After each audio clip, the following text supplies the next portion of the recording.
Майстер корабля. Присвята. Високо в небо соколи літали, далеко в море гості запливали, і парус доганяв.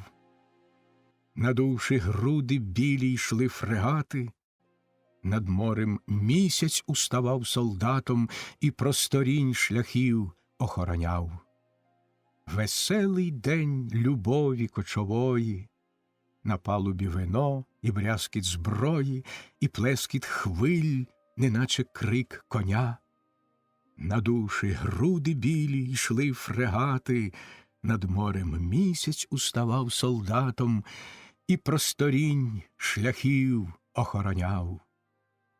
Любовна міць на палубі рухливій, на кораблі, що йде, мов білий привид, й зорю на щоглу, як ліхтар, підняв. Надувши груди білі, йшли фрегати, над морем місяць уставав солдатом і просторінь шляхів охороняв. 1928 рік. Забирайте ж із собою в путь, виходячи з м'яких юнацьких літ до суворої загартованої мужності, забирайте з собою всі людські порухи, не залишайте їх на дорозі, не знайдете потім. Микола Васильович Гоголь.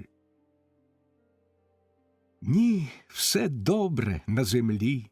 Чорна дівка, білий хліб, завтра в інший край мандрівка, чорний хліб і біла дівка.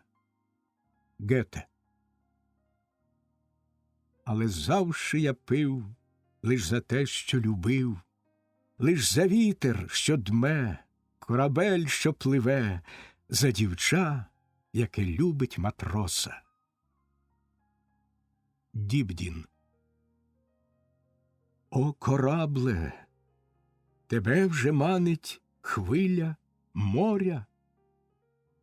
Горацій.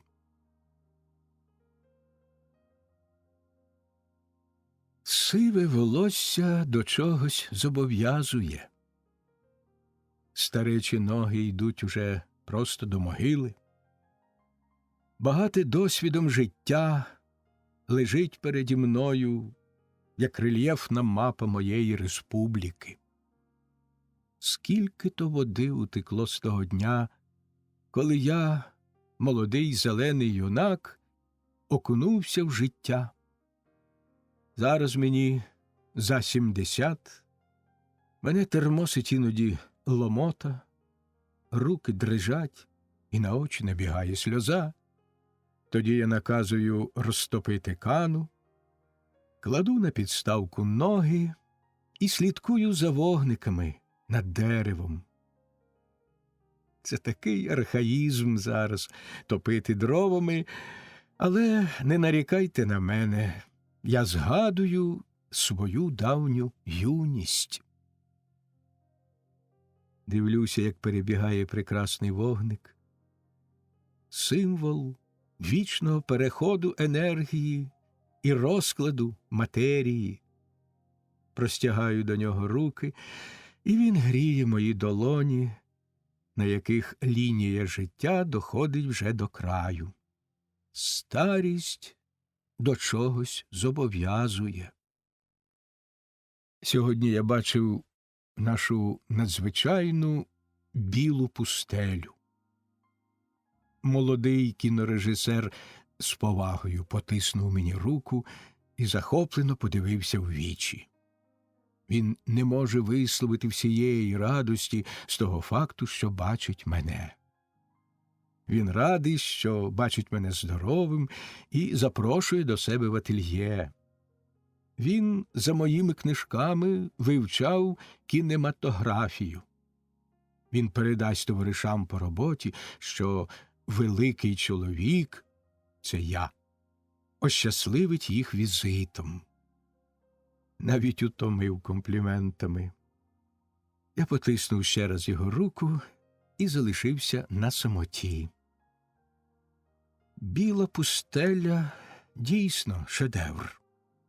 Такі картини з'являлися у нас раз на десятиріччя і стояли як маяки. Ви пам'ятаєте, певно, «Народе, встань», «Останній клич» та «Китайське сонце». Що робилося у пресі з приводу «Повісьте прапор над морями»? І нарешті передостанній велетень славетного Семпера Травиці, народження інтернації. Була спеціальна демонстрація шкіл. Діти носили прапори і плакати по вулицях, вигукуючи Травиці «Спасибі, дядю Семпере! Вітаємо дядька Семпера!» Мікрофони збирали всі привітання і доносили їх до вух Травиці, що сидів саме біля Кани в моїй кімнаті. Тепер я знову мав щастя побачити на екрані новий крок наперед. Кіномистецтво дійшло апогею. Якими смішними здались мені витвори його на зорі існування.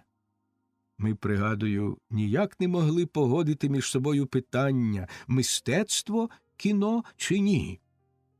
Ви бачите, якими були по-дитячому нерозумні і якими дурницями займалися.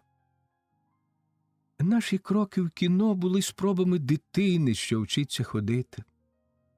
Батьки наші винайшли фотографію. Ми цю фотографію пристосували до фіксування руху. Віддрукувавши позитиви, ми рухали їх перед щілиною в картоні. Завдяки тому, що око має властивість затримувати в собі певну долю секунди все те, що воно бачить, ми мали безперервний рух. Це був примітивний стробоскоп, або ще з десяток назв, якими це приладдя називали різні винахідники. Платівки скляні поволі зійшли на нескляні, апарат знімальний, відповідно, реконструювався, винайдено було плівку, і з'явилися перші метри величезного мистецтва, що його звемо тепер мас-кіно мистецтво. Вогники в Кані стрибають і потріскують, вони пустують, як дітвора. У мене починає боліти серце, в цьому немає нічого дивного. Повертаючи до молодих років, і сам стаєш ніби молодший. Серце мусить більше працювати, а воно ж стара калоша, моє серце. Гей, однолітки, чи й у вас так болить часом серце? Та де? Інших узяла могила, а решта замкнулася в баштах поважної старості. Мені нема чого ховати того, що було. Старість не може казати неправди. Нащо вона їй здалася? Кого їй треба задобрити або перед ким замовчати? Вже видно край дороги і неминучість. Проживши життя, можна мати мужність нарешті подивитися всім у вічі. Я затулююсь рукою і дзвоню до фільмотеки. Я тепер дуже поважна людина, і до моїх послуг завше ціла фільмотека країни. Я кажу в мікрофон декілька слів майстрові фільмотеки. Він умовляється з братом циклу історій. «Зачекайте хвилинку, томаки», – чую я голос майстра. «Електричні розряди тепер заважають передавати фільм, але з метеорологічної станції передають, насувається повітряна вільгість. Приготуйте ваш екран». Томаки – це звуть так мене, товариш майстер кіно. Найвище звання для кінематографіста. Я устаю від ткани, отсуваю завісу перед невеличким екраном і заземлюю один дріт. Ставлю довжину хвилі 725 і спокійно повертаюсь до вогню кани. Я сиджу мовчки. Родини я не маю. Розлетілися всі по світі, розійшлися. Тепер старший син робить повітряні рейси Оде Індія. Я іноді одержую від нього привітання з дороги. І разом з його голосом чую плескіт океану під його безшумним самольотом. «Тату!» – кричить він мені, – «я бачу хвилі, що посивіли, як твоє волосся. Тату, зараз буде буря. Я забираю височінь. Ось мене покрила росою хмара. Привіт тобі, тату!» Дружина в мене була з чужого гнізда. Коли я носив її на руках по моїй тісній халупі, я мріяв про синів, соколів. Єдине, ради чого треба жити. Я їх маю, цих синів. І хто мені більш радісний чи любий, не знаю. У мене в стіні є ніша, там стоїть урна з прахом дружини. Раз на рік я ставлю дорогий попіл на стіл і розмовляю з ним, плачучи і приказуючи. Цей колишній народний звичай я перейняв цілком. Потім я одержую звістку від мого молодшого сина, чиє народження тісно зв'язалося зі смертю матері. У мене немає до нього гіркості. Я люблю його. Він подібний до покійної дружини. Професія мого сина – писання книжок. Це визнало кілька авторитетів у цій справі. Я посміхаюся сам до себе. Як усе змінилося на світі.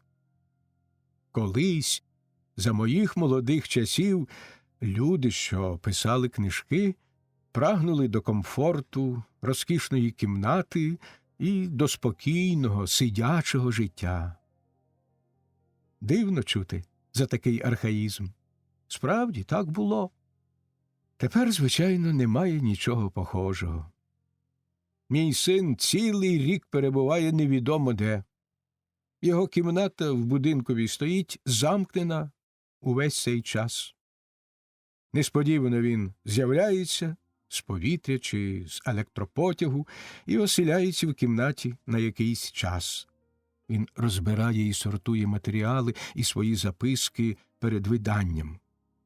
Пише він, де його приткне дорога – на морі, на повітрі, в лісі і в снігах, на екваторі, в піщаній пустелі, де нині заводять воду. Його твори завше легкі, бадьорі, і вони звучать, ніби пісня птаха. Щаслива вона, молодість. Сьогоднішня кінокартина «Біла пустеля» і її режисер прийшли мені на думку. Перед початком демонстрування сидів я в своїй кабіні. До мене не доносився жоден звук. Залу великих переглядів розподілено на кабіни, і в кожній сидить глядач. Картину демонструвалося 12 годин. Стереоекран був майже прозорий і світився сам. У мене завмерло серце, бо я почув один удар у гонг. Картина починалась. Зашумів пропелер вентилятора, розіклалося автоматичне крісло, запрошуючи сідати зручно, і засвітилися збоку невеликі скляні гудзики з літерами. Я міг, натиснувши гудзика, мати все потрібне автоматично.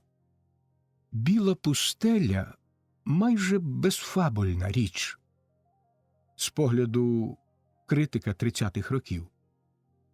Ми вже забули ту «line of beauty», лінію краси, що нею хотів у XVIII віці художник Хогарт відкрити закони краси. Наскільки можливо, ми узаконили ту безліч винаходів, що їх додає кожен талант, творячи мистецькі цінності, додає до законів майстерності і побудови. Страшно слухати, коли заведе нині хто мову про фабулу, як нитку, про героїв, що не міняють характеру, і про автора, що боїться плигати через безодні людських умовностей. Пойнт-де-Парт білої пустелі – неймовірний пейзаж. Сміливо взято дерева, вкриті снігом. Вони стоять над головою глядача, обсипаючи сніг в об'єктив. Гола людина вийшла з-за дерева і, страхітно вирісши, затулила увесь екран голими грудьми. Після неї не залишилось жодних слідів на снігу. Знімали очевидячки вдосконаленою методою Шюфтана на знятий пейзаж, знімаючи окрему людину. Після цього ми побачили, як родить жінка. Її ноги, посинілі від болю, тремтять, і тремтить повний живіт. Ось що в нас є ще незмінного з перших років людського розвитку. Його ніколи ніхто не перейде і не полегшить. Повсякчасне нагадування тих колосальних просторів, через які пройшло людство. Жінка починає родити. О, найсвященніша радосте народження дитини! О, глибока повага до мук матері! О, радість життя! Я замислився, відігріваючи руки. Вони мерзнуть у мене тепер завше. Розповісти білу пустелю я безсилий. Логічно вона не вкладається в рамки людської послідовності. Я й досі ще здригаюся від бадьорості й сили, що їх відчув я, переглядаючи картину. Майстер фільмотеки виконав обіцянку. Його голос почув я з репродуктора мого телефону. «То макі», – сказав він, – «ми даємо на хвилі 200». Я знаходжу цифру 200 і зручніше умощуюся в кріслі. Дожити до глибокої старості я раджу всім, тільки не несіть із собою хвороб. Коли трохи не добачати, це не шкодить. Позаду великий пройдений пейзаж залишився, і зовсім не треба очей, щоб його бачити. Більше не докучають шлунок і серце. Весь час я мушу бути в курсі справ мого черева. Я чую, як бере моя рідка, як сукровиця, кров, їжу для клітини. Моє серце набігалось за життя, і тепер помалу стискується і випростується. Я, наче сторонній обсерватор, стежу за завмиранням коліщат механізму. Моїх років людина живе мозком. Це довершена жива істота, яку я ототожнюю собою. Я тільки стежу за тим, щоб мій мозок отримав належну йому частку їжі і щоб жили нормально його клітини. Почуття в мене дуже умовні. Я тільки по звичці люблю чи не люблю когось, поважаю чи не поважаю такий от вчинок. Мені нема чого переоцінювати те, з чим я жив. Мало часу. Мені не хочеться тепер бути не тим, чим я є. Ні президентом, ні Наполеоном, ні Колумбом. Я тепер усвідомив своє місце серед мільярдів літ людства, серед астрономічної кількості людських створінь і на мікроскопічній планеті. Молоді, я звик уже до небуття. Тепер мій мозок працює нормально. Я чую пульсацію крові там. Я не знаю жалості, скажете ви. Я жорстокий, скажу я вам. Бо жалість – недостойне почуття. Воно зневажає того, кого ми жаліємо. Воно привчає декого, щоб їх так зневажали. Мені ж однаково, що про мене скажуть. Мозок працює тепер нормально. Скепсис мій розчинився в розумінні вселюдського. Я не можу гніватись, бо немає чоловіка, який міг би заподіяти щось достойне мого гніву. Мені іноді стає страшно у вісні, коли я на секунду старечого сну відчую себе не старим. Я стою на високому щаблі, і мої роки дають мені можливість із неприступної гори оглядати місцевість. Без захоплення дрібницями, без гніву, без жалості, без страху, без особливих переживань і ненавиди. В холодній старечій любові до найпрекраснішого, повірте мені, що я знав у світі, до життя. Екран заливає густа течія світла, воно вібрує якусь долю секунди, міниться, пливе, і я вже гублю з очей екран. Розчинилися переді мною двері в прекрасний вечірній присмерк. Я наче чую повітря крізь ці двері, повітря саду і квітів яблуні. Мені роблять приємність, показують сад, де я літую літо. Я дякую майстрові фільмотеки. Вони такі добрі до моєї старості. Я не смію запідозрити їх у інших причинах їхньої доброти до мене. Вибачте, коли ви юнак і вам кортить скоріше у всьому доходити до краю. Правда, друже, коли ви мені рівень, помилку робить той, хто поспішає. Він, не доцілувавши одних вуст, летить уже до інших, не долюбивши одного тіла, він тягнеться до другого. Воно краще? Ні, це тільки так йому здається. І здаватиметься, і летітиме він, не знаючи, що все на світі переходяще. І немає ніде чудес і тайн. Дозвольте мені бути досвідченішим за вас, мій шановний. Ви бачите, мені однаково приємно говорити про кіно, про білу пустелю, про мою юність і старість, про справи інтимні і справи громадські. Немає на світі різниці між усім цим, немає важливого і мізернішого. Все мені близьке, і повірте мені, що я не стану витрачати дорогоцінної крихти часу на зайве.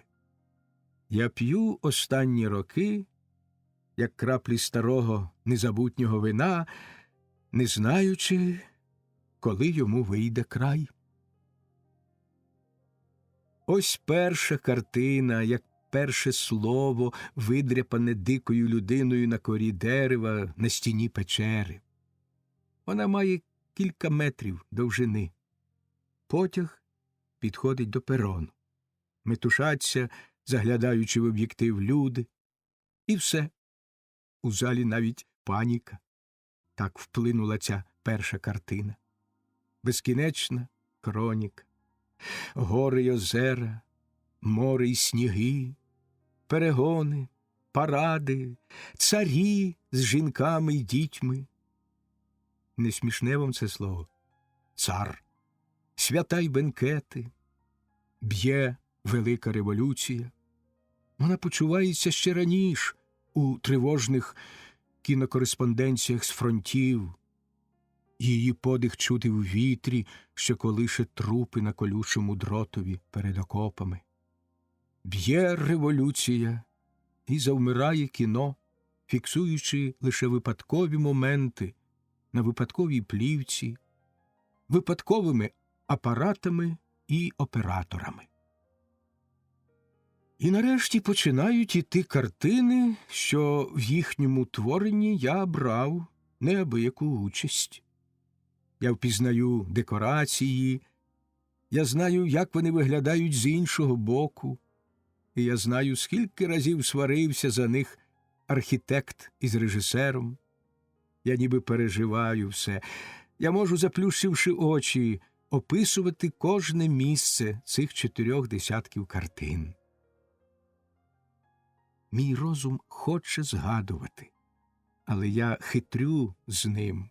Я стара людина, мені цього тільки й треба. Та я ще трохи не поспішаю. Потім я вимикаю екран, вимикаю телефон, світло над головою і віддаюся думкам, повернувшися до Кани. До кінофабрики я приїхав молодий і простий, як солдат з булавою маршала вранці. Я, підскакуючи, ходив по місту, дивувався з моря і забивав голову різною романтикою. Я, наприклад, уявляв себе представником громадськості, і громадськість я малював Фемідою з терезами в руках. На одну з шаль мені ніяк не терпілось покласти хоч морського камінця на мою користь. Ви ніколи не жили біля моря? Ви не знаєте запаху порту і не ловили бичків на хвильорізі? Вам чужі такі слова, як клівер або грецький та очаківський паруси? Та що я питаю? Не можете ви цього знати, бо змінилося все з того часу, як я вперше довірив себе морській воді. Тепер того не побачиш. Брудного, вонючого і романтичного портового завулка, що виходить на море. Тепер цемент, асфальт і машини. Тепер не стають пароплави під дамбою просто, а заходять у спеціальні ангари. Отже, прошу не нудьгувати, коли я перейду зараз до опису міста, що в ньому мені доля судила стати щільно до виробництва кінокартин. Це я зроблю для тих, що зачитуються романтикою Старого моря. Люди ж поважні, що не люблять більш одного разу виїздити за місто, одержавши мою обіцянку за низку цікавих речей, про які мова буде йти далі, можуть тим часом почитати післяобідню газету і взятися читати тоді, коли я віддам належну увагу молодим читачам. Оселився я в готелі. Це великий досить будинок, розподілений поверхами, коридорами, стінами і дверима на окремі кімнати. Будинок стоїть на розі людної вулиці і прекрасно резонує звуки. Зразу вам неприємно. Ви зачиняєте все, що можна зачинити, але звуки залишаються в кімнаті, як мебля. І ви, воленс-ноленс, звикаєте до них. Вони створюють навіть деякий затишок. В наші теперішні часи таких готелів немає. Їх позачиняли. Пам'ятаєте, після славетного виступу доктора Боя в Палаті депутатів? Він довів, що готелі дають травми в мозкових центрах людини, і через ці травми зростають такі контингенти злочинців, як батьковбивці, руйначі родинних основ, песимісти і істерики. Коли ви хочете хоч приблизно уявити собі готель, ви свою тиху санаторію, де ви спочиваєте 2 місяці на рік, перенесіть на ріг центрального кільця і одного з радіусів. Там літають і грюкочуть під вікнами потяги. Ви виходите з будинку і переходите вулицю. Коли ви живете на одному з радіусів, ви потрапите на широкий бульвар, що йде серединою радіуса. Коли ви живете на одному з кілець, ви знову ж таки опинитесь на бульварі, ширшому і затишнішому. А нам, щоб побачити дерево, доводилось трамваєм їхати далеко за місто. Щоб понюхати квітку, треба було виростити її в кімнаті. Довгі вулиці розрослися в ширину. Ними прийшов до міста степ і зустрівся з морем. Мене вражала набридливість моря. Де б ви не йшли, воно завжди синіло між будинками в кінці вулиці. Тротуари з квадратових плит чорного каменя. По ньому слизько ходити. Я з півроку зневажливо топтав тротуари, доки взнав від професора, що цей камінь привезено з Італії і що це закам'яніла лава Везувія. Тепер мені видно нікчемність мешканців міста. За них я мовчатиму. Вони тільки бруднили берег. Інша справа – вантажники, моряки і рибалки. Особливо останні. Скільки прекрасних вечорів розмовляли вони зі мною за четвертю горілки, огірками і скумбрією. Скільки разів вивертав я шлунок, перехилившися через борт шаланди, коли вітер бив у парус, аж над клівером опинявся раптом обрій, а за шаландою волочилася нитка хазяйського самодура. Це значило ходити на скумбрію. Опинившися біля моря, починаєш відчувати нудьгу, хочеться лаятись і ходити без шапки. Кортить почухатись ногою і подивитись у бінокль, чи грає скумбрія. Навіть у справах негайних і цілком конфіденційних хочеться зайти до берегової печери, темної й вогкої. Мене приваблював порт. У його порожнечі й пустельному вигляді я бачив мовчазне змагання двох світів – нас і не нас. Це був час блокади республіки. Холодний і безсторонній мозок звертає мою увагу на те, що тепер у тому порту повно кораблів. Але я й нині здригаюся, згадавши тодішню пустелю. Ремонтують пароплав. Він стоїть порожній, високо на воді біля причалу. Каменем обривається в море пристань. Внизу блищить мутна вода. Тут досить глибоко. Декілька позіхайлів, і між ними я, стоїмо, дивлячись на корму. Прив'язавши дошку до борту, сидить на ній і похитується маляр. Він рішуче п'яний і удає з себе митця. Пензлем він кладе задумливо мазки, примружуючи око і співаючи пісню. Співати він не вміє і пісні зовсім не знає. Але це не шкодить йому тягти і безкінечно повторювати два рядки пісні. Два рядки і довга мелодія без слів зачиненим ротом. Знову два рядки і мелодія. «А скольки пришлося мне пережить за эти 5 лет ідеала», – співає маляр. Ми мовчки годимося, але маляр далі не йде і продовжує запевняти нас про свої 5 лет ідеала, фарбуючи корму. Цю ідилію порушує сам співець. Він хоче дістати фарби, що висить біля нього на дротинці, перехиляється більше, ніж можна, і раптом летить з пензлем у воду. Ми підходимо ближче. Маляр виринає з води між каменем берега і пароплавом. Там досить глибоко, вода холодна і немає за що вхопитися. Нам смішно дивитися, як біля самого берега тоне маляр. Він ще не зовсім протверезився, мовчки борсається у воді і не просить нашої допомоги. Ось він уже разів зо два упірнув, витративши сили. Тоді нас раптом проймає страх. Людина тоне. Ми вибираємо з-поміж нас найвищого, беремо його за ноги, а він своєю чергою ловить бідолаху маляра, що продовжує бовтати пензлем воду. Маляр лежить на дамбі.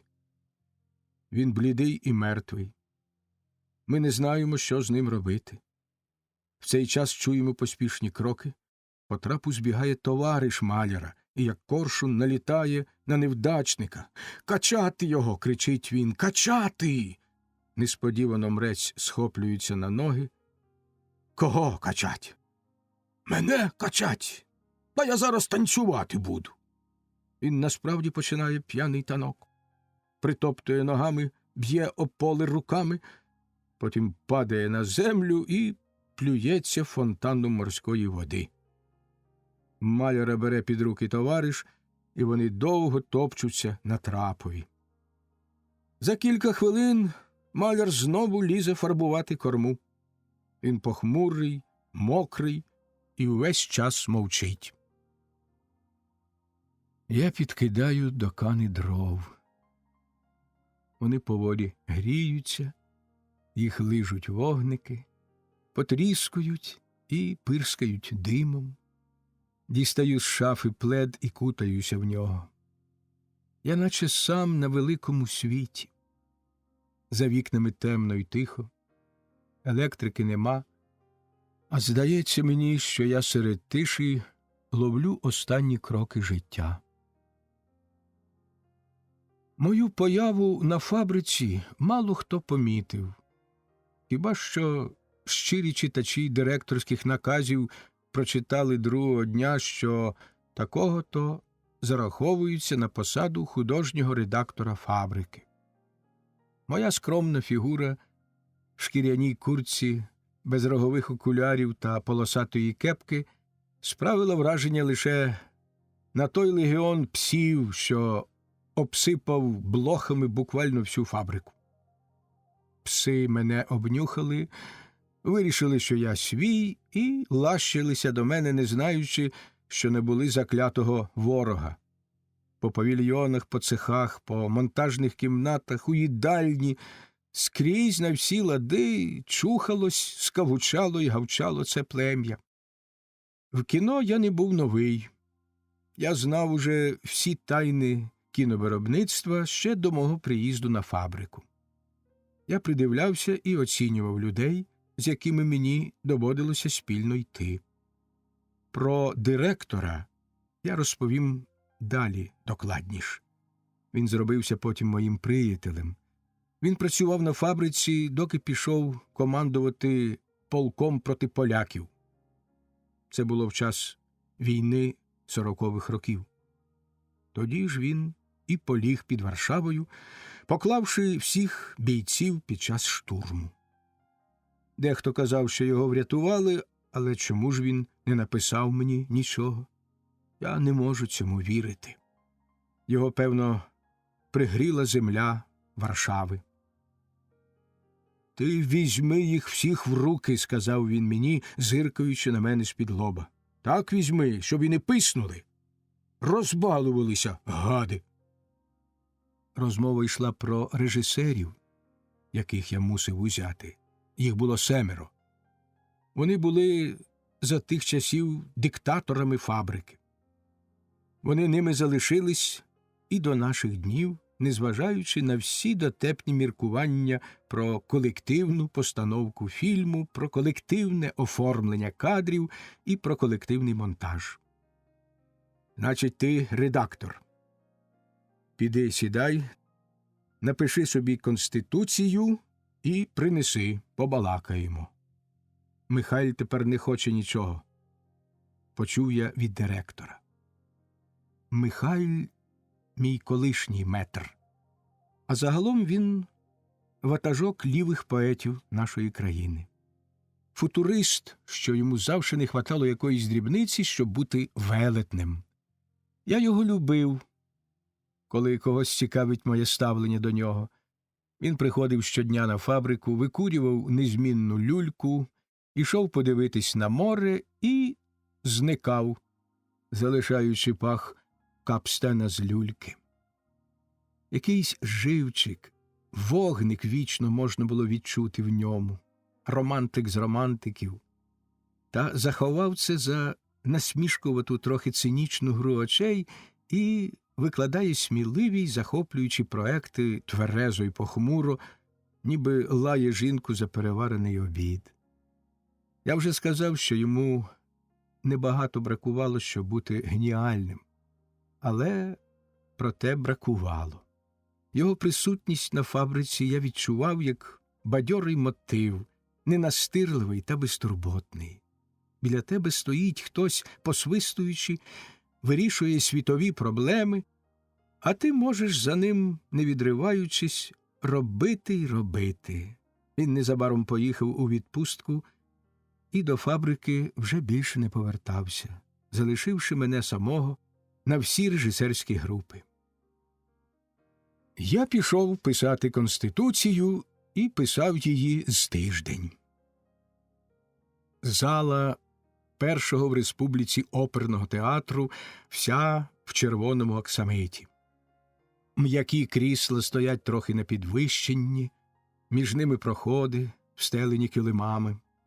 Ложі бенуару, белетажу і ярусів червоніють оксамитом і сяють електрикою. Амфітеатр чинно сидить, чекаючи початку.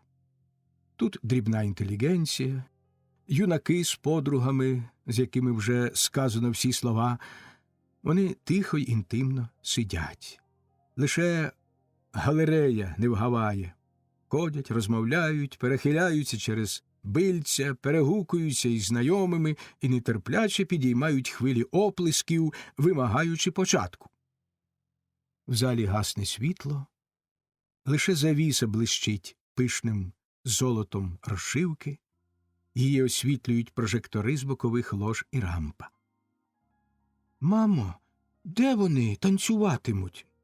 Несподівано чути серед тиші дитячий голос. Завіса підіймається, в залу віє холодом сцени, старими фарбами і тим особливим запахом куліс, що завжди є незмінним у кожному театрі. Глядачі знають цей запах з дитинства і одразу захоплюються ним. Їхні очі навіть блищать. Порожня сцена, темінь, промені двох прожекторів. Речитативну мелодію починає оркестр.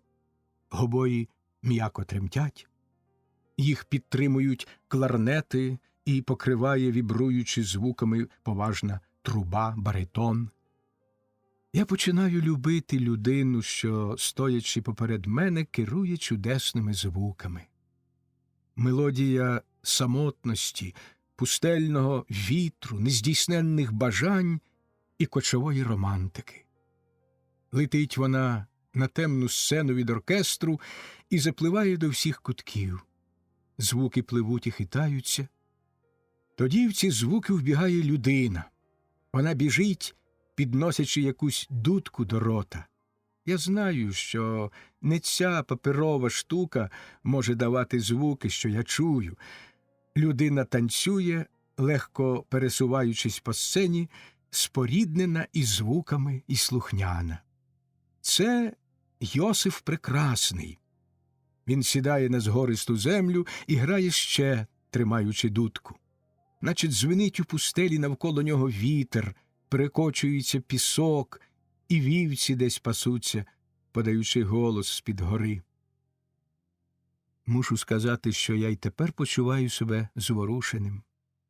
Мені доводиться підносити голос на захист балету, як видовища здорового і організуючого. Соромно сказати, що нині фізкультура зовсім знищила балет. Усі танцюють спортивні танки, а балет, як галузь мистецтва, перейшов до законсервованого вигляду. Рідко можна тепер бачити балетні вистави, а ті, що відбуваються, такі жахливі, без смаку й організації, без живої думки. Те, що ми в свій час починали, бачите, пішло без сліду. Вистава продовжується. Йосифа знаходять брати. Вітання і лагідність до меншого брата, ніжність рук і розмов. Але це не шкодить їм продати Йосифа єгиптянам, коли ті з'являються з-за куліс. Продаж закінчено. Йосиф пручається, просить милосердя в братів і з болем бачить, як потроху одвертаються брати. Сцена порожня. Пробігають одна за одною неспокійні тіні. Вони біжать по пустелі і чують, як женуться за ними любов до брата і совість. Стріла летить ліниво. Джайр! Тьма. Бігають прожектори, немає братів, і стоїть над сценою розпачливий зойк оркестру. Я видихаю повітря, завіса, оплески й вигуки. Зала починає жити, кашляти, розмовляти й ходити. Я не встаю з крісла, де я сиджу, і передчуваю щось надзвичайне, що має зі мною трапитись. От буває так іноді, коли серце повне вщерть і чекає лише уст, що надпили б трохи його радості. Знаєш, що у твоєму житті має статись якась зміна. Близько коло тебе пройшла жінка і десь ходить, ти дихаєш її повітрям. Чутливе чекання висить у повітрі, як димок або серпанок. Я посміхаюся тепер сам до себе, дійшовши до цього місця згадок. Над тканою стоїть у мене побільшена картка жінки в купальному костюмі. Жінка сидить на чорному камені. Через ріжок іде напис «Милому ідеальному другові з Генуї». Я дивлюся на знайоме обличчя. Мудро, це вам, молоді, здається, що мудро. Посміхаюся, бо я знаю більше, ніж скажу, більше, ніж ви знатимете. І повертаюся до зали оперного театру, де вже пройшов антракт, і знов погасло світло. Танки при дворі фараона. Мені ввижаються маси народу, що носять важке каміння на будови, колосся гойдається на сонці, іначе жовта сонячна ласкавість ці звуки. Знайома Йосифова мелодія виходить над усе, та ось він і сам починає цнотливий танок. Його бачить Таях, фараонова жінка. Таях придивляється до вродливого юнака. Таях виходить із групою наперед, танцюють усі, але її одну бачить око. Вона показує в танку любовну досвідченість.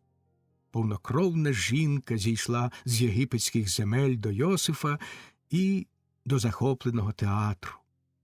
Перші хвилини я не думаю ні про що, я відчуваю насолоду, милуючись чудесною жінкою. Згодом трохи я кажу собі, що справа більша, ніж я собі уявляю. А ще згодом мені хочеться переплисти для неї океан і море.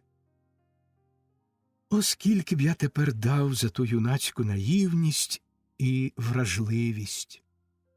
Юнак хоче бути досвідченим і старішим, а, одержавши це все, жагуче бажає повернути наївні, дурні дні. Таях танцює в захопленні. Вона показує Йосифові свою любов і силу. Одіж на ній лише підкреслює довершеність жіночих форм, її обличчя блідне навіть крізь пудру. Найвища статева насолода танку сходить на неї. Вона в нестямі. А хори інших танцюристів завиваються навкруги. Соромливий Йосиф захищається мляво, падає на коліна і ниць, падає на землю і Таях. Вона котиться по землі, повзе. Нестямна жага жене її. Раптом завертілася, закружляла сцена, і, врочисто ступаючи, Таях виходить на середину. Вона несе фараонові одіж Йосифа. Гримлять тривожно фанфари й барабани. Що він наробив, цей Йосиф? Він посмів думати про обійми царської дружини? Ганьба йому, красивому! Візьміть його на щити і винесіть геть. Похмуро стоять колони, коливаються луки і якісь щити, наче знову колосиста нива. Піраміді рости вгору з шаршавого каменя. Кінець виставі, що показала спокушеного Йосифа. Я виходжу на вулицю і йду. Оце вже вона. Тепер мені не викрутитись. Я констатую, що й викручуватись мені не дуже хочеться. Підходжу до пам'ятника, звідки видно огні порту й море. Маяк поперемінно кладе на море то червону, то зелену смугу. Машинально слухаю розмову двох дівчат, добре вдягнених і молодих. Одна плаче і докоряє другій за її пожадливість. Ти вже 3 сьогодні мала, а я ні одного. Що мені, з голоду погибати? Я переходжу на інше місце, щоб не бути об'єктом їхньої уваги. Стою довго, доки вогники сірників, що запалюються регулярно і догорають до краю, зацікавлюють мене. Гуляючи, проходжу повз лавку, бачу мужчину і жінку, що сидять мовчки. Одне тримає сірника, а друге швидко перебирає пальцями обох рук. Це закохані глухонімі, що почали свою розмову десь при світлі ліхтаря і кінчають її тут, на тихім бульварі, під подувом морської вільгості. Зрозумійте психологію старості, юначе. Народивши вашого батька, ми все життя вважали себе старшим і розумнішим за нього. Вас ми констатували як першу пересторогу і нагадування про потойбічне. Звичайно, ми з вами серйозно рахуватися не могли. Ми навіть вороже дивимось на вас, бо ви нас женете до могили. Ви випиваєте наше погасання, красуєтесь і ростете. У цьому закон існування. Пам'ятайте тільки, що ви теж будете такими, як ми, стережіться вимовити поспішне слово. Але не мій жанр, шановні, навчати і виказувати гіркість. Я достойно несу прапор старості. Мої згадки я присвячую молодим, сміливим і чуйним. Їм віддаю я на суд свої юнацькі помилки й перемоги для збудження думок, для шукання яскравіших просторів і горизонтів. Я не виходив кілька день з монтажної кімнати.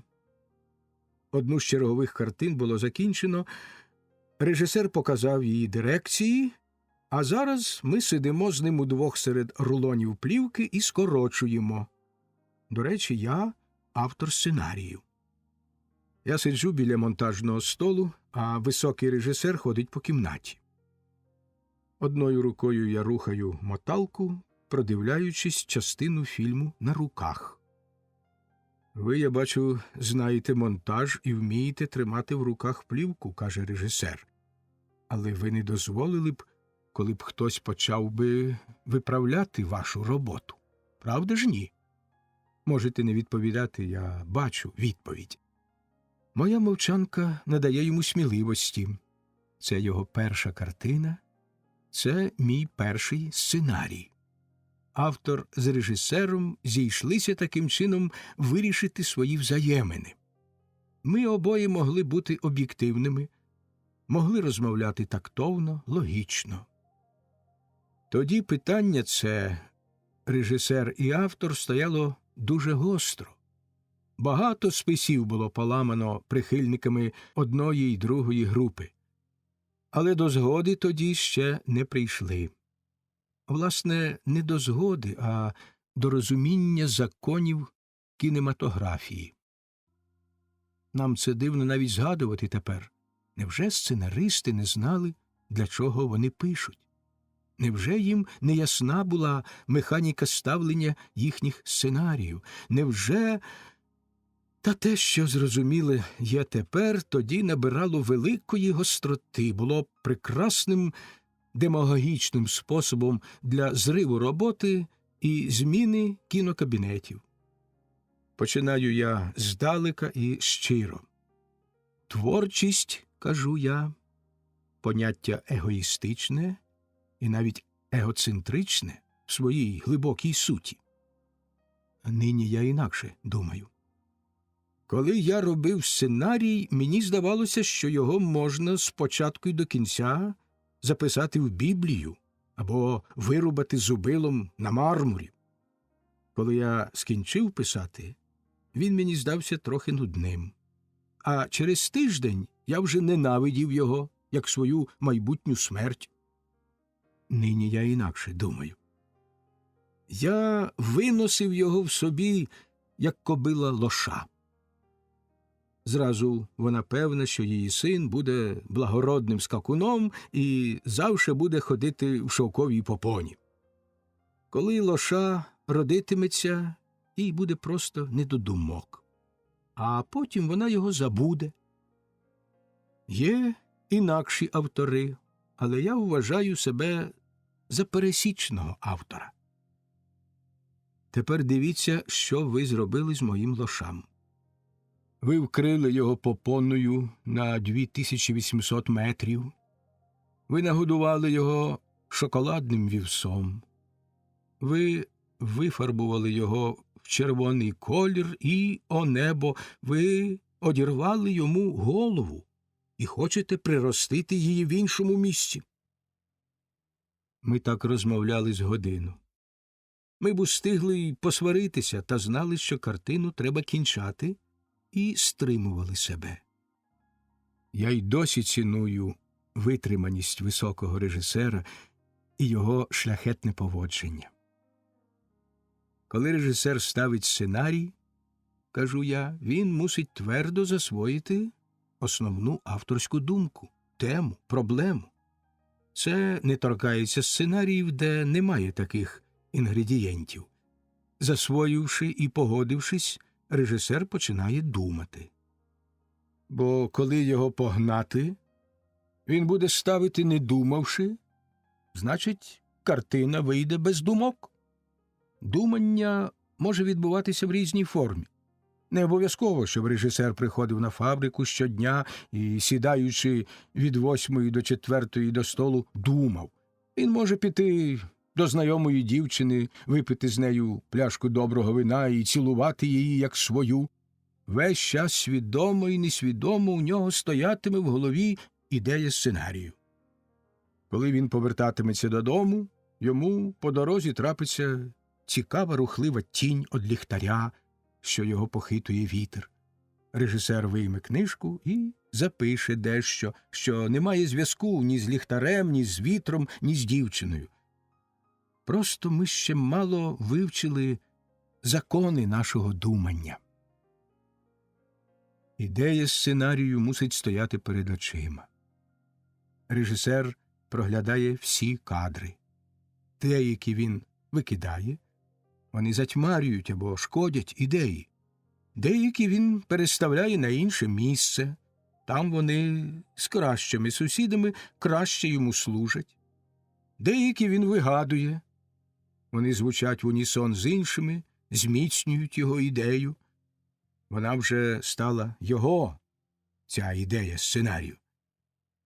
Тоді режисер береться до провідників ідеї, до героїв. Він мусить їх знати так, як не знає навіть батько дитину. Пам'ятає, що вони так себе тримають у сценарії, тому що вони перед сценарним життям жили так і так, а після сценарного життя житимуть так, так і так, помруть з такої-то причини і в певнім оточенні. Режисер лякається. Хіба можна все передбачити в людському житті? Це буде сухар, а не людина. Я пояснюю думку і заспокоюю співбесідника. Він не так одразу зрозумів. Здалося йому, що я захоплююся трафаретними, а не живими людьми. «Я з вами погоджуюсь», – каже режисер, та коли я неправильно зрозумів авторську думку в сценарії. Невже ж ви за те, щоб до мене приїздив автор? Я на вас не натякаю, вибачте. Він замовчав на секунду. Приїздив автор і контролював би щодня все те, що я знімаю. По-перше, він не знає ще ремества, щоб мені перешкоджати робити кадри. По-друге, режисер я, а не він, і навіть погодившись із його трактовкою кадру, я зроблю так, як я розумію. І він нічого не зможе змінити. По-третє, хіба автор знає, як буде звучати той чи інший кадр поруч із другими, коли я його поставлю на призначене місце? Ви це розумієте, що побачити кадр там, де йому призначено стояти, ціла наука, і не кожний, навіть режисер, це вміє. Що ж авторові залишиться робити? Посваритись зі мною та й поїхати? Чи що інше? На монтажному столі лежить частина картини. Слухаючи режисера, я повертаю ручку моталки. Очі в мене болять. Дрібненькі малюнки, їх 54 на метр, миготять перед очима. Та я бачу, що цей ось актор, він стоїть тут праворуч, не так тримає руку, як далі на крупному плані. Беру ножиці і вирізую шматок руху. Може бути, резюмую я, лише така постановка цієї справи. Автор, продаючи сценарій, знає, що установа, яка його купує, розуміє ідею твору правильно. Завдання цієї установи, щоб режисер засвоїв цей правильний погляд на твір. У процесі роботи довірена людина установи мусить увесь час бачити, як режисер проводить ідею сценарію. Коли він псує, відібрати від нього ставлення і передати іншому режисерові. Коли він не дотримується дрібниць, не напосідати, поважаючи творчість, цебто процес, якого логічно викласти не можна. Режисер, я бачу, починає ставитися до мене прихильно. Я користуюсь моментом і вирізаю з картини цілу сцену на декілька метрів.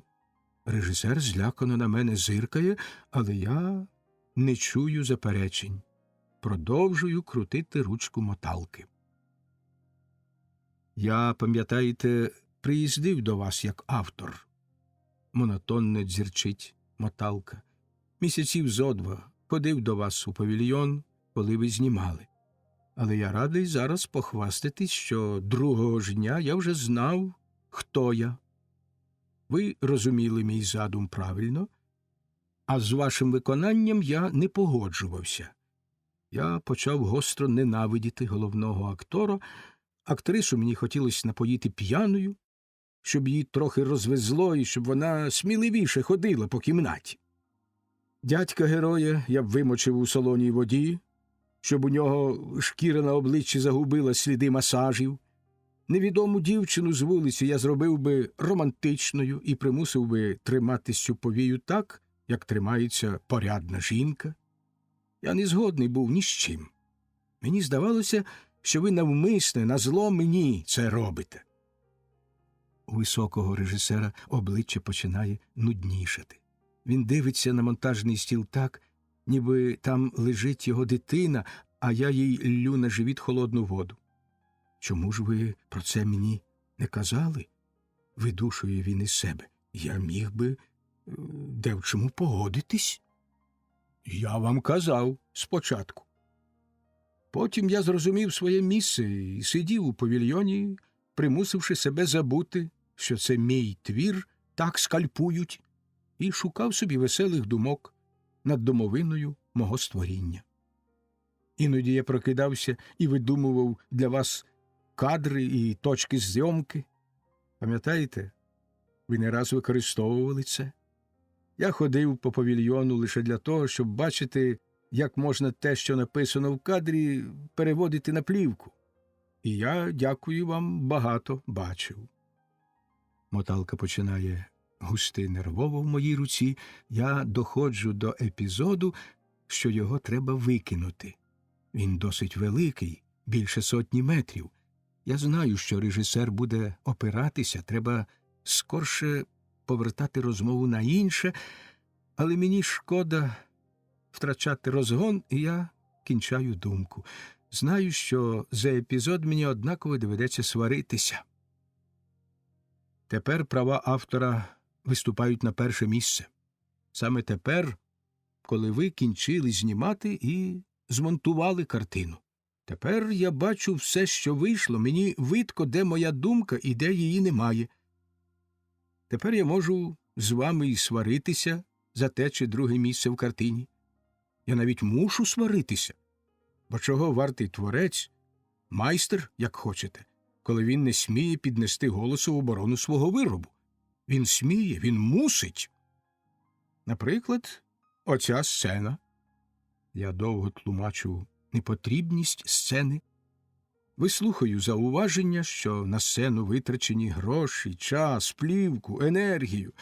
Я запевняю, що на першому місці є якість картини, а не бухгалтерія і таке інше. Але заспокойтесь, закінчую я. Я не хочу підносити свого голосу. Я сваритися не буду. Режисер здивовано дивиться. Я тепер чиновник на фабриці і перейду від авторських сантиментів до чиновницької твердості. Ви не погоджуєтесь викинути цю сцену? Мовчанка. Тоді ми підемо зараз до директора, хай він нас розсудить. Я гашу електрику на монтажному столі, і тоді ми обоє помічаємо, що на дворі вечір чи ніч. Директор уже поїхав з фабрики додому. Ми запираємо монтажну і виходимо на вулицю. На небі зорі південні, блискучі й миготливі. З моря реве вітер. Заходимо на територію фабрики, йдемо до її краю і стоїмо. Внизу під нами чорніє море, чути шум і рокіт. Він розлягається по березі, впивається в землю і росте з неї, як трава, густа, висока й страшна. Завтра ми епізод цей, звичайно, викинемо. Директор буде на моєму боці.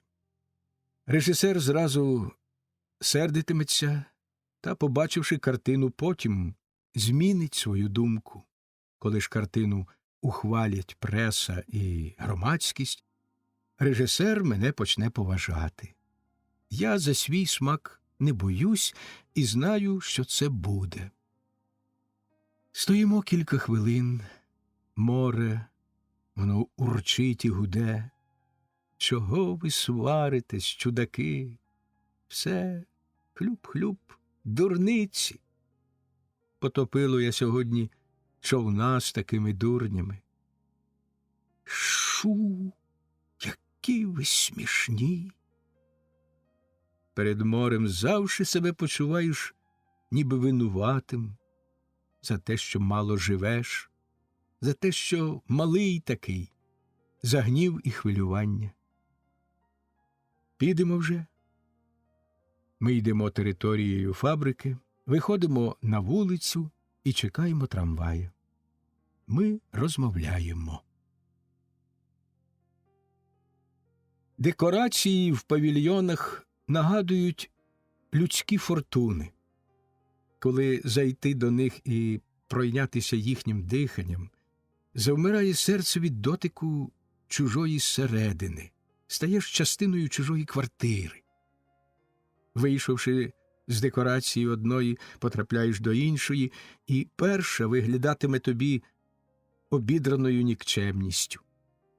Стіни, що здавалися товстими, міцними й теплими, одразу побачиш, які вони насправді, з фанери, тонких брусків і шпалери або вапна. Не декорація, а наочна філософія життя. Дивлячись, як обставляють та прикрашають різні декорації, я багато дечого передумав. Я навчився відрізняти людей від тих речей, серед яких вони живуть. Я знав, що можна вийняти чоловіка з декорації, яку він сам собі або інші йому збудували, і порозмовляти з таким чоловіком, позбавленим оточення. Це дуже цікаво і може дечому навчити. Я віддаю за це мою подяку професорові. Ім'я професора ви можете знайти в історії архітектури республіки. Його будинки, сміливі й прості, і досі прикрашають наші міста. В історії великого кіно в нього почесне місце відданого і невтомного працівника, непомітного, скромного і упертого в роботі.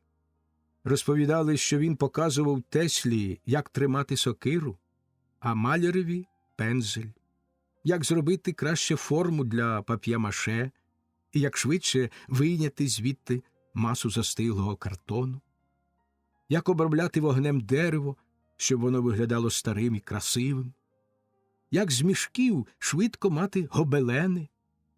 Його майстерно оброблені стільці для історичних картин давали заробіток майстрам фабрики, коли вони виходили за ворота. Такі узори і подібні візерунки з'являлися швидко в меблі на ринках міста і мали добрий попит. Професор переходить з павільйону в павільйон. Я штовхаю актора, що близько мене стоїть. Він нас знайомить. І ось я вже йду з професором. «Ви давно приїхали?» – каже він мені. «Та недавно. А надовго? Не знаю. Працювати?» «Дуже приємно. Ходімо зі мною до першої знімальної групи». Знімальної групи тепер немає, такої, як була колись. Тепер є так звана режисерія фільму.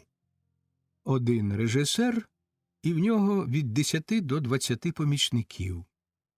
Перший помічник – оператор, другий – художник, третій – організатор і таке інше.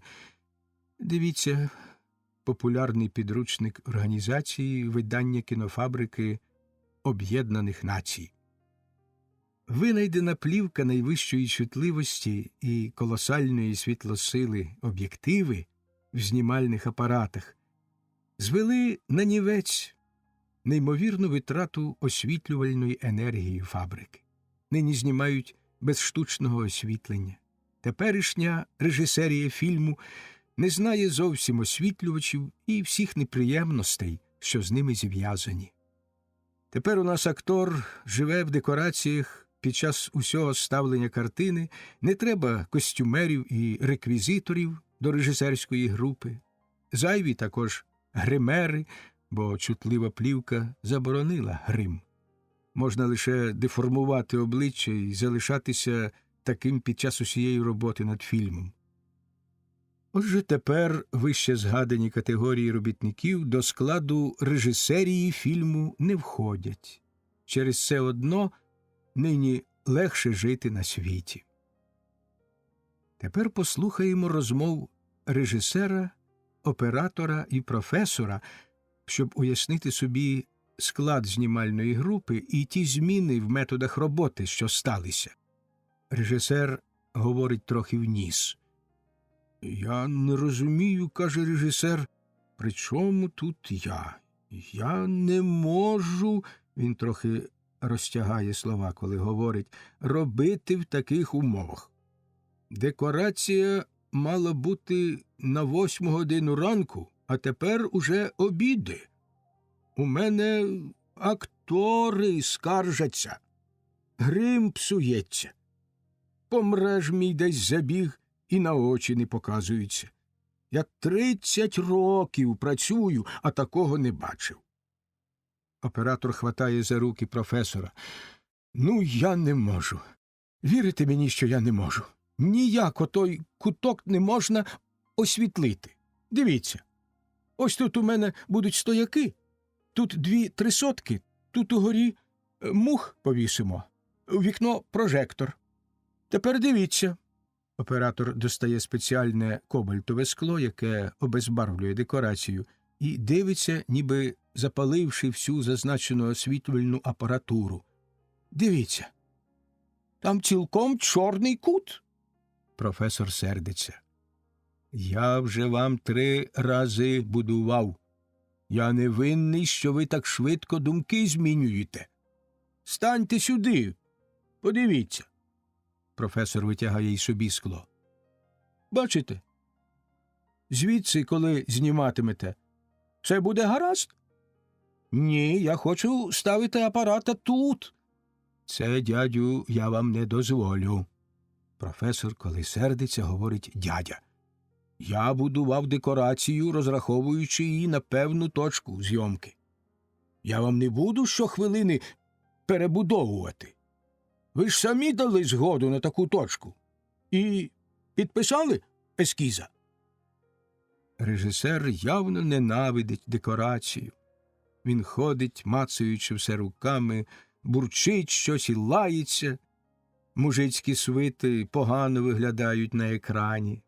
Стіни оці сірі й нужденні, дерево й глина. Чому б на них не наліпити веселеньких шпалерів? Ми будемо знімати сіткою, вирішує режисер. Воно буде красиво, і нерізка наводка на фокус дасть пригніченість. Буде красивенький кадр, каже оператор. Я не буду брати стелі. Як ви не будете? Спокійно зауважує професор. Нащо ж я виробляв і вимальовував дрібниці? Можна було поставити лише стіни і навіть не фарбувати їх, та не мазати.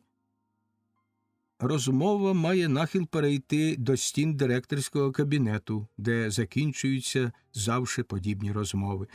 Та на сцені з'являється хазяїн знімальної групи, адміністратор. Він налітає на режисера. «Ви мене зарізати хочете? Призначено зняти сьогодні 20 кадрів, а ви ще й не починали. Через 2 години починає 3-я група. На станції амперажу не вистачить. Реквізиторе, костюмере, по мережу, давайте сюди акторів». Наче з-під декорації з'являються названі персонажі знімальної групи.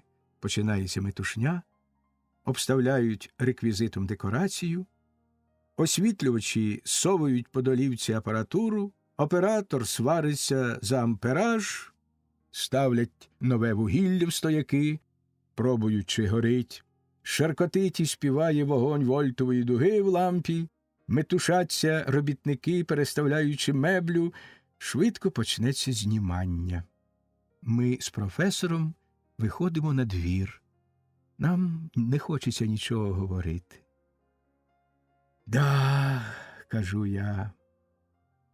«Мистецтво», – каже професор. І ми розходимось. Хай простить тому небо, хто підозрює мене в постійному ухилянні вбік із широкої дороги. Я ніколи не любив ходити по дорогах. Тому я й люблю море, що на ньому кожна дорога нова, і кожне місце – дорога. Старість дає право це резюмувати. Треба не губити напрямку. Бачити попереду верхівлю гори і йти крізь хащі. Я вас доведу до краю, шановні. І, зупинившися на останній перепочинок, коли наші шляхи розійдуться, я покажу вам пройдену путь. Ви побачите, як слідом за нами йтимуть дослідники шляхів, вирубувати хащі, прокладатимуть шлях.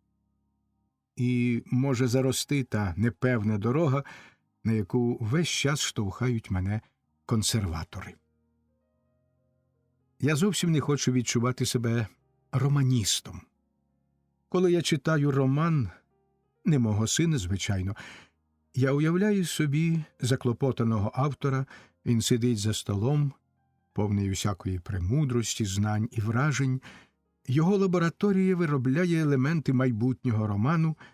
Іноді автор зупиняється, перечитує написане. Це не цікаве нікому, крім мене. Раз, він викреслює абзац. Тут читач буде нудьгувати, на тобі. Таємна обіцянка про майбутнє захоплення вплітається новим абзацом. Це читач не так зрозуміє. Героїне, не посміхайся. Він тобі дасть тут плаксиву репліку.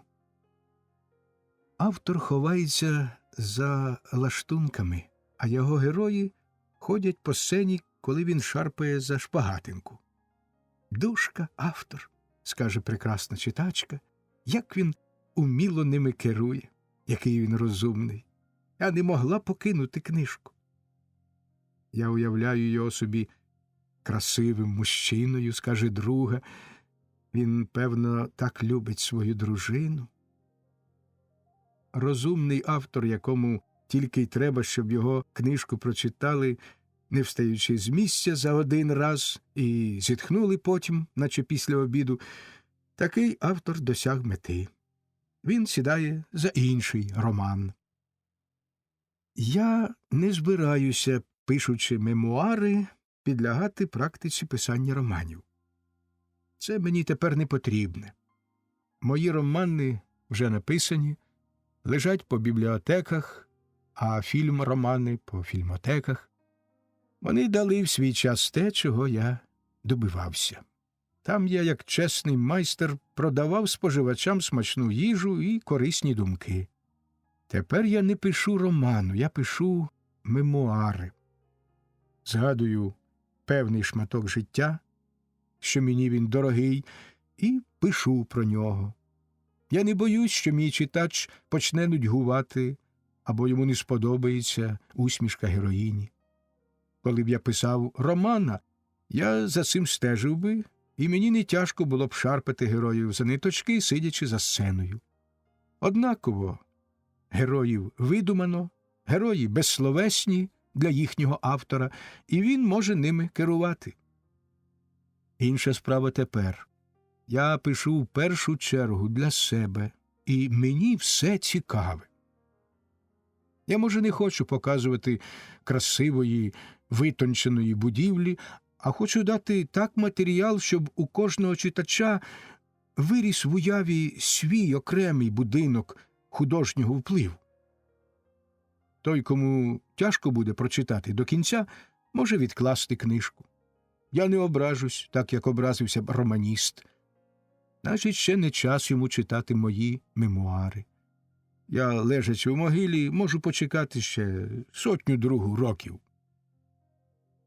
Свою власну характеристику я почну з того моменту, коли я складаю конституцію, що їй підлягав би я сам, керуючи художньою роботою на кінофабриці. Складати для себе закони – неприємна річ. Добре було Мойсеєві одержати їх на горі. Я їх проглядав і зробив висновок, що вони лише формулювали те, що вже існувало тоді на землі. Ці закони були в мозкових клітинах людей. Вони тисячоліття переливалися з кров'ю по жилах, їх породила в голові перша ж пролята кров'ю і перший передсмертний зойк. Я забув зазначити, що я сиджу на березі моря.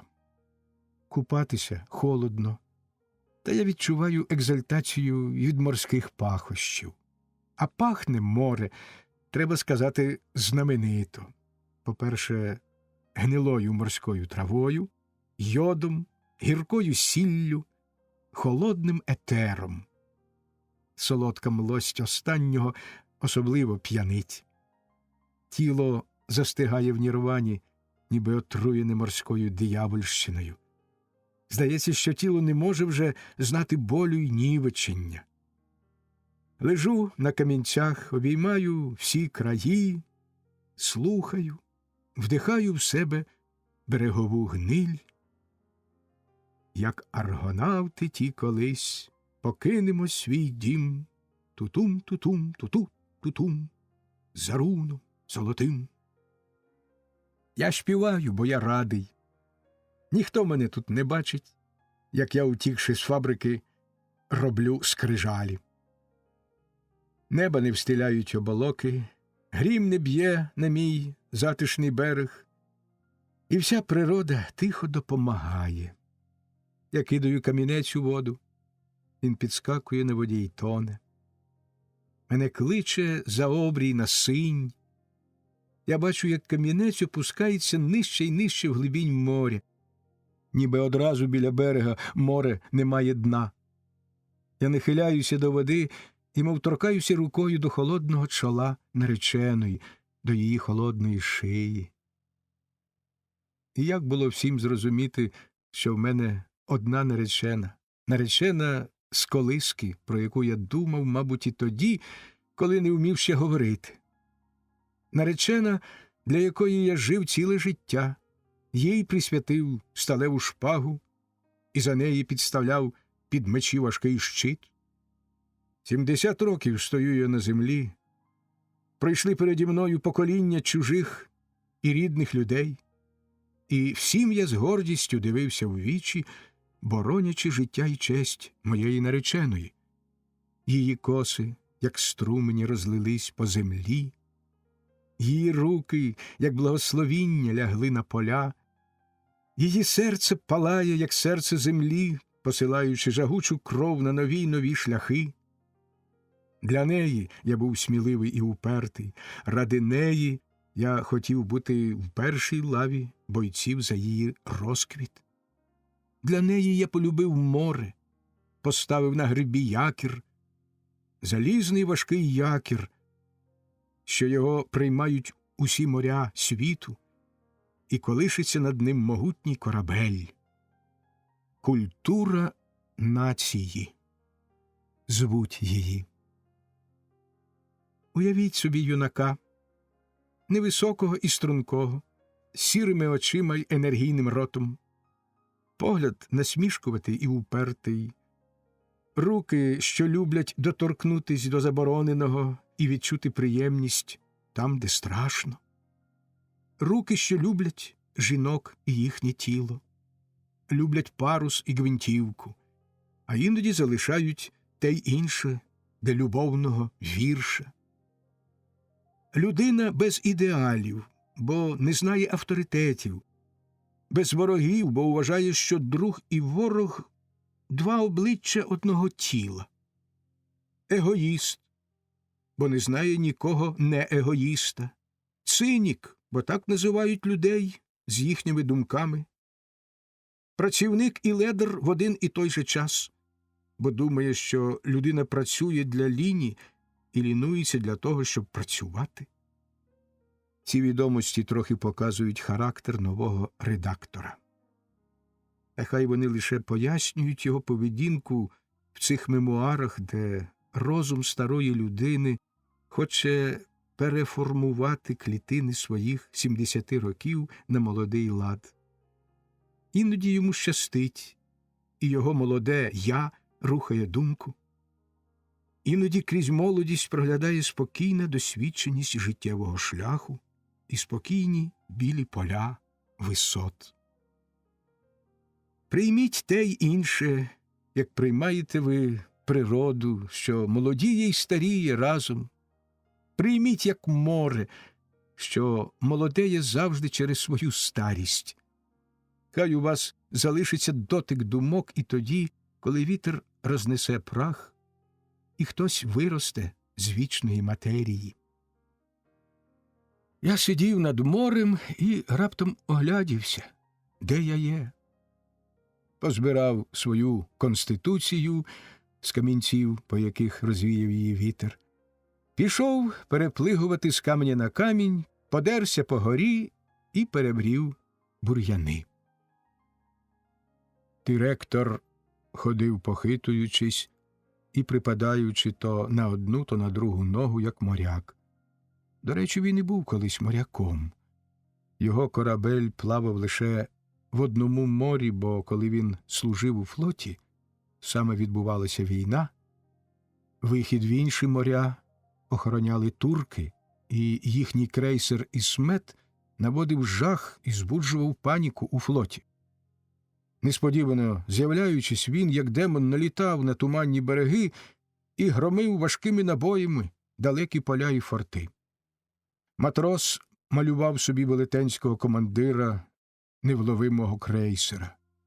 Залізні руки турка гнули залізні перила, коли він настирливо вдивлявся в горизонт, ведучи закованого в панцир гіганта.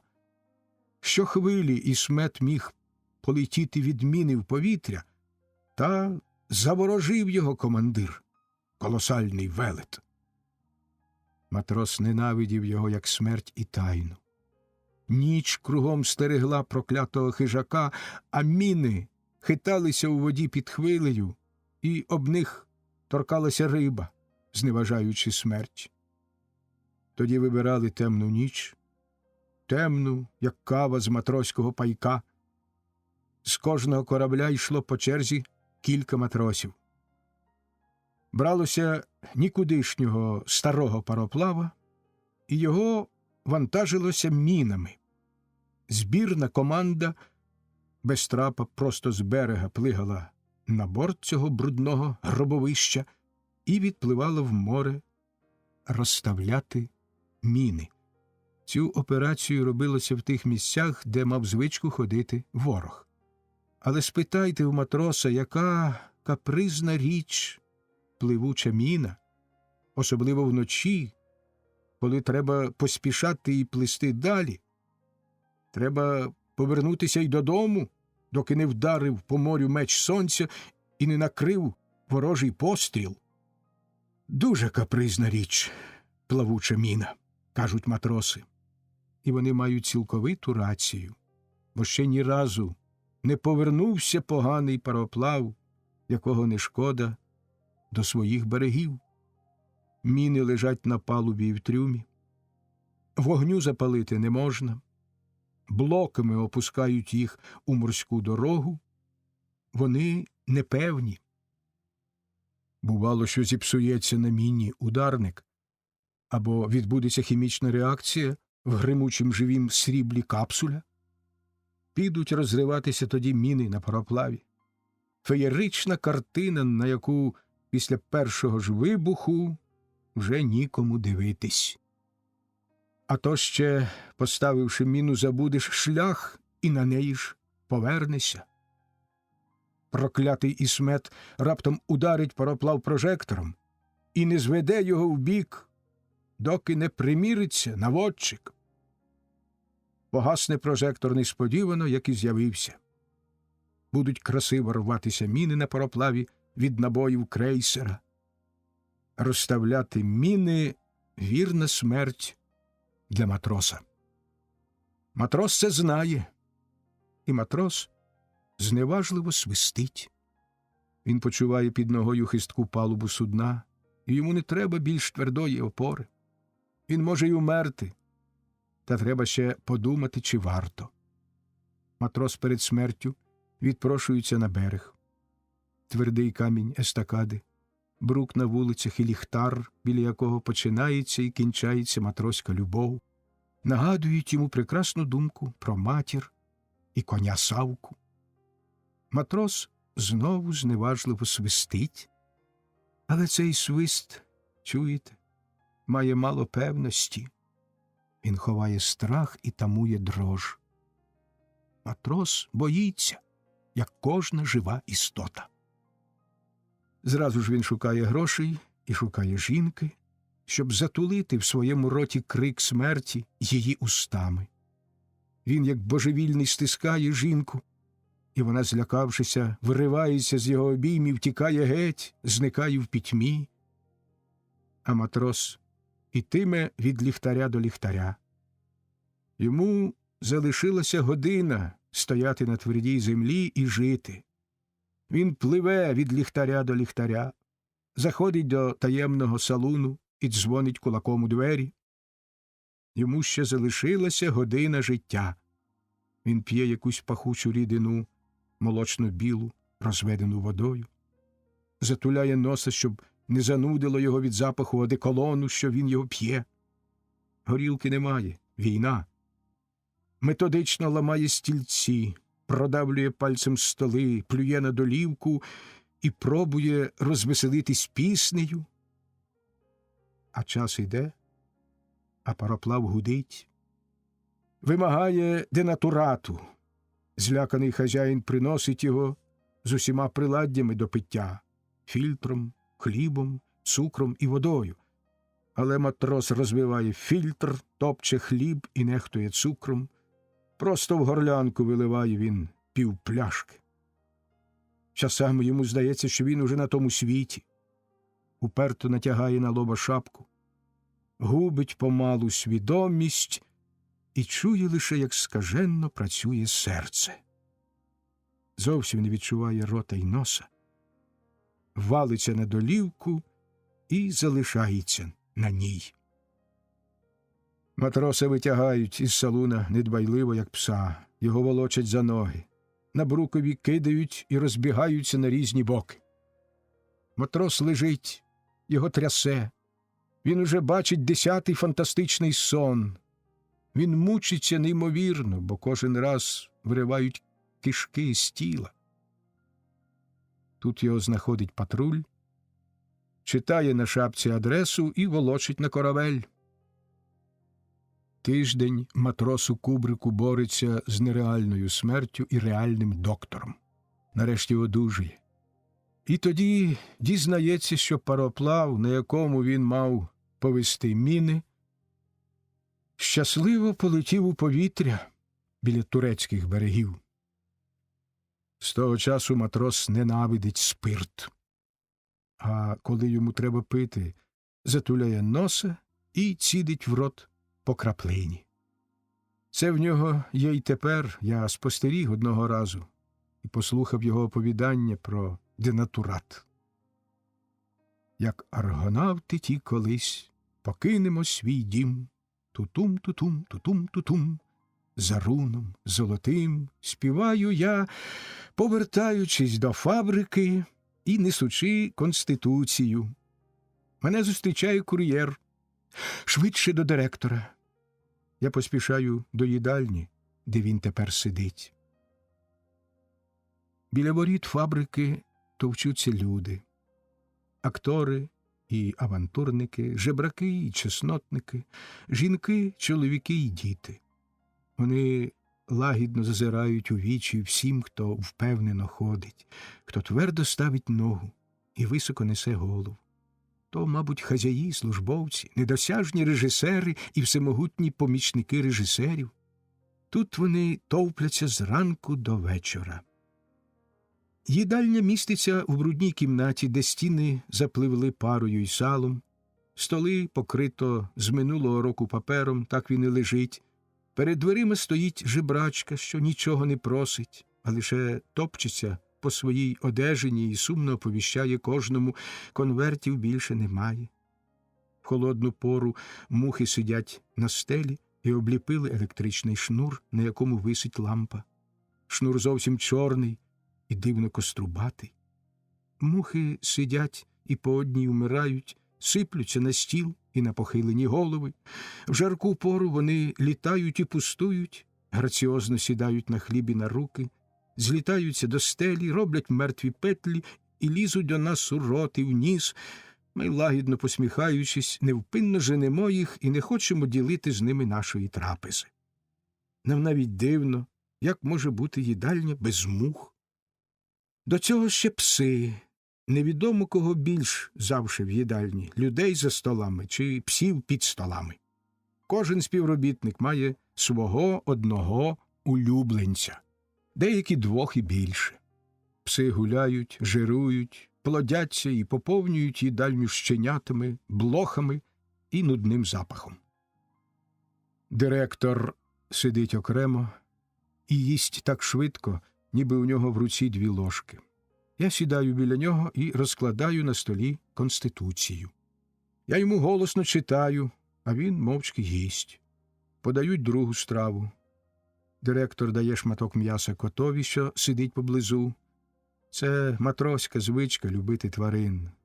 Одразу котові ще перепадає кілька шматків м'яса від людей, що сидять навкруги. Таємна думка, що на них таким чином зверне директор увагу. Така увага ні до чого, але людям приємно навіть погладити ту тварину, до якої торкалося начальство. Як аргонавти ті колись, співаю я про себе, закінчивши читати пункти, навіяні морем.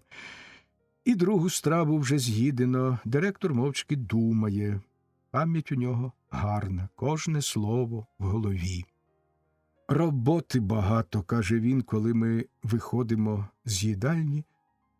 Тільки розбалувались вони всі. Халтуру розводять.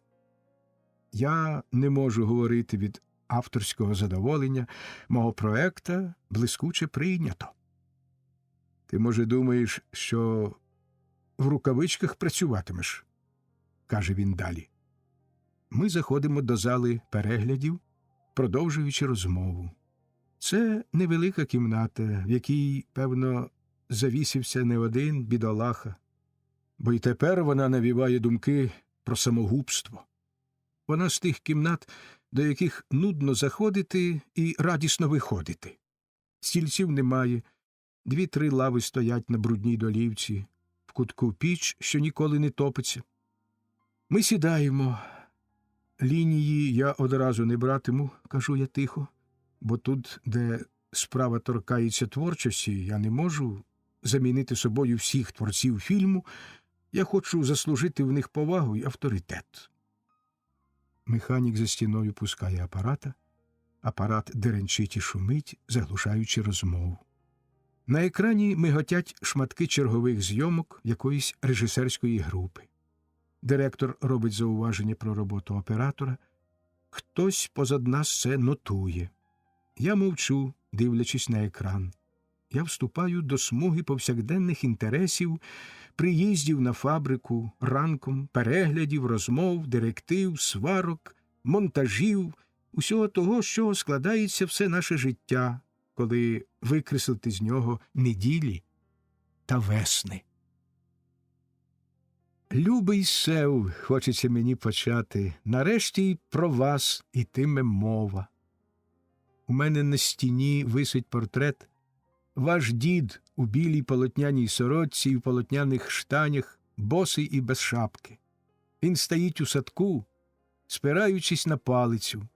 Йому не менше 90, але він стоїть так, як ви стояли колись у місті.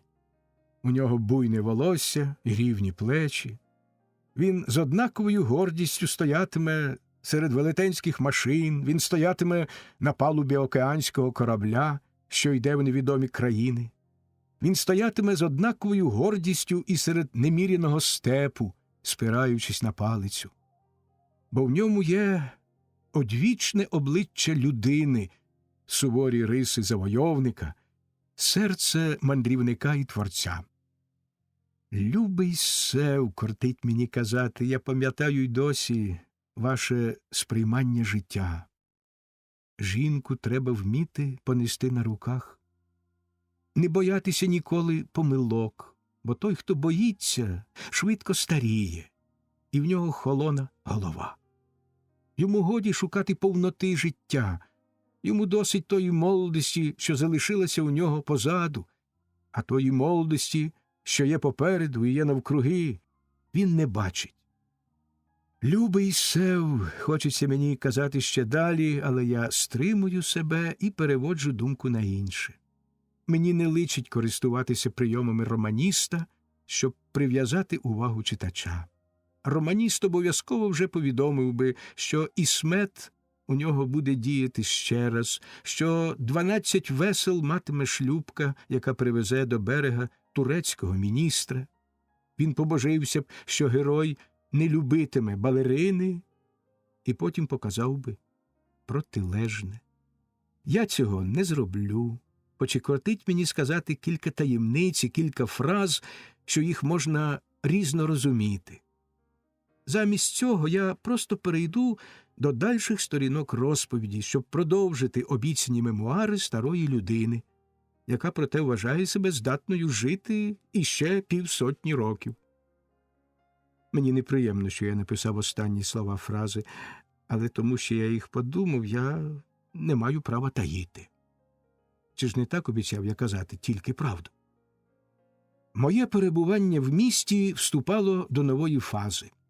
Мені сьогодні сказали, що приїхав Сев. Я його не бачив. Художник Сев – мій перший друг. Прийшовши режисером до кіно, він поставив невеличку комедію і блискуче провалився. За це він дозволив собі відпуск на кілька місяців. Тепер він знову повернувся до міста і буде ставити ще одну картину. Я піднімався по східцях на 3-й поверх готелю. Горіли електричні лампи. Був вечір, що не віщував мені нічого особливого, ніяких подій. Весело підскакуючи, я майже вибіг нагору, і там раптом зупинився, пригадуючи, до кого йду. До високого режисера, відповів я сам собі, поновлюючи рух по паркету коридорів 3-го поверху. Ми умовилися з ним порозмовляти увечері про його сценарій, той, що він почав ставити. Отже, я йшов, як веселий журавель. Моя печінка почувала себе добре, і жовч не виливалась, куди їй не треба. Я був розігрітий, як віск, своїми планами, майбутніми успіхами, романтичністю натури, тишею коридору, і відбиток чужих пальців залишився б на моїй шкірі, коли б хтось спробував узяти мене за руку. Постукав до кімнати. Тиша. Ще постукав. 2 голосів, жіночий і чоловічий, відповіли мені разом: «Можна». Я переступив поріг кімнати і одразу нікого не побачив. Праворуч під стіною на столі стояла лампа з абажуром і темною матерією на останньому. Від цього вся кімната стояла темною, задушливою і чужою, як вулиця незнайомого міста. В очинені вікна долітала музика ресторану, перериваючись і глухнучи, коли там раптом зачиняли двері. Потім знов лунала, вирвавшися в щілину. Запах жінки примусив мене глибше зітхнути, набираючи повітря. «Добрий вечір», – сказав я. Мені відповіли не зразу, очевидячки чекаючи когось іншого замість мене. Хтось біля вікна палив цигарку, і вогник її раптом збільшився, зробивши потім в темряві траєкторію яскравої зірки. З ліжка до мене озвався високий режисер. «Засвітіть, будь ласка, горішнє світло». Я повернувся до дверей і, доки намацував рукою вимикач, подумав, що я прийшов невчасно і мені краще піти, не перешкоджаючи людям заповняти вечірній присмерк розмовами. Пахощі жінки знову долинули до мене. Я запалив світло. Високий режисер лежав на ліжкові, що стояло ліворуч, упирався головою в стіну і ноги звісив на долівку. Біля вікна сиділа жінка, білоголова, стрижена, в англійській блузці, поклавши довгі ноги на стілець перед собою. Вона палила, дмухаючи у вікно, і ледве подивилася на мене. Режисер одразу скочив з ліжка і простяг руку. «Дуже радий бачити. Вже гадав, що не прийдете. Сідайте, будь ласка, знімайте вашу куртку і почувайте себе вільно». Я роздягатися відмовився. «Дякую», – сказав я, – «але ми сьогодні, очевидячки, не встигнемо побалакати. Я ще маю побачення з моїм товаришем, що вчора приїхав до міста». «З Севом?» – запитала жінка. «Дозвольте вас познайомити», – заметушився високий режисер. «Це, так би мовити, моє начальство з фабрики, редактор. А це моя приятелька і землячка». Землячка, не встаючи з місця, простягла мені руку, я її взяв, безвольну, трохи холодну і гладеньку. Жінка мені рішуче не сподобалась, мені стало чомусь досадно. «З Севом», – відповів я, – «а ви його хіба знаєте?» «Я Сева знаю. Жінка викинула у вікно сигарету і встала зі стільця. Учора мене ось він познайомив. Вона почала ходити по хаті. Я одразу став забувати своє незадоволення. З нею мені захотілося погуляти по вулицях, міцно притиснувши до себе її лікоть. Вона трималася так, ніби їй шлейф несли пажі. Розмовляючи з високим режисером, я відчував на собі погляд. Крайки моїх вух червоніли. «До побачення», – закінчив я розмову. «Завтра умовимось». «До побачення, товаришко». Я вийшов з кімнати, почувши за собою, коли зачиняв двері: «Хочете чаю, таях?» Це мене вразило, і я навіть не в той бік коридору відразу повернув. Потім я почав згадувати, перебирати прізвища і знайомих. Замислившись, я набрів на Сева, що мешкав за кілька номерів далі в коридорі і виходив кудись із своєї кімнати. «Сев! Сев!» – закричав я. «Ви це чи не ви?» «Це я!» – відповів Сев, простягаючи мені долоню. Ми довго стояли, трясучи руки, як це завжди роблять і вороги, і друзі. Перші, щоб замаскувати ворожість, а другі, щоб заховати дружню теплоту. «От ми і зустрілися», – кажу я. «А наче зовсім недавно ми з вами жили в одній кімнаті. Скільки це вже часу пройшло?» Ми встановили точно, скільки пройшло часу, і це нас ані порадувало, ані засмутило. Що нам час, коли його є під нами і вище нас цілі гори? «Провалили картинку, Сев», – сміюся я. Ще й як провалив. З музикою й барабанами регочеться мій друг, і луна йде коридорами, як у лісі. Зате я тепер не провалю і не злякаюсь. Стоїмо ми в коридорі довго, заходимо до кімнати, і там знову стоїмо. Розмова наша мало має змісту, але хіба не досить того, що ми чуємо одне одного, бачимо і сміємось, як малі, не знати з чого. «Сев, а хороше море, чорт його забери. Коли б тільки його не змальовували синьою фарбою і красивими епітетами. Обов'язково над ним мусить літати чайка, що квилить, проквиляє, буревісники, що чують бурю, і кораблі з білими лоскутами парусів. Ідуть вони обов'язково вперед.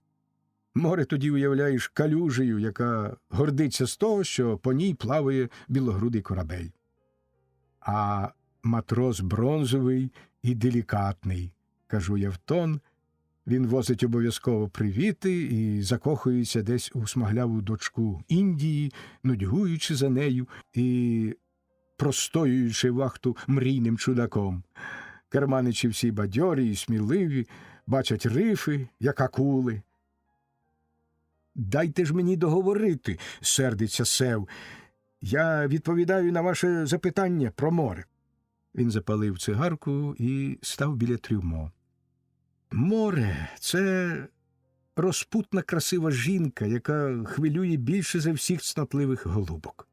Ця жінка лише збуджує жагу, вашу шалену пристрасть. Як перша знана жінка, вона увижається вдень і вночі. Задовольняє один подув пристрасті, але викликає два інших. Ви бачите, що вона брудна, оця ваша любов, вона іноді дурна й жорстока, але ніяка красуня в світі не дасть вам стільки насолоди, бо вона є і залишиться першою жінкою, першою любов'ю. Він промовчав. Море зовсім не синє, і чайка квилить над ним тому, що хоче їсти, а не тужить за кимось. На кораблях брудні сірі обвітряні паруси, і саме цей факт мені хвилює кров. Кораблі на морі поспішають перебігти свій шлях, щоб їх не захватив у дорозі шторм. Вони бояться моря, і їхній гордий вигляд походить від поспішності.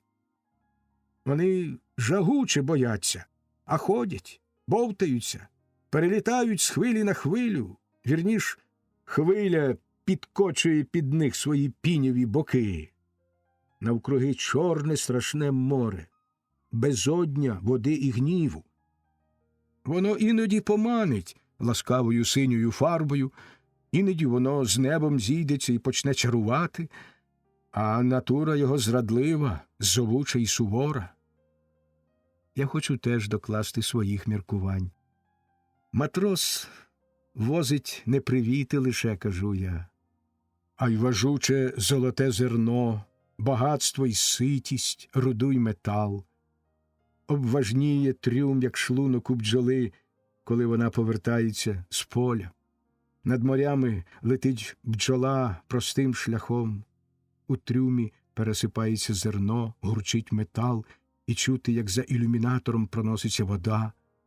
На вахті хочеться спати, і обважніли після робочого дня руки. Море сев не забавка. Сев одходить від трюмо. Виявляється, що він одягав там комірця і поправляв на собі краватку. Це мене зацікавлює, бо в нас ніколи не бувало люстерка, і ми все робили помацки. Мушу признатися, що це був перший і останній раз, коли Сев користався трюмо для таких дрібниць, як комірець і краватка. «Де ви були?» – раптом згадав він про нашу зустріч в коридорі. Я сказав: «То чого ж ви звідти втекли так швидко?» «Там якась дівчина, і вона мені не подобається. А взагалі я не хочу їм перешкоджати». «Таях її звуть?» «Я чув це ім'я, але при чому тут Йосиф Прекрасний? Там є така цариця, що спокушає». «Оце вона там і є». Я здивувався і схвилювався. Перше почуття я висловив, а друге спробував заховати навіть від себе. Моє ж серце, цей одвічний зрадник, нагнало на обличчя зайвої крові, я зробився червоний. Сев це помітив. Він нічого не сказав і почав проглядати журнал. Іноді він дивився на мене, знову ховався за журналом. Ми розпочали розмову, провадили її з півгодини і сказали дуже мало слів. Я взагалі люблю людей, з якими можна розмовляти, не кажучи всіх слів. Сценарій морський, думаю. Коли Сев говорить про свою якусь акцію, його слово, що визначає всю акцію, він вимовляє ніби з великої літери, як щось важливе та підкреслене. Море, корабель, наші матроси і нудьга за батьківщиною. Я лише слухаю, бо в мене немає нахилу до бесіди. Це він швидко помічає і непомітно змінює тему. І нарешті несподівано каже: «Ходім туди». «Куди?» – дивуюся я. «До тої кімнати, звідки ви втекли». Ми сидимо всі гуртом. На ліжкові я, Таях і Сев.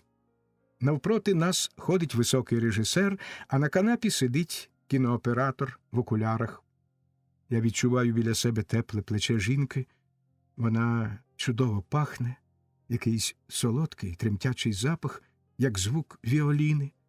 Мені хочеться сказати їй якусь приємність, показати себе веселим і цікавим, і красивим. Ви танцювали, як єгиптянка, наче жагуча пристрасть текла у вас.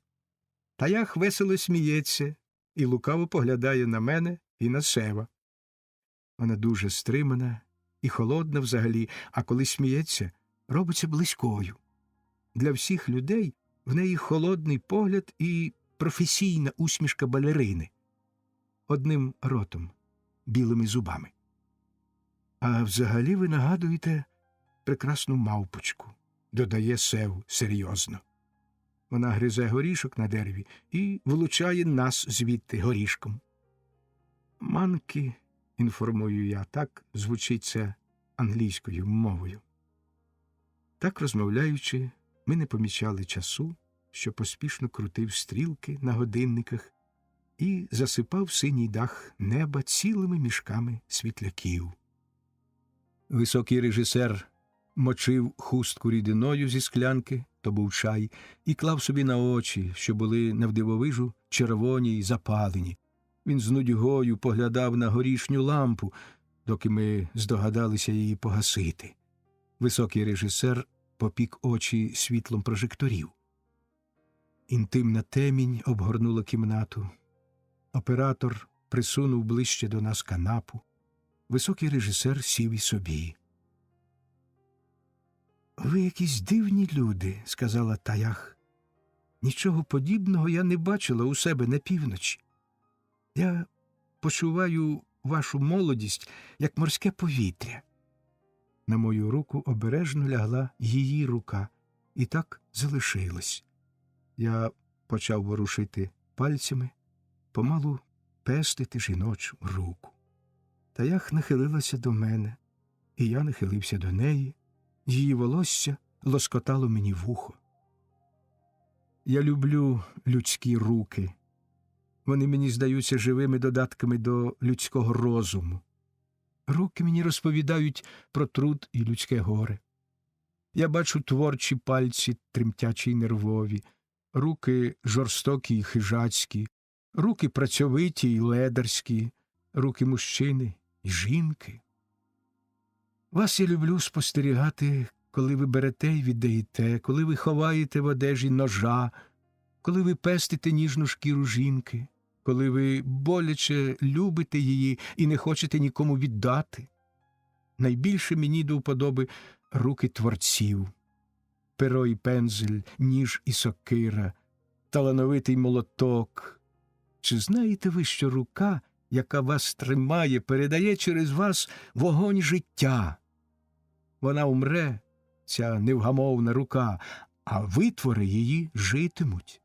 Вона поспішає, вона виконує волю людини, що, підіймаючися з небуття, ледве встигає дати життя дітям і виконати долю творчого труда.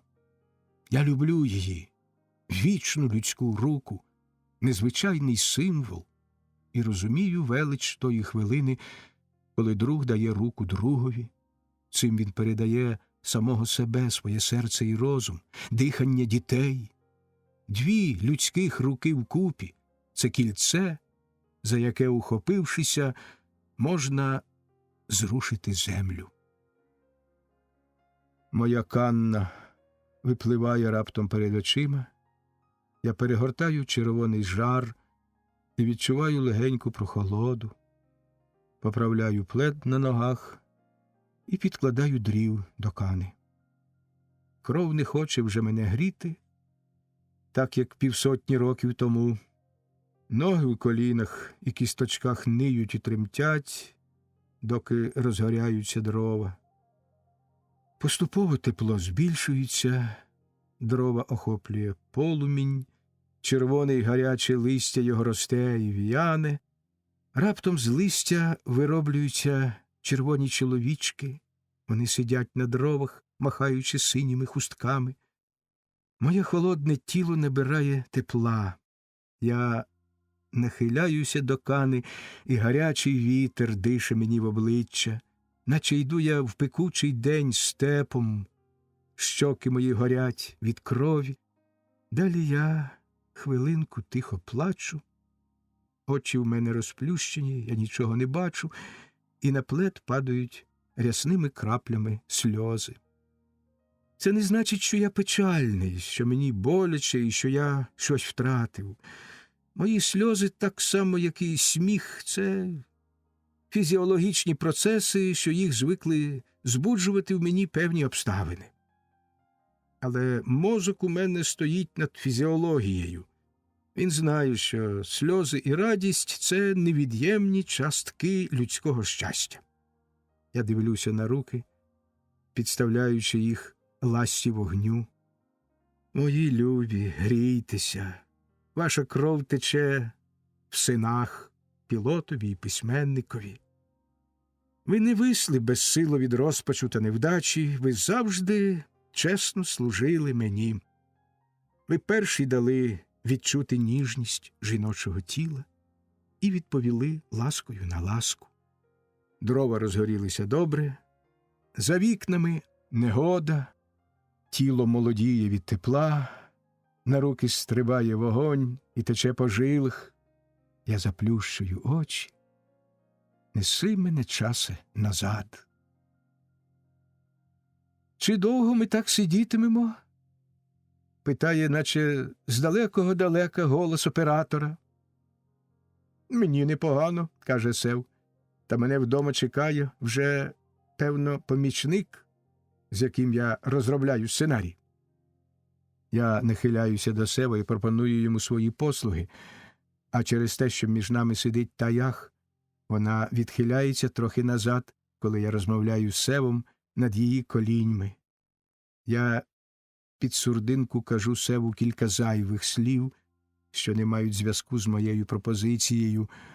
Вони передають моє сприймання Таях. Вона й собі хоче слухати і нахиляється до наших голів. Її груди торкаються тоді моєї руки. Я не ворушу ліктем, щоб залишити враження випадковості. Я чую пульсацію крові на шкірі руки. 3 голів укупі, 3 перемішаних дихання, 3 рук разом. Сев поклав і свою руку на наші. Сутінь кімнати – дружба, до якої увійшла жінка повноправною серединою. Цю групу можна вирізбити на піраміді, бо вона є синтез і натхнення. Тишу перекласти на камінь, і вона буде тремтіти в напруженні. На неї падатимуть тіні подій, але вона вічна. 3 голів укупі. Сонце ще далеко за обрієм. Його дотики до хмар ледве-ледве можна розпізнати. Це навіть ще не дотики, це погляд здалеку, від якого голубіє небо на тім місці, де зійде сонце. Море спокійне і темне, повітря вночі чорне, а тепер сіре, і можна бачити за хвильорізом, за маяком тіні парусів 3 шаланд. Ми вийшли з готелю. Сев, я і актор Тубілець. Вулиця мокра від роси, блідо горить ліхтар, він зблід, як жінка після пристрасної ночі. Перед готелем невеликий бульвар, що обривається до порту. Маяк уже погашено. Пароплав з чорним димарем і 3 червоними на ньому смугами видушує з себе дим, що помалу сотається в повітрі і заволікає портовий вокзал, портові будівлі й склепи, будівлі зерноперевантажувачів, залізничні вагони на естакаді. Пароплав з жовтим димарем помалу підносить на гротмачту прапор, чорний квадрат на білому полі. Капітан заявляє цим, що він сьогодні відпливає з нашого міста до своєї країни за море. Ми йдемо серединою бульвару в напрямку до східців у порт. Бульвар нагадує клітку зоологічного садка, в якому вивели звірів і лагодяться її почистити. Ще не повиходили підмітальники, поливальники і чепурії, люди, що мають повне право зневажати нас. Вони знають наші гріхи і бруд. Біля пам'ятника французькому герцогові стеляться вниз широкі східці. Герцог показує рукою своє задоволення з моря і торговельної гавані, що лежить просто перед нами. Він не дивиться ліворуч, де військова гавань, ще ліворуч, де нафтова, праворуч, де тепер царство зерна і шкір, ще праворуч, де за будівлями на молу є море і на високому березі рештки старовинної турецької фортеці. По східцях ми біжимо вниз, як школярі. Східців є сот зо 2. Добігаємо до вулички, нею йдемо ліворуч, минаємо торговельну гавань, де до берега причалили дубки й великі шаланди, похитуються в ранішньому сні ці дерев'яні будиночки, похитується сіно на деяких з них, і розноситься важке хропіння команди. дзенькотять ланцюжки, перекинуті з шаланд на берег. У військовій гавані попритулювалися човни рибалок. Ми підходимо до них і зазираємо згори з естакади. Наш актор починає бігати і шукати свого знайомого рибалку, віддаляється від нас і десь зникає. Море тихе й блискуче. Ми ходимо, не розмовляючи. Під нами шаланди, розпустивши паруси, похляскавши ними на тихому вітрі, одна за одною, відриваються від берега, набравши вітру в парус. Вони довго сновигають у гавані, як нічні птахи, лавірують, хитрять із вітром і врешті, як гуси, випливають за хвильоріз. Голос нашого актора десь лунає в ранковій тиші. «Ей! На яхт-клубі!» Яхт-клуб уперто мовчить, там немає ні душі. Актор надривається, ніби через усю військову гавань розтягся його голос. Нам набридає стояти на місці, і ми йдемо в напрямку голосу нашого актора, наближаємось до спорудження на березі. Це старий моторний човен військового призначення. Він стоїть на березі, підпертий з усіх боків. Ми прикладаємо долоні до залізних його бортів. До середини заглянути важко, бо високо. Ми зневажливо штовхаємо ногами, і ржаве кермо, воно рипить. Ми ворушимо вісь винта, вона злегка гудить, резонуючи в порожній середині. Погнуті борти, дряпини від куль і порвана сталь зруйнованої башти. Ми врешті пройнялися повагою до цього жертовника, на якому було принесено в жертву людські тіла. Коли, кому, скільки, ми не маємо відповіді. Які передсмертні рухи бачила ця сталь, про що плакали сини, чиїсь розкидані в тобі, збиті до бортів ворожим набоєм. Тебе пестило море, ти заривався в хвилю, човне. Тепер ти стоїш на березі, і ми не бачимо на тобі гордих слів спартанця Леоніда. Ми йдемо далі і доходимо до краю молу. Вже зовсім світає. Над водою сидять рибалки, аматори.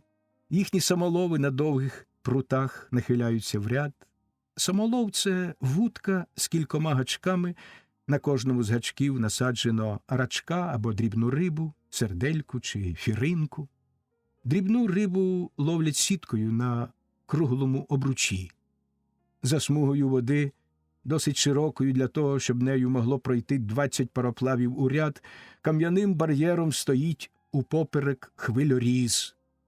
Він не з'єднується з землею, і до нього доходить човен.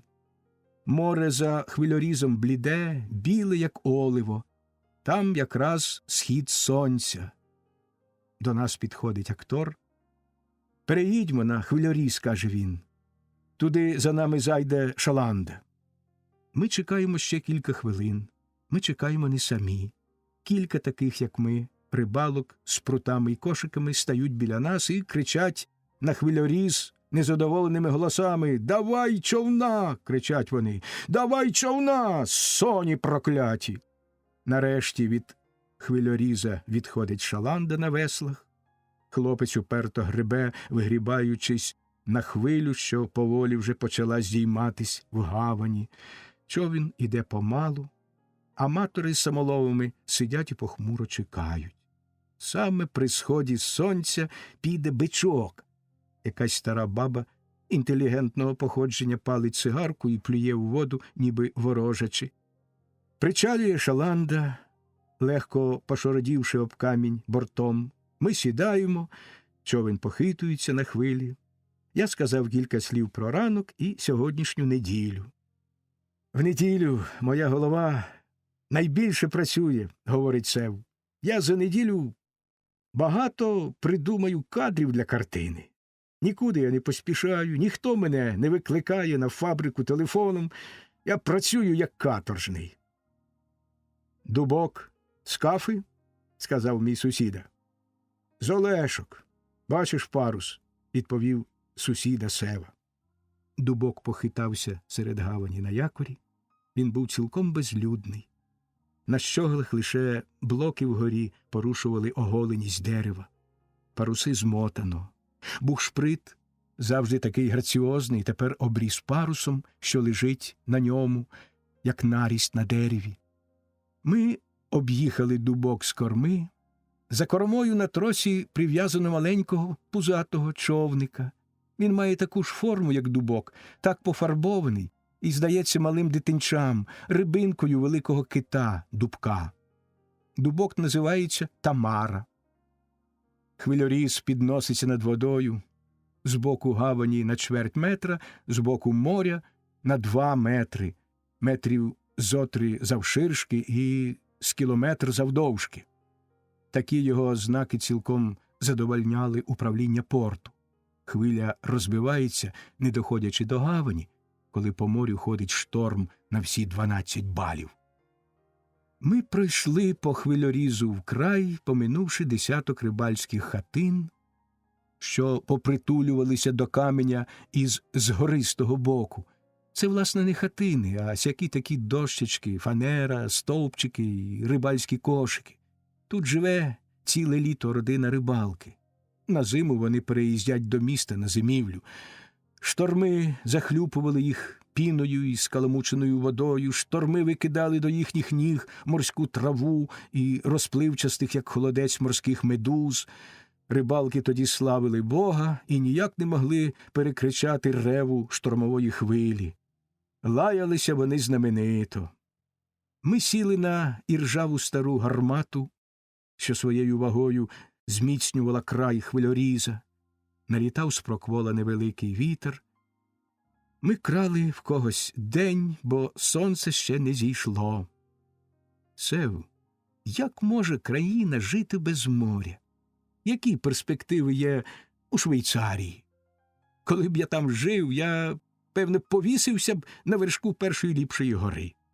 Їхня молодь з нудьги дряпається по скелях, одморожує носи і ставить собі рекорди. А нудно ж як. Сьогодні виліз на гору, завтра подерся на вищу, а людей навкруги немає. Внизу під ногами бовваніє вся країна, димляться долини, блищать ріки, на згір'ях, як мох, ліси. Вони сидять у норі.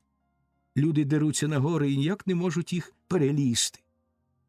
Вони ще роблять годинники, точно розподілюють чужий час, думають, що годинники дадуть їм втіху й молодість.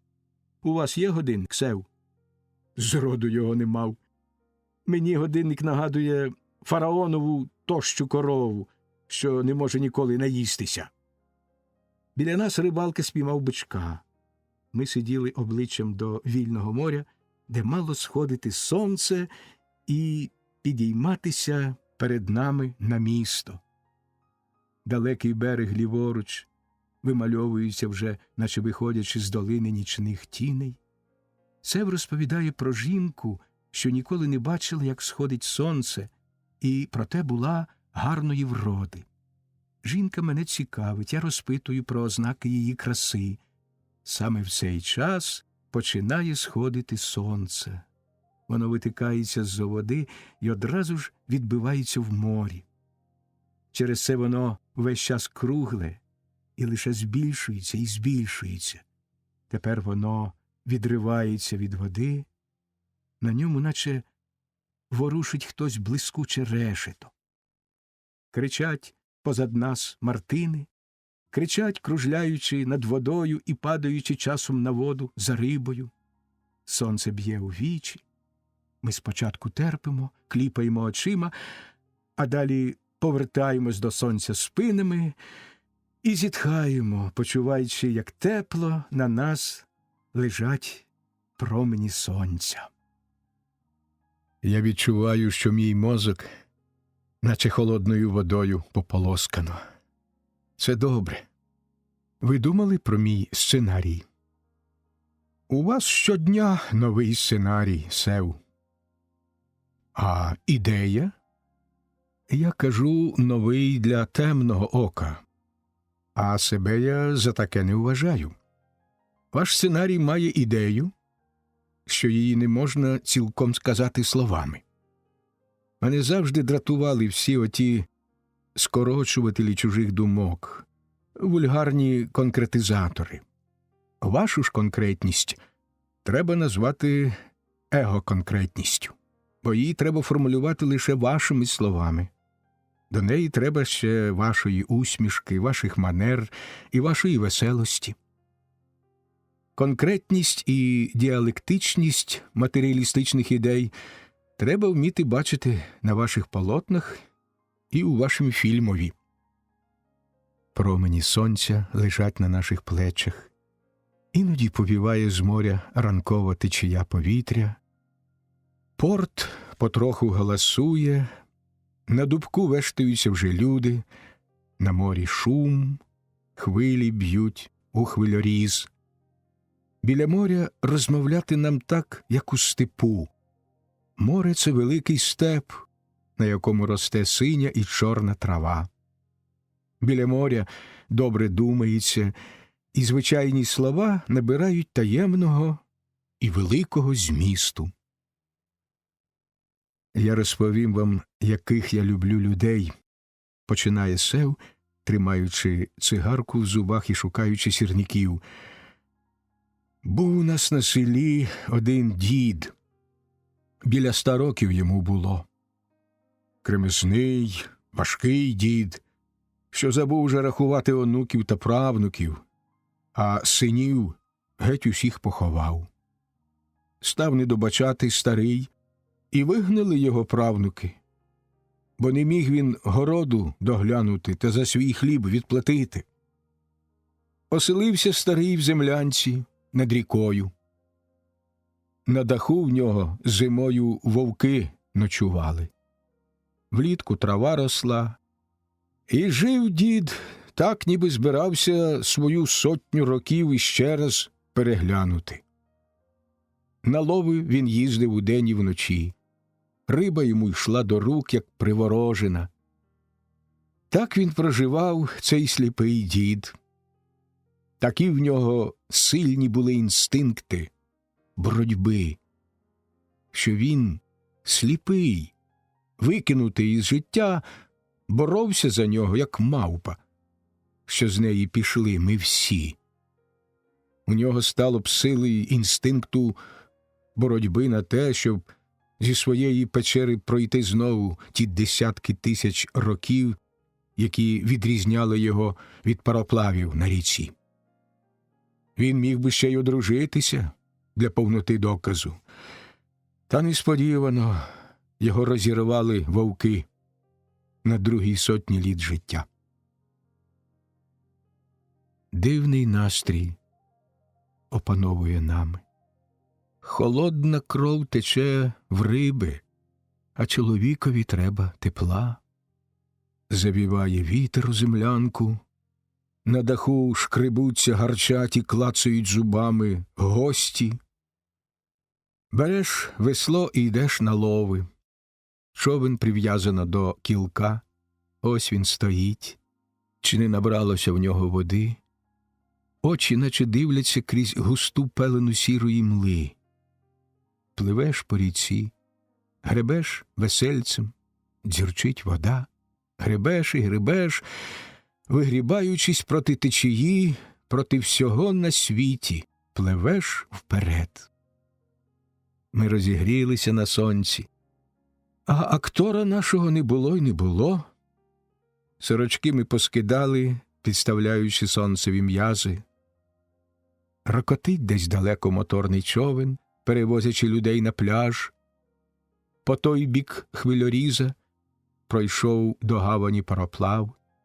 Він став посередині, вивісив на щоглу прапор, запрошуючи себе оглянути перед тим, як причалити закордонними товарами до берега.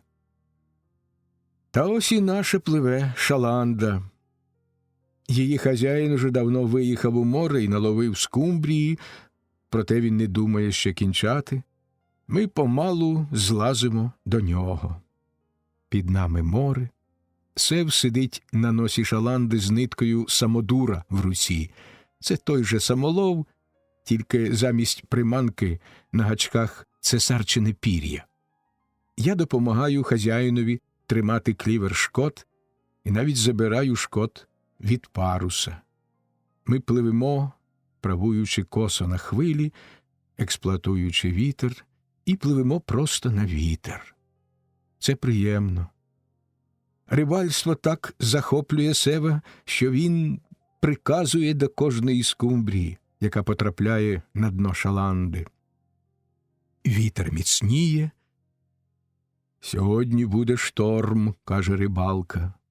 Його просолений ніс втягує в себе повітря, наче п'яниться запах горілки. «Буде шторм на 10 балів», – каже рибалка. Він кладе шаланду майже зовсім на лівий борт, переносячи парус і повертаючи шаланду до хвильоріза.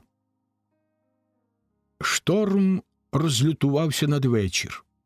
На місто з моря дмухав невпинно вітер, ляскали десь залізні дахи, шуміли дерева, на море насунув туман. Свист вітру й морського гулу часом перетинала сирена. Вона кричала методично, важким ревом пробиваючи пелену туману. Ми наче наїлися дурману.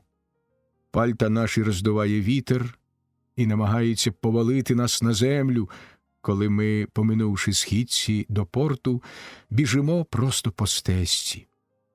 Вітер твердий, як гума. Нам навіть униз тяжко бігти, і ми біжимо, наче упірнаючи під воду.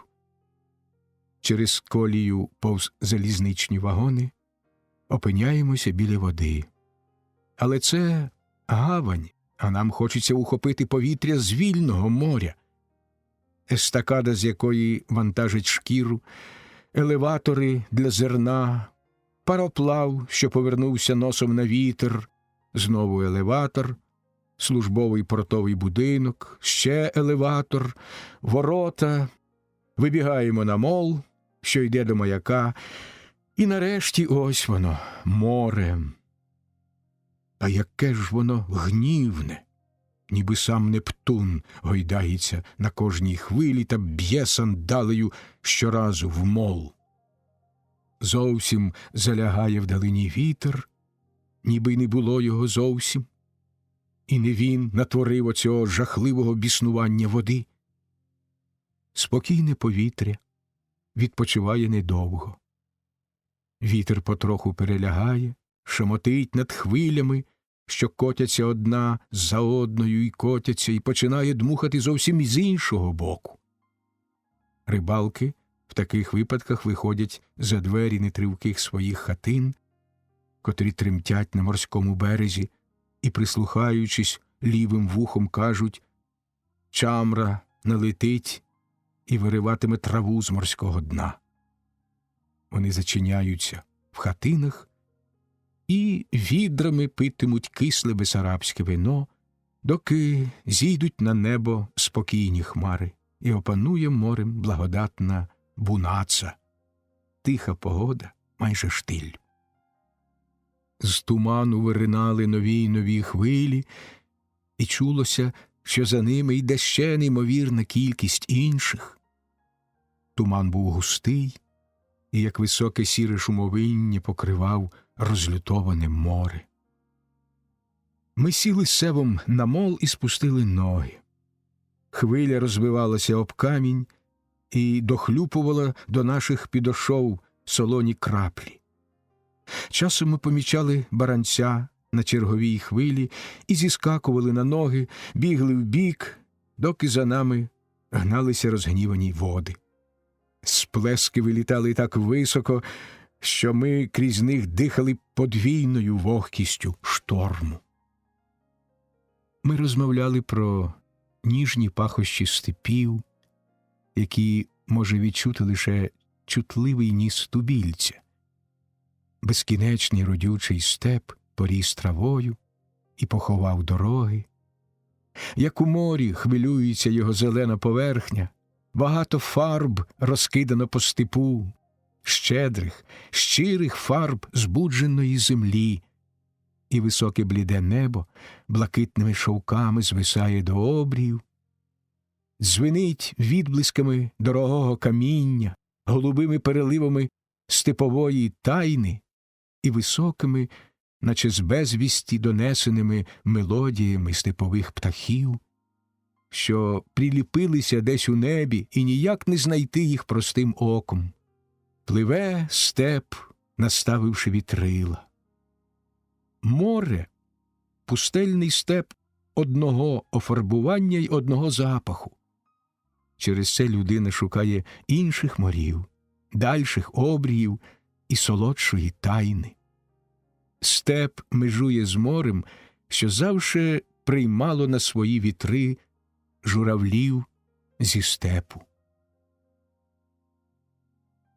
Ми розмовляли про жінок і про Таях, зокрема.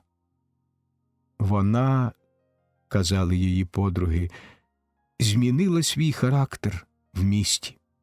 Кількарічне кидання від одного мужчини до іншого, жадібні дотики до всього забороненого, десь ніби загубилося, і не впізнати колишньої Таях. «Я така жадібна до всього», – говорила остання. «Я, мабуть, вродилася авантурницею. Батько мій італієць, мати слов'янка. Я не можу всидіти на місці. Та з вами я ніби потрапила до лагуни. Мені хочеться тихо пливти, говорити неголосно і сміятися з того, що сонце світить, і летять промені на сад. Ніхто так не ставився до мене в світі». Вона звикла до рук, що простягалися її обняти. Замацане тіло відпочиває зараз і відновлює кінчики чулих нервів. Прийде час, коли ця жінка буде відчувати себе дівчиною. Звичність і знання любовних утіх залишаться в ній, як згадка про давню, читану, недозволену книгу. Вона відродиться для нового життя. А ми їй допоможемо в цьому, Сев. Яка це достойна річ – приголубити людину.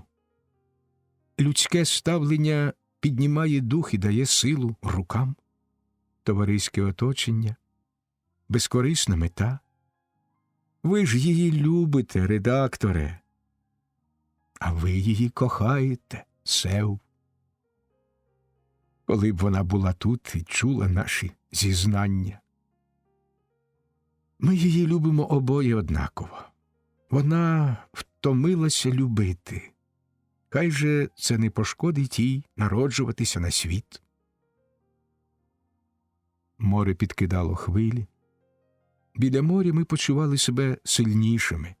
Далеке місто тонуло в тумані наступаючого вечора. Тільки мол закруглявся з одного й іншого боку. Перед нами море, а позаду спокійна смуга води гавані. Ніби сиділи ми на вигнутому місяці, відбивалися в безмежному морі і пливли не знати куди по такій шумливій воді.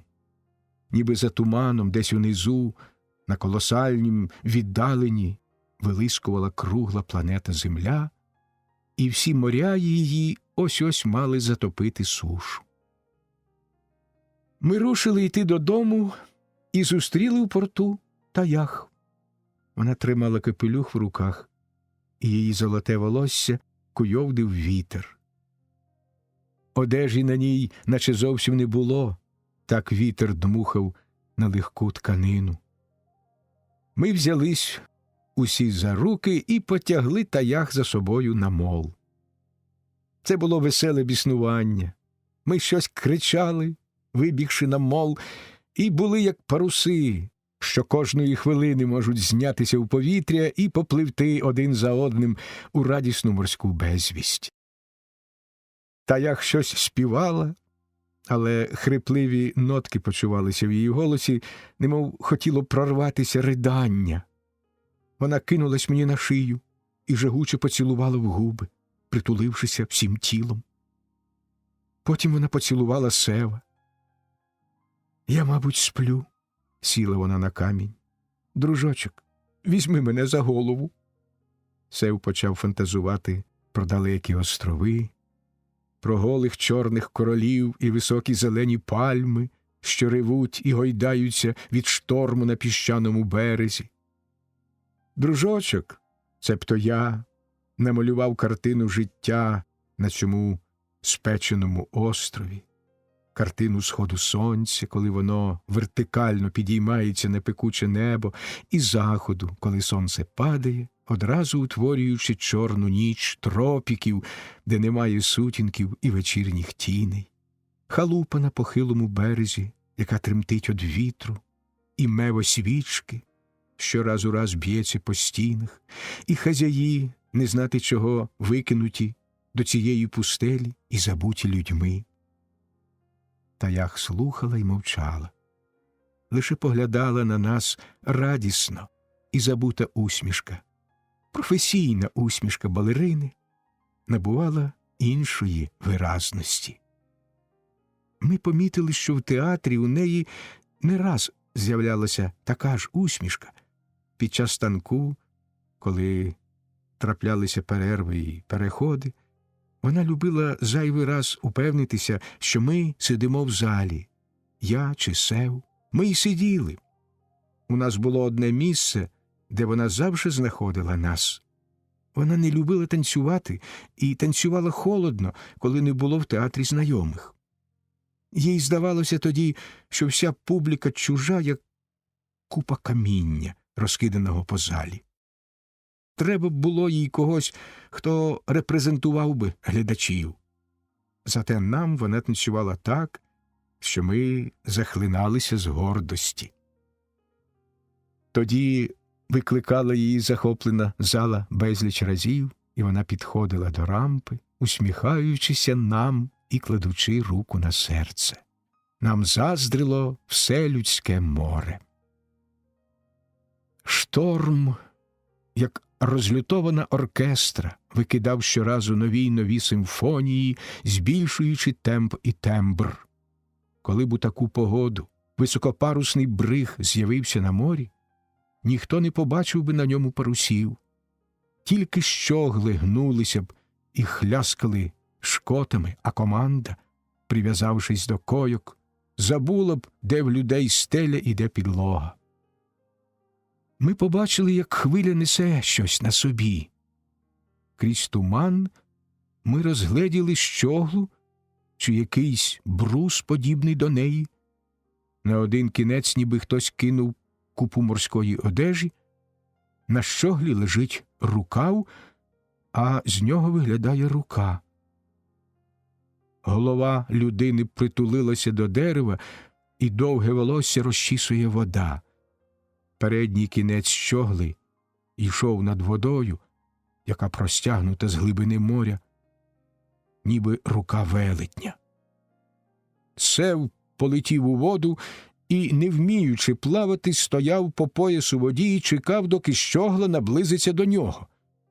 Я вагався, знаючи, що вода холодна, але щогла, підпливши до берега, почала битись об камінь, струсила себе у воду закляклого вершника, разів зо два збила Сева з ніг і могла потрощити йому кості. Я плигнув у воду і собі, скинувши туфлі й штани.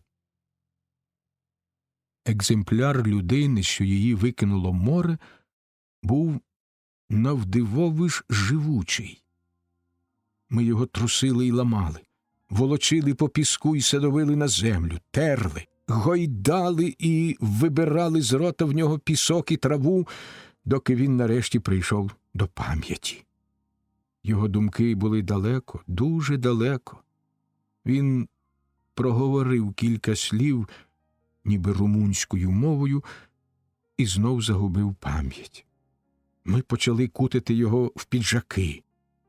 Він розплющив каламутні очі, і ми злякалися. Такі вони в нього були сині. Ми не відривалися від зусиль його розуму вимовити ще щось. що дало б нам ключ, хто він є, цей бурлака з моря. Англійська фраза «води, ради Бога, води» нас збентежила. Румун чи англієць? Ми відрядили таях за спиртом. «Де я?» – запитав незнайомий німецькою мовою, підводячись на лікоть. Його почало страшно нудити. Ми не перешкоджали йому. Потім віднесли його в затишок і зняли всю одіж. Це був прекрасний екземпляр мужчини. Обличчя обвітрене й мужнє, а тіло радувало очі чистими лініями. Ми викрутили його одіж, так що в ній не залишилось і краплі води, і заходилися розтирати незнайомого горілкою, що її принесла таях. Потім ми напоїли нашого пацієнта цією ж рідиною просто з пляшки. Зусилля наших 6 рук, щира робота таях і наша, горілка в роті і шлункові зробили своє діло. Незнайомий остаточно прокинувся і засоромився, відчувши себе голим серед нашої компанії. У таях горіли очі. Вона не могла відірвати погляду від тіла цього матроса. Ми знайшли якір на його руці. «Прекрасний початок для майбутнього фільму», – сказав Сев, подаючи незнайомому його одіж. Той одягся, і я запримітив, як поступово розчаровувалися очі таях, коли брудне матроське лахміття покрило прекрасні форми мужчини.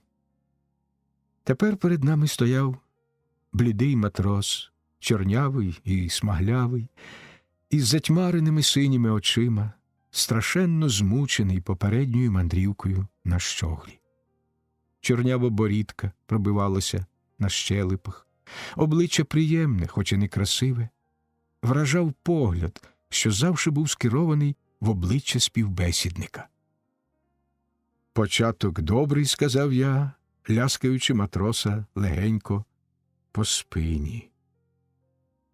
«Чи ти німець, чоловіче?» Матрос оглянув нас усіх такими радими очима, ніби ми давали йому гетьманські клейноди при світлі рампи. Він сів на землю від слабості і простягав до нас руки, як божевільний. Далі він цілував землю і пророблював інші формальності, що їх завели мандрівники, повертаючися на рідну землю. «Братики ви мої рідні», нарешті почули ми його національність. Потім матрос затремтів несподівано і випив з пляшки решту горілки. Він уперше злякано на нас подивився. «Мене сьогодні розстріляють?» – запитав він і зараз же знепритомнів від усього пережитого. Далі його непритомність перейшла в тихий, міцний сон. «Я Богдан», – пропищав він, коли ми його підняли нести. Матрос був досить важкий. До візника, якого ми здибали біля портової митниці, ми порядком таки натрудились. З нашої одежі йшла пара. Вже зовсім завечоріло. Моря не видко було через туман. Шторм лютував, ніби велетенські руки перегортали в воді каміння, не жаліючи сили. Ніхто не повірив би, що ми вантажимо контрабанду, коли б побачив, як ніжно посадовили ми матроса поруч із Севом на візника і помахали в дорогу руками. Далі ми з таях пішли з порту. По дорозі ми зайшли до професора і посиділи в нього з годину на китайських кріслах. Ми з'їли прекрасну диню, яка об'єднала нас, як люлька миру. Я одержав Будду з бронзи, що його чекав уже давно, божка з Індії, зробленого людськими руками в 13 столітті. «Історія цього бога, – каже професор, починається з останньої китайської війни. До того часу Будда спокійно спостерігав життя в кумирні. Його вкрав, звичайно, матрос експедиційного загону. Перед тим, як забити свідка крадіжки, Бонзу, матрос розпитав його, чи немає чого цінного в череві Бога. «Сину мій», – відповів наляканий Бонза, – «завжди в таких божках є найцінніша річ усього нашого життя. Найцінніша річ». Та матросові не пощастило перевірити слів китайця. У нього ж в кумирні ж одібрав Будду офіцер. Через те, що останній не чув інформації покійного Бонзи, Будда й досі стояв у родині офіцера як трофей геройського батька. Я потрусив божка, перепрошуючи його за кощунство, і нічого не почув у нього всередині. Ми посміялися, я, Таях і професор. Останній, правда, знав, з чого сміявся. «А ми знайшли в морі людину», – похвалилася Таях, – «матроса, красивого хлопця». «Ви завжди щось для себе знайдете, тільки не одразу йому закручуйте голову. Не забудьте, що матроси не здатні прив'язатися надовго. Кожен порт милий їм лише доти, доки не кликав їх гудок на борт. У кращому разі він подарує вам мавпочку або сергу зі свого власного вуха». Ми промовчали. «Одначе вас не задовольнить жоден мрійник і романтик. Вам треба сильної руки, пошерхлої руки моряка і його посолених вуст з запахом горілки і міцного матроського тютюну». «Фе, професоре, які у вас думки про мене? Невже я подібна на дівку з пристані?» «Тим гірше, що не подібні. Мене тягнуть обрії. Я почуваю себе молодою і наївною. Мені хочеться завжди бути в вагоні потяга. Професоре, напророкуйте мені щось цікавіше за матроса. Навіть за цього гарного». «Хай буде так, як буде. Так, як ви захочете». Ми вийшли від професора, зогріті теплом цієї людини. Тихі вулиці міста були повні штормового вітру. Він проходив площами, як господар. Море билося десь об берег скажено й грізно. Я зазирав у безкінечно лагідні очі Таях. На перехрестях вулиць ми зупинилися, бо вітер наче танцював навкруги нас. Ми цілувалися, не звертаючи уваги на прохожих, і йшли до іншого перехрестя. Там цілувалися знову, і я свистів з насолодою в пальці, але вітер свистів дужче. «Заходь, дружочок», – каже Таях, коли ми рівняємося з її готелем. «Це ж останній вечір. Завтра я від'їжджаю до Генуї. Доки ми знову побачимося, пройдуть місяці». Проходячи коридорами готелю, ми помічаємо на дверях Сева записку: «Повіз Богдана до лікарні. Повернуся пізно». Ми пишемо нижче «На добраніч» і заходимо до кімнати Таях. Кімната молодої, привабливої жінки завжди нагадує каюту. Тільки в ілюмінатор може литися таке свіже повітря.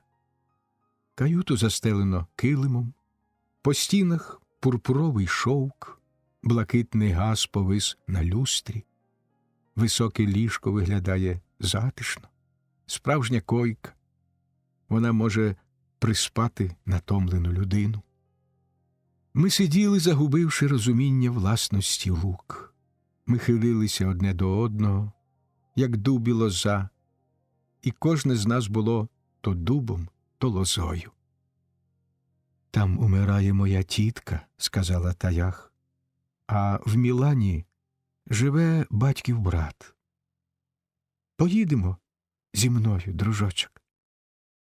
Я промимрив щось, лінуючись відповідати, і поніс Таях по кімнаті, не відчуваючи її ваги. Вона злякалася і здригнулася, шукаючи моїх очей і допитливо глянувши в них. Потім засміялася і, як воркотлива кішка, проказала мені на вухо: «А я думала». «Що думала?» «Що й ти такий, як вони». «Тепер не думаєш?» Замість відповіді вона почала кружляти мене по кімнаті, доки не заморилося вкінець. Я попрощався і вийшов, почуваючи, що неймовірний тягар узяв на себе такими відносинами. «Не загуби Богдана!» – крикнула вона з дверей. Губи мої були червоні і ніби не мої, коли я вийшов на вулицю. В обличчя мені ударив вітер, штормовий вихор. Ніч. На небі нагромаджувалися химерні темні скелі. Море здавалося чорною пащею колосальної машини, звідки дмухало солоним густим повітрям, вітром неймовірної сили. Був шторм.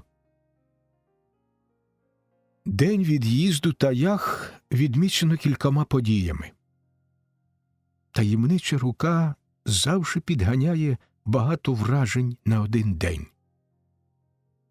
На березі моря в досвітній млі метушаться люди.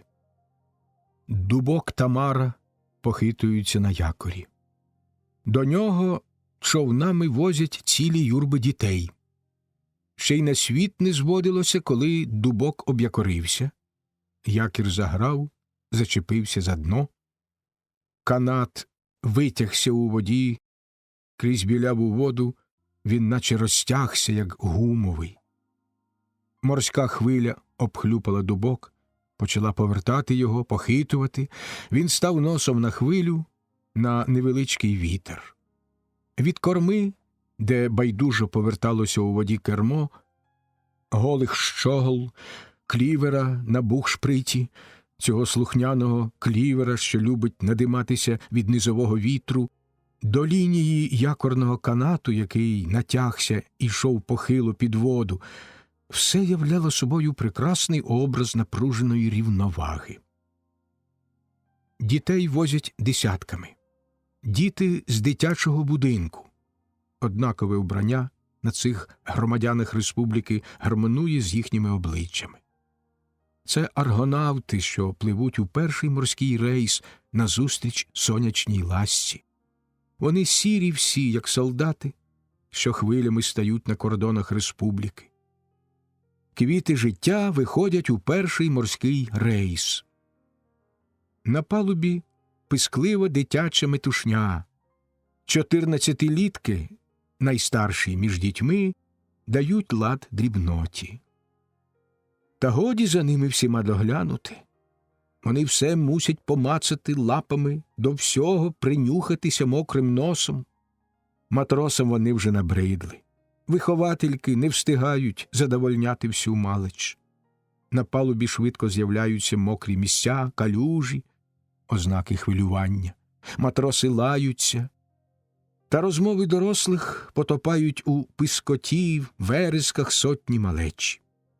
Дитячий запах стоїть над дубком, і море, домішуючи свого вітру, дає густоту повітря, потрібну для інкубатора майбутніх будівників. Сонце ще не вставало. Коли з берега вирушає останній човен з кінорежисером і кінооператором, Дубок все ще стоїть на якорі. Ранкове прозоре повітря не ворушиться над водою, і, може, через це й вода така прозора. Дубок видко увесь, від вершка щогли до найнижчого краю кіля. але на таку високу парусність кіль ніби малий. Режисер нічого не розуміє на кілях, але йому не подобається така непропорційність. «Хазяїне», – каже він і позіхає, – «у тебе кіль не з твого посуду». «Який там кіль?» – бурмотить хазяїн. «Кіль у порядку. Море спокійне. За такий вантаж ще й кіль їм справляй. Кіль акуратний». Адміністратор знімальної групи підтримує рибалку. Йому хочеться скоріше відкараскатись від такої мороки, як діти. «Не розумію», – каже він, – «нащо вам тут краса? Адже кіль цей у воді однаково, і його ви не зніматимете. Ваш корабель не стійкий через кіль. Хай тільки дмухне більший вітер». «Я й у горішній вітер повертався з моря», – ображається рибалка, але нахиляється над веслами, ховаючи своє поблідле відразу обличчя. Пролітає перший подув вітру. Човен підходить до дубка. Знімальний апарат ставлять на кормі. Починають ляскати паруси, витягають якір, дубок повертається боком до вітру, щогли зарипіли, і вже бухшприт іде над водою, і ніс ріже плескітливу хвилю. Чи є щось зворушливіше за отакий парус, коли йде він, тремтливо випнувши груди? Чи є в світі щось подібне, і чи може бути в світі щось подібне до такого незрівнянного змагання зі стихією? От цвіте буйне волосся в людини, облетять кучері, як з весняної верби, похолоне кров і похолоне серце, а людина все змагається, все простягає вперед долоні і, як парус, кличе пройти моря і пройти океани, припасти натомленим тілом до землі і дати сонцеві, дощам і вітрові робити їхнє діло. Коли барометр падає, море штормує, багато подій приходить таких, що дивно стає, де вони могли взятися, жахливі. У скаламученій воді моря, у розлютованому повітрі берега носяться отруйні рухання. І навіть по штормові є небезпека їхніх шкідливих впливів. Сонце сходило перед дубком, обертаючись на місці. Діти не могли заплющити очей, захоплені таким великим вогнем. Вони сплескували радісно руками, штовхаючись і вилазячи аж на бухшприт. Кінооператор крутив, режисер стояв позад апарата і радів від сцени, що мусила бути останньою в його фільмі. Парусник з дітьми пливе назустріч сонцеві. Вогняний диск піднімається над обрієм. Сонце, піднявшися, зайшло за невеличку хмару, що почала катастрофічно рости. Діти пустували, бо дорослі їх уже не могли помічати. Хмара розповзалася по небі. Вітер, що дмухав поривами, доніс вільгість дощових крапель. Хмара наздогнала парусник і обсипала його дощем. Паруси намокли, обважнивши щогли. Недалеко вже й берег. Дубок розхитує щоглами аж занадто. Рибалки переставляють паруси. Мокре полотно обвисає і неприємно хляскає. Повні паруси вітру. Щогли нахиляються аж до води. Ще натискає порив вітру, і щогли падають на воду, витрушуючи з дубка верескливу юрбу. Наступної хвилини небо розвидняється, сонце блищить крізь прорвану хмару, і ніби й не було зовсім дощу. Через годину директор дає інформацію репортерові про те, що через непристосованість дубка до невеликої ваги і через неглибокий кіль трапилась катастрофа. Але дітей пощастило врятувати, крім кількох малих. Директор виходить на площадку перед павільйоном. В павільйоні працює СЕУ. Світло прожекторів проходить крізь скляну стіну і ззаду освітлює колишнього матроса, що стоїть нерухомий на палубі свого нового корабля. Вітер обвиває цю фігуру з усіх боків, заблудившися поміж будівель фабрики. Поза матроса нагадує вантажника, що чекає, міцно відчуваючи землю чергового ящика втричі важчого за попередній. І тоді він не зігнеться, ніби вантаж покладено на віз, а не на живу людину. Директор запалює цигарку. Клекоче великий двір фабрики. Усі бачать директора і поспішають. Найманий шофер ладить машину. Він заліз майже цілком у неї і погойдується разом з мотором. Можна заприсягтися, що він боїться директора, чекає біди. Це трагічна група. Автомобіль і шофер – дві схвильованих істоти. Посеред двору вони тремтять, чекають, проклинають час, що зовсім зупинився в своїй поважній ході. Директор виходить із задуми. Він, як гармата, откочується раптом назад і перебігає павільйон, ледве не збивши з ніг секретаря. Той доганяє поспішного директора. Дитина задихнулася. Знаю вже. В морі. Та не в морі. А знімали тут немовля, а потім відвозили його автом додому. А мати дурна сиділа, зачарована швидким автом, а дитина й задихнулася. У матері на руках. Мати плаче. Чи багато на людину може падати, думав директор, простуючи до контори. П'яного шофера посадили на візника. Кінь не хотів довго рушати. Шофер тоді підносив ногу і натискав нею уявлену педаль, що мала подати газу до мотора.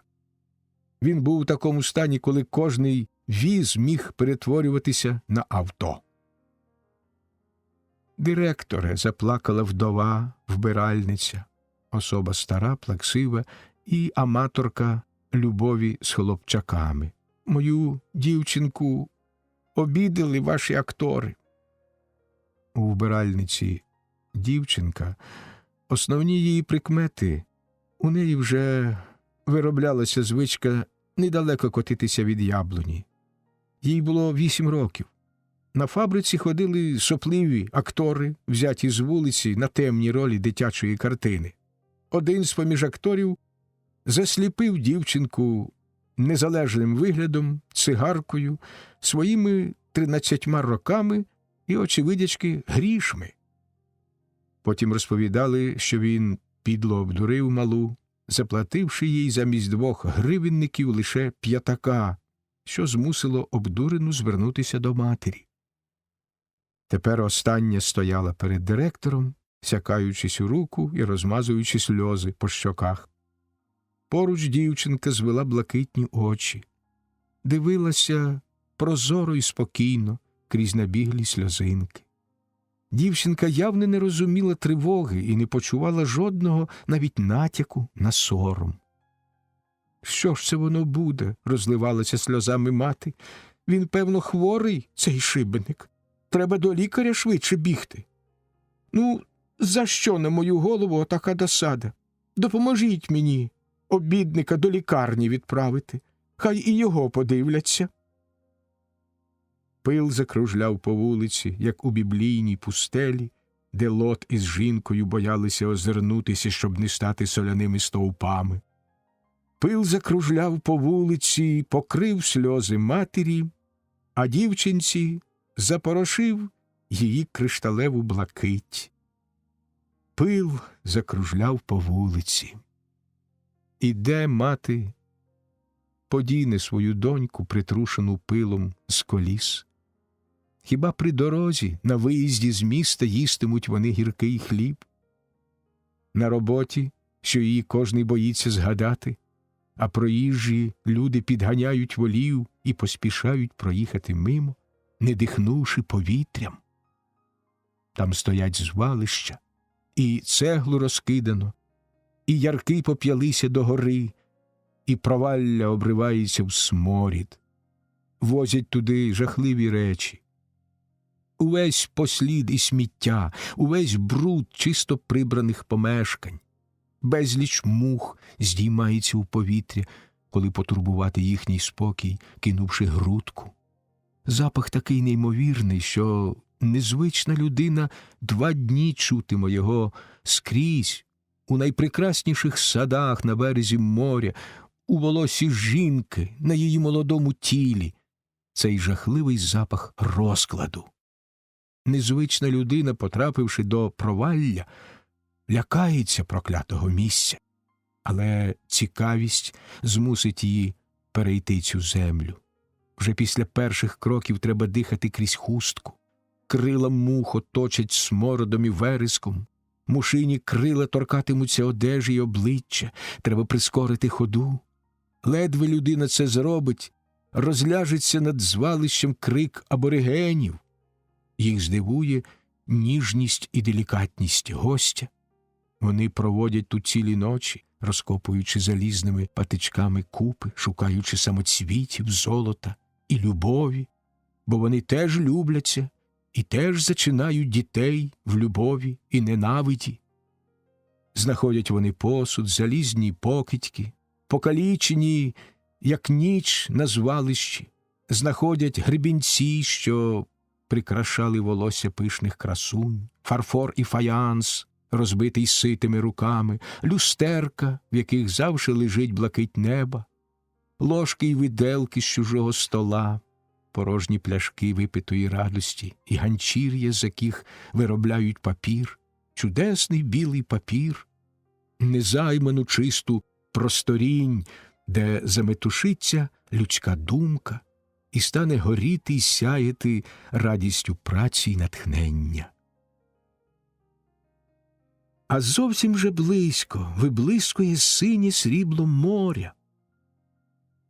Нависло над заходом сонце, день прилітає поважно в міській суєті, пароплав до далекої Італії обігнув морську опуклість і ніби потонув у морі. Давно вже розвіявся й дим, що довго виходив з-за обрію на небо. Сонце зайшло.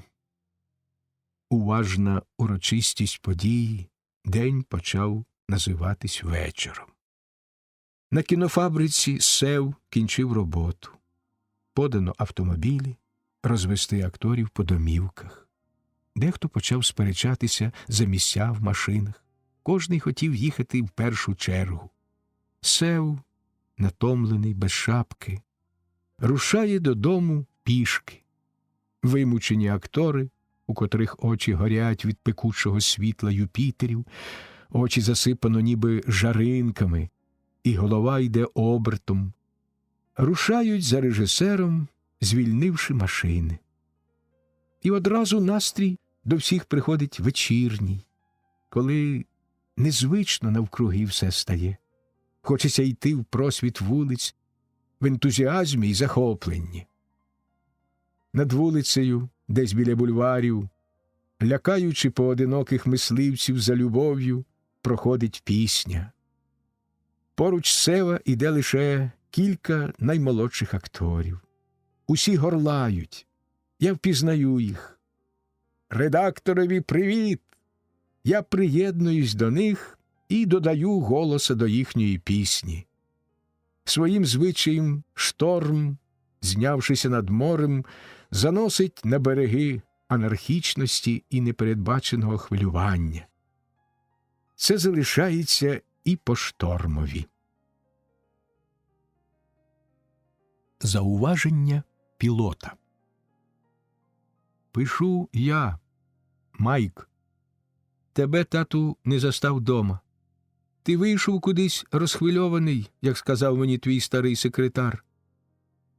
Мені довелося пригадати маленький прийом архаїчного боксу, доки він мене впустив.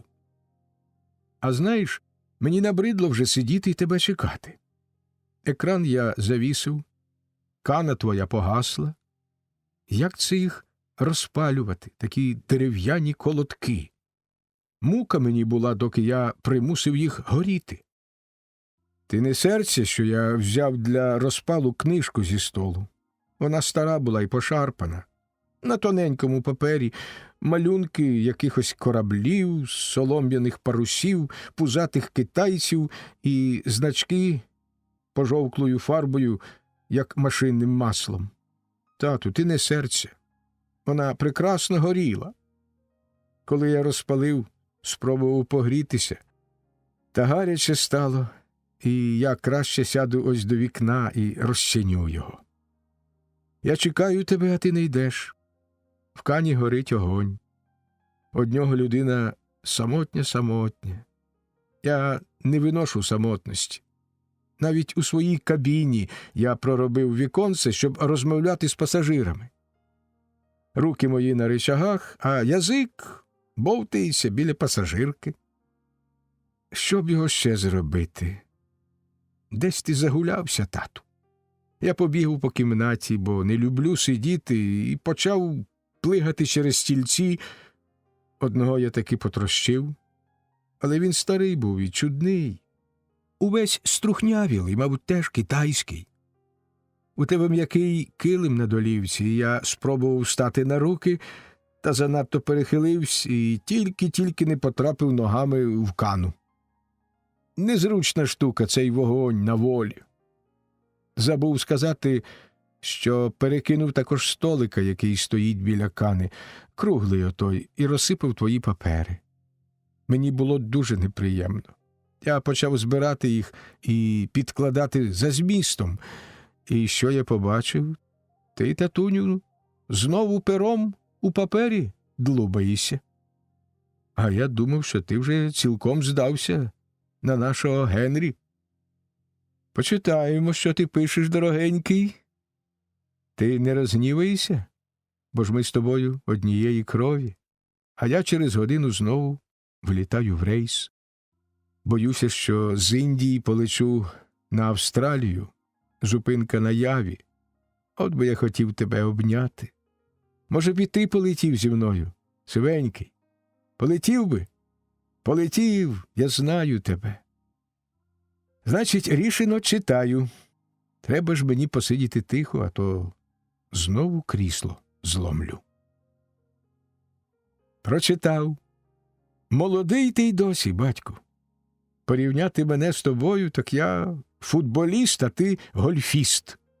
Така стара гра — гольф. У футбольній команді я був форвардом. Ми стояли на першій лінії, ми чекали, як яструби, куди вдарить капітан перший бол. Тоді ми здіймали пил і тонули в ньому. Іноді мені щастило розглянути зблизька бол, а більше я налітав і бив ногою в закручений клуб пилу і ременя, який затримувався до мого удару в ногах супротивника. Я почував запах боротьби, бив головою, ногами, мордою. Це отчайдушний спорт. Серед друзів, серед команди я грав як архангел. Тепер візьми гру в гольф. Велика площа. На ній є ділянки води, високої трави, чагарнику, піску, рівного місця.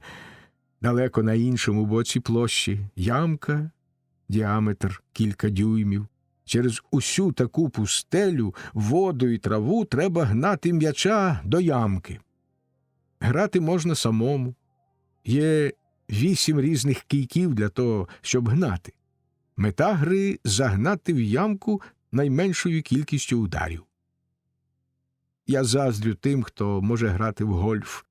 Треба бути неймовірно упертим. Треба вміти змагатися самому, без підтримки. Щасливо обминати всі перепони. На мене, так я сказився б, коли б мені довелося загнати м'яча у воду чи в чагарник і звідти його вибирати. Жорстокий розум вигадав таку гру — битися на самоті. Це мені спало на думку, коли я читав твоє. Невже не можна просто взяти м'яча і перенести його до ямки? А може, перешкоди виховують і вчать бійців? Мені боязко вимовити слово осудне. Ти пройшов життя, милий. Привчати людей без бою досягати всього – це штовхати їх на смерть. Слухай тепер далі. Море в тебе дійсно шумить скрізь. Море на сторінках, а дівчина десь поза написаним. Не сподобалось мені те, що ти даєш деталі кіноремества. Та, певно, ти не хочеш чути докорів в ледарстві. Ти хочеш зазначити, що працював, коли жив. Цікаво вийшло в тебе про руки. Я мимоволі подивився й на свої. Ти пригадуєш, що подарував мені Будду, коли я вперше сів за кермо? Чи не той це самий, що ти згадуєш? Тільки він був порожній, коли я кинув його в Індійський океан. Признаюся ж тепер, що кинув. Він мені завше псував жіночі справи. Пасажирки цікавились Буддою, а я не міг нічого про нього вигадати. Кинув я його. Та середина була вже порожня. Ти поясни, в чим справа? От коли б ти все писав так, як останній розділ. Він мене зворушив. Не можна показувати тільки любимців, тільки здорових. А пісня ввечері на тлі неможливого дня вивершила будівлю. Ти не пригадуєш часом, якої вони пісні співали? Це важливо. У нас тепер у моді пісня капітанів. Я тобі її випишу. Може, згодиться десь. Співають її пілоти. Мелодію я тобі проспіваю з дороги. Вона проста, як марш пропелера. Ось вона. Під тобою знайома земля, капітан. Кораблі підняли якоря, капітан. По морях бригантини пливуть, капітан. У повітрі прекрасная путь, капітан. Поміж хмари пропелер пусти, капітан. Із туману до сонця лети, капітан. Простягаються руки дівчат, капітан. Щоб обнять, подолать і зв'язать, капітан. Тих дівчат поцілуємо в грудь, капітан. Журавлину співаючи путь, капітан. Попід нами знайома земля, капітан. Кораблі підняли якоря, капітан. Така пісня. Слово «капітан» викрикується, як такт. Тільки обов'язково зазнач, що це пісня нашої ескадрильї. Тепер скажи мені за Богдана. Чи це не той, що йому стоїть пам'ятник на березі? Він зіперся на якір і тримає в руці поснащеного брига. «Онтон» написано на бригові. Це на мові острова Ява щастя. І він дивиться на море, де перепливають один одному дорогу кораблі. Бронзовий осміх пам'ятника миють дощі і негода. Я хотів би дочитати твої спогади, тату. Мене цікавить, як бронза була колись живим тілом. І ти його врятував? За що його розстріляли? Яке гидке слово. Дівчина мені подобається. Боюсь думати, що це моя мати. Режисер Сев і ти мусили ворогувати? Хіба що Таях вас обох помирила? Трохи не забув. Бриг Онтон, Богдан і Ява, очевидно, зв'язані між собою. Ти, здається, не був на цьому острові. Він хоч і великий, на ньому є база для самольотів, але нудний. Ліси неприродно чорні, пологі рівнини і поруч гори кремнисті й облізлі. Я не перелітав над цілим островом, Там далі, кажуть, колосальні поля, плантації, какао, рису. Трава росте так буйно, що її не встигають виполювати між кущами кавового дерева. Цукрова тростина, бавовна, багато купців, бідне чорне населення. Вірять у Магомета, а колись вірили в Будду. Ще й нині можна серед плутаних стежок у віковічних лісах знайти галявини з великими йому будівлями. Камінь будівель обсипався. Статуя Будди під обвившою її травою виглядає кумедно. Вона як жива. Є ще купи каміння, що от-от розваляться, подібні до пірамід. До них я бачив цілі екскурсії вчених. Ніяк не розумію, що вони знаходять у тому камені цікавого. Іноді дійсно можна знайти вибиті на стінах малюнки, та вони часто непристойні. Видно, яванці недалеко пішли від індусів. А подобалось мені тільки те, як на Яві влаштовано аеродром. Коли підлітаєш, сонце вже сяде за Суматру, на крилах червоніє пурпур неба, деякий час ідеш в сірій млявій тиші, забираючи височінь, внизу видко, як ніч лягає густіш, на горі ще сірий вечір, а вже на землі тиха темнота. Раптом загориться на аеродромі прожектор, світить у небо. Біля нього другий освітлює землю і показує мені напрямок, як я мушу сідати. Свічу свого рефлектора і стрімголов кидаюся в безодню. Майже над самою землею вирівнююсь, роблю півколо і йду на посадку. Бувай здоровий, тату. Я кидаю папір. Через 3 хвилини всі 5 дверей твого будинку зачиняться за мною. Вибач, привіт, Майк.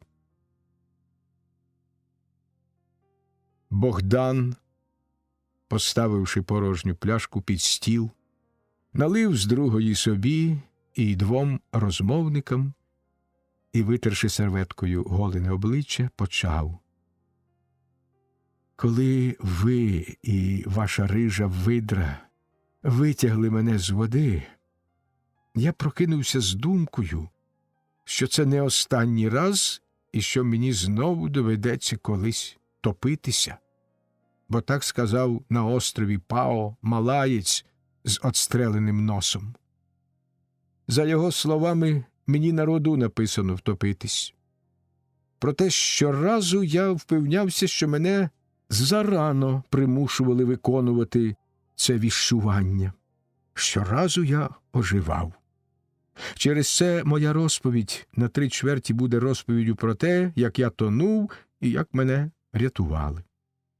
У мене перетрушені й пересолені вже всі кишки, і коли таке життя продовжиться, я гадаю піти до лікаря і зробити собі зябра. Я спостеріг, що такі мої пригоди завжди траплялися тоді, коли я починав революцію, бунт або протестував проти несправедливості. Ви мене витягли і вигойдали до пам'яті після мого останнього бунту. І соромно мені вам зізнаватися, що повстав я проти шлюбу. Працюючи в румунського рибалки, я одгодувався, як кабан. По мені жили грали, мов на коняці. Я повертався з роботи. Саме час був рибальський, натомлений і голодний. Перехиляв 2 миски юшки, їв сало і запивав кислим вином, потім лягав долі і спав без пам'яті. Воно й не туди, що сестра хазяїна точила в цей час на мене зуби. Вона була рижа і гнучка, як чорт. Її очі могли просвердлити залізо. А на мене вона дивилася і ніби вся блищала. Я одразу злякався, коли побачив вашу видру. Вона похожа, тільки очі м'якіші. Я набирався сил, збагачував хазяїна і, похитуючись на кормі шаланди, верхував у мріях степами вороним конем. Іноді з нами їздила ця Ганка, сестра хазяїна. Сідала вона завше до мене і оглядала мене, як грушу на дереві. А мені аж ніяк не хотілося зайнятися жіночими справами. Тільки раз хазяїн підморгнув, кивнув оком на море і засміявся. «Дивись, скільки там риби, а в компанію я прийму», – сказав мені брат Ганки, за якою впадали всі багатії й парубки по березі. Аж тут я заховав очі, засоромився і почав нишком готуватися до втечі. Позичив у хазяїна грошей поверх тих, що він винен був мені, позбирав докупи свої матеріали, які я придбав на роботі в нього ж, і навіть поголився на дорогу. Та око жінки бачить і крізь одежу. Того вечора ми всі трохи підпили. Хазяїн побив посуд і пішов до своєї половини, залишивши мене в кімнаті сестри і не вигнавши таким чином до мого постійного житла поза хатою. Я заснув. Уночі, коли хміль у мене проходив, я відчув на шиї руки, гарячі та міцні. То Ганка притулилася до мене, як парус, тремтливий і випнутий. Я увійшов у парус, як увіходить горішній вітер, і ми вдвох понеслися в відкрите море. Відмовити жінці не моя звичка, а найбільше такі, як Ганка. На ранок ми поїхали разом на лови, і взагалі тиждень я не знав, де живу і що таке сон. Нарешті я прохолов. Це трапилось перед початком шторму, коли шаланди поспішали додому. Я сказав Ганці, що я жонатий і взагалі людина мандрівна. Вона хотіла пригорнутися, але я пересів на іншу банку. Цього не витерпіла б жодна жінка, та Ганка витерпіла. Докоряти за те, що я забув, як вони мене врятували і витягли з моря, вона не стала, але пригадала мені дрібниці ночей останнього часу, які я провів з нею. Я був невблаганний. Тоді вона вибрала хвилину, коли я поправляв парус, вставши з банки, і спихнула мене у воду. Моментально я опинився на кілька метрів позаду шаланди, що пішла як скажена від попутного вітру, насуваючого шторму. Я залишився в такому ж стані, з якого рибалка врятував мене для Ганки. А до рибалки я потрапив оригінально. Треба вам сказати, що я іноді хворію на ностальгію, цебто у мене з'являється нудьга за батьківщиною. Тепер уявіть собі пароплав, що вийшов з Коломбо до гавані Балканського півострова. Пароплав, звичайно, мусить набрати вугілля. У нього є спеціальні вугляні трюми-бункери. До трюму спускають людей з лопатами, а вони знаходять там чорних зайців. З-поміж них один китаєць, що задихнувся в довгій жаркій дорозі. Вечір. Вугіль вантажать при світлі. Трупи, морока і затримка пароплава. Хто в такому разі осудить помічника капітана, коли він накаже опустити трупи за борт? Тихий плеск води і по всьому. З 4 2 тоне зразу, а 2, похитуючи, несе вода річки, що саме входить до моря. Тепер дивіться, як з води підноситься рука, чути булькання води, рухання ніг, і один труп починає плисти, лігши на спину. На берег він не виходить, а вилазить і губить пам'ять. Ви догадуєтесь, це був я, хворий на ностальгію. Гавань Балканського півострова має при собі й місто. Назвемо його табором, бо там був концентраційний табор з моїми земляками. 2 ряди колючого дроту навкруги не дозволяли всім розлізтися по країні, як хробакам з лопуха. Раз на день приїздила сволоч до табору, тоді всі шикувалися у дворі з дерев'яними рушницями. Їли гидко, працювати не пускали, щоб не розносили своїх думок по країні. Будь вони прокляті в Бога і янголят, трижди навхрест. Казати, як я потрапив до табору? А з дуру. Заломив свою неіснуючу шапку і пішов. Ностальгія засліпить кого завгодно. Та й чув я, що в таборі отчайдушні люципери не мають Бога і серця в животі. Вони вже десь одмовились жандарювати, штрейкбрехерувати і втихомирювати повсталу провінцію. Додому тягла їх ностальгія і цілющий біль пізньої свідомості. Думалось мені, що цей табір повинні вислати на батьківщину. І, пішовши до табору, я вистраждав із ним кілька місяців. Нарешті приходить товста зараза, полковник. Я не жалкую, що він живий зостався, бо в такому разі йому можна ще багато куль бажати. Перед сном і вставши від сну, полковник натягає єдину нашу струнку і грає. «Дорогие братья», – каже полковник, – «Господь Бог, наш Всевишний, смилостивился над нами. Всех нас дома ждут жены и дети, и многострадальная страна. Мне удалось, помятуя свой долг отца и старшего товарища, и спросить разрешение у властей и законтрактовать корабль для поездки домой». Наша струна ностальгія вібрує і дрижить. Ми хочемо вірити, кидаючись від надії до розпачу. Одбирається сот зо 2, решта клянеться, що не поїде на розстріл і ввійде в свою країну вперед багнетами. Рушниці у всіх дерев'яні. Стрілянина відкладається до слушного часу, а люди, що жили, боролись і вмирали поруч, розгороджуються на ніч барикадами. Ранком у сірій млі вантажимось на корабель.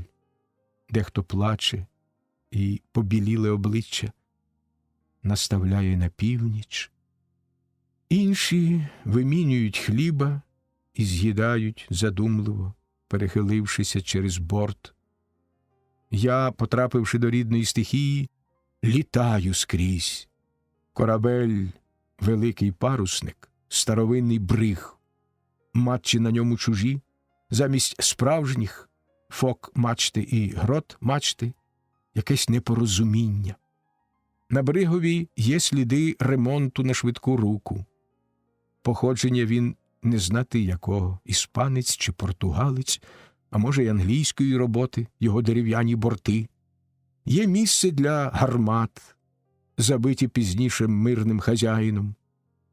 Бриг розподілено на 2 частини.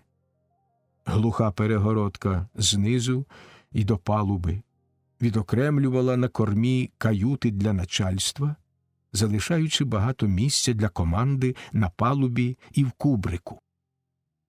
Носився бриг по морях, латаючи паруси, поновлюючи щогли і переходячи від дідів до онуків. Смолили його будівничі, смолили й правнуки. Пінили море, відкриваючи землі. Повісили прапора над чужими головами, затуливши сонце. Тепер бриг витягнуто з домовини, і ми вертатимемося ним додому. Його й дельфін міг потопити, вдаривши хвостом або упірнувши під корму. Бриг отслужив уже службу на морях.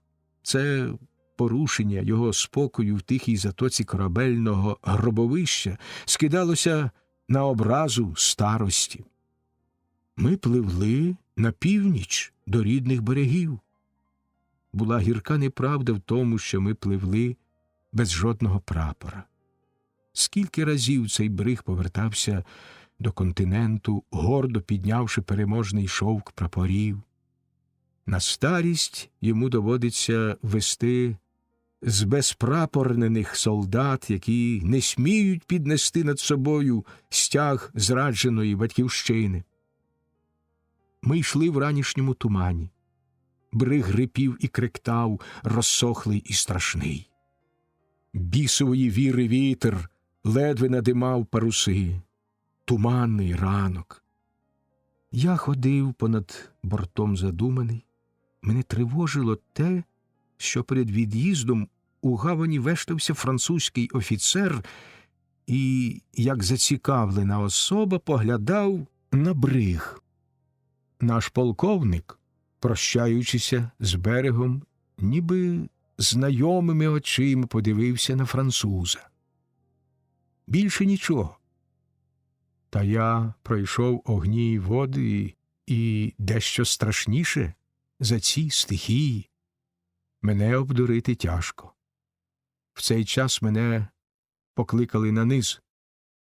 Посуд наш здорово протікав. Я пошукав сокири, бо я Тесля, і не знайшов її ніде. Це мене ще більш навело на недобрі думки. Полковник дуже лютував, йому не сподобалась можливість втопитися на такому судні. Бригом правував поганий, кривий і кошлатий румун з 2 матросами. Він дав мені пощерблену сокиру, якою не те що тисати, а й рубати тяжко. Я почав латати дірки, та їх, наче назло, було безліч, і все з'являлися нові. Гниле дерево не тримало цвяхів, і мої латки одлітали під напором води. Тоді ми заходилися скупти старий канат, мочити його і розмочалювати, готуючи в той же час патички, щоб запихати цю паклю в щілини. Велика робота закипіла на бригу. Воду вичерпували відрами, які знайшлися, висмоктували з трюма примітивною помпою, що завжди є на подібних кораблях. Самі собою організували зміни, щоб акуратно по-військовому відпочивати і робити. Познаходилися десятські спеціалісти у цій тяжкій галузі, пливти морем, не допускаючи в трюм води. Полковник сидів у кріслі на кормі. Він задумливо палив сигару і читав книжку. Або удавав, що читає. Сонця не було видко. Румун-капітан виймав занозу з босої ноги. Мене він до роботи не пускав, і в компас його я ні разу не міг зазирнути. Бриг ішов помалу. Я відчував тривогу, яка росла й росла. Іноді й не скажеш, від чого вона береться. Крутився біля румуна й полковника, плекаючи надію побачити чи підслухати. На моє щастя, полковник їхав не сам, з ним була дочка. Чорна, як 7 галок. Їй було років 16. Я помітив, що вона виглядає з віконця на мене, і почав повертатися перед її очима, як пишний півень. Потім я кивнув їй, запрошуючи вийти на палубу. Вона довго переломлювала себе і нарешті вийшла, червона, як кумач. «Чи немає у вас якої книжки?» – попросив я, соромливо опустивши очі, як того вимагала дипломатія. «Я страшенно люблю читати, – казав я, – різні книжки. Та наші хлопці, язви їхню душу, ніяк не дають читати, доки їх не покриєш. Я закашлявся, видумуючи, як би делікатно закінчити. Доки не покриєш їх брезентом зневаги, вимовив я, слідкуючи за поплавком закинутої вудки. Риба клюнула. Дівчина запросила мене до каюти, і ми вдвох почали вибирати книжку. «У вас мама є?» – запитала дівчина, Галка. «Мама є, і сестричка, малесенька», – зарипів я солодким голосом, а в самого на язиці лежали всі лайки, які я маю за честь знати. Вони мене ось уже 5 років як не бачили. Мамочка в мене старенька і швидко вмре к чорту, інформував я, думаючи за друге і не знаючи, що стою на правильній стежці до серця дами. Цікавість її зростала. Я мусив розповісти цілу історію з безліччю вбивств та самогубств, які падали на голови моїх кревних, вигадати собі, крім сестриці, ще й померлого братика, і його полюбити, безжалісно розлучити всіх нас і розкидати по світі, і нарешті відправити вигадані кораблі на батьківщину до матері в обійми. Моя фантазія розчулила дівчинку. Вона була некрасива і нерозумна, на неї ніхто, очевидно, не звертав увагу, і тепер вона цілком була під владою незвичного.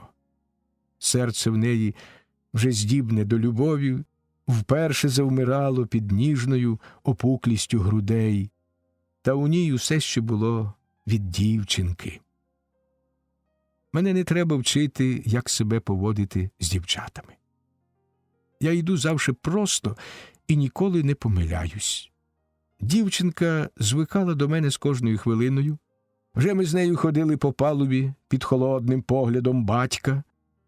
Ми стояли біля борта, дивилися у воду, і я кокетував з усієї сили. «Коли ми приїдемо додому, — казав я вас посадовлю на найкращого візника, і ми поїдемо до найкращого ресторану, там буде весело, як у раю, найкращого вина я вам поставлю на стіл. Я не поїду додому, на візника не сяду». Дівчинка схаменулася і замовкла. «Мені не можна з вами говорити, це тайна». Я прикусив губу, щоб не витрясти зі своєї дами душі разом з тайною. «Чому ж ви не поїдете? Адже бриг іде? І хіба я вам не подобаюсь?» Дівчинка одвернулася. «Папа заборонив мені казати вам, що ми їдемо не…» Всю хвилину спереду над нами прорвалось сонце, і в мене сколихнувся увесь мозок. Я ледве не впав через борт. «Ми їдемо не додому!» – закричав я. «Ми їдемо на південь! Сонце мусило б бути позад нас!» Я схватив дівчинку за руку і поволік за собою на прову брига. Вона, налякана, мало сперечалась. Полковник побіг униз, очевидячки за револьвером, почувши щось недобре. Земляки обступили мене, покинувши викачувати воду.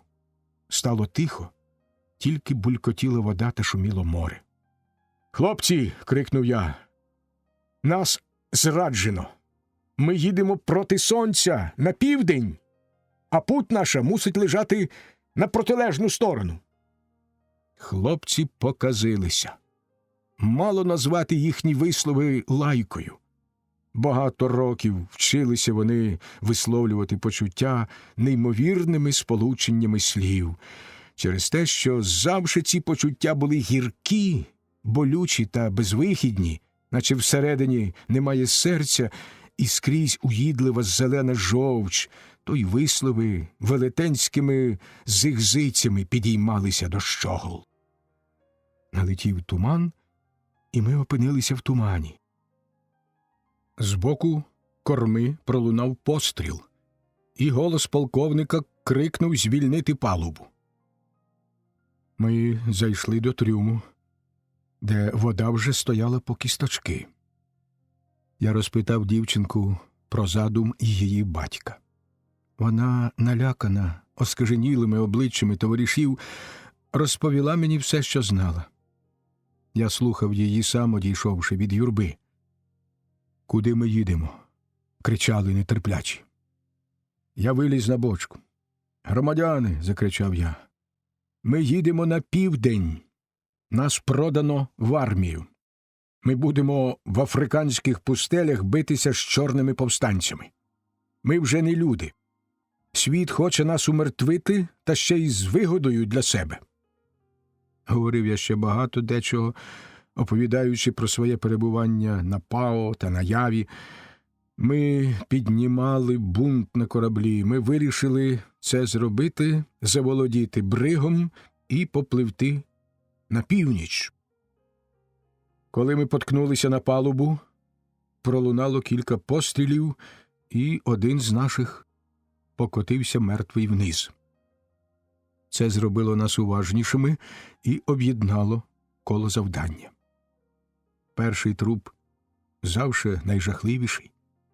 Він відіграє роль факту, якого не перейдеш, як не оживе ніколи забита людина. З корми в наш бік було направлено, очевидячки, не менше 4 гвинтівок – румуна, полковника і 2 матросів. Я взяв ініціативу до своїх рук. Нав'язавши брудну ганчірку на палицю, я виставив її в ляду. Кілька куль пронизало її одразу. Я помахав ганчіркою. «Не стріляйте!» – крикнув я. «Зараз вийде на палубу тільки 4, щоб стати до помпи. Вже повен трюм води. Не в ваших інтересах топитися разом з нами». Мені ніхто не відповів. «Полковнику», – продовжував я, – «з нами ваша донька. Ми її першу втопимо. Не забувайте цього». Полковник не зразу відповів. «Ми вас перестріляємо, як скажених собак. За кожний палець моєї доньки 10 повішу на реях». Ми підняли страшний регіт. Полковникові відповідало черево незвичного звіря, замкненого, але не зв'язаного. Він почув немало побажань собі і його близьким, почув лють обдурених людей. Я зробив порядок. «Я згоден», – почулося від полковника. «Хай 4 виходять і стають до помпи. За це відпустіть зараз же дочку». Треба було торгуватися. Він вважав нас за дурнів. Ми погодилися на тому, що віддамо йому доньку, коли висмокчимо всю воду з трюму. Я виліз на роботу в першій четвірці. Туман висів, проте палубу всю можна було бачити. Була чудна мряка, в якій корабель здавався вулицею, що похитувалася. Паруси безпомічно висіли, і хололо застигли повітря, ніби воно завмерло перед подивом урагану. Вороги наші сиділи за дерев'яним щитом, що міг цілком захищати їх від наших очей. Їх було дійсно 4, озброєних гвинтівками.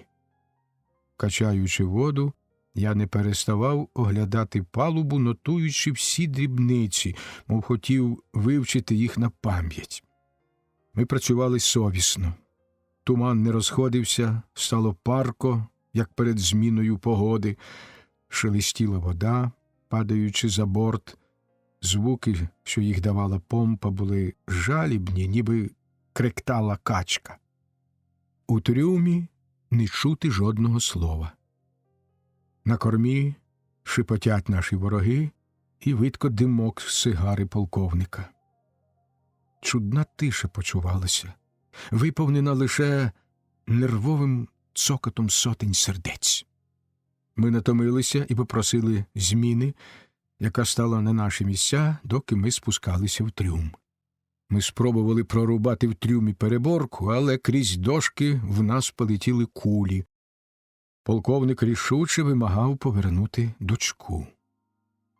Нам нічого не залишалось, як відпустити її. На палубі помпа працювала. Дівчина пішла на корму, оглядаючись на мене. Можу поклястися, що я зовсім не хотів їй зла, і все трапилось поза моєю волею. Час ішов, і становище не змінювалося. Я перебрав уже 100 планів, як нам напасти, не загубивши людей даром. Потім я пішов до помпи, наказавши бути всім напоготові. Працюючи, я потихеньку навчав товаришів, що робити. Струмінь води повернутий на корму, проте одразу припинився через несправність помпи. Але ми, виявивши таким чином свої наміри, уже не мали права зупинятись. Ми попадали додолу і кинулися до корми. 2 було поранено. Румун-капітан кинув гвинтівку і підняв руки. Він був сам на палубі. «Де полковник?» – закричав я. «Полковника нема. Він поплив уже в море». «На чим поплив?» «Човен. Я маєм тут човна». «А чому ж ти сам не тікав? Ми ж тебе повісимо». «Я хазяїн. Бриг моя. Це мій жона. Я буду ваш». Краще було не вішати цього босого і кривого капітана. Ми його помилували і гуртом стали повертати паруси. Нам допоміг випадковий вітрець. Тепер ми посувалися на північ, і, на наше щастя, погода вирішила перемінитися. Десь піднісся вгору туман, і свіжий низький бриз забив у паруси. Загальна радість, наче ще підбадьорила вітрову силу. Бриг вирівнявся, як кінь під добрим вершником, і летів, птахом припавши до хвиль. Я зайшов до каюти і побачив там дівчину. Вона сиділа в кутку, закутавшись в хустку червоного шовку. «Чого ти, дитино, не втекла?» – промовив я. Дівчина замість відповіді розревлася, як дурна, і чекала, що я приголублю її або дам цукерку. Я зняв з неї платок і вийшов на палубу з платком. Незабаром ми йшли вже з прапором, і очі усіх були мимоволі звернені на цей прапор. Та наше життя завжди висить на нитоці, ніколи не можна казати гоп, доки не перескочиш. На світі завжди більше поганого, ніж доброго. Той, хто вірить у долю, може собі записати, що в долі напівчорне обличчя. Хто любить своє життя, хай молиться, щоб помирати на суші. Та персонально я волію бути похованим у морі. Ми не бачили, звідки прилетів перший набій. Тільки повірили в нього, коли він розірвався в воді на нашому шляху. Я знайшов щось подібне до рятувального пояса і надів його на дівчинку. Вона плигнула за борт. За нею поспішив і я. Ми швидко залишились позаду брига. Люди скакали з нього в море. В корабель уже потрапляли набої. Швидко впала мачта, війнувши парусами. Потім упала друга. Востаннє я побачив фігуру румуна на кормі, який зривав прапора.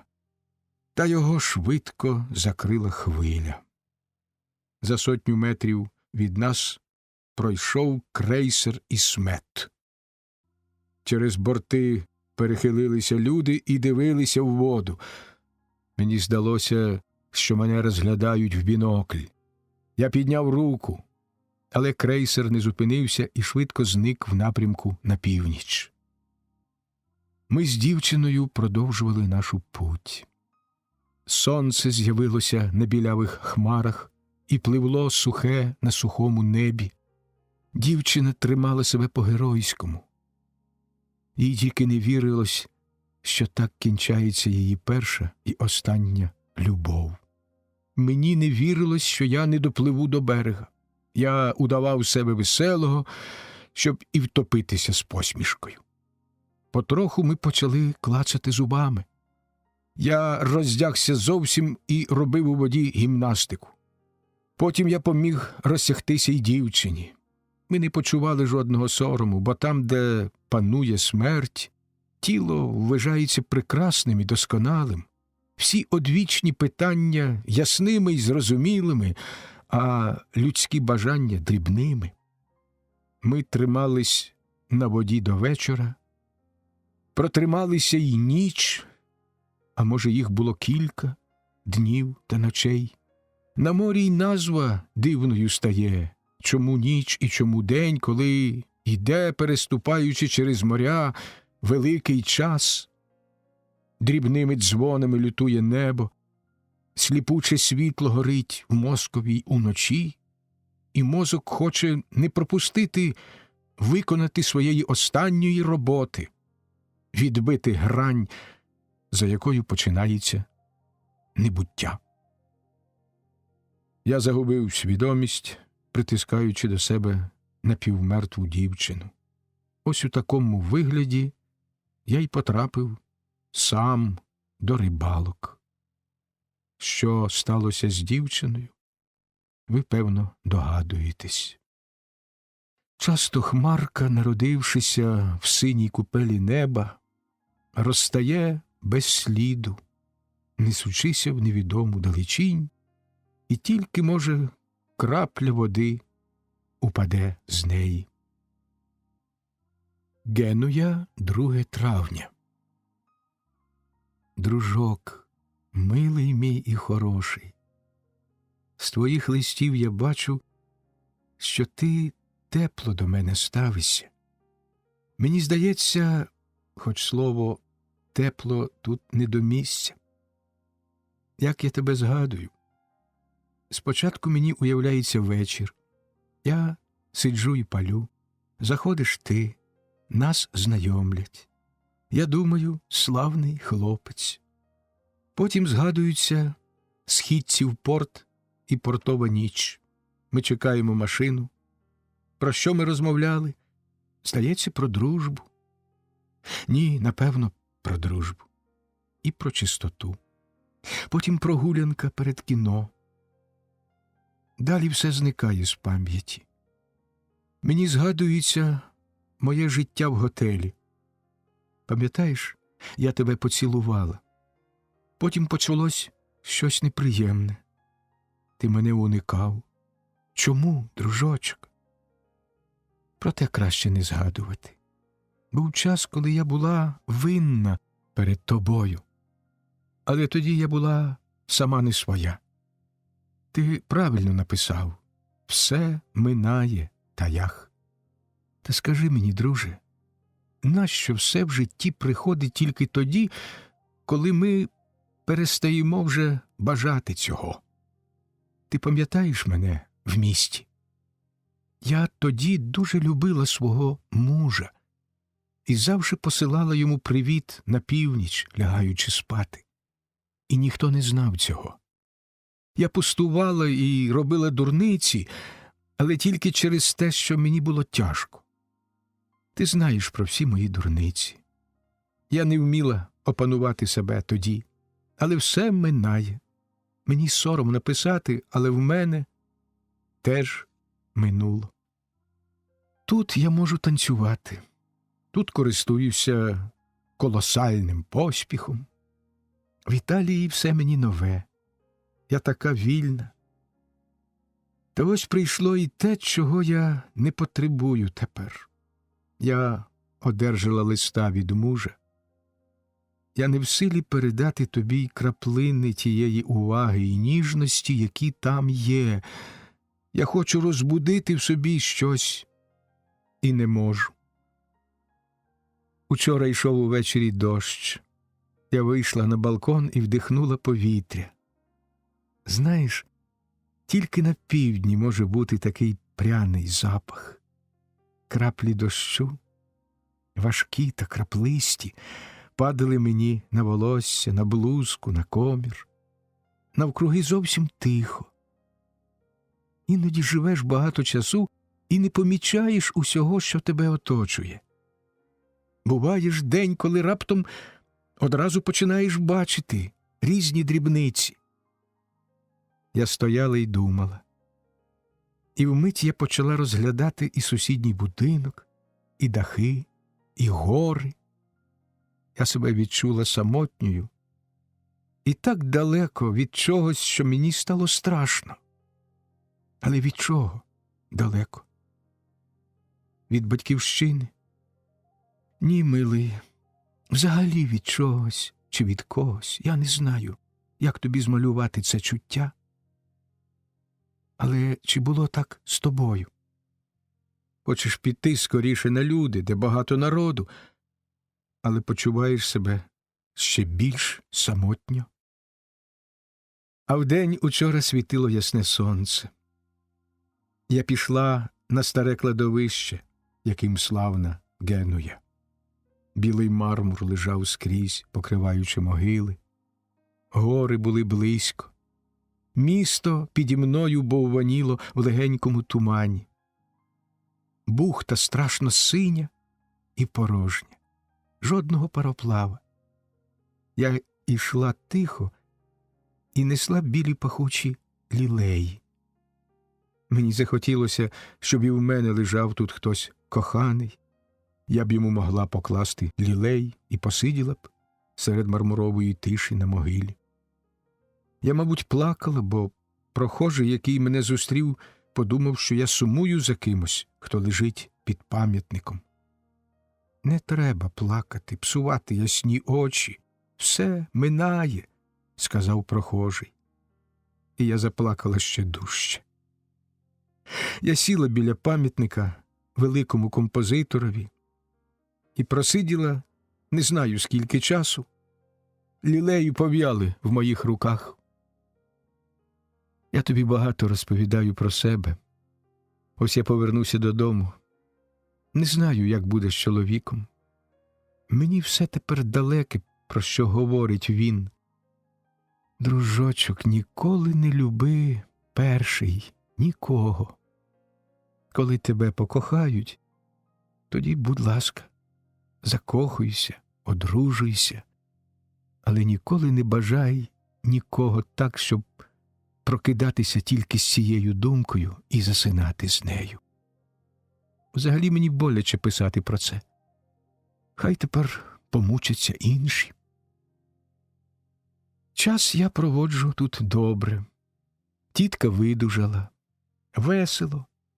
Ранком їжджу на пляж, беремо човна, запливаємо далеко в море, лазимо по скелях. У мене вже є тут знайомі. Всі до мене надзвичайно ставляться, бо я чужоземка та блондинка. Вечорами буваю в дансингах, кіно, була в театрах, та вони тут досить погані. Бачила в музеї Вінчі, Мурільо, оглянула всю Геную. Завтра їду на 2 дні до Рапалло та Портофіно. Це надзвичайні куточки на березі моря.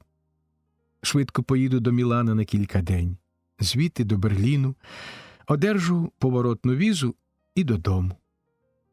Мені тут подобається, але їхати, проте, треба. Мало залишилося грошей. Я тут танцювала 2 рази. Душевна рівновага у мене цілковита, навіть скорше апатія. Мене ніщо зараз не може зворушити. Я дуже рада так спокійніше жити.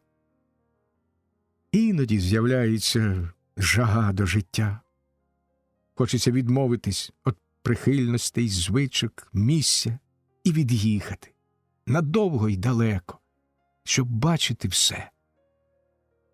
Але раптом маленький вечір, і дощ, і все це розпадається.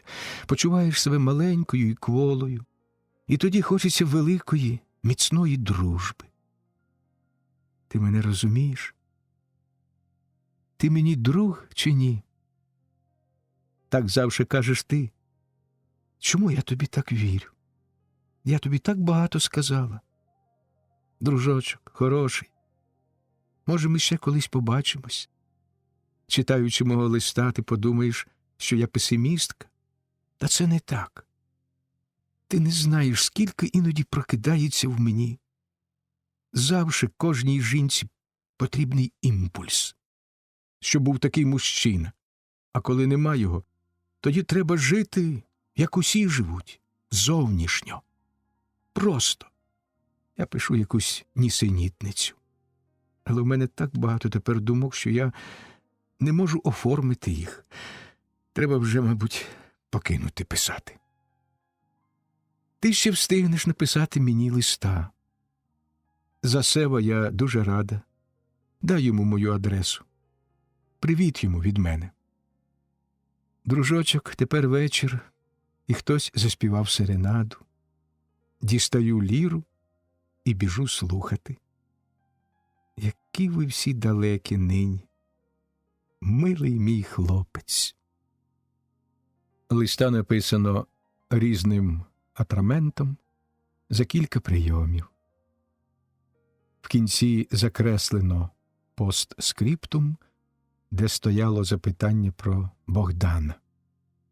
Прикладено фотографічну картку з написом «Милому ідеальному другові з Генуя 2 травня».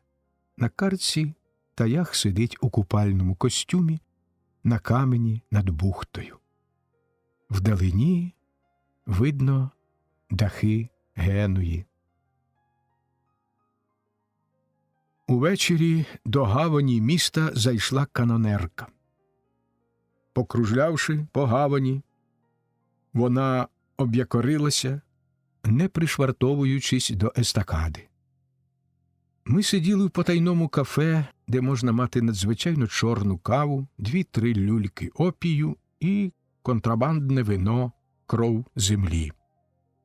Нас розважали дівчата, трохи захриплі від веселості. Скрізь у порту почали бити склянки. Пробило 3 рази, була 11 година. Похмурий передзвін перейшов поступово по всіх палубах. З канонерки хтось поїхав до міста човном. Я вдихнув свіжого повітря, подавився ним і закашлявся. Переді мною на брукові двора була моя блювотина. Я витер рота і повернувся до своїх товаришів у кафе. Голова була цілком свіжа. Після багатьох потрібних процедур і необхідних тостів, віддавши належний час на товариські розмови, виконавши всі правила делікатності, гостинності і хорошого морського тону, ми розпочали серйозну бесіду про те, який потрібний корабель для нової картини Сева. Дівчата обнімали нас за шиї і слухали. Вони зацікавились справою і намагались нам допомогти. Моряк, хазяїн трамбака і шхуни, він же ж і капітан цих парусних птахів, рибалка чи, власне, отаман босої рибальської ватаги, Стелла, Муха, Поля, хазяїн кав'ярні, Богдан, Сев, я. Нас було 9. «Повертатись на батьківщину, – сказав хазяїн кав'ярні, – доводиться не щодня. Ви, молоді панове, повірте моїй грецькій голові. Я вмію зварити маленьку чашку турецької кави, міцної і гіркої, як гірка солодкість життя. Я вмію зліпити кульки опіуму, так що покладені на люльку вони булькатимуть, як дитячі уста. Лампа горітиме ясно і спокійно, коли ви втягуватимете в себе чарівні випари опію над нею. Це все я вмію робити, але я не знаю, як повертатися на батьківщину. Тому дозвольте мені посидіти мовчки і слухати ваших мудрих слів доти, доки не прийде хвилина розповісти мені про те, що я знаю». «Ми послухаємо», – сказали гуртом дівчата. В цей момент, коли народжувався корабель, стало тихо й урочисто. З невідомого елінга пускалось на воду рожденика. Салом натертий кіль слизнув по кругляках, і роздалася під його тиском вода на боки. Богдан забрав слово перший. «Дорогі містери й леді, дозвольте ввести вас до розуміння справи, цієї важливої справи, і роз'яснити вам, для якого скоту ми шукаємо і обговорюємо корабель. Ми його шукаємо для румунського босого капітана, 2 матросів, для полковника з донькою і для 200 овець, що їх полковник везе під ніж, коли вони думають, що повертаються до пасовиська». «Постійте», – втрутився Сев, – «ви брешете. Корабель цей для учнів морської школи. Вони вийшли в практичне плавання, були поблизу катастрофи і підібрали багатьох з розбитого брига. А бриг той ми зніматимемо на якомусь Дубкові». «Бриг на Дубкові?» – засміявся хазяїн Трамбака. «А чому і ні?» – образився Рибалка. «Дубок менший, і на ньому зовсім інший такелаж. Коли Дубка можна порівняти до шхуни, де на обох мачтах гафельний такелаж, цебто немає рей, то бриг з рейним такелажем на фок і на грот-мачті нічим не може нагадувати Дубка». «Тікеляж?» Хазяїн Трамбака ляснув долонею по спині зацікавленої дівчини. Вона здригнулася і відповіла тим же. «Тікеляж?» Хазяїн Трамбака не витримав. Благальний погляд зупинився на мені. Він ледве стримував потік слів із своєї хрипкої горлянки. Я дозволив. «Не тікеляж, а такелаж», – заговорив хазяїн Трамбака. «Це слово означає усі, які є на кораблі, приладдя для керування парусами, самі паруси і все, на чому вони тримаються. Мачти, реї, гафелі, усі блоки, ванти, фали та багато іншого. Повний корабель або фрегат має 3 мачт. Попереду фок-мачту, посередині грот-мачту і позаду крайц-мачту. Барка теж із 3 мачтами, тільки крайц-мачта в неї називається бізань-мачтою, і на ній одній гафельний такелаж. Шхуна, барка з 3 мачт, має тільки 1 фок-мачту з рейним такелажем, а інших 2 мачти з гафельним. Велика шхуна – 3 мачти, усі з гафельним такелажем. Бриг має тільки 2 мачти – фок і грот-мачту». Сев зупинив хазяїна Трамбака, і на хвилину запанувала мовчанка, як відпочинок після зливи незнайомих слів. Богдан посміхався. Це його стихія. Ми з Севом теж не були дикунами в справі парусного господарства на дерев'яних кораблях. Хазяїн кав'ярні запропонував нам кави і пішов її варити. Швидко пахощі чорної кави досягли і нас усіх. Я, як режисер майбутньої картини, і він, автор сценарію, показав Сев рукою в мій бік, і Богдан, що подав нам тему, на своїй шкурі, випробувавши її, всі ми разом з'ясуємо наші погляди на той корабель, що його ми шукаємо. Я розповім про школу і молодих моряків на Бригові. Богдан викладе свої спостереження і мотиви повернення його й інших на батьківщину, а редактор пов'яжеться міцними вузлами фабули. Потім ми попросимо присутніх висловитись, подарувати нам кілька достойних думок і порад, щоб корабель мав доброго фільма, а морська школа – гарного корабля. Дозвольте мені почати першому. Хазяїн кав'ярні приніс нам кожному по крихітній чашечці запашної гарячої кави. Ми почали сьорбати, запиваючи холодною водою. Швидко серце стало жвавішати. Погубивши рештки хмелю, ми сиділи бадьорі й схвильовані. Почувалося, що цієї ночі ніхто з нас не забуде до віку. Кінокартина стояла перед нами як конкретна ідея, що закладала собою філософську систему. Сев устав від столу і почав ходити.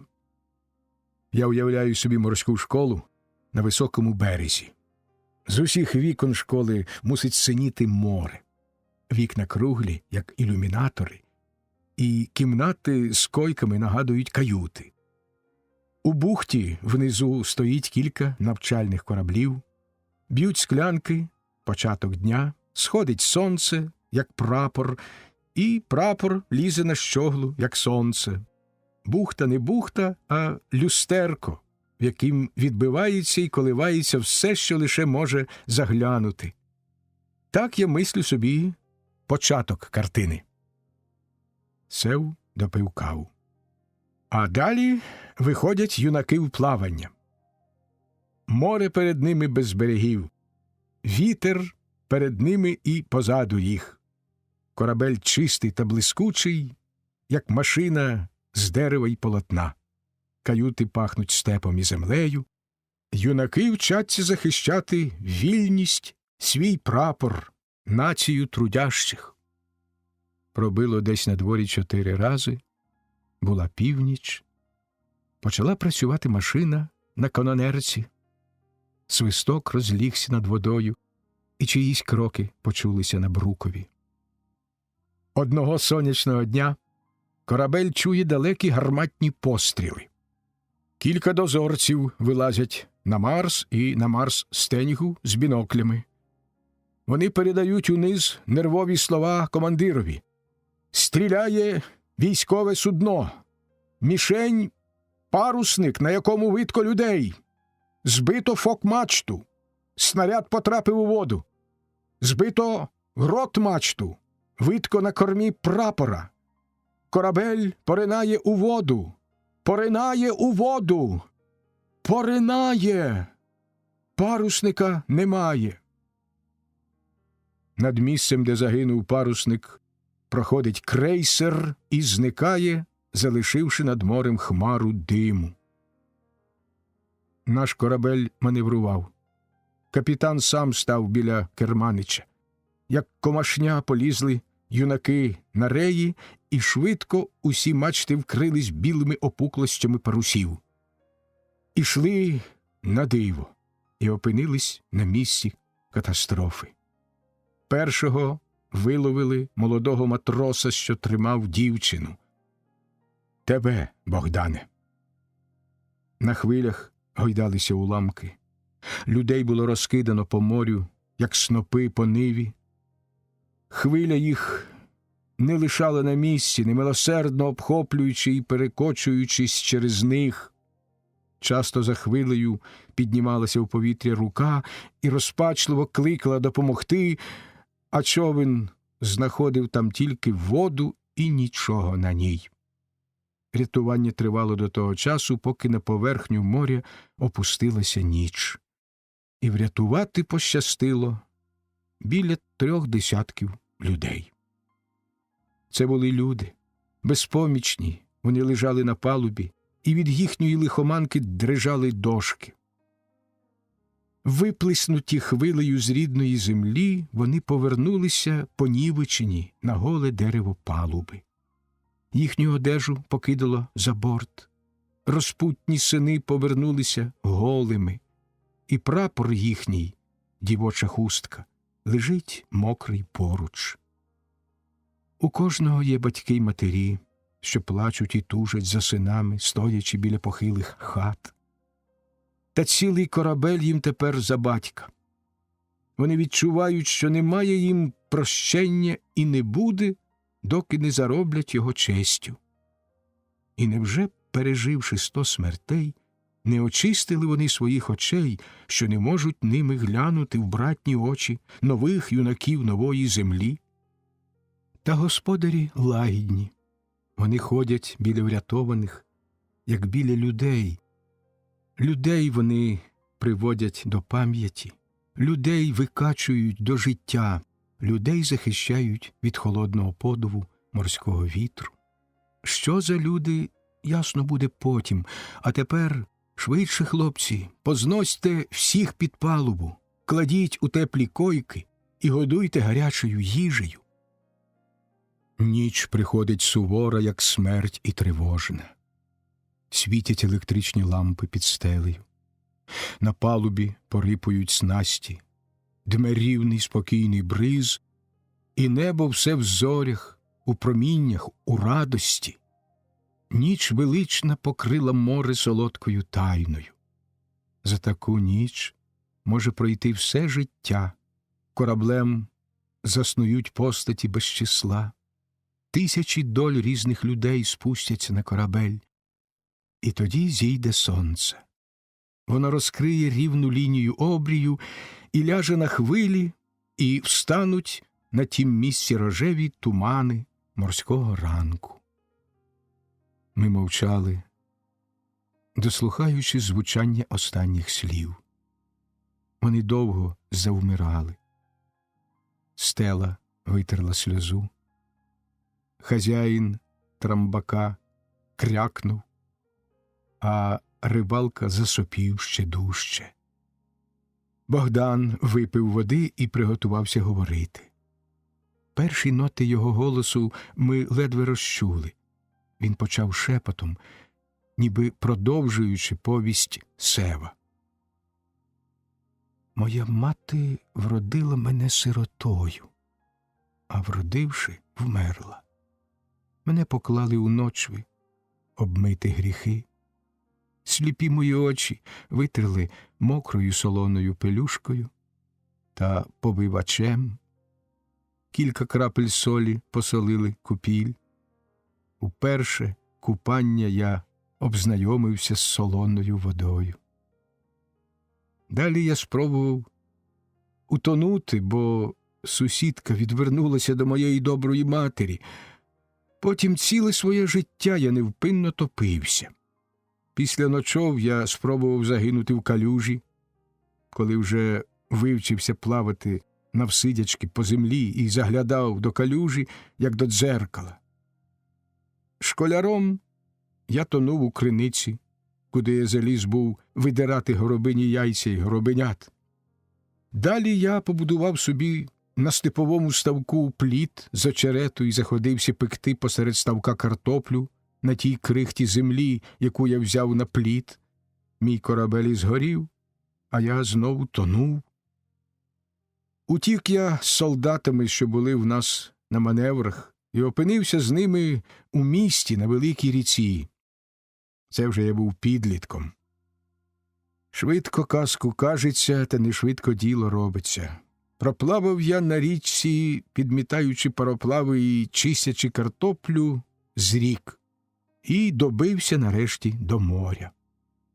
Воно війнуло перед моїми очима, ніби синім шлейфом сукні. Паруси налипли до нього, як метелики до капусти, і я пішов за ним, мов за своєю молодою. Зробився я моряком. Плавав я на піввантажному пароплаві юнгою і хлопцем на все. Сьогодні чистив скла в ліхтарях, назавтра мене призначили до бункера перегортати вугілля, ще через день я слідкував за плитою в куховара, мив посуд і одержував такі ляпаси, що в мене й тепер дзвенять вуха. Війна нас застукала в японських водах. Ми йшли на південь, повертаючися з Владивостока. Стояла страшна спека, ми ходили, висолопивши язики. Потім почався тайфун. Ви, певно, читали, що тайфун може змити капітана з його містка. Капітана багатоповерхового океанського пароплава. От у такий тайфун потрапили й ми. Кілька днів носило нас, поливаючи водою, підкидаючи вгору, шпурляючи в безодні, і навкруги вставали грізні водяні стіни, що погрожували поховати в собі корабель і людей. Пароплав не слухався керма, тільки машини скажено працювали, виносячи нас на нові й нові хвилі. Нарешті зупинилися й машини, і поки ми почали готуватися до смерті, тайфун помітно улігся. І перша земля, яку ми побачили, була земля Філіппінських островів. Нас прийняли, не скажу, щоб добре, але байдуже. Пароплав розвантажили, почали в ньому щось лагодити, а ми розвіялися по благодатній філіппінській землі. А розвіятись було де. Островів Філіппіни мають кілька тисяч. Я блукав по широких дорогах, чужий, німий і виснажений. Іноді мені давали хліб, інколи я крав його з розчинених дверей, мандрував далі, і нарешті мені сказали, що за день ходи я дістанусь до Маніли. Це місто я знав на мапі, я його побачив на другий день увечері. Не можу не згадати, як заходить у тих краях сонце, наче зібрано всі фарби в світі і вилито в синє-присинє море. На небі неймовірні пейзажі, зелені острови, червоні пожежі, пурпурові прапори. Це біснування кольорів було б штучним на наших бідних берегах. Та там, серед загального багатства декорацій, воно навіть не приголомшує уяви. В Манілі я знову спробував утопитися. Філіппінські острови – колонія американців, значить, нейтральні води. В Манілі скупчилось багато пароплавів із різними прапорами, вони отстоювались невідомо до яких тихих часів. Я блукав у гавані, давши волю ногам іти, куди їм хотілось. Цілі ліси мач коливались поблизу берега, далі на рейді стояли великі пароплави. Смугляві, бронзові, чорні люди вешталися на парусниках, човни сновигали між ними. Я запитав у одного малайця, чи є у гавані наші судна. Він мене зрозумів і запропонував послуги. У мене не було чим заплатити, я віддав йому свою куртку. Ми пливли, ледве пробиваючись крізь купи великих і малих парусників. Тим часом швидко спускався вечір. В останніх проміннях дня я побачив пароплав, до якого ми пливли. Я попросив зачекати і під'їхати обережніше, коли темнота дозволить мені забратися на судно непомітно. Таким чином, поставивши капітана перед фактом, я думав уникнути того, що він не захотів би мене взяти. Стало темно. Під'їхавши майже до самого пароплава, він був такий поганий, ми зупинилися. З палуби хтось нас почув, і ми мовчки слухали неймовірні прокльони і добрий руський мат. Ми щільно об'їхали корму, я намацав каната, який для чогось звисав через борт. Ставши на ніс човна, я взявся за каната і опинився в повітрі, дригаючи ногами. Човен поплив у темінь.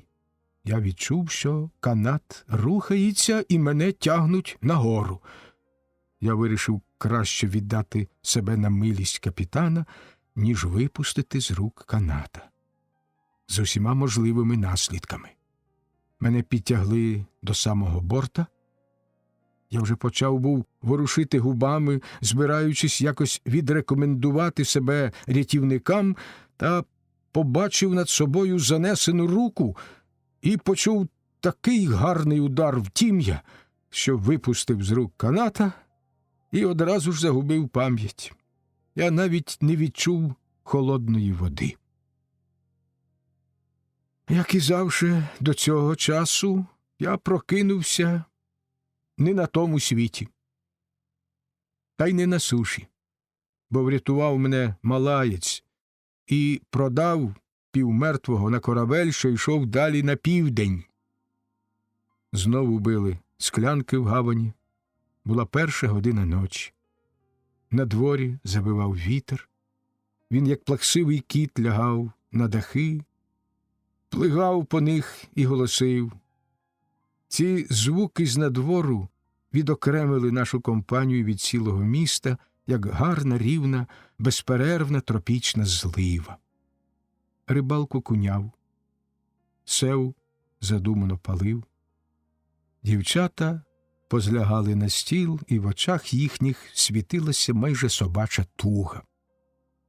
Корабель, продовжував Богдан, на якому я очуняв, належав старому малайцеві з острова Пао, десь на північ від Яви. Цього острова і чорт із свічкою не знайшов би серед безлічі тих островів, що як велетенські зелені кущі лежали на воді. Та за якимись невидимими ознаками ми посувалися просто до Пао. За час цього подорожування я встиг призвичаїтися до нового хазяїна і його команди, що складалася з людей усіх можливих відтінків шкір і душ. 3 дні я удавав із себе хворого, міркуючи над долею. Першого дня мене добре попобили, пропонуючи встати і взятись до роботи. Найбільше я запам'ятав безвухого китайця, який вишукував на мені найболючіші місця, і я поклявся собі першою хлопчачою клятвою ненавиді, поклявся, не розплющуючи очей і удаючи з себе непритомного, відплатити цій безвухій собаці. Потім я й справді знепритомнів. Наступних 2 днів я лежав, і ніхто мене не займав. Моє хлопчаче горе швидко перейшло.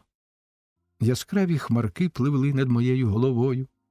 Бундючно пофарбовані птахи перелітали через мене, бо ми йшли часами зовсім під берегом, поклавши щогли і ніби ховаючись під пишними зеленими вітами. Замітьте собі, що й нам, обговорюючи корабель, слід би подумати про те, щоб мачти лягали вздовж палуби, коли зірветься шторм, або зовсім під берегами, щоб іти в абсолютній тиші, дружно занурюючи весла у воду. «У нас немає таких штормів, – сказав хазяїн Трамбака, – щоб треба було робити складані мачти, а замість весел можна поставити невеликий мотор». «Не перебивайте, не перебивайте!» – закричали дівчата, махаючи руками на моряка. «Саме зупинили на цікавому місці». Так от, ми багато днів поминали островки. Я вже почав тинятися по палубі. Мене штовхали всі, хто хотів, а найбільше безвухий китаєць. Раз йому за це добре влетіло від капітана, що взяв мене під свою руку. Він ударив китайця в ніс важким кулаком. Я став між капітаном і китайцем. «Капітане, – сказав я, – цей чоловік мій. Я поклявся вибити з нього колись душу». Я переконував свого хазяїна таким рішучим тоном, що він врешті засміявся, не розуміючи мене, але бійки не продовжував. Перед Пао ми йшли цілий день у такій гущавині, що часто не видно було й сонця. Раз до нас на палубу впало, обірвавшися з дерева мале мавпеня. Цілі хмари мавп повисли на гіллі, вони шпурляли в нас горіхами, листям, суччям, доки я не викинув мавпеняти на дерево. Нарешті ми досягли берегів Пао. Прекрасна бухта, похилий берег, червоний, як найкраща фарба, і 2 живих бронзових фігури на березі – жінка й дівчина. Велетенські дерева стояли над водою, їхнє коріння до половини виходило з землі, стовбури дерев були наче на плетеній башті з коріння. Зелені до неможливого дерева і зовсім червона земля. «Ну, це вже ви того», – прокинувся рибалка, – «це брехня». «А хіба тобі не однаково?» – гаряче обізвався хазяїн Трамбака. Ти ж грошей за правду не платив. А може, і я під цим усім підпишусь. Що ти тоді скажеш? Коли ви не вірите в такі дрібниці, то чи повірили б ви в те, що я плив Магеллановою протокою? Чи повірили б? Це на самому півдні Південної Америки, між Америкою і Вогненною землею, де зустрічаються два океани, найбільші в світі. Розкажи, я там був, і я тебе завжди переб'ю, коли ти брехатимеш, застеріг хазяїн Трамбака. Хоч я й не проти брехні взагалі. Щоб вона була до ладу і до вподоби. Незважаючи на протести дівчат, які хотіли швидше знати, що трапилося далі з Богданом на острові Пао, Богдан розповів про Магелланову протоку. Ішли ми з Велінгтона на Новій Зеландії до Ріо, цебто з Великого до Атлантичного океану. Біля протоки нас страшенно тіпала буря. Там завжди бувають бурі, пояснив хазяїн Трамбака. Що ближче до протоки, то дужче й дужче ми потерпали за свої кістки. Діло було в березні, ішов сніг, гради, дощ. Крізь густий туман ми помітили неясні ознаки берега. Це були євангелісти, окремо розкидане високе каміння. Скоро ми побачили й скелю, яка стояла на сторожі протоки. Ми пустилися з попутним штормом у вузьку протоку, залишаючи за собою оскаженілий океан. Часами темнішало від швидко літаючих хмар, але як швидко налітали вони, так швидко і проносились. І тоді світило сонце на зелені вали води, на буруни, на піну між каміннями і на обривчасту високу скелю, об яку розбивався мільйоносильний океан. «Правильно», – сказав моряк. У протоці, як у підземному коридорі, ніби вогкі й плісняві стіни, по стінах жахливі малюнки і розколини. Все це коливається в півмряці, міняючи контури. Мореплавці, які вперше проходили тут, не один раз молили Бога про щасливе повернення. І через те там є такі назви, як скелі Євангелісти й апостоли, затока Милосердя, бухта святих Таїн. В затоці Милосердя ми кинули якір. Вона надзвичайно гарна, як декорація до пекла. Тяжко собі уявити щось страшніше і жахливіше, куди ні звір, ні птаха, ні жодна тварина не заходила. І ім'я цій затоці – Милосердя. Богдан зупинився, оглядаючи всіх похмурими очима. Хазяїн кав'ярні встав і нечутно підійшов до дверей, прислухаючись. Потім він, як тигр, опинився на середині кімнати. «Дівчата, замітайсь!» – крикнув хазяїн. Доки ми розчумали, що таке трапилось, дівчата вибігли з кімнати, а до дверей хтось постукав владно і тверезо. Ми всі не вставали з місця. Богдан кинувся бігти за дівчатами, та хазяїн кав'ярні зупинив його. «То хід тільки для дівчат». Зайшла міліція. Ми показали свої документи. Рибалка не мав нічого при собі, але його знав один з міліціонерів. Богдан один був без документа, і його забрали несподівані гості з собою. Ми попрощалися з ним, потиснувши йому руку. Коли Богдан відчиняв двері, рукав його куртки трохи откотився, і якір побачили ми на його руці. На двір вийшли всі разом. Вилискувало біля випадкових ліхтарів море. У гавані було порожньо й тихо. Ми побачили канонерку. Нащо вона сюди прийшла? Подумали ми всі. Листа написано на 16 сторінках жовтого шершавого паперу. Він точить легенький запах, що як нитка диму коливається, коли листа читати. Мілано, 22 травня. Милий мій, уявляю, що ти думаєш про мене. Не треба думати недобре. Не писала довго, але нічого не змінилося. Ми такі ж друзі. Я одержала твого останнього листа давно. У мене чудний настрій, такий спокійний. Нічого не хочеться робити. Я дуже багато їздила за цей час. В Генуї об'їздила всі околишні малі міста. Багато бачила цікавого, такого, про що я читала раніше тільки в книжках. Уже тиждень, як я виїхала з Генуї і живу в Мілані. Чи одержувати мою листівку з Комо? Я їздила туди на цілий день. Озеро Комо, коли перерізає пароплав, наче кришталевий холодний спирт стоїть, а не озеро. Мілан і всі околиці його я теж оглянула. Завтра я їду до Берліна за нашою візою. Пробуду в Берліні з тиждень. Багато я могла б розповісти цікавого.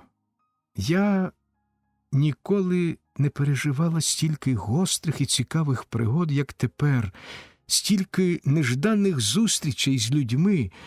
У мене якось затупилося тепер почуття прив'язаності до людей, до місця. Превалює тільки одне чуття – чуття нового, зміни вражень. Іноді так хочеться поговорити по-нашому. Сісти на канапу, підгорнути ноги, покласти тобі руки на плечі і говорити довго-довго. Чудно, всі гострі хвилини в моїй уяві зв'язано з ніччю і дощем. Ніч і теплий липкий дощ. Сумно, що нема з ким поговорити. Розмовляю увесь час французькою, італійською мовою. Я досить пристойно вже розмовляю і розумію все. Іноді, правда, трапляються казуси. Я щодня ходжу до собору Дуомо. Я не знаю чому, але мені хочеться тобі розповісти одну пригоду. Я ніколи в житті не забуду її. У мене немає жодного плану, як це розповісти. У мене немає жодної мети розповіді. Але я не знаю, чому вона мене жахливо гнітить, і я мушу її розповісти. Ця пригода зовсім здасться тобі дрібною, але вона мені багато дала і до чогось розбудила. Іноді через натріснутий малий закаблук можна виломити собі ногу. Ти мене завжди розумієш, правда? Я повторюю, що мені обов'язково треба розповісти. Я не можу її знати сама, цю маленьку пригоду. Я починаю. Я мушу тобі сказати, що мені тяжко говорити про любов. Чоловіка я якось забула. Я тобі вже писала. Ніхто мені не подобається. В Італії багато мужчин хотіло б мене обкрутити, висловлюючись вульгарно, але мене ніхто не хвилює. 2 місяці вже майже, як я вислухаю на всіх мовах зізнання, і серйозні, і смішні, і зворушливі, простосерді, і нахабні. Нарешті мені це набридло, і тепер навіть не розважає. В Генуї я залишила багато страждаючих друзів. Звичайно, це мене підносить трохи, як жінку. Я часто думаю, чому мені ніхто не подобається, чому мене не хвилює дотик мужчини. Всі спроби я завжди суворо обриваю. Я згадую себе колишню. Я дуже сласна. Я не могла б жити раніше 2 місяців, як живу тепер, без найменшого бажання. Мені спадало на думку, що в мене атрофувалась почутливість. Я жила так чудно, що мені починало здаватися, що я дівчина, не знаю мужчин. Це почуття я не можу тобі з'ясувати точно. Треба бути жінкою, щоб зрозуміти це. Так минали ці 2 місяці. Час летів, зупинявся, знову летів. Я залишила всіх своїх друзів у Генуї. Цей тиждень я багато їздила по околицях Мілану.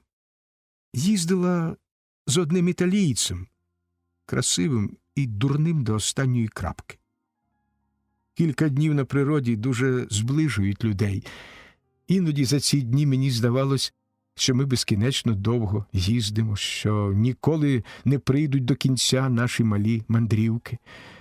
Виїздили ми зранку на машині, оглядали всі цікаві місця, звичайно, здебільшого церкви, обідали у маленькому сільському ресторанчику і надвечір поверталися до Мілану, втомлені й порохняві.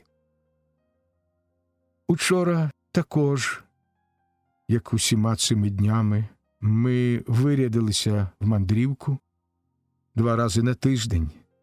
На Піаццо Дуомо чекає великий автомобіль.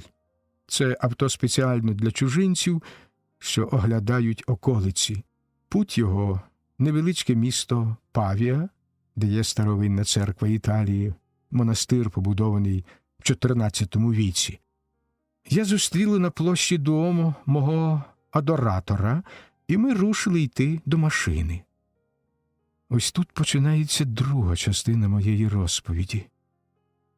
Викури папіросу і слухай далі. Я сіла у машину і почала розглядати подорожніх. Позад мене сиділо 3 сухаристих англійок, 2 французів, ще дехто. Поперед себе я бачила тільки потилицю мужчини. Цю потилицю можна назвати маленьким надтріснутим закаблуком. Мені було дуже весело, я сміялась, і ми непомітно доїхали до Павія. Перекладач повів усіх оглядати славетний катедраль. Я не буду тобі змальовувати, як мене захопила вся краса. Я розумію французьку і італійську мову, але коли наш гід почав розповідати по-англійському, я повела очима по всіх присутніх. Нарешті ж я побачила цю потилицю, котра була поперед мене в дорозі, і ні разу не оглянулась. Коли б я була письменниця, то могла б написати, що в нього був ясний костюм, ясне волосся, ясносині очі і красивий грубуватий трохи ніс. Але тому, що я не письменниця, мені незручно писати про це. Я подивилася на нього і байдуже одвернулася. Але щось мене штовхнуло знову подивитися. Він помітив мій погляд, але не відповів на нього. Ми переходили всі з одної кімнати до другої. Мені захотілося поближче на нього роздивитися. Я підійшла зовсім щільно до нього і почала розглядати. Спочатку незвичайну мозаїку, а потім його.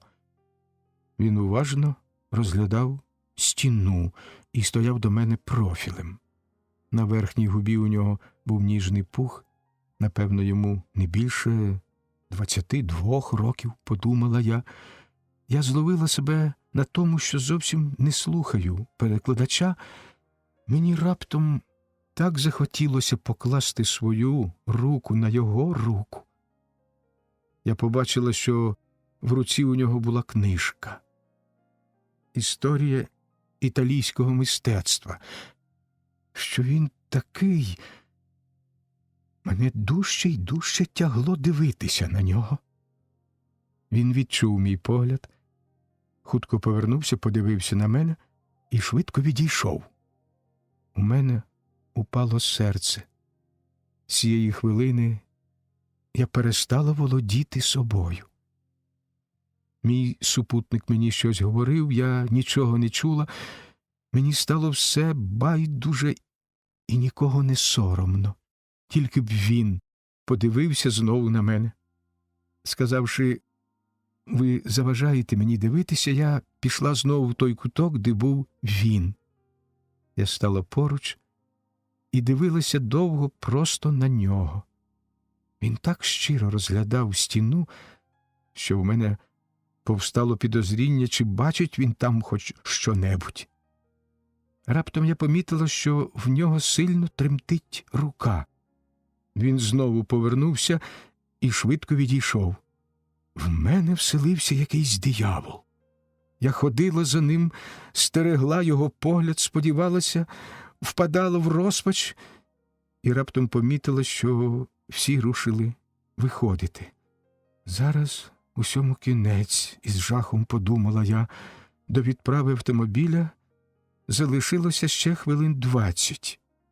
Мій супутник запросив мене пройтися, але я не могла відійти. Нарешті я побачила, що він пішов. Я впала в такий розпач, якого я давно не пам'ятаю. Прийшовши з прогулянки, ми зібралися до авто.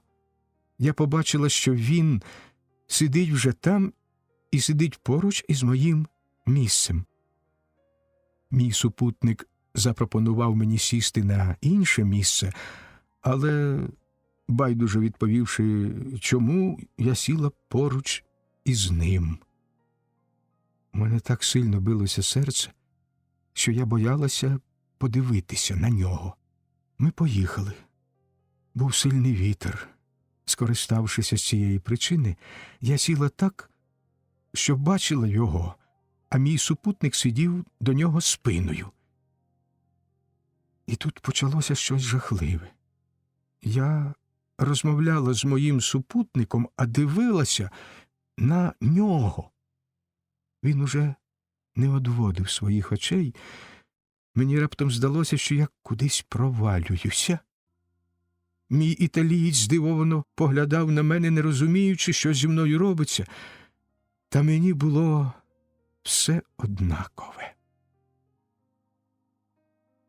Берлін, 24 травня.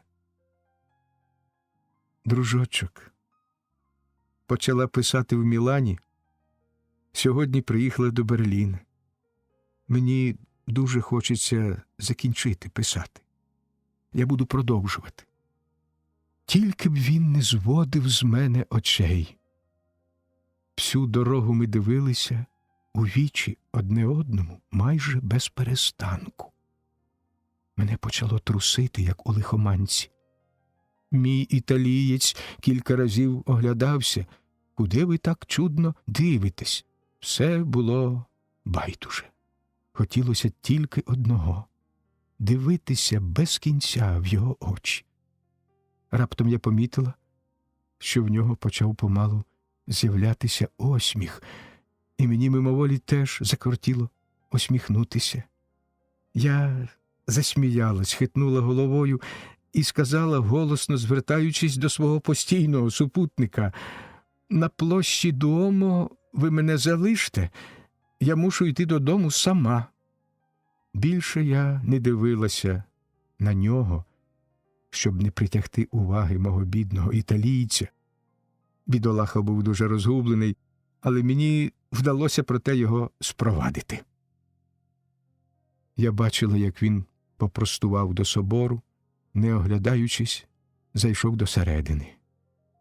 Я вирішила, що він мусить іти за мною слідом, і швидше пішла через площу до найближчої вулиці. Я дивилася в скло магазинів, і мені здавалося, що я бачу його силует. Хтось пробурмотів над моїм вухом: «Яка блондинка!» Мене наче хлистом ударив хто. Невже він міг так сказати?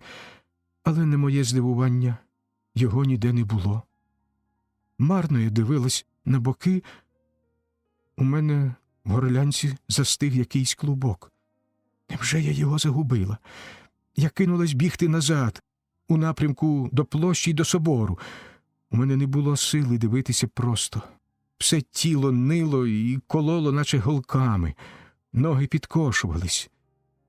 І я побачила його ноги. Ноги робили нерівні кроки, то маленькі й швидкі, то великі й неквапливі. Раптом вони стали несподівано. Я зрозуміла, що він побачив мене. Я почувала, що вся горю, коли помалу сходили на східці собору. В соборі було темно і порожньо. Мені чомусь запам'ятався сонячний промінь. Він прорвався крізь скло і став сяяти на хресті. Мені здавалося, що ось-ось я упаду. Мені стало одразу так лячно, так холодно. Мені захотілося утекти далеко-далеко. Я йшла швидше і швидше до самого темного кутка церкви і відчувала увесь час кроки, що наближалися.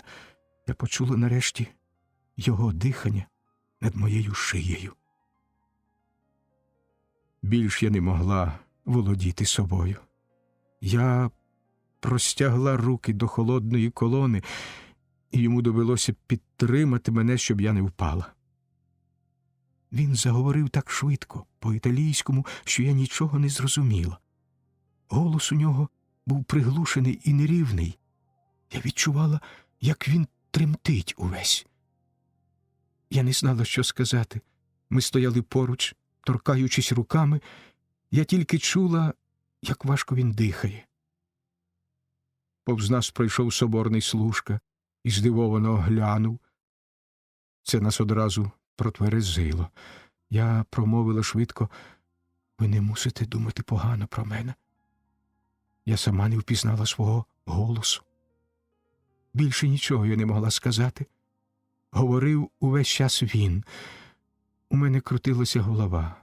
Кожне слово ніби відгукувалось луною в соборі. Розмовляти так було непотрібно й чудно.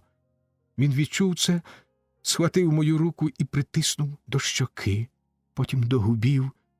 Мені здавалося, що він цілує не руку, а всю мене. І я зовсім загубила голову. «Ходімо краще звідси», – проговорила я. Ми швидко пішли. На нас оглядалися ченці й віруючі. Ми сіли в машину і поїхали. Я відчувала, що мене тягне до нього.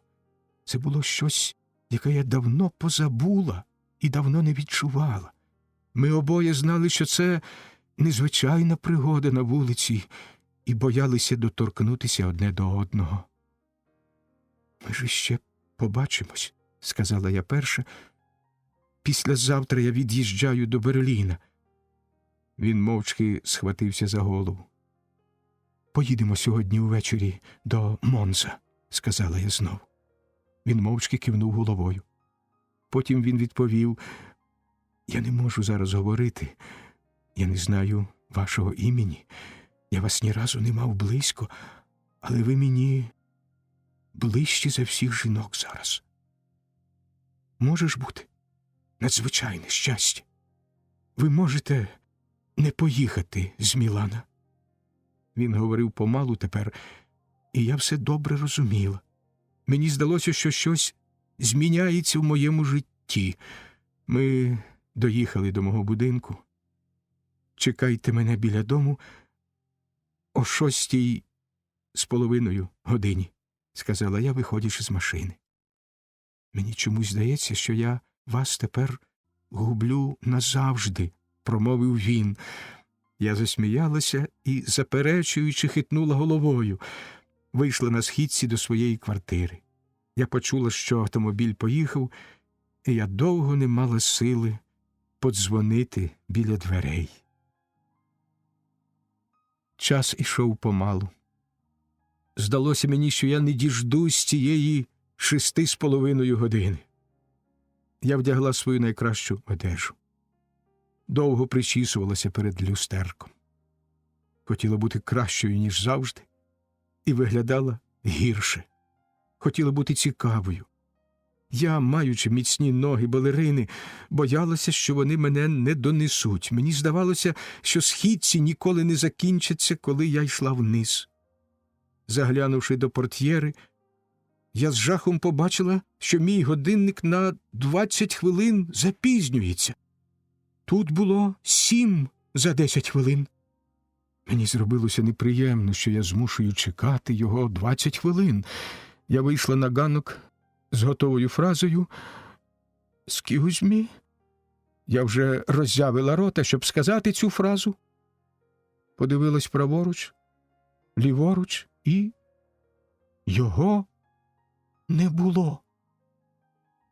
Одразу я нічого не зрозуміла.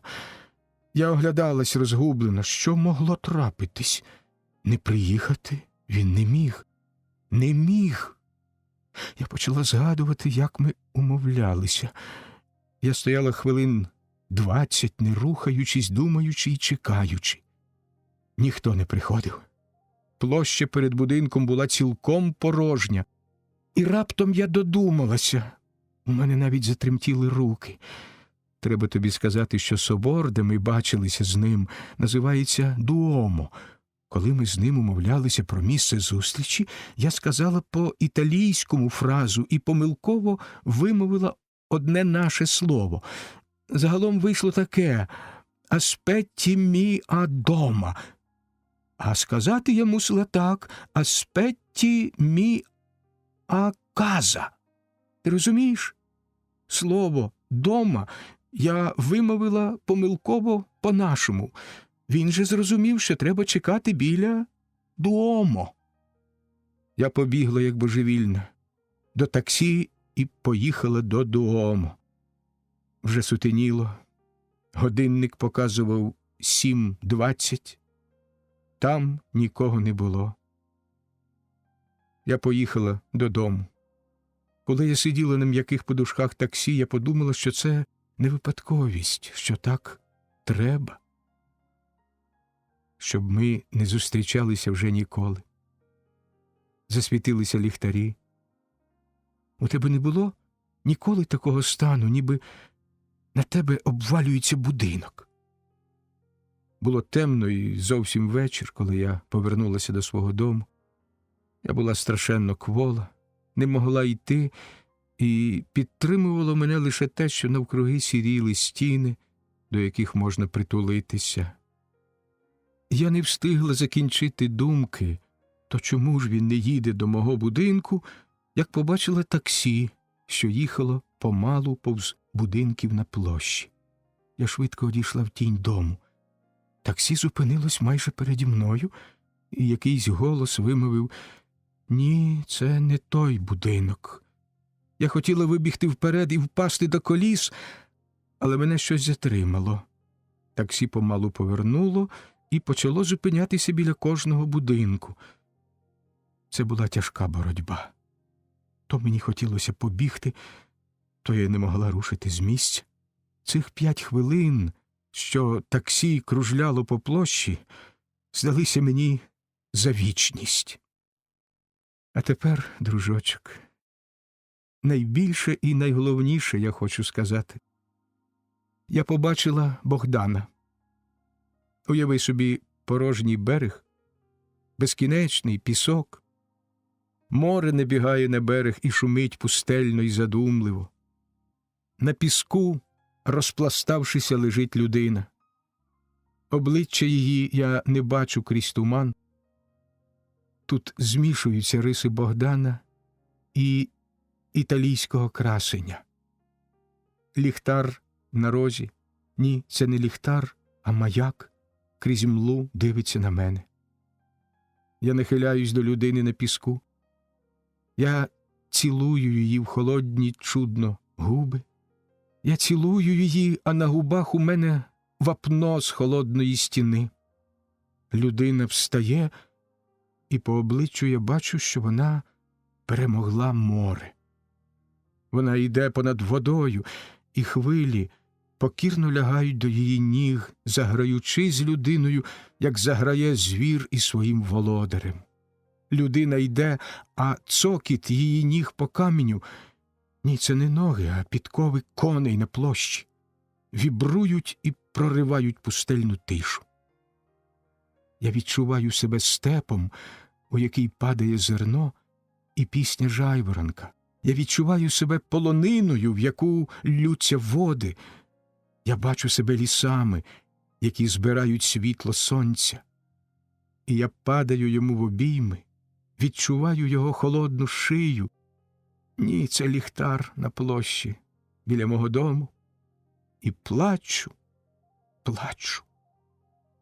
Коли я піднесла голову, таксі вже не було на площі, іначе камінь упав мені з душі.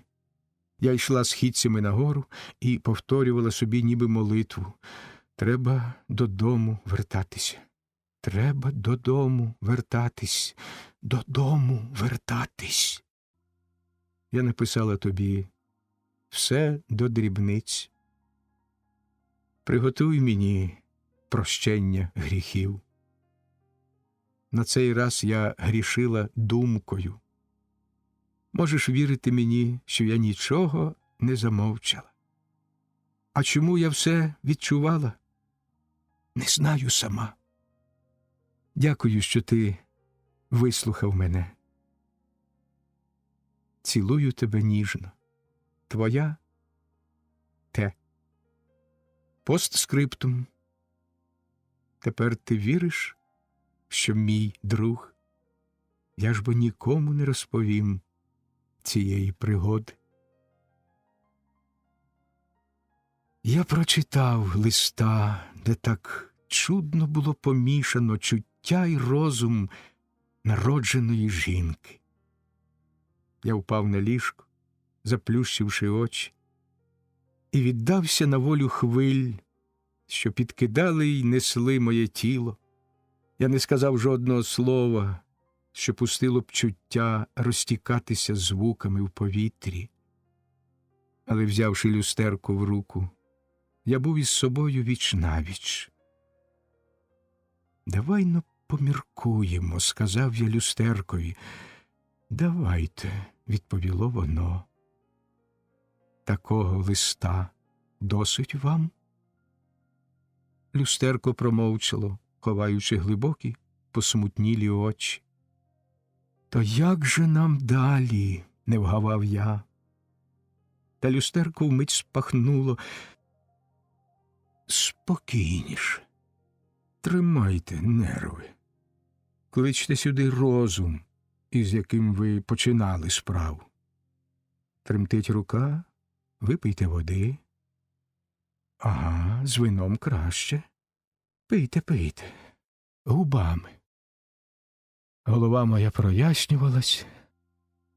Творець Галатеї закохався. Яка стара історія. «Вона любить матроса», – сказав я. «Ви вартий матроса», – відповіло люстерко. «Вона хоче матроса», – крикнув я. «Фізично, бо розум її належить вам», – відгукнулося люстерко.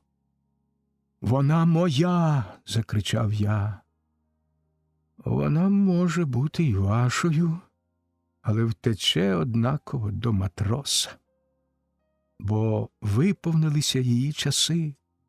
Ви розбудили в ній волю перемогти своє вчорашнє, і вона тепер йде в обійми матроса, як хмарка пливе за обрій». «А Сев», – сказав я помовчанці, – «невже й він безсилий? Ця жінка належить нам цілком. Він такий, як і ви. Вам віддають розум і думки, ви обоє виявляєте процеси, показуєте волю до здійснення, можете й здійснювати, але не вам зупинити ті струмені, що їх ви викликали з надр». Я стиха підвівся і підійшов до розчиненого вікна, у яке видно було море і маяк. Бути мудрішим за себе – от завдання. Невже тільки з болю народжується велич подій? І чи потрібно стати конче матросом? Загубити можливість шукати на землі вогні і ставити їх на берегах ріки в майбутнє? Ранкове повітря несло з моря лагідність. Я почав роздивлятися гавань і вулицю, як перед походом. Учорашня канонерка стояла на рейді. Я вирішив подзвонити до директора. «Він уже на фабриці», – відповіли мені. Я подзвонив на фабрику, і між нами відбулася така розмова. Директор: «Ти що, заспав сьогодні?» Я: Є щось негайне? Директор. Я пришлю зараз машину. Наскочила важлива подія. Я. Ти дзвонив у справі Богдана? Директор. Розповів на словах. Не барись. Я довго не клав трубки, дослухаючись, як на станції щось гуло і зумкало. «Покладіть трубу», – сказала телефоністка.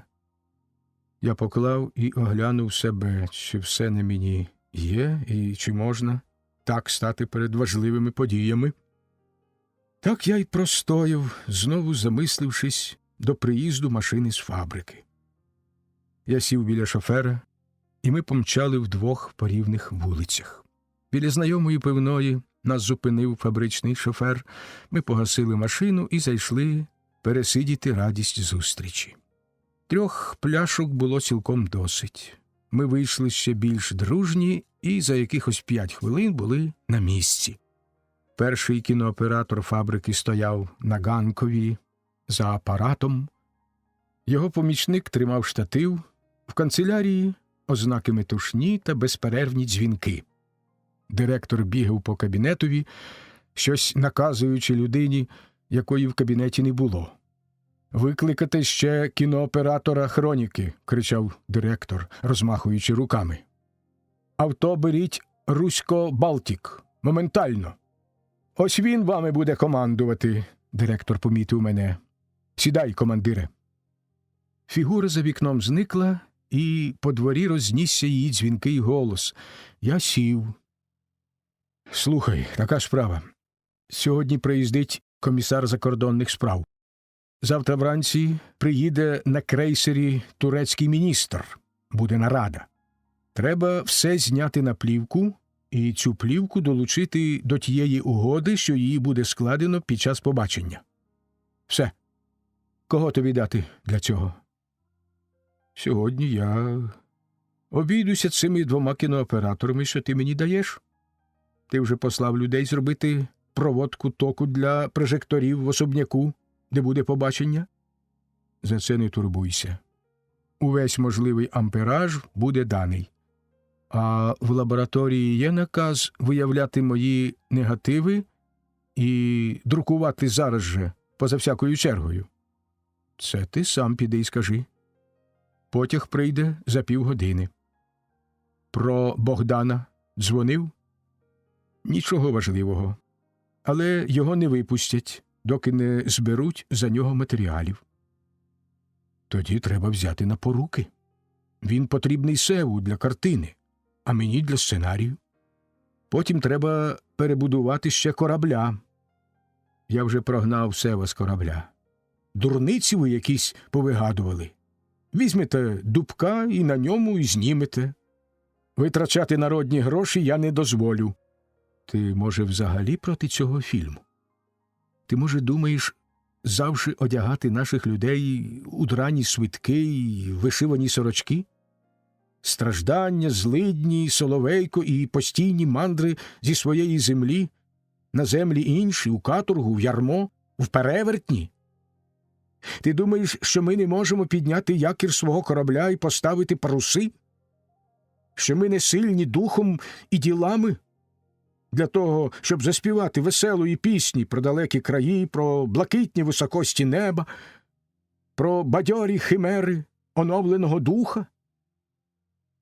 Так ти думаєш? Тю на тебе, який ти гарячий. Але ж я сам моряком був.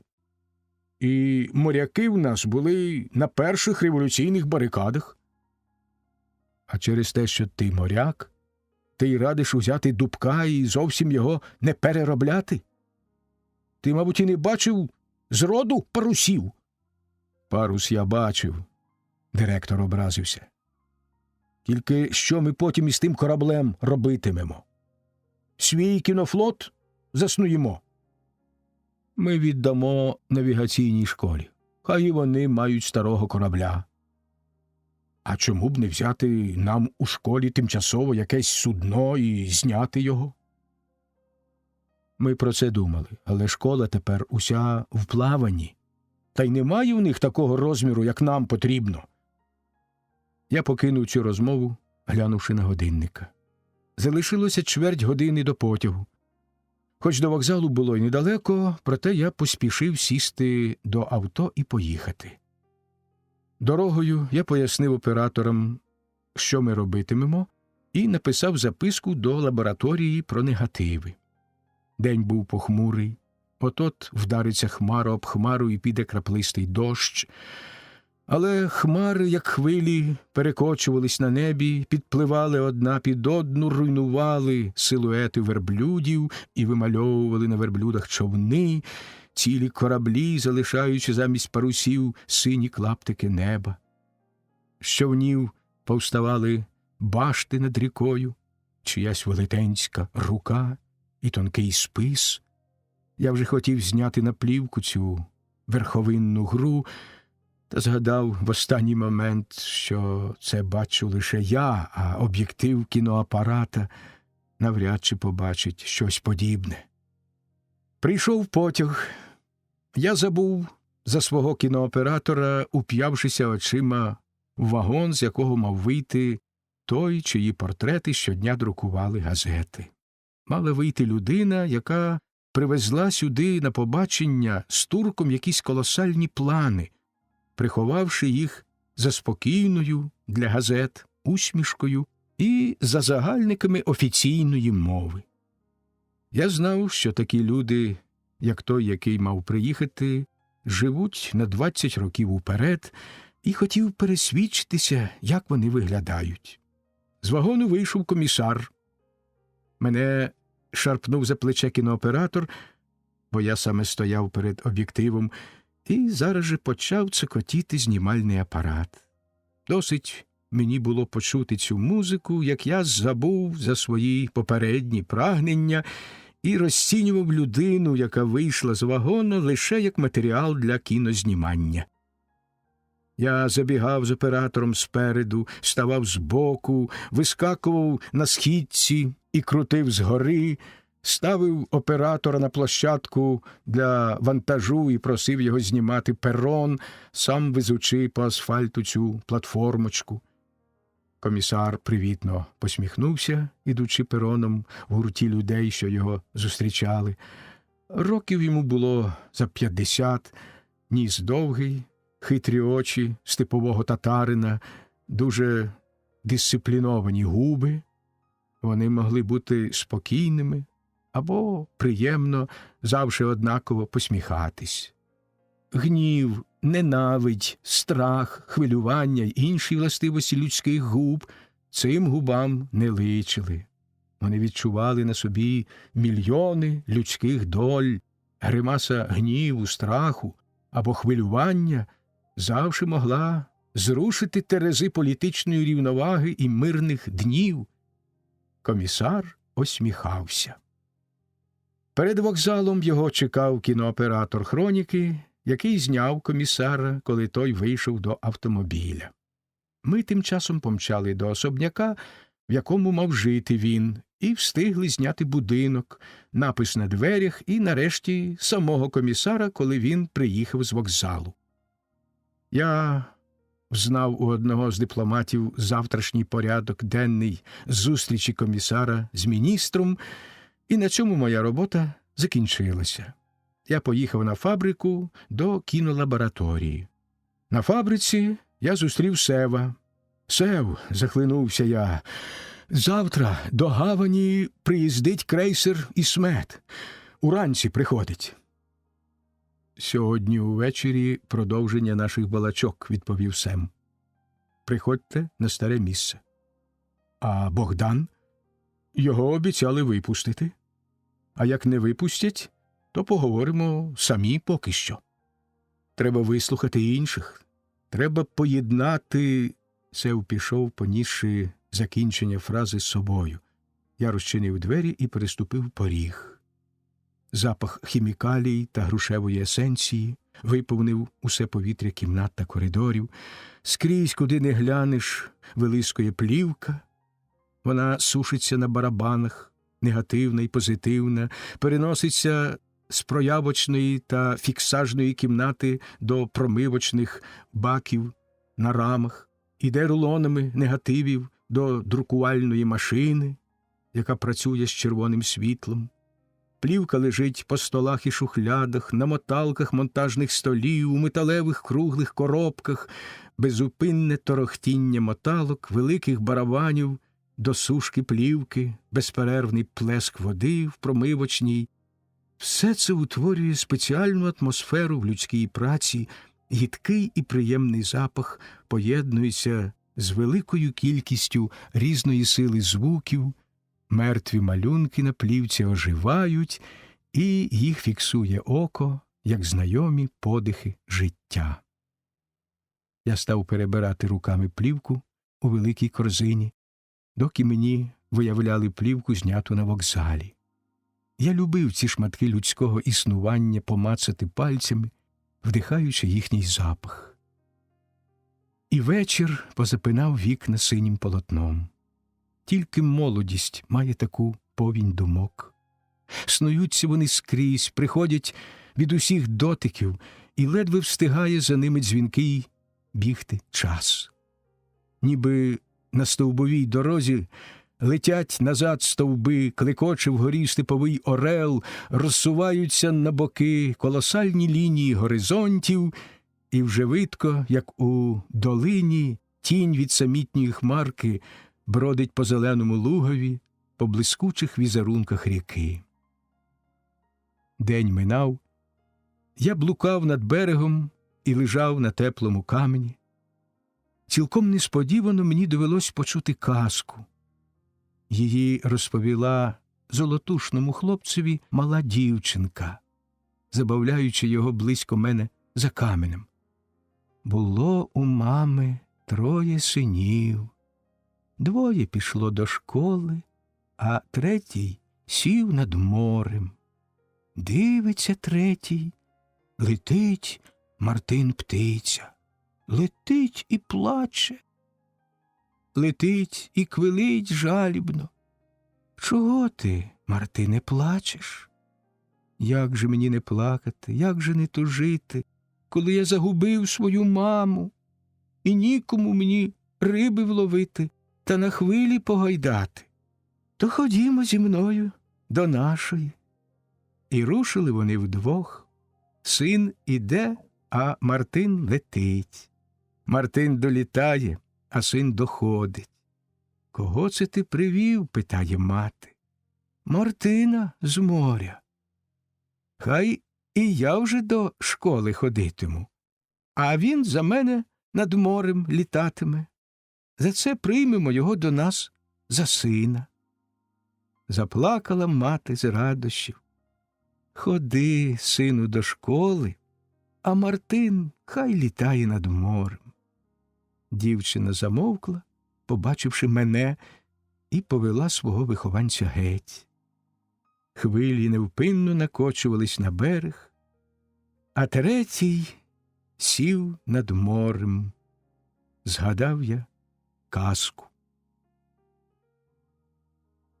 Хазяїн трамбака і шхуни – це звання давало, крім права власності на 2 парусники, ще й право виступитись першому з-поміж нашої компанії, отамана рибальської ватаги, Стелли, Мухи, Полі, Сева і мене. Хазяїна кав'ярні можна не лічити, бо він увесь час бігав, і рахувати його за постійного члена нашої сімки важко.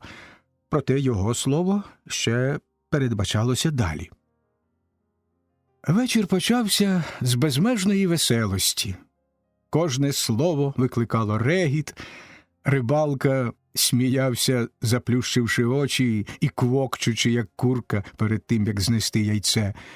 Хазяїн трамбака брався за живіт і, ніби колишучи його, видобував такі крикливі й задушливі звуки, що, здавалося, він сам на собі грає, як на гармошці. Дівчата скрикували. «Ай!» – кричала Стелла, «Ой!» – кричала Муха, «Іх!» – кричала Поля. Після того вони повторювали безліч шиплячих звуків, пищали і витирали сльози сміху. Сев і я, та про нас можна лише сказати, що ми сміялися, як інтелігенти, боячись безконтрольного прояву такого надзвичайного стану, як радість.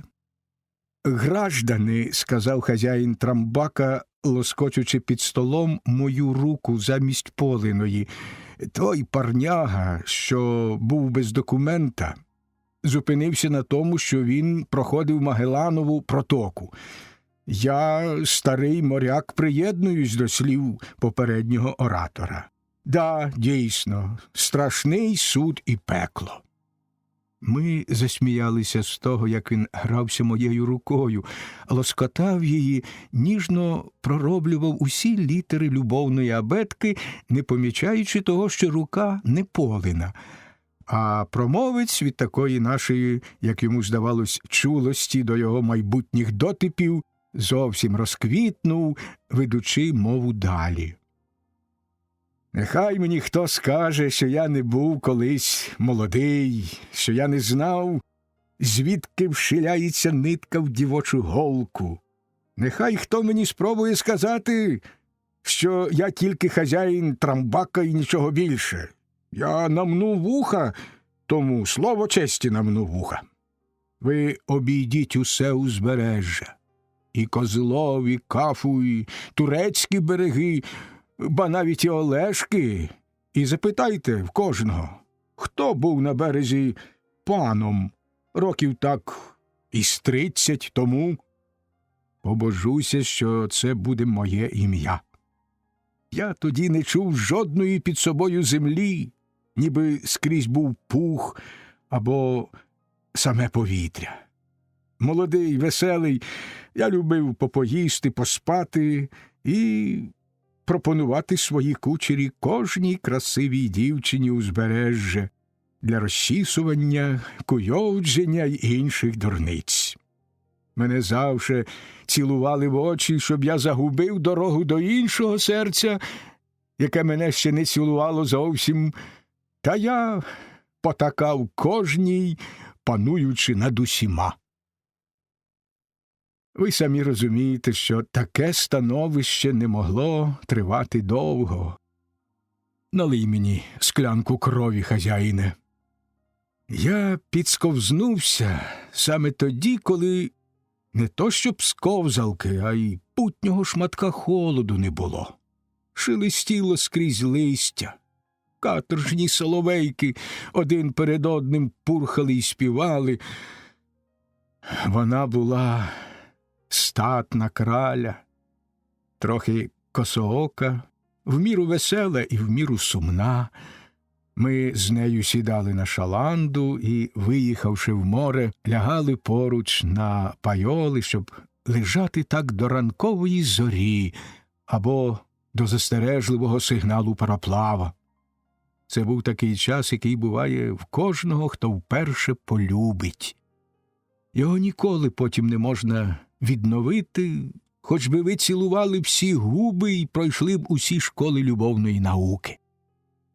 Я бачу, що ви не розумієте, до чого ці мої зізнання. Дайте спокій, я пам'ятаю про корабель і про повернення на батьківщину. Тільки дозвольте вже мені самому розповідати далі. А ви слухайте, бо я можу збитися. Стільки любові розхлюпали ми на хвилях моря, що вона й досі горить у тих місцях, як фосфор. Коротко кажучи, я був божевільний. Посварившись з усіма моїми родичами, я цілими днями блукав за містом. Було весняне зворушливе повітря, вітер здіймав хмари пилу і котив їх по дорогах і ярах. Пил набивався мені до рота й до носа, піт проступав і крізь сорочку, ноги наче були прив'язані до мішків із землею. Проблукавши день, я надвечір ще більше запалювався вогнем і силою. Море обмивало мій бруд і пил, коли я сторч головою летів із пристані. Разом із цим мене охоплювала така туга за нею, за її руками й голосом, що я не мав чим дихати і не мав у голові мозку, а якусь розтоплену іскристу масу. Одного разу моя дівчина не вийшла. Я почекав з годину, ще почекав і помітив, що місяць потьмарився. Тоді я бігом помчав до її будинку. Вікна не світилися, він був темний. Я завмер біля дверей. Двері відчинилися, ледве не збивши мене з ніг. «А, це ти!» – сказала якась жінка, злякавшись.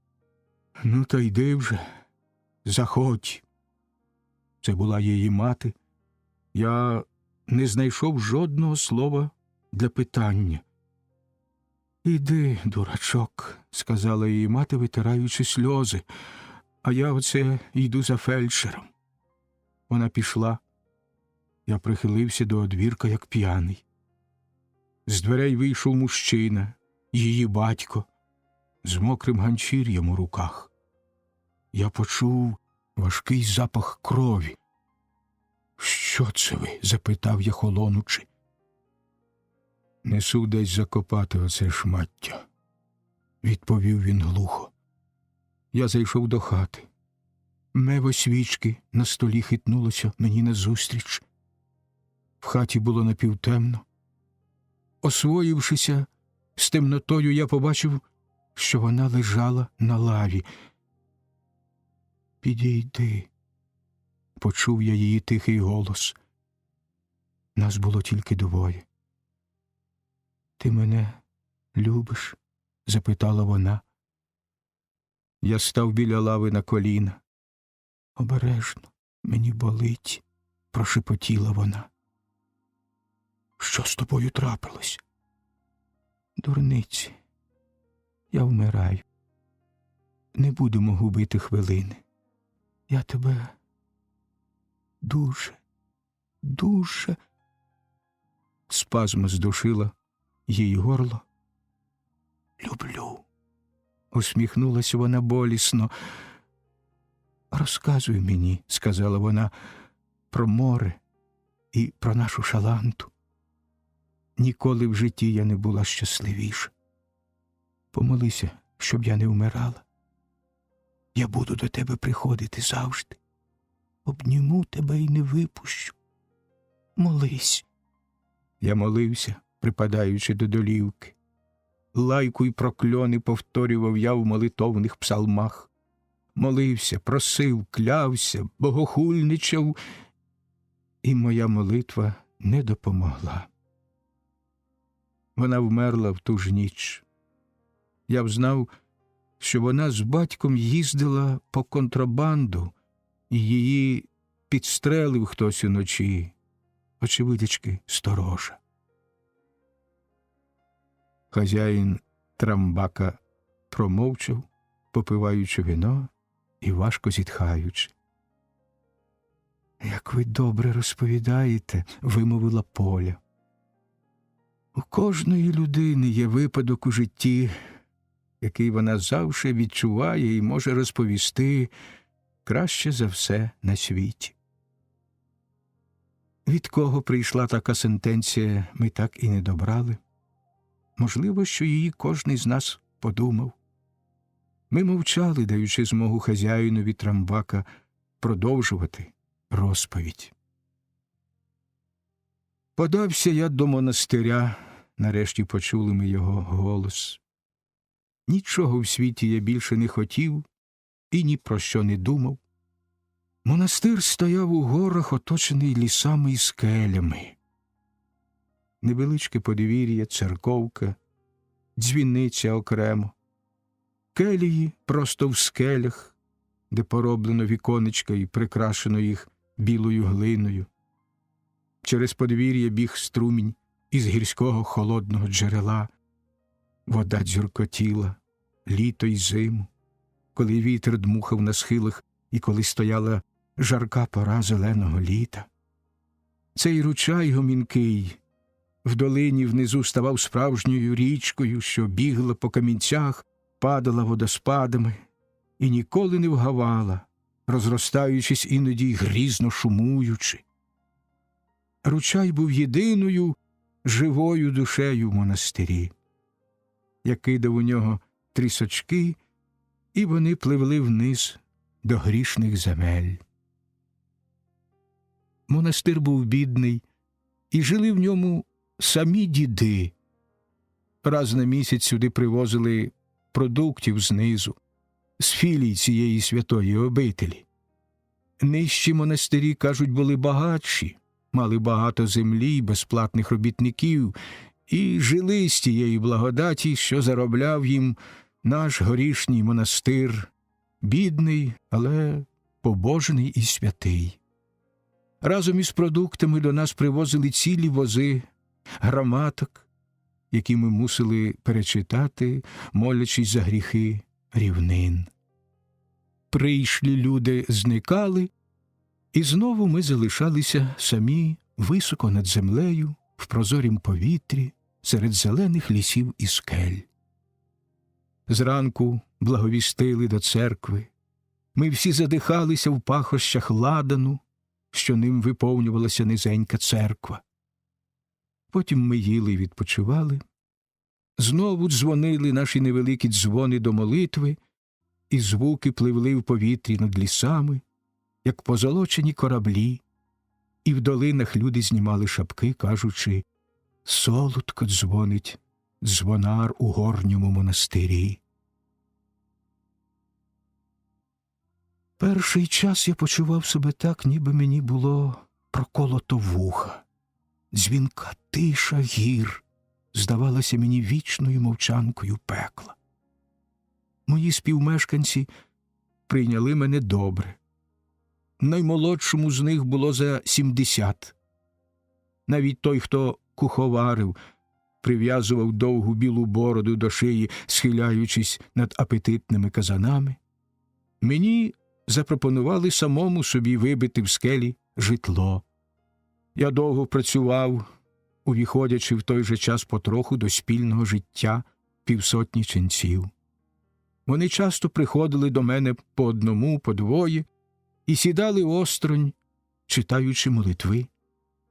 Їхні очі з заздрістю спинялися на моїх м'язах, на моєму рожевому від роботи обличчі, і дедалі частіш зітхання переривали тоді нитку їхніх молитов. Вони заздрили молодості, моїй силі, або згадували свої гріхи, такі солодкі зараз. Я вирубав собі келію, оселився там і, прокинувшися раз місячної ночі, помітив, що вона подібна до каюти. Навіть на стелі я несвідомо залишив щось подібне до сволока в каютах. Стеля була півкругла. Вікно я зробив собі як ілюмінатор. Ліжко нагадувало койку. Таке воно було затишне і високе. Цієї ночі я не спав зовсім. Я так занудьгував за морем, що провів половину ночі, сидячи біля вікна і уявляючи собі море в молочнім тумані заснулих улоговин. Над ранок я заснув, і снилися мені надзвичайні сни. Забув вам сказати, що мене, як молодого, навантажили всією тяжкою роботою. Ранками і вечорами я дзвонив до дзвіниці, слухаючи зітхання старого дзвонаря. Я ходив по лісі і збирав дрова для куховарні, підмітав і прибирав келії разом з дурником ченцем, що давно вже загубив був розум, наносив воду до келій, замітав подвір'я, доглядав наш ручай і гробки. Неймовірно попливло моє життя. Всі ченці були хворі, донісши з земного минулого наслідки гріхів. Багато хворіло на геморой і готувалося до чергової акції свого людського організму, як до страшних мук пекла. Ревматизм ламав у негоду старі кості. У декотрих було залізо на голому тілі і жахливі язви корости під залізом. Інші мучилися бісівськими видіннями голих юнаків. І я бачив тоді у вікні в себе розпалені їхні очі. Мені монастир нагадував лікарню, де всі себе змушували чекати з радістю виписки на волю. І волею цією був той світ – смерть. Я втрачав потроху любов і розпач. Життя бриніло мені з долин. Я, наче відповідаючи йому, дзвонив з усієї сили, стоячи на дзвіниці. І я почав марити морем. Скрізь я вбачав його. Зануривши руки в ручай, я раптом підносив їх до рота, ніби чекаючи, що вода мусить зробитися солоною. Раз, блукаючи по лісі за дровами, я зайшов далеченько від монастиря. Просто передо мною здіймався голий шпиль гори. На вершечку росла сосна. Я й тепер бачив це чарівне поєднання. Мене якась сила потягла нагору, я майже плазував по каміннях, наближаючись до сосни. Біля неї я відпочив трохи, дивлячись на синє близьке небо. Потім я підвівся і закричав від радості. Далеко внизу був берег, а скільки око моє сягало, вилискувало синє море. Це здавалося мені за щасливого знаку. І тієї ж ночі я втік з монастиря. За батьківщину ми звикли вважати землю, де нас народила мати, де ми виростали в гніві чи в радості, осягали великий світ. У мене ж батьківщина – море. І ви розумієте, як я летів з гір до морського берега, стежками й хащами. І я не знаю, куди записали мене в монастирі, до тих, що їх розірвали вовки, чи до тих, що їх поглинула суєта землі. На березі я знайшов шаланду, без жодного весла й парусів. Я біля неї прожив із тиждень, відчуваючи насолоду з новознайденого життя. Тепер я вважаю, що кожний корабель може прийняти на себе радість людей, які стремлять до батьківщини. Настала мовчанка. Ми з Севом чекали, щоб ще хтось додав своїх думок до наших планів. Ми помітили, що Поля хоче говорити. Вона почервоніла і безпомічно оглянула нас усіх, проте піднести свій голос не наважувалась. Сев її підбадьорив, і вона розповіла свою коротку історію, якою хотіла освітити незачеплений ще бік нашого питання. «Коли я була дівчина, – відмовила Поля і зашарілася, – у мене був ухажор з воєнноплінних. Він був красивий мальчик, і я тоді була дуже молода. Ми почали зустрічатися. Мені дівочки казали, щоб я отскочила, бо він, певно, жанатий у себе вдома. Я нікого не послухала, і вони всі з мене сміялися. Ми всі хотіли повиходити заміж і колисати дітей, щоб дитячі руки хватали нас за груди, вимагаючи молока. Любилася я з моїм так, що швидко вже почала сподіватися на вагітність, бо я вже не допускала інших мужчин.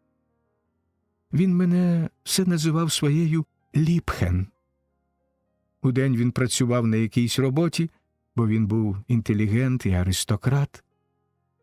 Коли я навчилася його трохи розуміти, я почула, що він у себе у вітчизні сидів у в'язниці, а до полону пішов добровільно. Я сиділа й шила цілий день, як цариця. Поля виглядала дійсно принцесею з казки. Вона була хупава, тонка і бліда.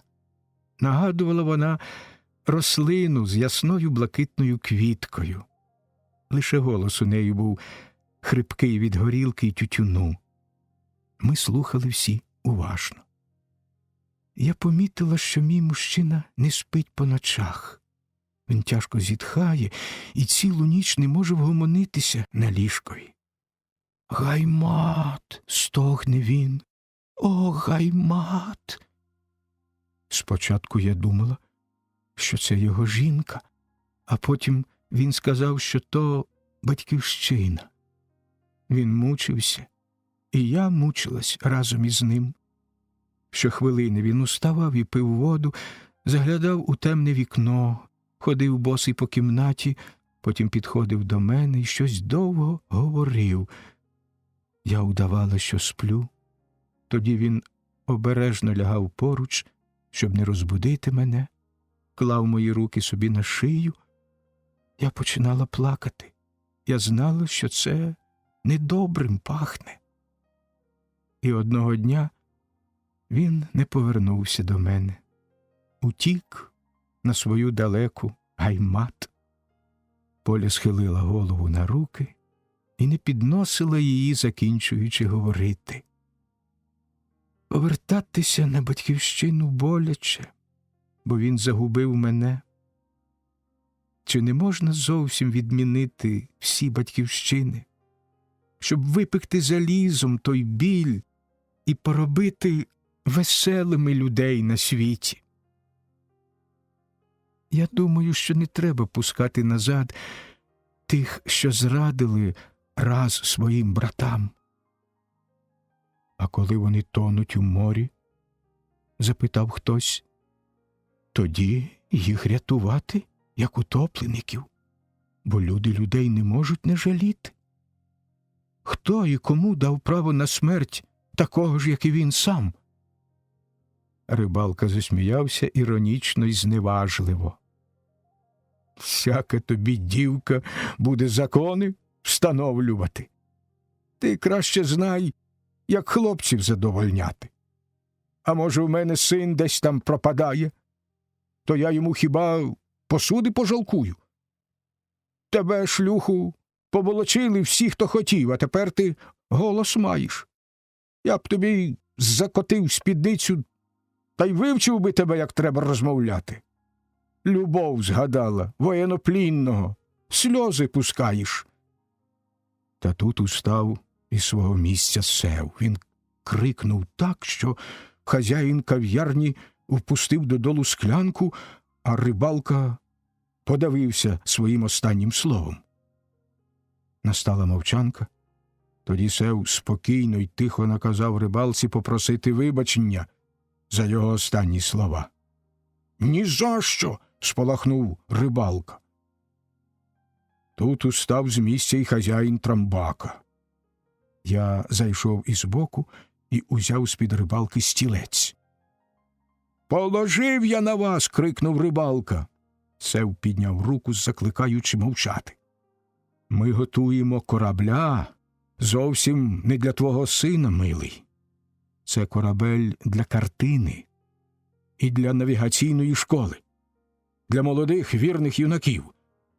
Вони, правда, не побояться кинути рятувальні пояси кільком людям, таким, як твій син, бо юнаки пливуть на кораблі, і вони можуть показати свою добрість і силу кільком уламкам старого. Вони пливтимуть на новому кораблі. Та тебе це мало обходить. Ти образив людину зараз. Твій брудний рот плював на неї, як на щось огидне. Зараз же хай вона почує твоє вибачення». «А оце ви бачили?» Хазяїн Трамбака ударив перший. Потім підскочив Сев. Вони вдвох молотили до тих пір, поки рибалка мав силу відбиватися.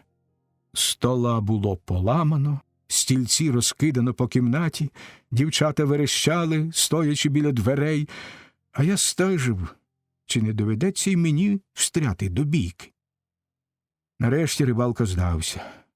Ми його взяли втрьох і викинули за двері. «Він мені давно не подобався», – сказав хазяїн Трамбака. «Я радий, що я йому виказав це як слід».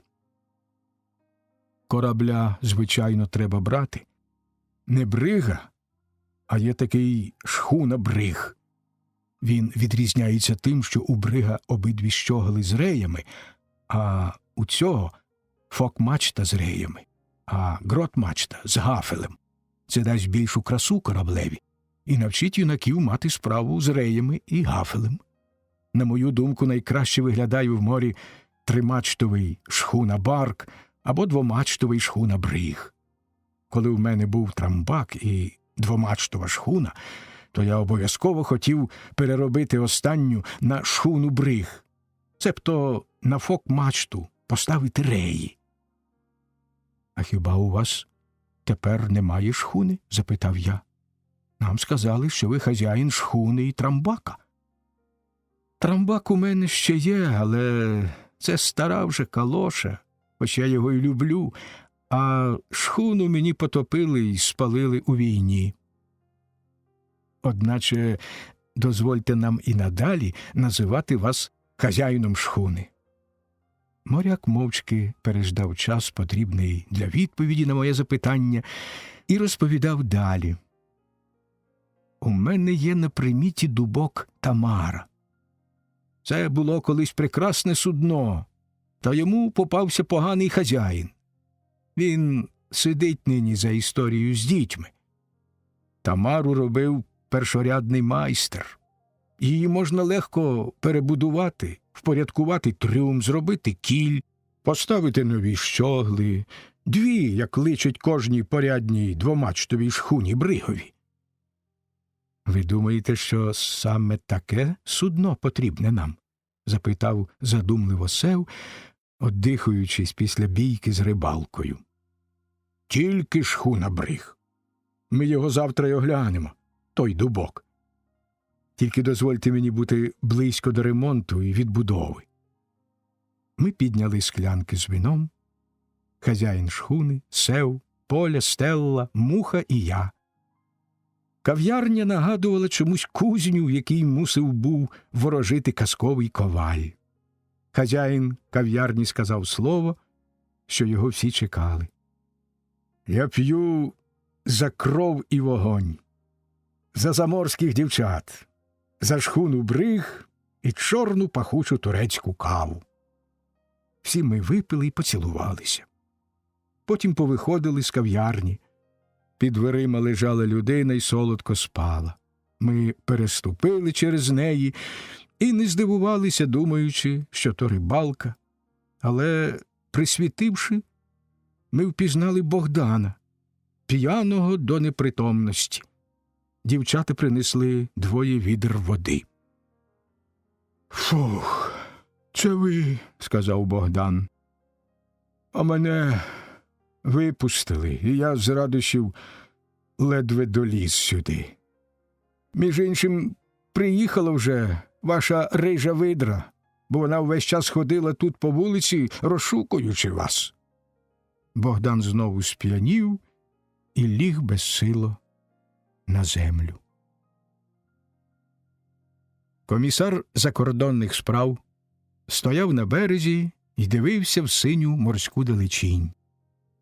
Він був одягнутий у сіру армійську шинель, на якій вилискували ознаки командарма. Його оточувала купка людей, представники уряду, міста, військові і журналісти.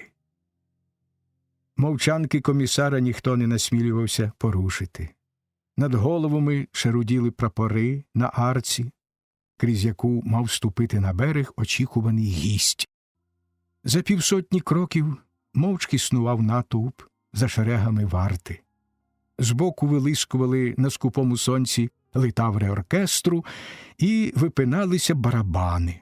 За оркестром вишикувався почесний караул. Комісар задумливо стоїть, заклавши руки в кишені, шинелі. Він почуває легку втому після погано спаної ночі. Старість його вже наздоганяє. Тільки розум, одвічний володар, виконує безперервну роботу.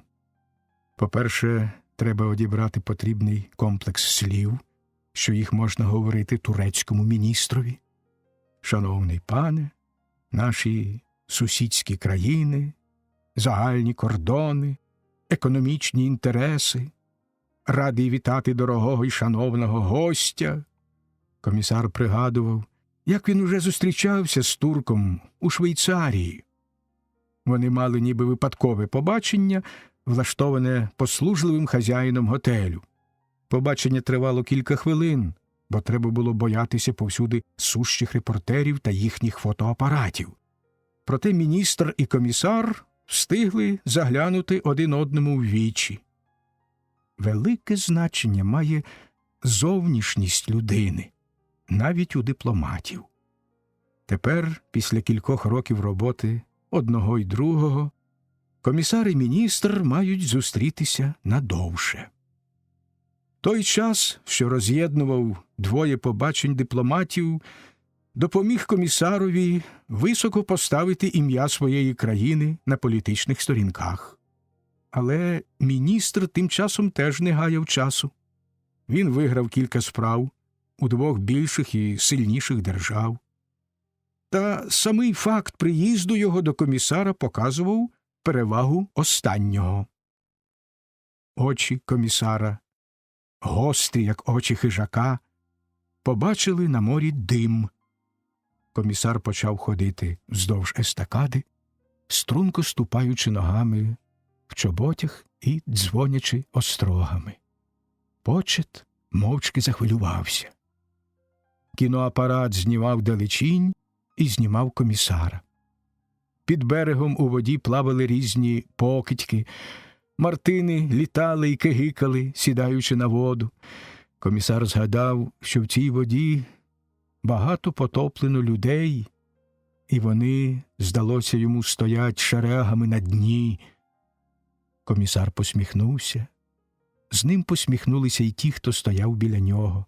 Канонерка вийшла з гавані, поминула маяк, рушивши назустріч крейсерові, а сонце порозсувало хмари блакитними руками і впало на землю великою зливою світла. Крейсер виплив уже на поверхню моря з-за горизонту, і чорний дим за ним линув, як хвіст.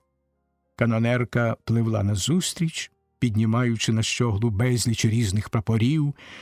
Дочекавшися відповіді з крейсера, канонерка вивісила стільки нових полотнищ, що одразу ніби зробилася екзотичним парусним кораблем. Вітер роздував ці різнокольорові паруси, коли канонерка круто повернулася і пішла назад до гавані, як чорна стріла. Вона стала в гавані біля хвилеріза і моментально кинула якір. Тим часом крейсер підійшов уже зовсім близько, і на кормі в нього червонів турецький стяг. В бінокль уже можна було прочитати слово «Ісмет». Комісар став біля арки, дивлячись на крейсер. Постать комісара набула найбільшої виразності й сили. Він знав, що на крейсері є морські біноклі. Ісмет викинув із прови білий димок, пролунав постріл швидкострільної гармати, ще кільканадцять пострілів відбилися у хвилях і полягали по берегах. Пошана державному прапорові країни. Канонерка відповідає стількома ж пострілами своєї гармати, пошана турецькому прапорові. Крейсер зайшов після цього до гавані і став посередині. Знову мовчанка, і знову постріли, по 21 з кожного боку. Це вітали членів уряду. Крейсер комісара, а канонерка міністра. Кінооператор крутив не переставаючи. Комісар спокійно дивився на Ісмет. Він перечікував безконечний ланцюг процедур, що їх вимагали дипломатичні закони і дипломатична ввічливість. Спочатку до крейсера поїхав моточовен із лікарем і начальником порту. Потім моточовен відвіз на Ісмет турецького посла з дружиною. На цьому ж човні поїхали й ті, що мали з собою кіноапарат. Далі моточовен повернувся без посла і його дружини. А нарешті з крейсера спустили шлюпку з 12 матросами, і трапом зійшло до шлюпки ще 2. Весла опустилися на воду, шлюпка полетіла до естакади, на якій стояв комісар. Настала врочиста хвилина. Фотографи пролазили крізь натовп аж до комісара, перешкоджаючи кіноапаратові працювати. Помічник оператора прибирав їх з дороги, вириваючи з землі, як кущі трави. Комусь була відірвана пола пальта, але цього ніхто не помітив серед загальної урочистості. Шлюпка підлетіла до східців. Всі весла одразу стали вертикально, і з них потекла вода матросам на руки. На кормі стояли міністр, ад'ютант його з опереточними епалетами і керманич шлюпки. Міністр був у циліндрі, у великих рогових окулярах і в довгому чорному пальті з хутряною шаллю коміра. Комісар зійшов східцями аж до води і привітно чекав міністра, доки той ступить ногою на берег. Оркестр грав турецького гімна. Фанфари пронизливо співали. Міністр став на берег і зняв циліндра. За міністром вискочив ад'ютант. Простягнута рука міністра зустріла руку комісара, яка перед цим віддала особі міністра честь по-військовому. І ще дужче й голосніше загриміли труби оркестру. «Від імені мого уряду, – сказав комісар французькою мовою, – вітаю вас, пане міністре, із щасливим прибуттям до нашої країни. У вашій особі я вітаю представника великого турецького народу, що виборов собі волю й незалежність. Милості просимо, пане міністре. Даруйте мені тільки, коли я не зможу через свої людські обмежені можливості виказати всю ту гостинність і всю ту щирість, яку я почуваю до вас, пане міністре, і до великого народу, представником якого ви є. Хай живе Туреччина!» Музика не вгавала, повторюючи мелодії гімнів обох країн. Барабанщики надто голосно грали на барабанах. Міністр тримав лівою рукою циліндра біля голови, дивився кудись у бік і вниз, відповідав тихо, трохи гаркавив, вимовляючи французькі слова. «Я щасливий, пане комісаре, ступити на вашу землю. Мій уряд Високої Турецької Республіки доручив передати вам, а в вашій особі й урядові братнього і суміжного з нами Союзу, що ми стоїмо на твердих засадах усіх попередніх угод і простягаємо вам братню руку через море. Ваш великий народ, ваша славна країна, ваша могутня армія є дружні нам, нашій боротьбі й нашому процвітанню. Хай живе Союз!» Потиснувши ще раз руки, комісар і міністр стали поруч. До міністра почали підходити ті, що були з комісаром. Вони тисли міністрові руку, говорили привітальні слова і відходили, доки товмач переказував міністрові зміст їхніх промов. Так підійшов заступник комісара, підійшов голова міста, наблизився комендант гарнізону. Нарешті біля міністра став робітник якоїсь портової майстерні. Він був допіру від роботи. Його мозолєва долоня зустрілася з рукою міністра. Мозолі й машинове масло неприємно вразили міністра. Непомітно глянув на комісара, але останній урочисто тримав руку біля кашкета, ніби роблячи огляд цілій армії. Робітник сказав: «Вітаю, турецький пролетаріат. Повиганяйте й своїх буржуїв, як ми вигнали своїх. Хай живе Турецька Республіка!» Подано автомобілі. Міністр, тримаючи циліндра в руці, обійшов почесну варту, що стояла, як зелена стіна. Я мав 2 вільних години до зустрічі комісара з міністром. Я їх витратив на організацію знятого матеріалу, на підготовку до наступного знімання. О 10-й годині вечора мав бути бенкет у будинкові армії і флоту. і я хотів, закінчивши востаннє знімати о 4 годині, дати готовий фільм на початок бенкету. Теоретично це було цілком можливе. Особливо після того, як комісар попросив мене показати туркам нашу техніку. Практично ж я ризикував, вийнявши з кишені годинника та блискавично розподіляючи свій час і час своїх помічників. Вже було знято до 300 метрів плівки. На вокзалі, в порту, біля крейсера, по дорозі до готелів, у автомобілях, на палубі крейсера.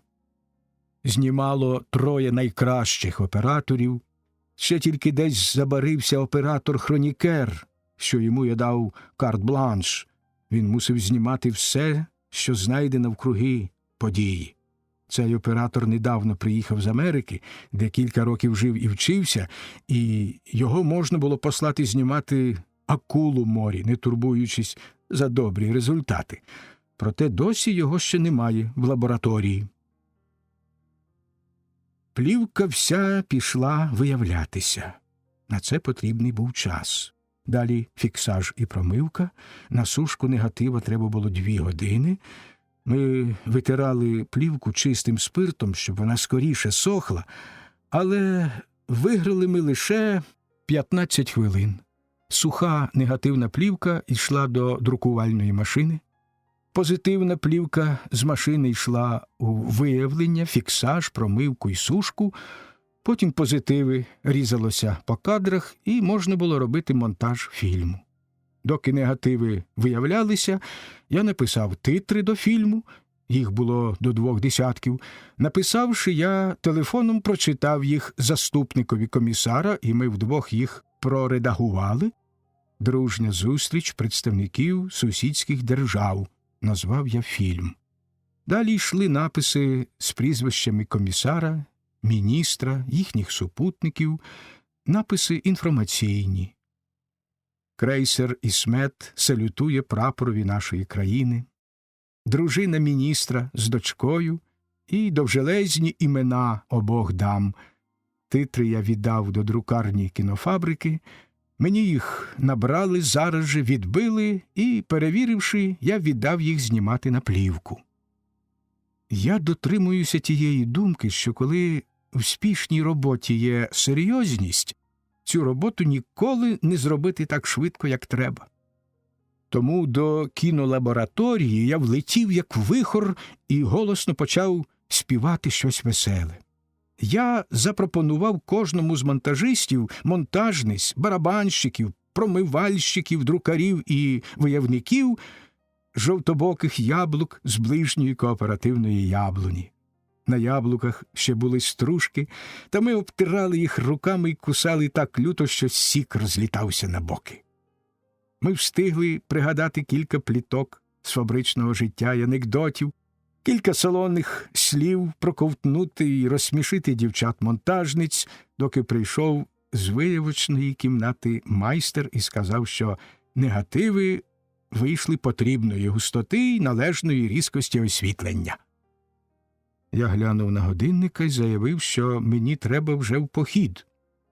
На дверях я зустрів оператора хроніки з Богданом. Вони були брудні, мокрі, обідрані, але задоволені. «Ви, мабуть, на небі були?» – поцікавився я. «І звідти знімали?» «Ми знімали з маяка, з дубка, з води, з даху зерноперевантажувача, з естакади, доволі», – перебив я. «Ідіть, виявляйте негативи. А ви, Богдане, розповідайте толком, доки ми їхатимемо зараз у гості до міністра». «Слухай!» – крикнув нам услід директор. «Це ж отой самий Ісмет, що на нього я міни мусив ставити. А командир, якби ти бачив...» Ми від'їхали досить швидко, не дослухавши кінця, бо не було часу. «Валяйте», – сказав я Богданові. «Нічого вже валяти. Все повалене. Тепер треба гарно все попіднімати. Я нічого не розумію на зніманні, але щаблів на драбинах ми перерахували досить. Мені Сев подав одразу ідею. Для чого треба знімати? Як для чого? Для фільму «Хроніки»? Це вже там видно буде. А знімали ми для майбутньої картини Сева. Ми знімали з маяка, як Ісмет наближається до місця катастрофи, як стріляє в бідного і нещасного парусника. З даху зерноперевантажувача ми знову знімали постріли Ісмета, а в кадрі майорів наш прапор. Ви пам'ятаєте, як на парусникові стоїть босий капітан румун біля прапора і дивиться на крейсер? Так я навіть грав спину цього небіжчика перед кіноапаратом. А Сев? Знає він те, що ви робили? Та Сев був увесь час із нами. Я зітхнув з полегшенням. А для мене що ви зняли? Для вас ми зафрахтували дубок із сіном. Ми позалізали в сіно, а дубок маневрував по гавані, як дурний. Він так близько проходив біля крейсера, що одержав добру порцію лайки турецькою мовою. Зате ми крутили в сіні апарата, як несамовиті, і встигли зняти навіть матросів, що підходили до бортів поглузувати з нашого дубка. Потім іще така справа, сказав Богдан, помітивши, що автомобіль хоче зупинятися. Ви обережніше з Севом і з тою вашою видрою. А хіба що? Сказав я, вилазячи з машини. Він дуже знервований сьогодні. Я бачив, як вона його зустріла. Сев гаряча дуже людина. Це не попередження, а просто зауваження моряка, що трохи забагато поповисів на ниточках над смертю. «До побачення», – сказав я. «Добре, я за вами подивлюся. Мені дуже не до вподоби, коли жінка починає нехтувати своїми друзями. Це значить, що вона на комусь зупинила око». Слова існують, щоб приховати наші думки. Фуше, мемуари. Розмова йшла французькою мовою.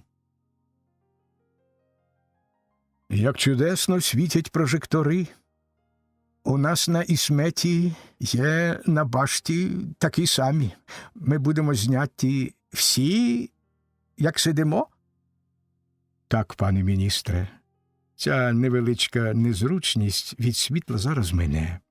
Для історії треба зафіксувати на плівці наше побачення як документ для нашої угоди. Ви, пане комісаре, хочете глузувати з мене? Наше дружнє і товариське побачення навряд чи передбачає якісь серйозні угоди за угоду звичайну, торговельно-рибальську. Рибка буває різна в нашому морі. Як гадає пан міністр? Комісар сміявся. Ви приїхали на крейсері, я одяг військову форму. Чи не значить це, що я хотів підкреслити свою силу на сухопутті? Ні, не значить, бо й флот мій стоїть по військових схованках, і ви знаєте, на якому місці в світі його тоннаж. У вас спеціальні кінські заводи є, чи коней до кавалерії постачають різні люди?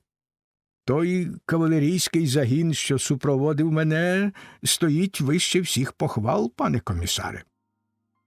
Це не найкращий загін. Коней розводять і виховують державні заводи, кінські заводи, в киргизьких степах, біля Уралу, в Сибіру. Ви розумієте, пане міністре, що треба провадити добір жеребців та маток, щоб виробити добру кавалерійську породу для нашої великої рівнини. Пам'ятаю, років 10 тому я зацікавився цією справою і навіть оглядав один такий завод мого імені. Уявіть собі, глушина, дикий степ, сонце, цілі косяки кобил з лошатами ходять на паші. Верхи на маленьких волохатих конях скачуть навкруги пастухи. Яка поезія, пане міністре!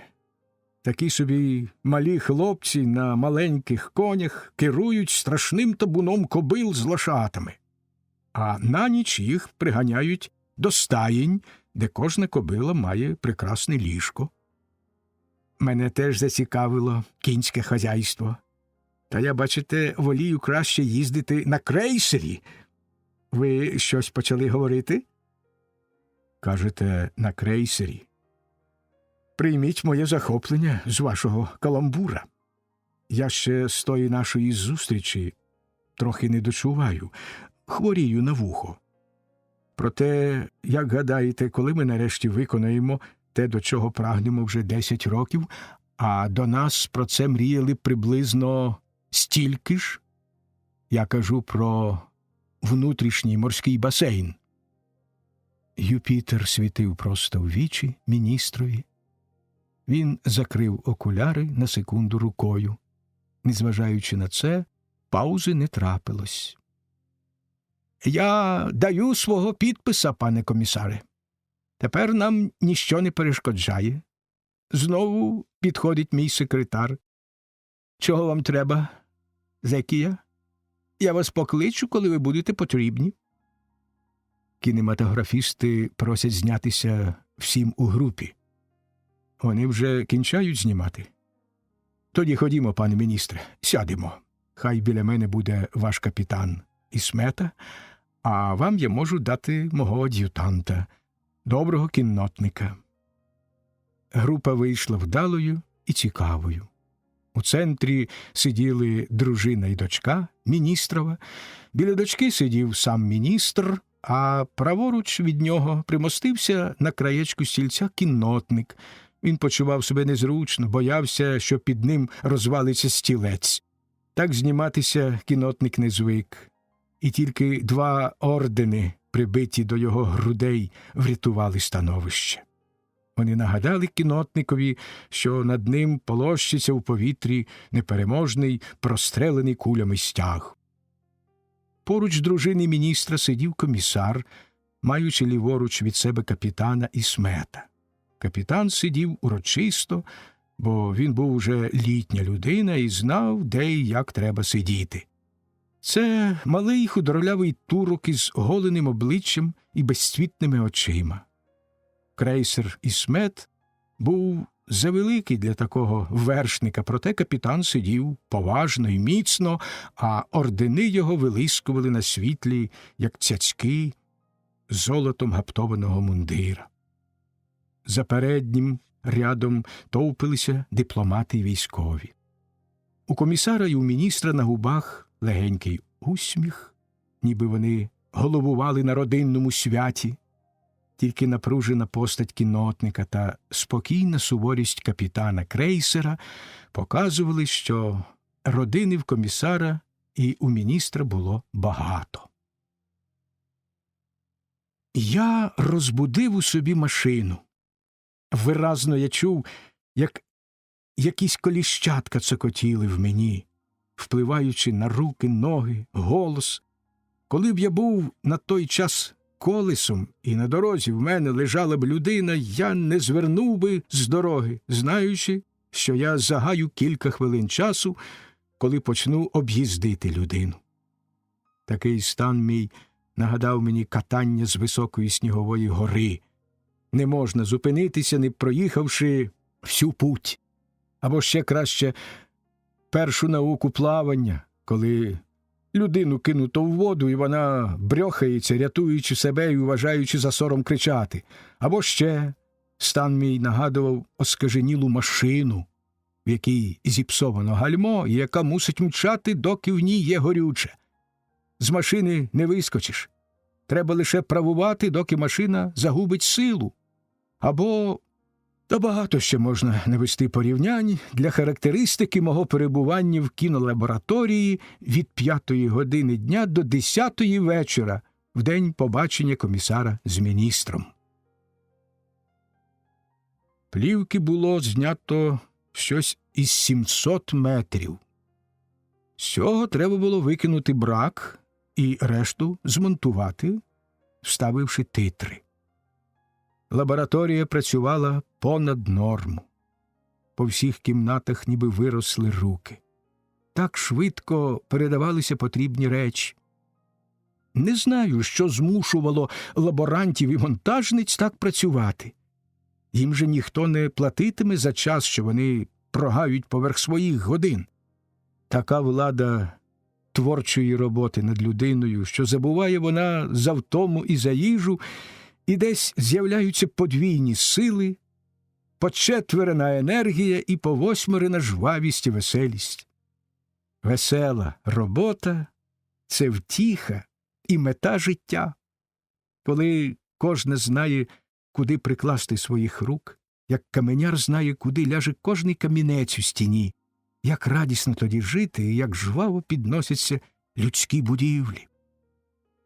Добре виконана робота – це спортивний рекорд, після якого солодко ниють руки і трохи шумить здорова голова.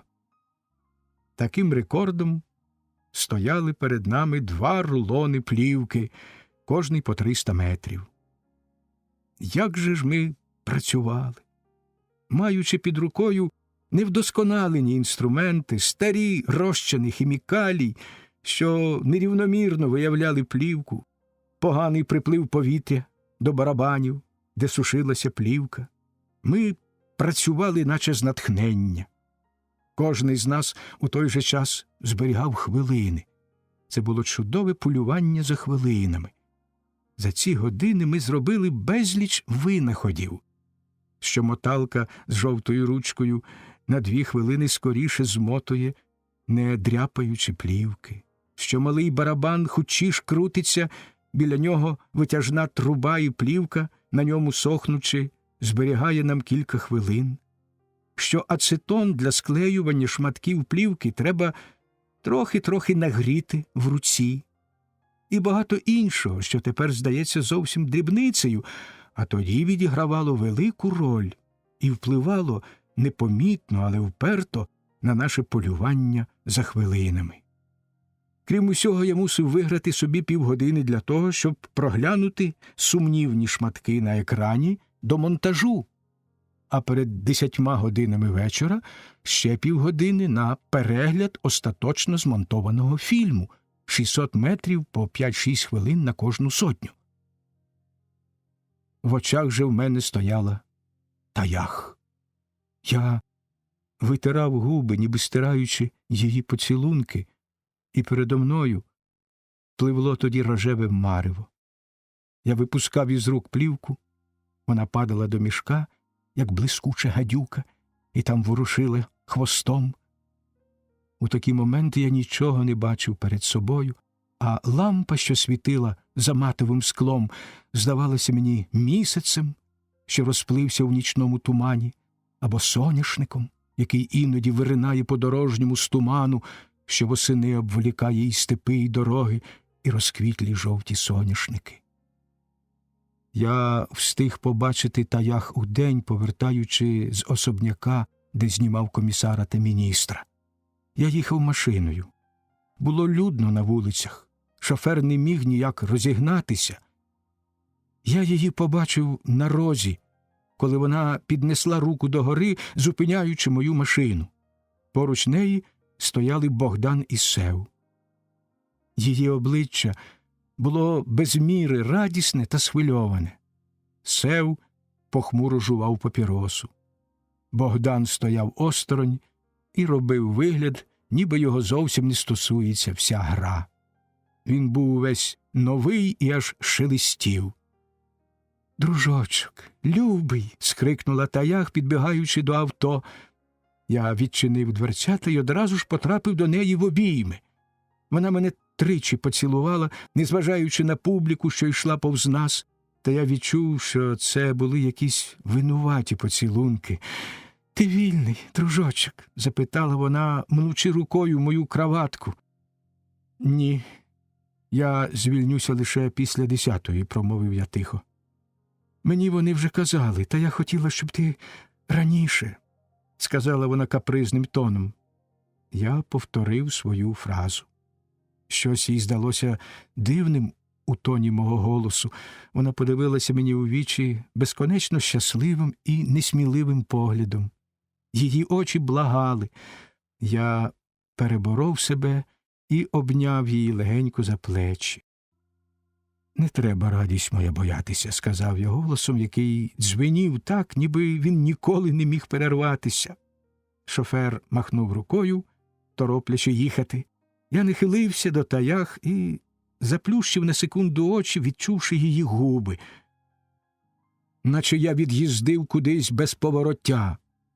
Я сів до шофера, залишивши тінь на Богдановім обличчі і зовсім похмурого Сева. Я раптом приходив до пам'яті, діставав упалу плівку і входив до темпу справ, наче очунюючи після довгої млості. Плівка, як жива істота, розважала мене, а товариші по роботі приймали мою коротку задуму, як хвилини натхнення. Ходили тоді на пальцях і притишували голоси. Нарешті я добрався до плівки, що її знімав Богдан з Севом та американцем. Я трохи пожвавішав і почав наспівувати якусь мелодію. О, це так нагадувало їхні різноманітні душі. Я пізнавав оператора в ракурсах і в карколомних точках знімання. В одному місці я відчув, як плавко колишиться в повітрі кіноапарат разом із оператором, і, очевидячки, разом з тією спорудою, на яку витягла їх невгамовна професія. Іншим разом апарат знімав так близько від води, що чергова маленька хвиля ніби заливала об'єктив, а з ним і екран. Крейсер тоді здавався дитячою забавкою і, у всякому разі, набагато меншим за хвилю. Я пізнавав Сева, його людську думку в кадрі, де на першому плані стоїть спиною Богдан, біля нього рухається прапор, а вдалині стріляє білими димками швидкострільна гармата крейсера. Сев дав перевагу прапорові і змусив глядача стати поруч нього і, завмираючи від страху перед гарматою, проклясти зброю боягузів. Я пізнавав Богдана в кадрах, знятих із сіна на Дубкові. Якась соломинка нависла над об'єктивом, потім друга і третя, ось і цілий кущ виткнувся з нижчого краю. Складалося чудне враження подорожі біля крейсера на острові з трави, і крейсер ставав ніби сам непорушним острівком, коли біля нього пливла земля і пливли трави. Я пізнавав усіх трьох в чудних і чудесних шматках плівки, що я проглянув. Проте її я відклав, мені вона не годилась. Їй Сев сам колись дасть місце в своєму фільмові посеред плавань корабля, якого творили ми гуртом. Годинник невблаганно цокотів на стіні. Вже довге проміння вечора простяглося по кімнаті з сушильними барабанами. Лабораторія безлюдна. По одному, по двоє кінчали свої частки роботи лаборанти і бажали нам щасливо залишатися. Нарешті вся плівка лежить ліворуч від мене на столі, а крім мене в кімнаті залишилось тільки троє. Монтажниця, механік, що міг мені показати на малому екрані кожний шматок фільму, і шофер, який, поставивши машину у дворі перед вікнами лабораторії, зайшов пересидіти нудний час чекання. Його домівка була близько фабрики, але люди завжди люблять бути щирими і запопадними там, де їм цього самим хочеться. Шофер мав відвести мене з картиною до будинку армії і флоту. Монтажниця хутко клеїла шматки плівки, клацала машиною, намотувала плівку на рулон і була люта, як тигр, якому дають їжу маленькими шматками. Я не встигав їй вибирати кадри. Годинник пробив 9. Роботу майже закінчено. Маючи ще годину, я був цілковито забезпечений від помилок. Ми пішли до кімнати для переглядів, і механік швидко пустив апарата. дивилося картину настрої. Шофер сів біля монтажниці. «Пускати?» – запитав механік крізь віконечко. «Пускайте». Ми проглянули обидві частини, усі 600 метрів. Коли засвітилося світло, я довго не вставав із місця. Я втомився. Мені самому стало дивно, що кілька годин тому була ще порожня плівка. Тепер на ній рухались тіні людей, і шматки подій були заховані від забуття. За стіною годинник пробив 9:50. «Ви помалу крутились, здається?» – запитав я механіка. «Нормально, як завжди». Я був стомлений до краю, в мені пов'яли всі м'язи. «Як вам сподобалося?» – промовив я до шофера й монтажниці. По тому, як вони разом обоє щось відповіли, я зрозумів, що вони нічого не бачили. У них були, очевидячки, їхні справи цікавіші за мою працю. І я на них зовсім не гнівався. Ми поїхали вдвох із шофером і повезли фільм. Їхали ми дуже помалу. Чи то мені так лише здавалося, бо скрізь на вулицях нас хотіли зупинити сюрчки. Було зовсім темно, над містом була прозора ніч. Південь почувався в бадьорому й п'янкому подихові вулиць і в яскравому блищанні зір. Платани й липи стояли нерухомо, і тротуари біля них тяглися рівними сірими смугами. Будинок армії і флоту був декорований і освітлений. Ми приїхали за 15 хвилин до 10-ї. Я попросив шофера почекати і зайшов сам до середини. Мене зустрів адміністратор кінофабрики. «Вже?» – запитав він боязко. «Нате ось, тримайте, бо в мене болять руки». Я пройшов з адміністратором нагору до зали і заглянув за куліси, шукаючи кіномеханіка. Я зустрів комісара і міністра, що саме оглядали будинок і його музеї. «Товаришу комісаре», – підійшов я, – «доводжу до вашого відома, що той фільм, якого ми знімали, уже готовий, і ви зараз побачите його, а в ньому себе, пана міністра, його шановну дружину і доньку, крейсер «Ісмет» і все інше. Нашу техніку туркам показано», – додав я зовсім тихо. Комісар сліпуче осміхнувся. «Дякую», – сказав він, простягши мені руку. Я простяг комісарові свою, і ми поручкались. Потім я, як людина, що все зробила від неї бажане, повернувся і полетів східцями вниз, прямуючи до автомобіля. «Підвезіть мене до професора», – попросив я. Ми поїхали. Та швидко мусили зупинитися, бо на дорозі в нас раптом з'явився директор. «Зроблено!» – прокричав він, наближаючись до машини. Я помітив, що він випивши. Моя відповідь заспокоїла. Він сів до авто.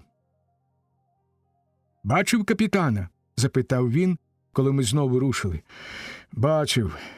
От сукин син, от танцеболот болотяний, 306-й паличка». «Ти, може, знову пригадав, як ти на нього міни ставив? І денатурат глушив?» «То єрунда. Ти на командира подивись. Бачив капітана? Крейсер як крейсер, а от такий гнусний капітан. Та я його одним пальцем утоплю. Дуже образливо мені за покійних братішок. Чорт зна, через кого загинули». Отакі саме і вміють командувати. А Миршевий який, старий, нещасний. От у нас був командир. І ти не можеш заспокоїтись. Віриш, убив він мене. Цілий тиждень не спатиму. Авто зупинилося біля будинку, де жив професор, і я зійшов на землю, помахавши директорові рукою. Я побачив, як останній переліз на сидіння до шофера, вже коли машина рушила. Професор був удома. Він сидів біля столу і розглядав книжку. Подивився на мене поверх окулярів. «Ви де це так довго барилися? Вже давно пора кінчати ваших турків». Та я оце тільки зараз віддав картину. Цілий день з нею морився. Знаю. Я знаю, що ви думаєте, а не тільки що робите. Чекаю послухати. Про це потім. Я зараз нагрію вам на машинці чаю. Одного шахрая в лавці знайшов справжній чай. Китайський чай. Ви понюхайте, як пахне. Знаючи, що ви прийдете, я дістав варення з помаранчів. Можете і його понюхати. Ви мені скажіть краще, про що я думаю. Я не був уже у вас довгий час, та й ви, здається, крім фабрики, нікуди не ходили. Я вам покажу одну річ, яку я придбав для вас. То був східний божок пожовклої слонової кості. Голий живіт його такий великий, що лягав йому на коліна. У руці він тримав лотос і посміхався радісно, лукаво, задоволено. Він називався богом хатнього достатку. «Подаруйте його їй», – сказав професор, коли вона з Італії не привезла собі іншого. Я остовпів. Професор читав у моєму мозкові, ніби в книзі. «Звідки ви знаєте?» – вирвалося в мене. «Дуже легко. Треба мати очі й вуха. Мене тільки цікавить, яку роль відіграє у вас та людина, яку ви колись врятували з моря. Пам'ятаєте, я йому відводив досить таки місця в її житті?» Я мовчав, зломлений освіченістю професора.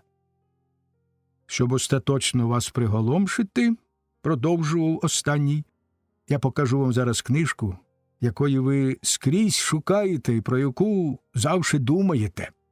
«Книжку? Я найменше думаю тепер про книжки. От якби ви дістали мені…» «Дивіться», – перебив професор, – «чи добре? Вік її вимірюється тисячоліттями». Він подав мені розгорнуту книжку, яку перед моїм приходом розглядав на столі. Це був старий китайський рукопис. На сторінці, що мені її запропонував професор, були намальовані тушшю деталі й розміри великого морського паруса. Я переглянув кілька сторінок. Передо мною лежав рукопис китайського корабельного майстра. Тексту, звичайно, я не добрав, але малюнки і креслення, добре і умілою рукою пороблені, показували мені повну картину будування. Я забув за професора, захопившися дорогоцінною річчю. «Чай готовий», – зауважив професор. «Книжка є моя свята власність. Ми будемо нею лише користуватися під час будівлі, а я подарую її вам тільки в день вашого весілля. І то весілля саме з цією сьогоднішньою, з єгипетською царицею. Сідайте пити чай». Справді, приємні пахощі чулися вже в кімнаті. Чай був на диво запашний і розкішний. Зовсім розгублений сів я пити чай з помаранчевим варенням.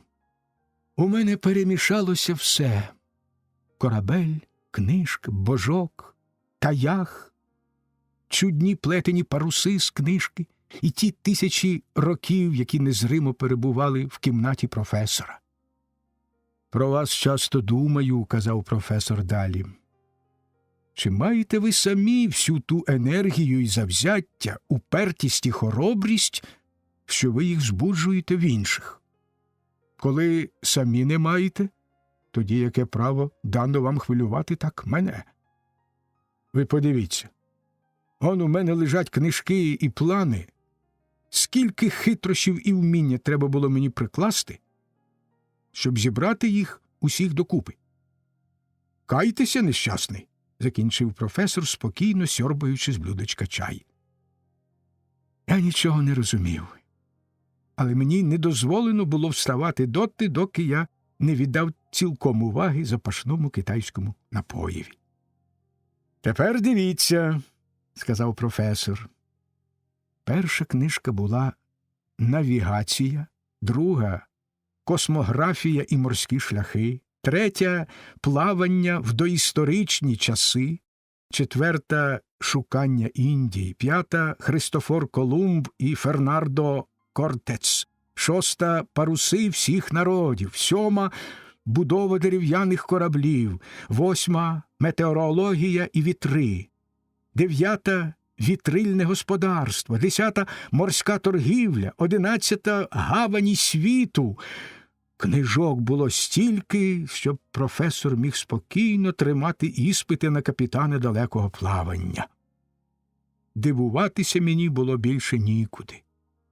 Я розгублено, ошарашений такою кількістю книжок, подивився на професора, а останній розчинив тим часом шафу і пропонував мені ще цілу гору книжок, старих і нових.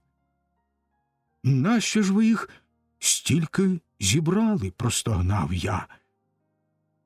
«Відбудовуючи вам парусника, я не можу бути профаном у цій справі». «Чи, може, ви гадаєте, що відбудувати так легко?» «У мене й на думці не було, що це така глибока справа. А тепер відійдіть набік і перечекайте. Ви думаєте, що це вам жарти? Через те, що у вас цього і в думці не було, я й питаю вдруге. Чи маєте ви самі ту енергію й завзяття, котрі видобуваєте ви з людей, ніби торкнувши їх біблейським посохом Мойсея? Але не турбуйтеся, все буде зроблено. У мене теслярі всі наввипередки просяться на цю роботу». «Чому?»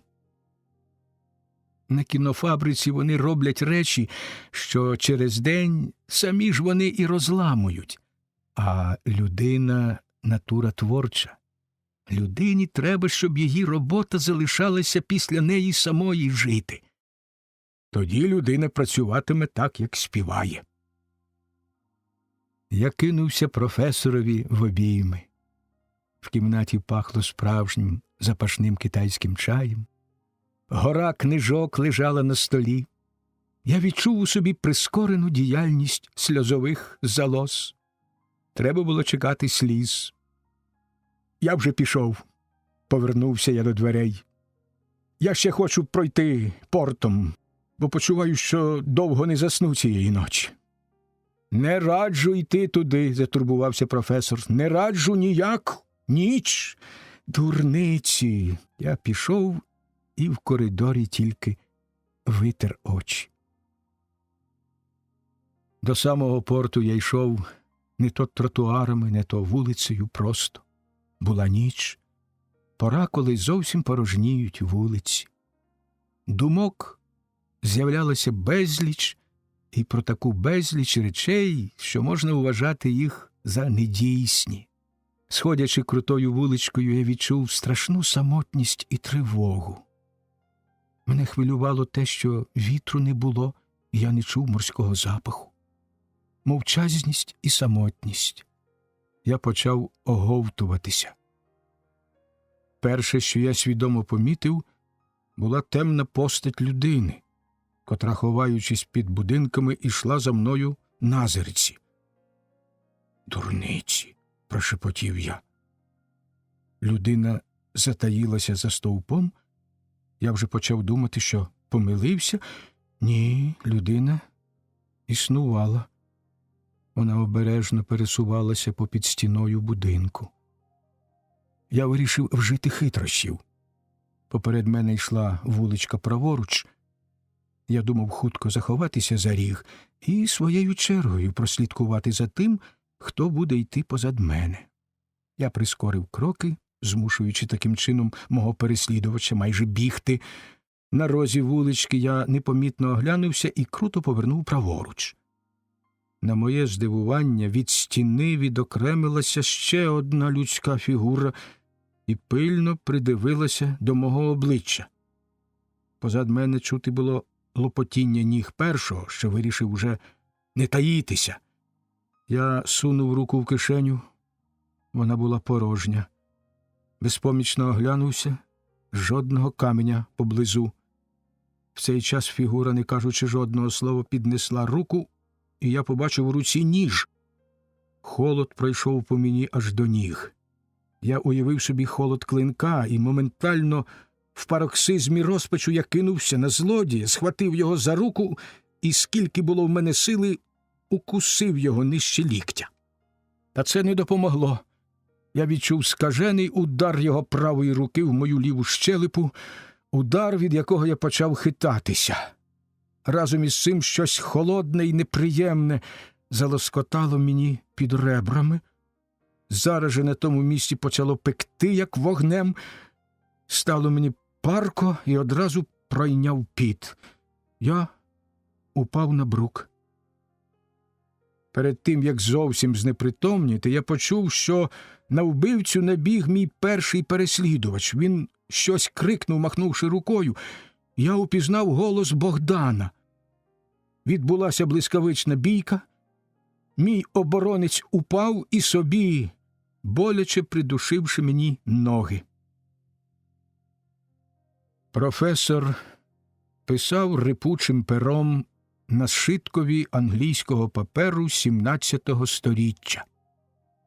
Папір був жовтий, як віск. Ніби на ньому осів пил довгих літ лежання. На першій сторінці професор намалював контури двомачтового брига, вималювавши детально такелаж. Біля прови було поставлено ім'я.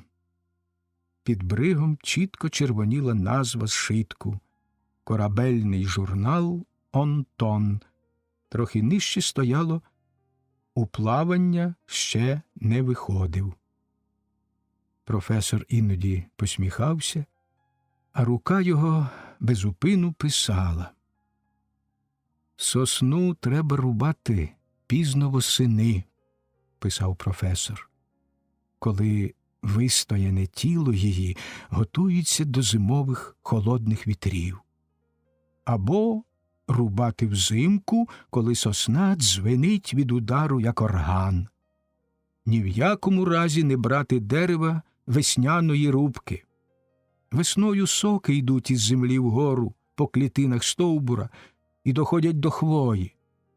Дерево повне соку.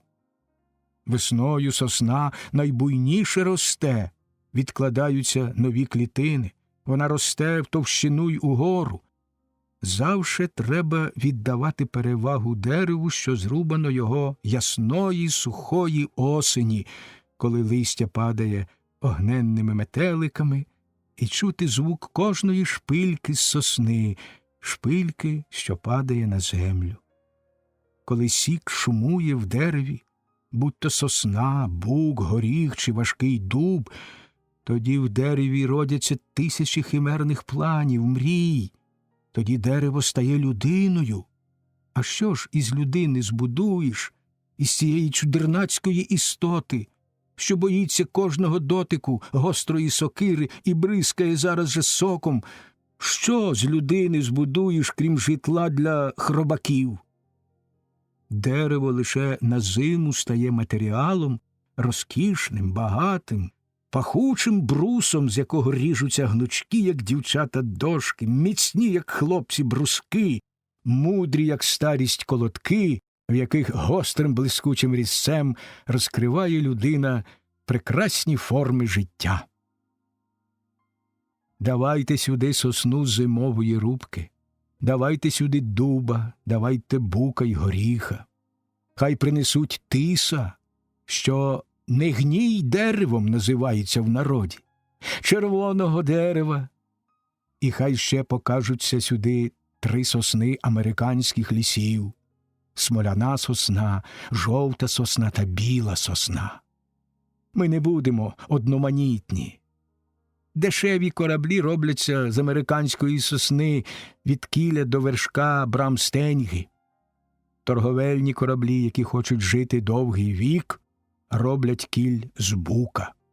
В південних морях роблять кіль форштевень, ахтерштевень, шпанти, ребра корабля, палубні планки з тисового дерева, що не гниє у воді, палубні сволоки з червоного дерева, твердого, гідного, розпираючи тримати борти, палубні дошки й мачти з американської сосни. Наші моря визнають дуб і сосну. Ми додамо сюди ще дорогого тису та букового дерева. Бук піде в нас на кіль. На шпанти, корабельні ребра, їх треба тисати і з'єднувати з кількох шматків, дамо ми міцного дуба. Ми спокійно пливтимемо морем, коли знатимемо, що дуб захищає нас від важких хвиль. Там, де шпанти з'єднуються з кілем, ми покладемо ще поверх врубок, покладемо вздовж кіля важку дубову кіль-свинку. Вона в'яже так шпанти, як людський хребет в'яже ребра. На стояки й палубні сволоки ми візьмемо червонавого, густого тису. Це дерево дає легкий лісовий запах, з яким легше обживати каюти. Обпланкуємо зовні і усередині, також тисом, бо він не боїться води і не гній деревом називається. Палуб зробимо дві, нижчу й вищу. Під першою буде їжа й товари, солодка вода і затишна темрява. Над першою будуть каюти, над вищою – щогли з парусами і небо. Вищу палубу ми вкриємо сосновими дошками. Вони легкі й смолисті, по них хвиля сковзається і назад у море летітиме. З горіхового дерева вирізати треба майстра корабля, сильного вовка, хитрого лиса чи дужого ведмедя. Вирізавши, під бухшпритом місце йому дати, щоб бачив він, куди кораблю плисти, щоб поминав рифи, коси піщані та гострі береги. Ми дійшли вже до мачт, але перше накажемо закупити побільше смоли. Ми потім смолитимемо нашу будівлю. Глибоких дві дірки чорніють на палубі. Загляньмо в них. Та такі дірки і в другій палубі. Ми бачимо кіль-свинку навіть. У цю дірку стане спідня мачта, половина її під палубами і упирається в кіль, а половина підноситься над вищою палубою. На цю спідню мачту ставиться друга мачта, марс-стеньга, а на другу брам-стеньга. Ви бачите, яка важка річ припасувати шматки, спідня мачта. Та ми краще виберемо раніше сосни для мачт, а потім уже подивимося, як їх припасовувати. Сосна росте на пісках, на гірських схилах. Коли місце обмивають льодові дощі, обдувають снігові вітри, жодне дерево не знаходить у собі мужності рости там. Тоді, звичайно, кажуть, посадимо сюди сосну. І сосна довго і самотньо росте, дзвонячи хвоєю. Вона завжди дзвонить. Її коріння заривається в піщаний ґрунт і росте вглиб і вглиб. Ось уже перейдено пісок і глину, обплазовано камінь, і корінь занурюється, як жадібний хробак у жовту землю. Дивись, через кілька років і не впізнати дерева. Воно перечіпає вже своїм вершком заблукані хмари і змушує їх від ляку мучитися. Треба постукати по ній і дослухатись до звуку. Вона дзвенить на морозі. І в ній не чути жодного дупла. Оцю сосну ми і закарбуємо собі. Ідемо далі. Ось вітер поламав одну. Поминемо її. Нещастя можна жаліти, але довіряти йому свої паруси смішно. Ще одну сосну ми здибали. На камені гірському стоїть вона, і вітри її хилитають на всі боки. Взяти б хіба? Але ближче підійшовши, поминули і її. Хто довго і вперто бореться з вітром, не сходячи з місця, того не можна брати на мачту. В нього вузли і викривлений стан, товсте суччя і зламаний вершок. Таке дерево гнуте можна на кормове колесо згинати або на луки брати. Летітиме стріла, як треба. Нашукавши сосен на мачти, повалимо їх без жалю сокирами.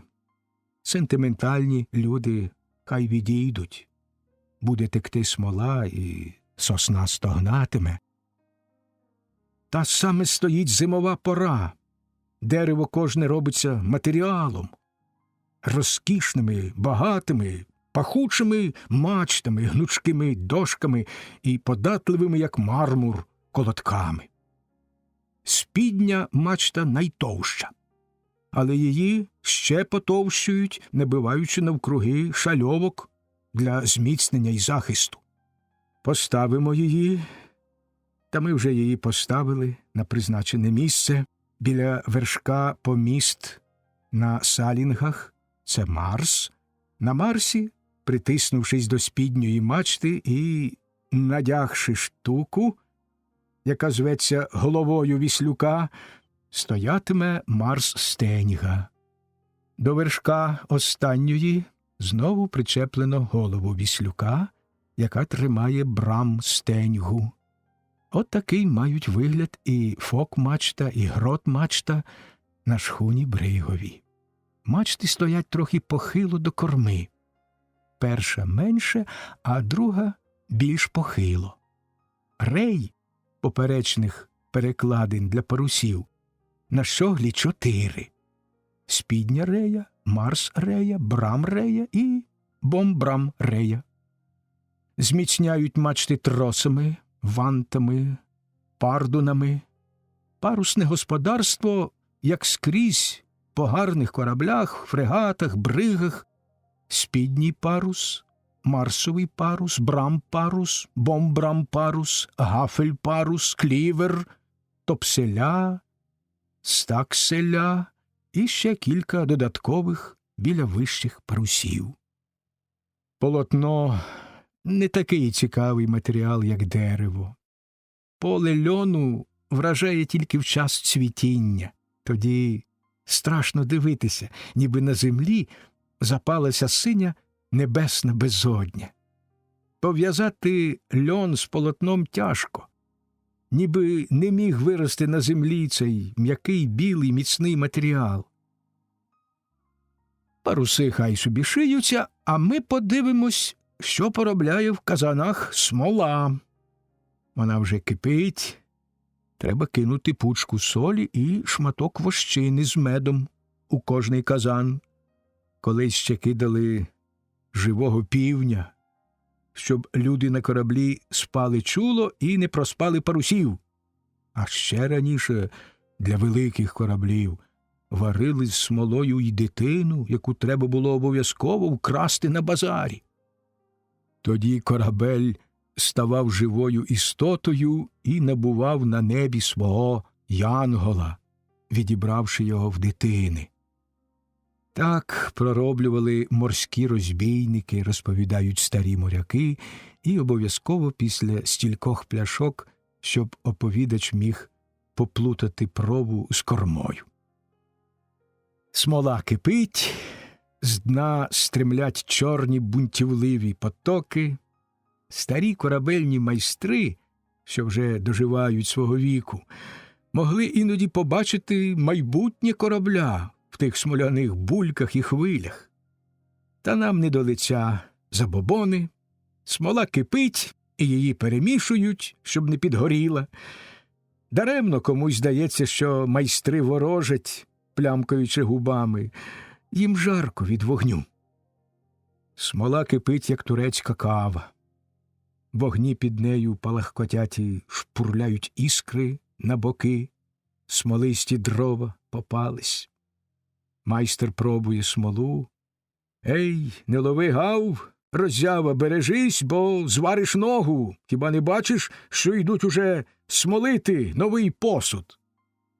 Рана нагадувала своєю формою серце. Крайки її були сині, трохи бускові.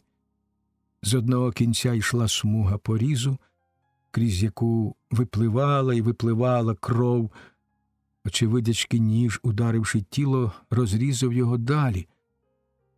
Очі мої застилає туман, але я бачу її, мою рану, і чую уразливий біль. Крім рани, нічого не існує на світі.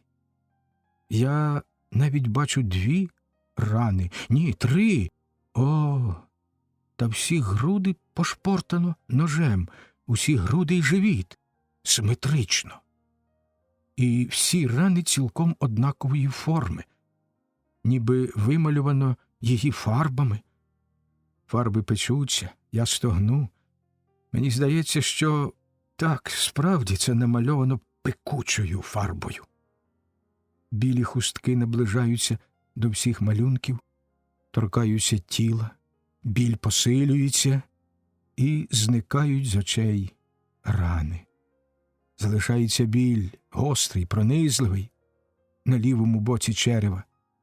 Біль топить у собі моє зорове сприймання ран. Разом із цим повітря таке густе йде з легень, що в горлянці воно клекоче, і я сам чую свій стогін. Десь із безвісті простягається рука, від якої тхне лікарським запахом. Я бачу тонкі пальці надзвичайної краси. Мені починає яснішати в очах. Я чую серцем, що після дотику руки я зможу встати і роздивитися, де я є. Рука наближається. Вона лягла на рану. Холодна річ посунулася вздовж. Знову скажений біль захолодив мозок. Я чую, як я по-звірячому кричу. Холодна річ перестає турбувати. Замість неї я відчуваю, що мені проколюють шкіру голкою і впускають рідину.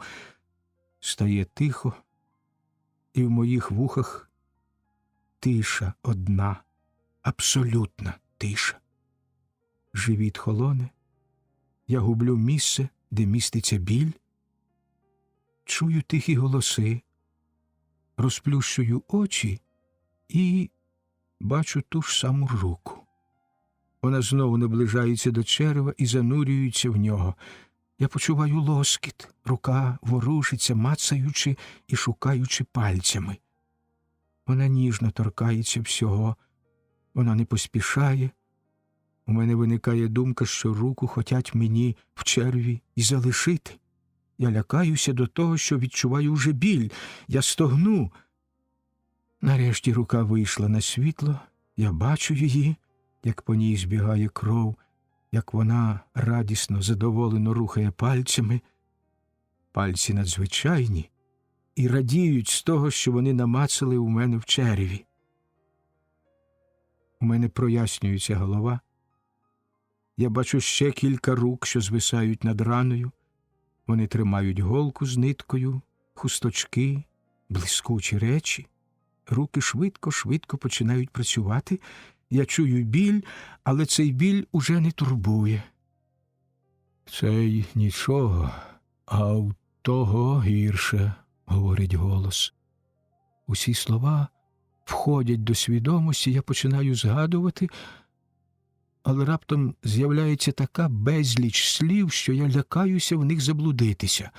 Вони завалюють, не давши часу зрозуміти їхнього значення, вони падають і падають, я почуваю, Я відокремлююсь від столу, мене хтось несе.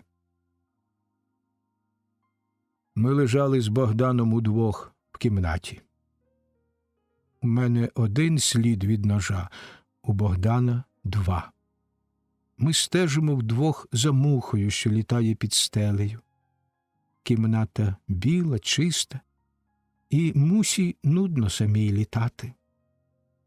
«Малачина, Поля», – шепотить Богдан. Йому не можна ще голосно говорити і сміятись. «Полі ми купимо золоту каблучку», – відповідаю я, захопившися враз любов'ю до Полі. Вона врятувала нас, знайшовши вночі на вулиці в калюжі крові. Її голосні зойки збудили цілий квартал, і хтось подзвонив до швидкої допомоги. «Я думаю, що Сев», – хрипить Богдан. «Його поведінка в останній час мені не подобалася». Ви, мабуть, здуріли або втратили багато крові. За Сева я даю голову. Коли тільки можливе в світі існування пари друзів, то це я і Сев, ці люди. Кажіть, недаром же я за вами слідкував увесь час. Це тільки він і ніхто більше. А які причини? Він злий на вас за вашу рижу. Він думає, що ви її вже обкрутили. Пригадайте, як давно ви з ним не балакали. Оце й усе? Цих причин вистачить. І мені навіть подобається, що він ловко нас обкрутив. Він, видко, звичний мати справу з ножем. До цих пір він дотримувався пензля. Давайте я вам цю справу розкрию. От, значить, ви йдете. До нашої кімнати зайшло двоє людей з лікарем. На кого маєте підозріння? Запитав один, розкладаючи папери. Я глянув на Богдана суворим і застережливим поглядом. Він зрозумів мене і заплющив очі. Нас, очевидячки, хотіли пограбувати, та щось перешкодило. Ні на кого підозрінь не маємо і вважаємо це за напад портових грабіжників. Може, хтось нахвалявся, хтось погрожував. Згадайте своїх ворогів. Своїх друзів, подумав я, але допитувачеві не відповів. Він зібрав папери і вийшов разом із лікарем і супутником. Богдан розплющив одне око. «Ми й самі добрі шукачі», – посміхнувся він. Ми провадимо перервану розмову.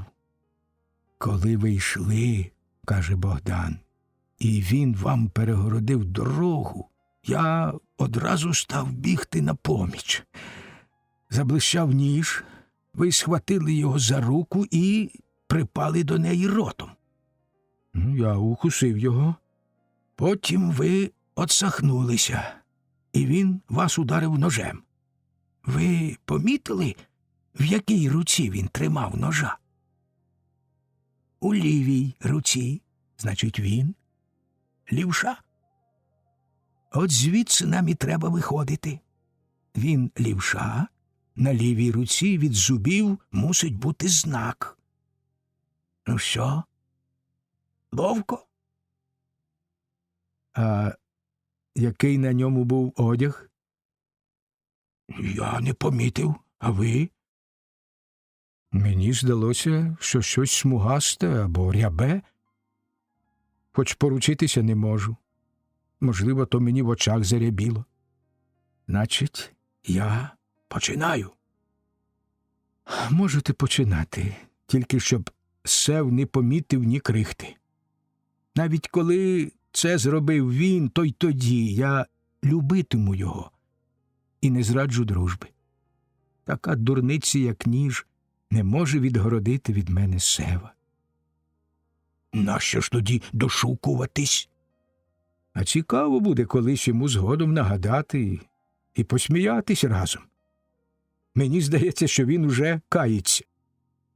Богдан промовчав, не знаючи, як мене зрозуміти. Адже ви любите ту дівчину. Це не стосується до нашої балачки. І ви можете віддати її Севові?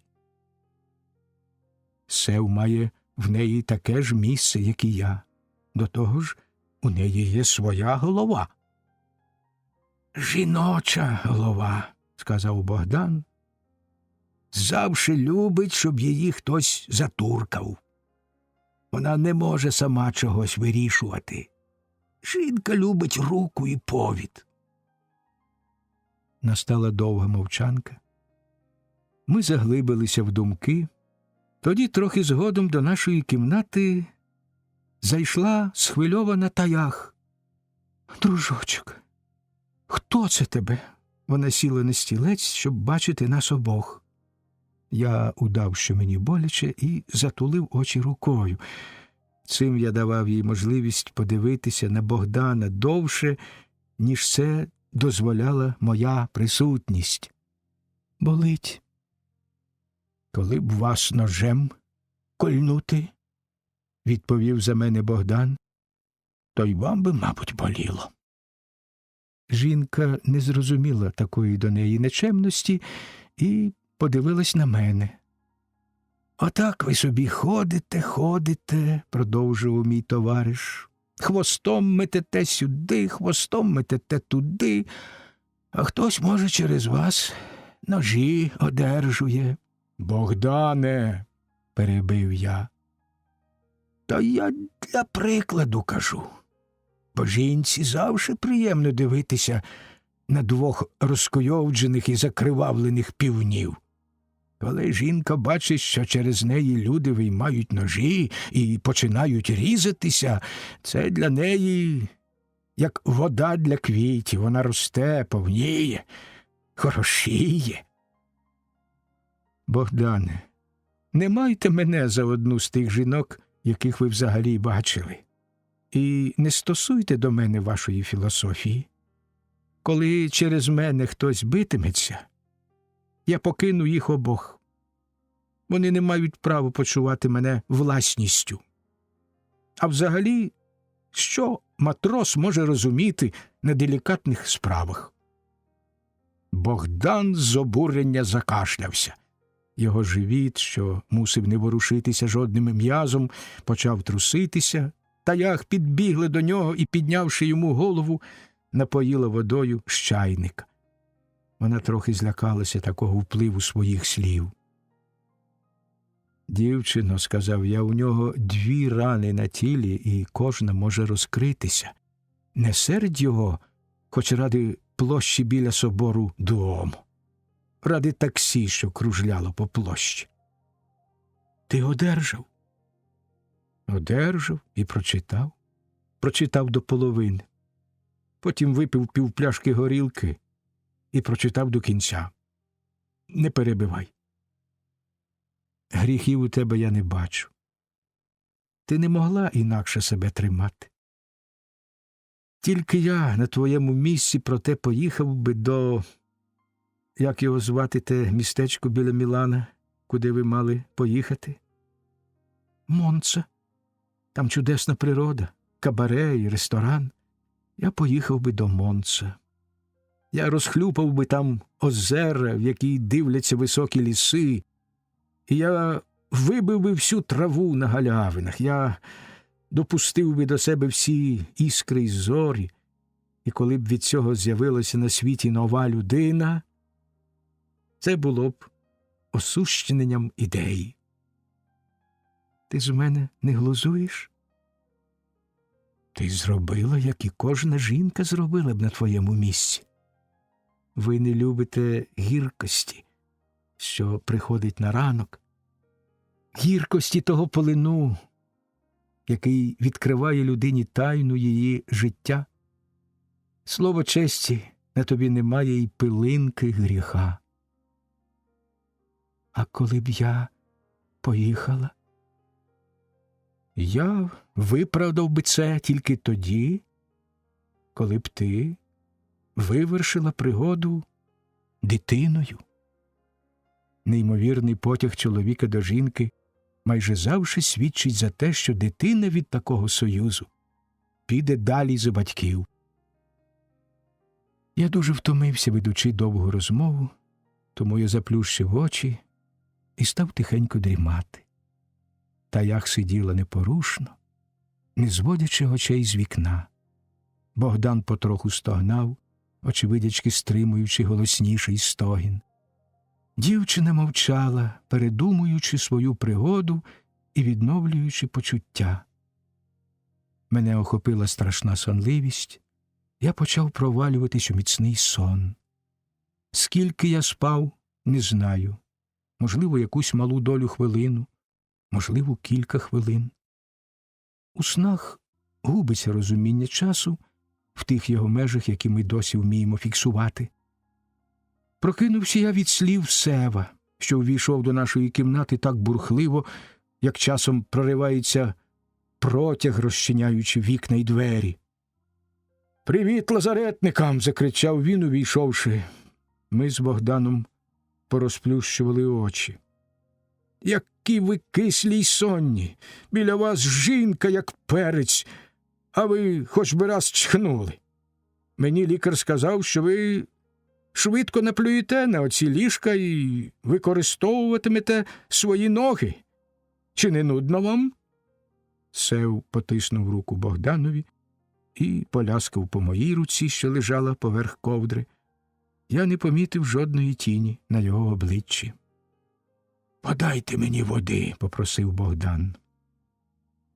Сев посадовив фамільярно Таях, що була встала виконати прохання. Він сам узяв чайника і допоміг Богданові напитися. Мимо своєї волі я стежив за кожним його рухом. Я навіть не помічав цього і не вважав за ненормальне. Я побачив, як переможно заблищали очі Богдана, коли він пив воду. Я став дошукуватися причин. Сев саме ставив чайника на тумбу. Мене осяяла раптом думка. Сев тримав чайника лівою рукою. У мене забилося серце, я злякався. Сев – лівша. «Я вам хочу розповісти, – сказав Сев, – історію з тими 4 зайцями у вугільному трюмі, яких помічник капітана пароплава, що прийшов із Коломбо до одного з портів Балканського півострова, звелів виконати за борт темної ночі. Пам'ятаєте? Це тоді, коли з 4 один ожив». Ми пам'ятали. Мені потрібний цей епізод у трюмі, і я його хочу розповісти вам так, як я його роблю. Богдан про нього не розповідав, але я беру не так, як було, а так, як могло бути. Ви слухаєте? Може б це відкласти до іншого побачення? Втрутилася Таях. Ні, треба сьогодні. Ви будете слухати? «Добре», – відповів Богдан зовсім тихо, іначе не своїм голосом. Сев сів до мене на ліжко і дістав папіросу, але Таях відібрала її в Сева і не дозволила палити. Вугільний трюм я уявляю собі в пароплаві десь на споді, аж під машинами. Вугілля лежить не товстим шаром, бо воно може розігрітися і зайнятися. Доступ повітря гарний, жити в трюмі можна, цілком з комфортом. Чому ж вони мали там задихнутися? Очевидячки, вони не задихнулися. Від Богдана почувся заперечливий стогін. «Не задихнулися», – повторив Сев, – «бо повітря там було досить. Треба шукати іншої причини для того, щоб усі 4 знепритомніли». Якої причини? А причина була проста – їжа й вода.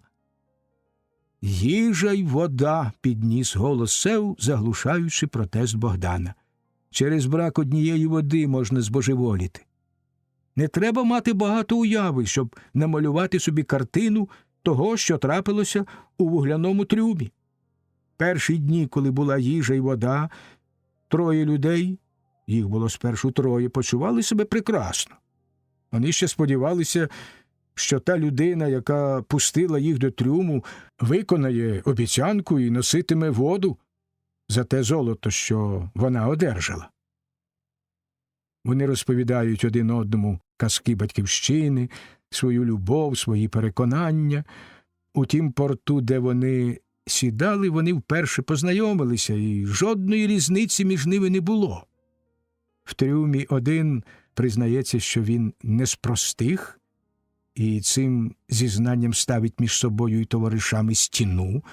Запаси їжі і води виходять, люди відчувають злість і стають уразливі, їх дратує кожна дрібниця, їжі й води ще меншає, тоді трапляється те, що й одразу можна було передбачити. Двоє відбирають життя в третього і закопують його у вугілля. Вони продовжують таким чином своє життя на кілька день. Проте до їхнього товариства виходить новий член. Це відбувається вночі на невеличкій стоянці, коли пароплав приймає пошту на борт. Новий метушиться в темряві трюму, інстинктом відчувши, що він не сам. Пароплав виходить із гавані. Ранок застає його у вільному морі. При бідному світлі новий бачить старих мешканців, але у нового немає харчів. Він їх встиг до ранку закопати в купу вугілля, воду і сухарі. Цей новий – китаєць без одного вуха. Цього китайця я залишив на островах, заперечив Богдан, ніби з останніх сил. Я ж не кажу, що це той самий китаєць був. Я кажу тільки, що ви визнали його за того китайця, який дошкуляв вам на палубі старого малайця. Ви могли ж подумати, що то він? Відповіді не було. Китаєць, побачивши суворих хазяїв трюму, приємно посміхається і хоче розпочати дружні стосунки, але один із двох хазяїв пригадує біль від його руки і люто лається. Бійку починає матрос. Він кидається на китайця із ножем, але китаєць кусає його руку, вставляє Богдан, гостро слідкуючи за Севом. Сев дивиться на руку. В ньому не можна помітити і натяку на хвилювання. Китайці не кусаються, поправляє Сев Богдана. Китаєць дістає із свого ножа. Вони б'ються. Матрос усі спогади хоче намалювати ножем на китайській шкурі. Вони скачуть так, вони падають на купу вугілля, так котяться з нею, відкриваючи китайцеву схованку. О, вже є мета бійки. Ця вода і ця їжа допоможуть врятуватися, допоможуть доїхати. За воду і хліб уже йде бійка. В кімнаті з'являється сестра-жалібниця. Вона без церемоній випроваджує гостей, не даючи Севові навіть договорити фрази. Таях із Севом виходять, усміхаючись нам і посилаючи поцілунки. За ними виходить і сестра. Богдан починає ворушитися на ліжкові. Власне, починає підносити голову, оглядаючи кімнату помутнілими очима. Вже пішли? Пішли. Покличте швидше сестру. Аж свистить його голос. У мене всі бинди перемокли від крові. Я тоді, як закашлявся. Таях і Сев сидять у першому ряді. На арену виходить красунь-кінь. Смаглявий хазяїн його зовсім зникає поруч із пишністю й блиском коня. Кінь вичищений і натертий суконкою. Батьківщина його Андалузія, Коня звати Метеор. Він увесь золотий, від гриви до хвоста. Темні, наче засмажені на сонці сухорляві стрункі ноги, копита малі, рівно обрізані й обточені, у гриву заплетено блакитні стрічки, хвіст пишний й довгий, як найкраща дівоча коса, очі Метеора лукаво блищать. Видко, що це жартівлива, балувана істота. Його кокетування може звести з розуму цілу стайню. Цього коня, каже Сев, я хотів би подарувати вам. Ви б його поставили в себе біля ліжка, лежали б і годували його цукром. Він лизав би вашу руку і тихо іржав би з радості. Дивіться, які він штуки виробляє. Ви з ним могли б навіть танцювати. Метеор! Кінь повів ухом, почувши своє ім'я. Бачите, який він чулий? Коли б ви загубилися в степу і поранили б собі ноги, і сонце заходило б за обрій, вам треба було б тільки свиснути, він був би вже біля вас. Метеор! Мені не треба коня. Він стояв би біля вас та гріб ногою. Ви лягли б на траву, а навкруги вас велетенська сяяла б ніч. Ви лежите, над вами зорі миготять і перекочуються по небі. Ви бачите, як з неба летить роса на землю блискучими мільйонами крапель. Не долітаючи до землі, краплі стають над нею пахучою легкою парою і зникають.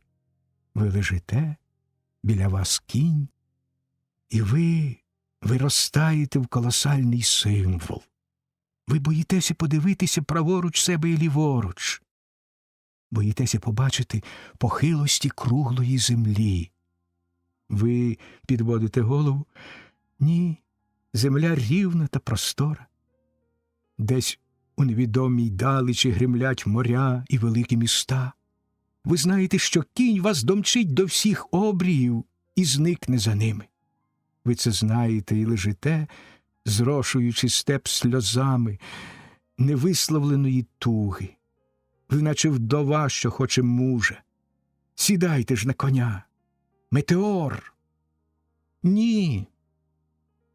Метеор дякував за оплески, котрі викликала його краса. Він став передніми на бар'єр і вклонився до публіки. Просто перед ним була Таях. Ніздрі коня наблизилися аж до її колін. Насмішкуваті очі дивляться розумно, і кінь з приємністю відчуває п'янливий запах жінки. Він трясе головою, просячи себе погладити. Сев простягає руку, але Метеор його не хоче, він тягнеться до Таях. Ні, Метеор, каже Таях, і кінь одразу опиняється на арені. Він гнівно нагинає голову і біжить за куліси. Нащо ви його образили? Сердиться Сев. На арену вилітають голуби. Кружляючи над публікою, вони по знаку сідають туди, куди їм наказує їхня хазяйка. Вони безпомічні, маючи тверду стелю над собою. Б'ючи крилами, вони нервуються з того, що дах не синій. Хочете, я подарую вам голуба? Він літатиме над вами і сповістить про небезпеку. Коли вас оточить вода і зникнуть береги, він перший принесе віту маслини від твердої землі і дасть вам бадьорість, що вода спадає. Він через усі перепони подасть вашу звістку додому. Голуб служитиме вам вірно, бо в нього мала голівка, в якій не вміщаються злі думки. Не люблю голубів. Він завжди дасть вам спокій і мир на вашім шляху. Його вуркіт розчулить ваших ворогів, і символ спокою в його дзьобику продовжить ваше життя. Сев, ви розповідаєте дитячу казку. Чи, може, вам більше до вподоби орел, що розгорнув би крила над головою і вів би вас до перемог? Щоб глянули ви на кордони, і кордони розходились би перед вашими очима. Глянули ви на двері, і двері вилітали б в ту секунду. Подивились би ви на людину, і людина вийняла б своє серце і віддала б його вам обома руками. Хочете орла, самотнього, хороброго, хижого, на недосяжній скелі з могутніми крилами? Вони дуже смердючі. Тих, що я бачила по зоологічних садках, не можна назвати птахами. Це облізлі, обскубані гуси із скляними очима. Хай вони вже літають без мене. Ви ще далі будете розповідати казок? Голуби збиралися всі потроху до клітки. Лише один довго не слухав свистку хазяйки. Він літав над глядачами, над оркестром, кружляв біля ясних електричних ламп, випорожняв свій шлунок, про щось вуркотів, розпустивши хвіст. Потім він літав низько і несподівано сів не до хазяйки на руку, а на коліна до таях. «Ні», – сказала остання, зганяючи голуба. Сев сердиться знов. «Чого ж вам нарешті треба?» «Хочете, я подарую вам лева», – продовжує Сев, коли за блискавично поставленими ґратами на арені починають плигати леви. «Це вам уже цар звірів. Бачите, як він вільно походжає, дарма що за ґратами. З ним вас ніхто не займе. Навпаки, ви всіх витрушуватимете з їхніх шкір. Як він походжає, як він б'є себе хвостом по ребрах. Хочете лева?» «Ні, не треба вже казок. Посидимо так». Леви перекидаються, гарчать, але слухняно роблять все, що від них вимагає німець-приборкувач. «Чого ж ти хочеш, чоловіче?» – звертався останній до лева, оперізуючи його батогом. «Чи ти не сказився, чоловіче?» Німець штурляв левові в рота палицю. «Сиди тихо, чоловіче». Звір не хоче йти на місце, гарчить і заміряється на німця лапою. Тоді приборкувач виймає з кобури зброю. Лев відвертає голову і, як побитий пес, відходить під загальні оплески. Зайнявши місце в спортивній фігурі, лев не витримує образи, він голосно кричить, і трусяться коні в стайні, лякаються голуби, тривожаться глядачі. Лев кричить. «Ні», – каже таях, і виходить до фоє, тягнучи за собою Сева.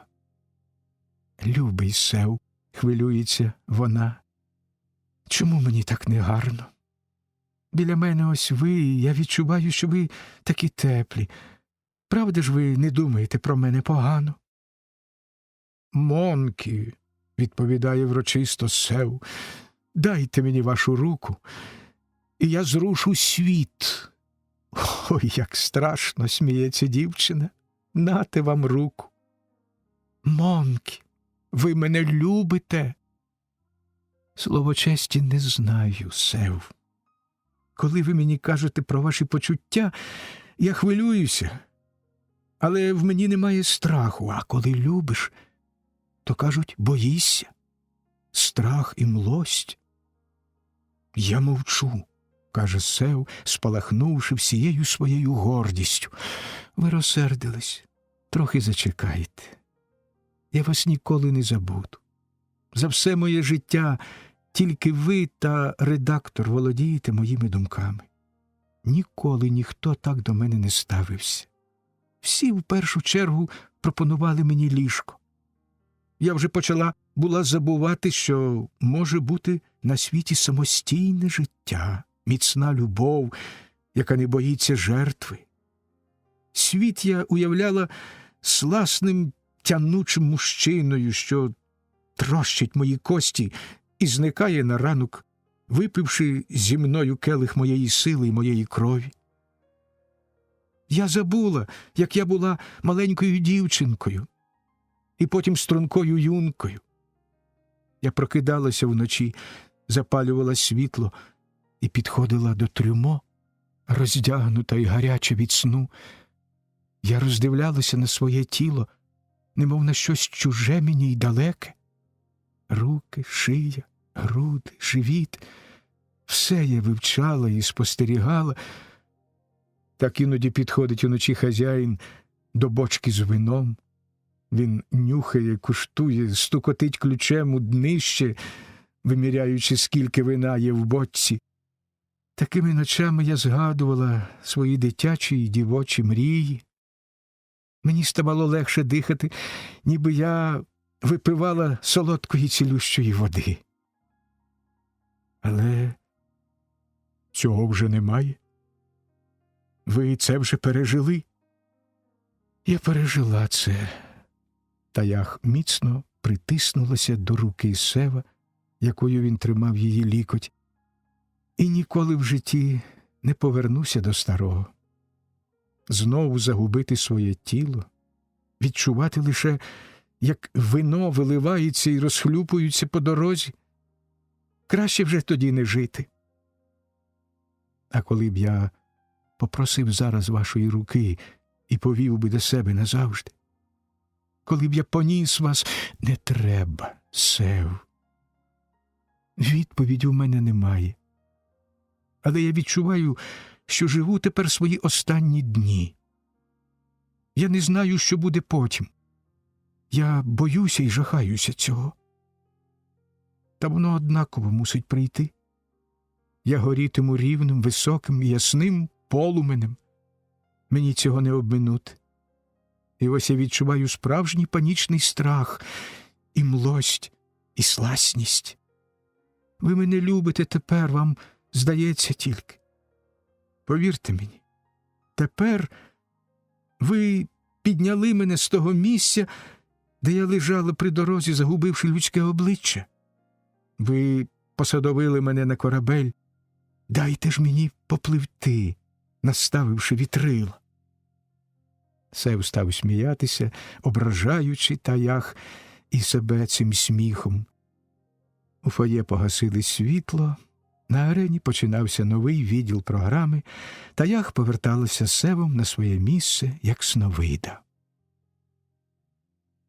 «Вам нічого не розповідали про мого листа?» «Нічого. Я забула, що ви мало зможете зрозуміти мою поведінку без цього листа. Я добре розумію вашу поведінку і, очевидячки, стикаюся щодня з причиною вашої поведінки». На арену вийшли морські гімнасти. Вони проспівали матроську пісню, віддали пошану публіці і стали літати по арені. Карколомні сальто вивершував жартівливий сміх. Серед групи гімнастів була одна дівчина, молода, з чудесною будовою тіла. Мужчини й хлопці, одягнуті в білі морські штани, з лампасами, білі сорочки з чорненькими краватками. На дівчині рожеве трико. Поміж моряків дівчина здавалася зовсім без одежі. Вона не стояла й кількох секунд на місці. На арені відбувалося надзвичайне змагання за дівчину. Кожний хватав її на руки, як рожеву податливу сирену, мчав по арені, роблячи кульбіти й сальто, ніби вихор. За ним мчались інші.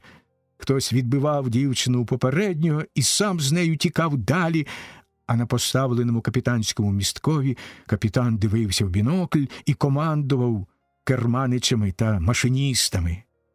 У дівчини було обличчя, як у ляльки. Коли її ставили на землю, вона розплющувала очі. Коли її брали на руки, вона довірливо засинала. Група все збільшувала темп гри. ніби хвилі погрожували впасти на палубу. Капітан стояв спокійний та величний, командуючи кораблем. Таях важко дихала. Вона стежила за дівчиною, ніби за сестрою, сміялася й плескала в долоні. Великий цирк безліч разів викликав гімнастів, коли вони, кінчаючи свій номер, підкинули дівчину вгору в обійми старого капітана. Музика ревла і вітала майстрів. Повітря, яким дихали тисячі людей, ніби пронизала хвиля морського повітря. «Сев, я вже все бачила», – сказала Таях і встала з місця. Сев пішов за нею слідом. Він почав дещо розуміти, але від цього йому стало ще тяжче.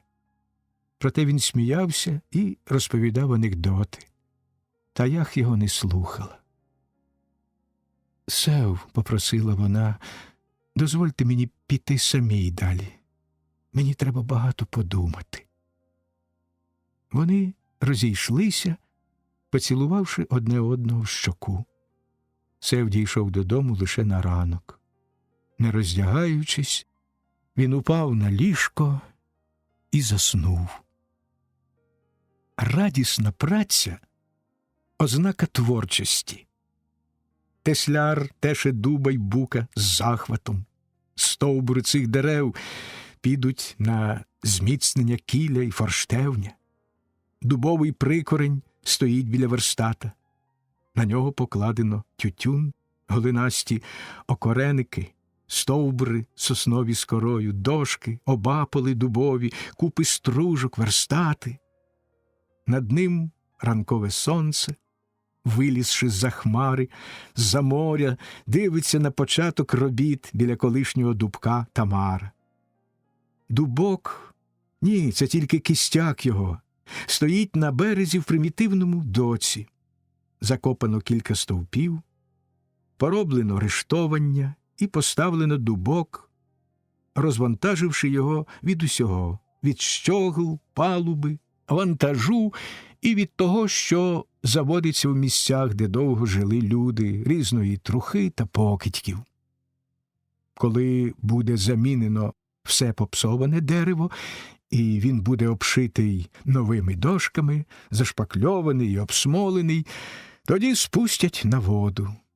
На воді вивірять стійкість, будуть уставляти мачти і кінчатимуть усі внутрішні роботи на судні, каюти, палуби, кермо, бухшприт. Поверхня дерева нагрівається від сонця і пахне, як сіно з копиці. Плотники по одному сходяться, обліплюють кістяк дубка. Біля верстатів виростають люди. Там починає шаршати шершебок по дошці. Хтось бере до рук рубанка і, повозивши ним по дубовій планці, кидає його й лагодить фуганок. По дереві фуганок майже співає.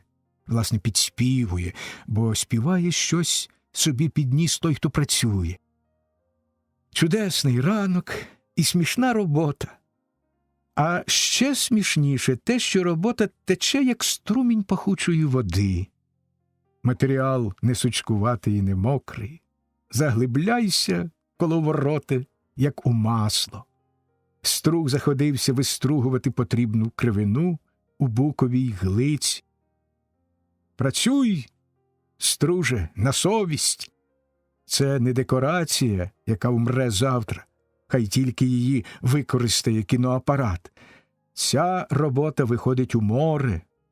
І можуть сказати майстри десь, що відбудовували цей бриг радісні й чесні робітники. Дерево зладнали, дошки припасували, щогли вивели і паруси напнули. Честь їм, умілим теслярам. А нехай мине така лиха година, коли доведеться кораблю почути, що руки б їм повсихали, і печінка б їм вилізла, і діти б їм у вічі наплювали, тим ледарям, безчесним людям, циганським майстрам. Зробили вони покидькового брата, а не корабля. Гих би на них швидше прийшов. Не буде тоді брига, а буде дерев'яне опудало, сором і ганьба. Жорстоко ходять шершепки, хакають пилки і дзвенить сокира. Ні, корабель буде такий, ніби він виріс у лісі з чудернацького насіння і розцвів, обріс великим білим листям парусів. Сокиро, тиши й тиши, ти найталановитіша з усього струменту, ти дзвениш у твердій руці, тріски летять набік. Нахилившися, майстер обтісує стовбур. Сокира слухняна і проворна. Шак-цнь, шак-цнь. Падає піт на дерево. Сонце, ніби пробив хтось дірку в небі, лє без перестанку на землю, жар. Шак-цнь, шак-цнь. Тисати до цієї міри, а потім це ляже на кіль. Яка весела робота! Ляже на кіль. Куди це поспішає пилка? Пилко, рівніше ріж. Сонце, май совість, ми ж працюємо. Шак-цінь. Сокиро, ти ще гостра? Шак-цінь, шак-цінь. Коли судно стоїть на березі, його треба оточити любов'ю і увагою, веселістю, легкими піснями і достойними людьми. Корабель на березі, як і хвора людина, потребує нашої безмежної вибачливості і терпіння.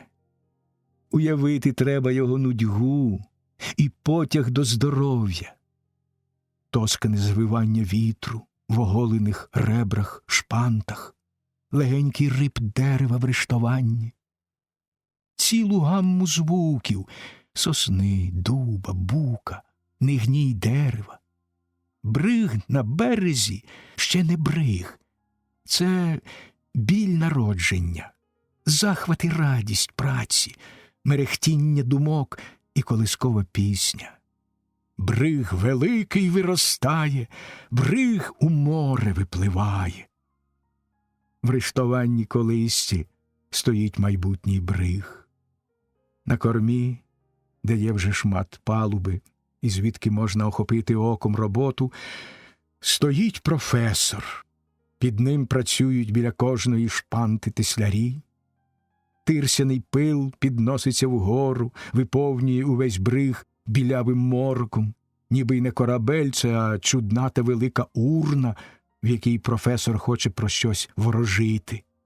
Хазяїн трамбака, неофіційний помічник професора. Він мацає кожну дрібницю, нюхає кожний шмат дерева, як їжу, і ніби виростає разом із кораблем. Тепер він виринув десь знизу, ухопився руками за сволок і сів на нього верхи біля професора. «Професоре, як ви дивитесь на борти? Не треба їх випинати. А то не бриг буде, а таракуцька. Пам'ятаю, плавав я на такій посуді. У найкращий широкий вітер ми ніяк не могли їхати по-людському. Усе здавалося, що пливемо з самого святого потопу. Вірите, та шхуна мала стільки хазяїв, скільки є на нашому узбережжі людей. Кожен хотів її швидше збутися. Доки хтось нарешті перебудував, і вона стала ходити, як дурна. Ви, хазяїне, думали вже про те, як ми оцю річ ставитимемо на воду? Нащо мені думати, коли ви стоїте на кормі? Коли думає розум, тоді руки можуть не думати. Я продав свій трамбак і зараз помолодшав на 10 років. Мені здається, що я взяв би отак руками і сам поставив би на воду. А проте треба робити похилу доріжку до води, покласти кругляків під кіль, обладнати рештовання і тоді легенько попхнути посуд рукою. Так роблять завше. Знизу чути голос Таях, яка гукає до професора. «Чи не можна й мені до вас? хазяїн трамбака зникає, як чорт у люк. Порохнявий, з тирсою на одежі, із стружками на шапці він виринає біля дівчини, радо її вітаючи. Удвох вони починають лізти до професора. Рештовання зроблено для чоловіків, і жінці доводиться згадати акробатику. Її шовкові рейтузи дуже подобаються нижчим плотникам. Та й дівчина сама нічого собі. Вона висне на руках і вибирається на вузеньку дошку, що лежить уздовж брига, з'єднуючи сволоки. Дівчина сміливо стає на дошку, балансуючи руками, іде до корми. Білява голова її зовсім золотіє проти сонця. Плотникам до вподоби така брава дівка. Темп роботи підвищується. «Добрий день, професоре. Бачите, яка я ранішня? Я вам не буду перешкоджати, коли сяду біля вас і подивлюсь море і послухаю гомін будови. Прошу, тільки посидьте хвилину тихо. Я зараз розміркую свій план». Таях сіла, підперши щоки руками. За цілу ніч сон не прийшов і на хвилину. Всю ніч горіло світло в кімнаті. Ходила, підходила до люстерка. Хотіла бути чарівною і красивою.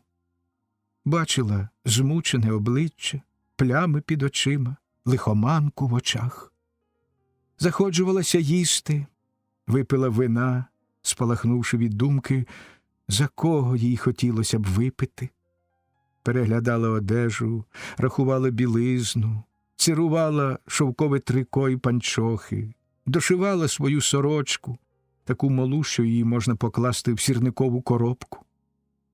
Обрубила хустки і помітила їх однією літерою. Примірила капелюхи, оглянула пальто. Все це зробивши, не погасила лампи, бо ще була ніч. Як мандрівник, що зібрався в дорогу, сіла до книжки. Та, листаючи сторінку за сторінкою, блукала серед змісту, як у лісі. Очі сумлінно читали кожне слово, кожний рядок, та розум був далекий від розуміння.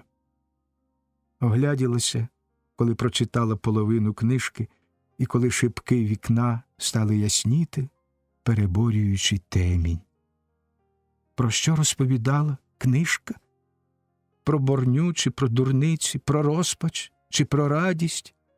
Коли б від цього навіть залежало спасіння душі, однаково не дуже була сказати. Пішла до ванної кімнати, роздяглася і довго стояла під холодним душем. Холодні бризки били по плечах і текли на ноги, падали на шию, на груди. Разом із водою приходили холодні ранкові настрої. Стало радісно. Стоячи після ванни біля вікна, щось мугикала собі під ніс, щось ліричне, наче колискове. Зійшло сонце і застало в тій же позі біля вікна. Знову читала, але це вже були старі листи. Деякі летіли на підлогу, інші дерла на шматки. Коли було прочитано останнього, стала, весело усміхаючись, розкидати ногою рештки листів по підлозі. Швидко кімната нагадувала берег, на який викинуто тріски з розбитого корабля. Після цього вийшла на вулицю. Там уже був день, і з порту долітав ляскіт заліза, гудки, стукотіння і глухий гул голосів. Море спокійно вилискувало за маяком, і на обрії стояли ніби в ряд високі паруси. Вони не рухалися. Іноді один чи другий зникав, неначе йдучи за воду. Тепер, сидячи біля професора, знову милувалася з рівної лінії їхніх крил. Кожний парусник віддалявся від берега лише до тієї лінії. Там, на лінії, він зупинявся, і тоді тільки нижчим і нижчим ставав його парус. До професора підходили теслярі, Вони питали про дрібниці, всю свою увагу скеровуючи на таях. Зауваження письменника. Пише син. Хоч ти, тату, певне, впізнаєш мене по руці. Я звик до машинки і почуваю незручність, беручи до рук перо. Я вирішив стати тобі в пригоді. Саме в цім місці мемуарів треба написати «минуло 2 тижні». Але в тебе є попередня практика, коли ти писав справжні романи, і ця практика тебе може зарадить, як поминути прокляту фразу. У тебе будується корабель. 2 героїв лежать у лікарні. В одного навіть рани розкрилися через хвилювання. В 3-му розділі 3-ї частини. Мінімум 2 тижні треба пільгових на те, щоб вияснити стан здоров'я героїв, помруть вони чи видужають. Тобі потрібний час на те, щоб будова брига закінчилася, або, може, щоб цю роботу було знищено. Тяжко сказати, тату, до чого ти доведеш корабель, а разом із ним і героїв. Цей трикутник, Сев, Богдан і редактор рівнобічний. Який бік трикутника бере таях, казати рано. Хоч і пишеш ти, досить ясно натякаючи на матроса, та є правило – не йти туди, куди автор тягне, бо завжди можна прийти до несподіваних висновків. Твоя китайська книжка, яку спалив Майк, каже за те, що ти в мемуарах мимоволі користуєшся з практики писання романів. Та мене на це не зловиш. Тобі треба тепер 2 тижні часу. Я кажу, що, маючи попередню твою практику, ти якось скомбінуєш, щоб не написати фрази «минуло 2 тижні». Ти можеш дати розділ про походження води і про вплив моря на психіку, розділ про рибальство доісторичних народів, про справи на кінофабриці, розділ про те, куди можна заподіти зайвих 2 тижні. Все це дасть змогу почати дальшу розповідь, маючи результати лікування і наслідки будови. Можливо, що я помилюсь і, пишучи мемуари, ти не побоїшся написати так, як не пишуть майстри роману. Тоді хай тобі мої зауваження допоможуть загубити час. Тепер скажу, що корабельний журнал професора подобається мені найбільше за все. Він мене спокусив на вірш. Цей вірш про паруси, яких не торкається професор, захопившися будовою і шуканням дерева. Вірш треба б записати до корабельного журналу, коли він у тебе є. Як він виглядав би на жовтім старім папері. Правда, корабельний журнал мусить бути й досі на бригові, бо ж тільки піввіку пройшло, і корабель ще не зайшов до гавані назавжди. Пишу. Ми любимо з тобою повний корабель, що звуть його фрегатом мореплавці. На палубі п'ємо ми слів пахучий ель, настояний у антикварній лавці. Хай чамра налетить і вітер переляже, бунаца синя сонячно засвітить. Ми словом маємо, як парус лажий, розпустимо його, в моря летіти. Ми любимо з тобою корабельну снасть і тиск вітрів у прову бригантини, морів далеких хвилі, хижу сласть розбудженої сильної людини. Хай будуть завше справні такелажі, а мачти гомінкі й живі, мов віти. Ми словом маємо, як парус лажий, розпустимо ж його, в моря летіти. Вірш адресую до тебе. До речі, Майк написав пісню. У мене є йому відповідь.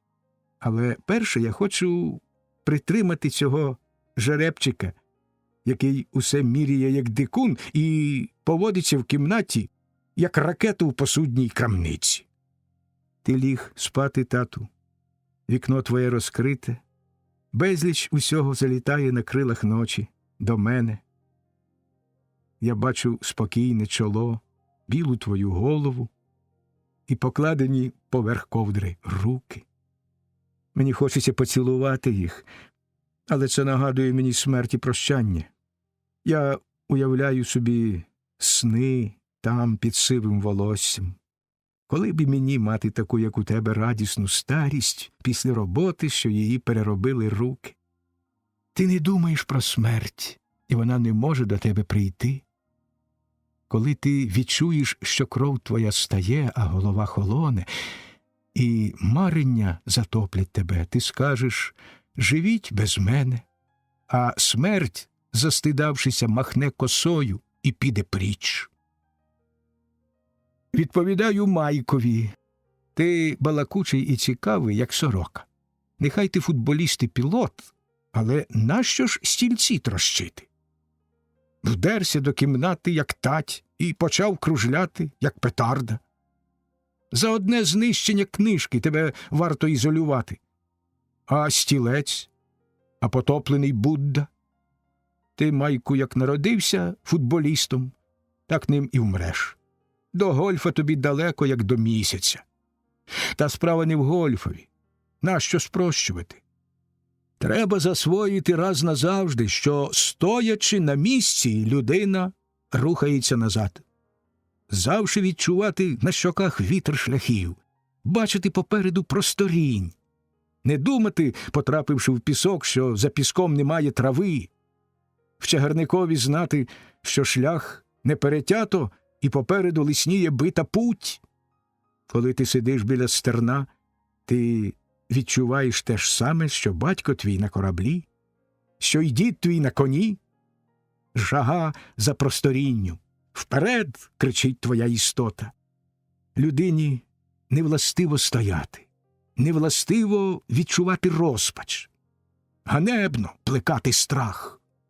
Майку, хоч ти й руйнуєш стільці і палиш книжки, я не можу не висловити тут свого захоплення з того, як ти можеш летіти. На твої руки можна здатися цілком. Коли я летів з тобою, я захлинався від гордості, що ти мій брат. Тепер про море. Ти кажеш, що воно скрізь шумить. Мені личить подати приклад, що ілюстрував би ці слова. Я вибираю художника Ван Гога. Візьму його картину «Кущі». Вінсент Ван Гог – голландець. Він жив усього 37 років. Кінчив життя божевіллям. Полом'яний його темперамент, геніальна сила творчої руки, його фарби наче буйною зливою падають на полотно, він не дотримується круглих чи квадратових мазків, фарби кружляють, стеляться з травою, вигинаються з доріжкою разом, тремтять, як листя, кружляють у квітах, що подібні до сонця, і стремлять угору, ніби передаючи виростання стебла. Картина «Кущі» висить у музеї на боковій стіні, її освітлено збоку. На все майже полотно розрісся зелений кущ, під кущем трохи трави, за ним синє спокійне море. Коли стоїш за 5 кроків, тебе охоплює надзвичайна сила, з якою художник передає тремтіння куща і мерехтіння моря. Це листя коливається, росте, купається в своїх же зелених відблисках. За кущем тільки вгадати можна море, що непомітно посинює зелені фарби. А праворуч куща око бачить синій парус моря. Передано безліч відтінків синього й зеленого. В захопленні підходиш ближче, щоб переконатися і побачити матеріал, фарби, раму і підпис художника. Ніби в касті зникає зелений колір, бачиш виразно море, і кущ зникає, ніби встромила людина в нього голову, і близьке зелене листя куща забиває далека синь моря. Тепер, Майку, не відкидаючи твоєї пісні, я пропоную іншу. Ти її зрозумієш. Називається вона «Пам'ятник» і трохи поширює твою тему. Мелодії ще немає. Живе хай веселий орел-капітан, що в морі й повітрі веде караван, та іншого треба поставить на скелі, про іншого знають нехай менестрелі, для іншого прапори зняти на ванти, людині пишноти бронзових мантій. Постаріє й згине дівоча любов, до Бога старого новий стане Бог. Відчую я розумом сильним востаннє, червона, як кров моя бронзою стане, а мій корабель, як життя невимовне, тоді пропливатиме тайни повний. На скелі над морем поставим Творця, і вітер нехай доторкнеться лиця, позаду гримітимуть гори і гори, на скелю летітиме синє море, в один бік провалля і хащі, і змії, з другого степи за степами ясніють. На скелі над морем стоятиме він, бринітиме вітер і днів передзвін, а море і степи, встаючи із туману, нестимуть йому і привіт, і пошану, і коршун, на руку йому прилетівши, на ній відпочине, попивши й поївши. Живе хай веселий орел-капітан, що в морі й повітрі веде караван, та іншого треба поставить на скелі, про іншого знають нехай менестрелі, для іншого прапори зняти на ванти, людині пишноти бронзових мантій. Ти, Майку, не дуже вір за Богдана. Хіба мало так кличуть людей? Коли на кожного витрачати бронзу, від цього вона зовсім знеціниться. Я волію про Богдана думати інакше. Острів Яву ти справді перелітав. Раджу тобі тільки не судити того, чого не розумієш. Ти маєш слово тільки для описування аеродрому, а піраміди залиш для інших. Вони теж потрібні. Твої очі для аеродромів. І на цьому дозволі з тобою попрощатися. Намну я тобі шию, коли зустрінемося. Нарешті я, тату, розквитався з твоїм синком. Він мене так роздратував, що я забув зовсім за те, ради чого я сів писати свої зауваження. Ти поворухнувся у вісні, ніби збираючись прокинутися. Я швидко поставив крапку біля Майка і тепер поспішаю виписати ще кілька думок, які стосуються твоєї роботи. Мені подобається твій Богдан. Це неймовірний оптиміст. Він належить до тих людей, з якими всі одвічні питання спрощуються до розмірів однієї фрази.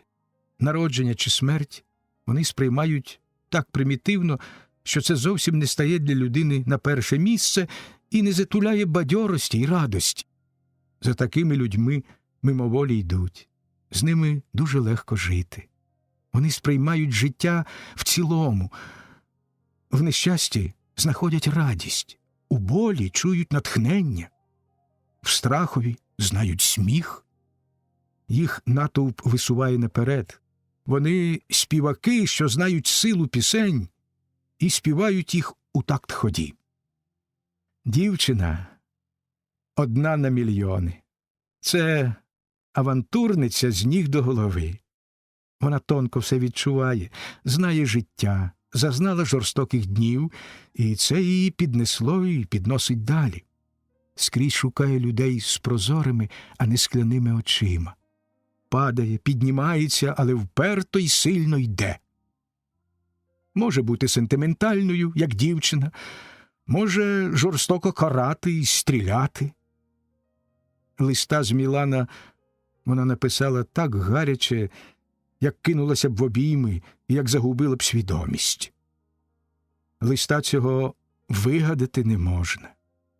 Тяжко придумати, так як складає раптом безліч узорів життя. Таких листів не пише жінка двох за свій вік. Але, написавши одного, летить, як бджола, на далеку пахучу квітку. Ти так їх обох, дівчину і матроса, потроху зводиш, що мимоволі хочеться якось допомогти їм. Я прошу від імені твоїх читачів, не роз'єднуй їх у кінці. Завжди в таких випадках розчаровуюся потім. Цікаво було б побачити, як вони глянуть у вічі одне одному на останніх сторінках. Тільки обов'язково хай глянуть. Можуть і поцілуватись. Це так бадьорить читача.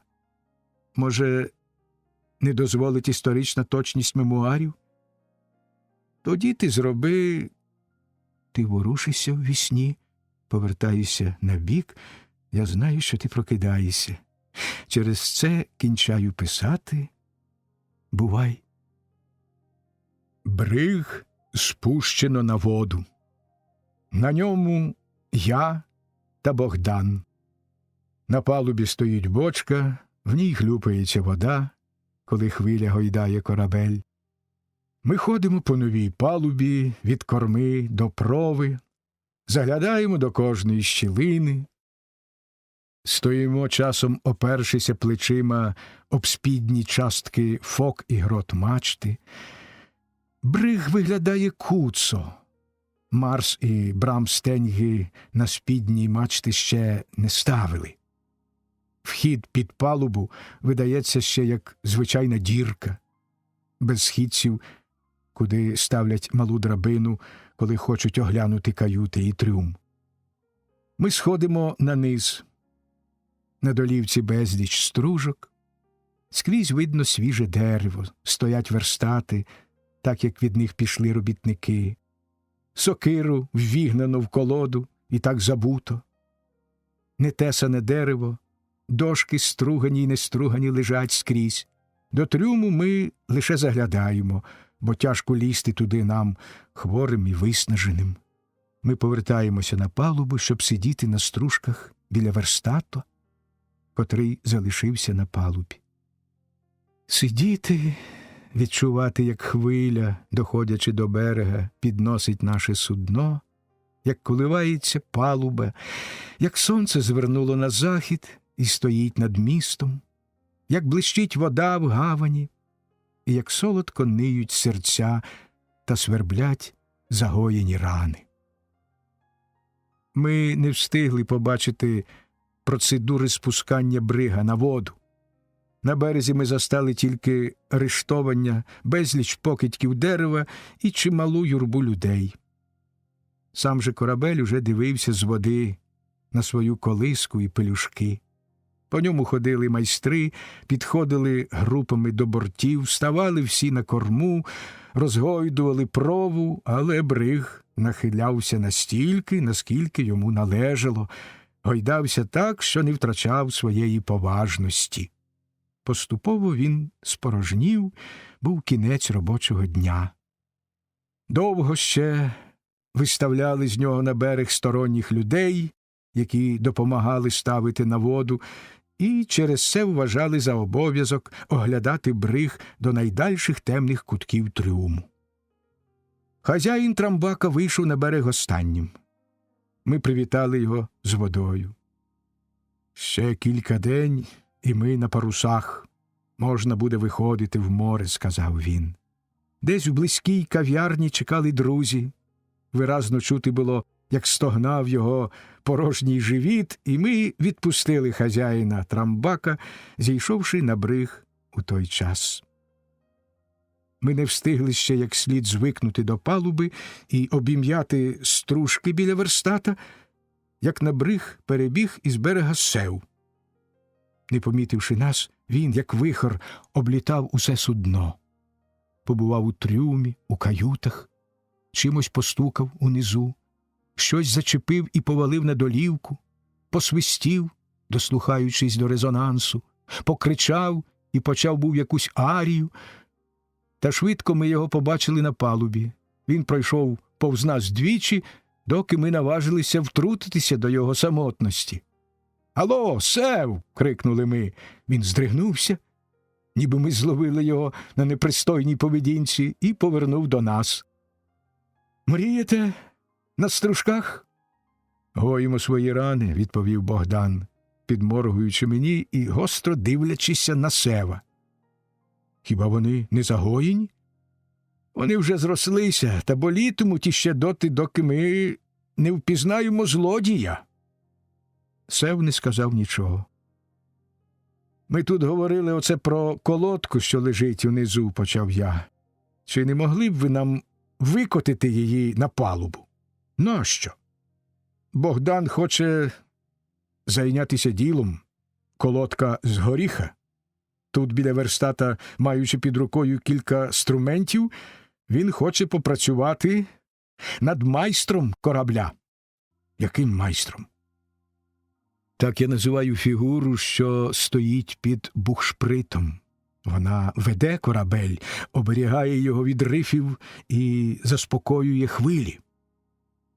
Сев пішов під палубу і прикотив нам колоду. Ми поставили її під дошку і трохи обтисали.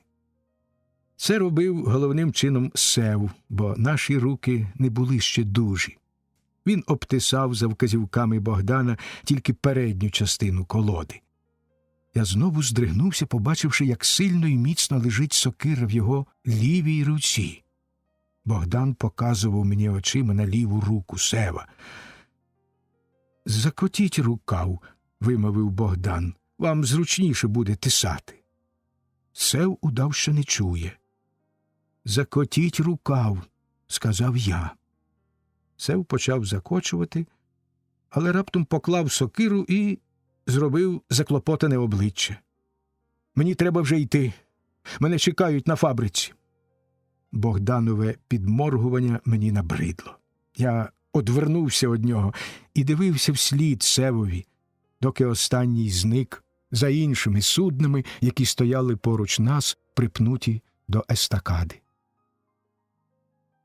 «Я ж вам казав, що в нього є шрам. Оближте вигадки, мені вже набридли ваші підозріння.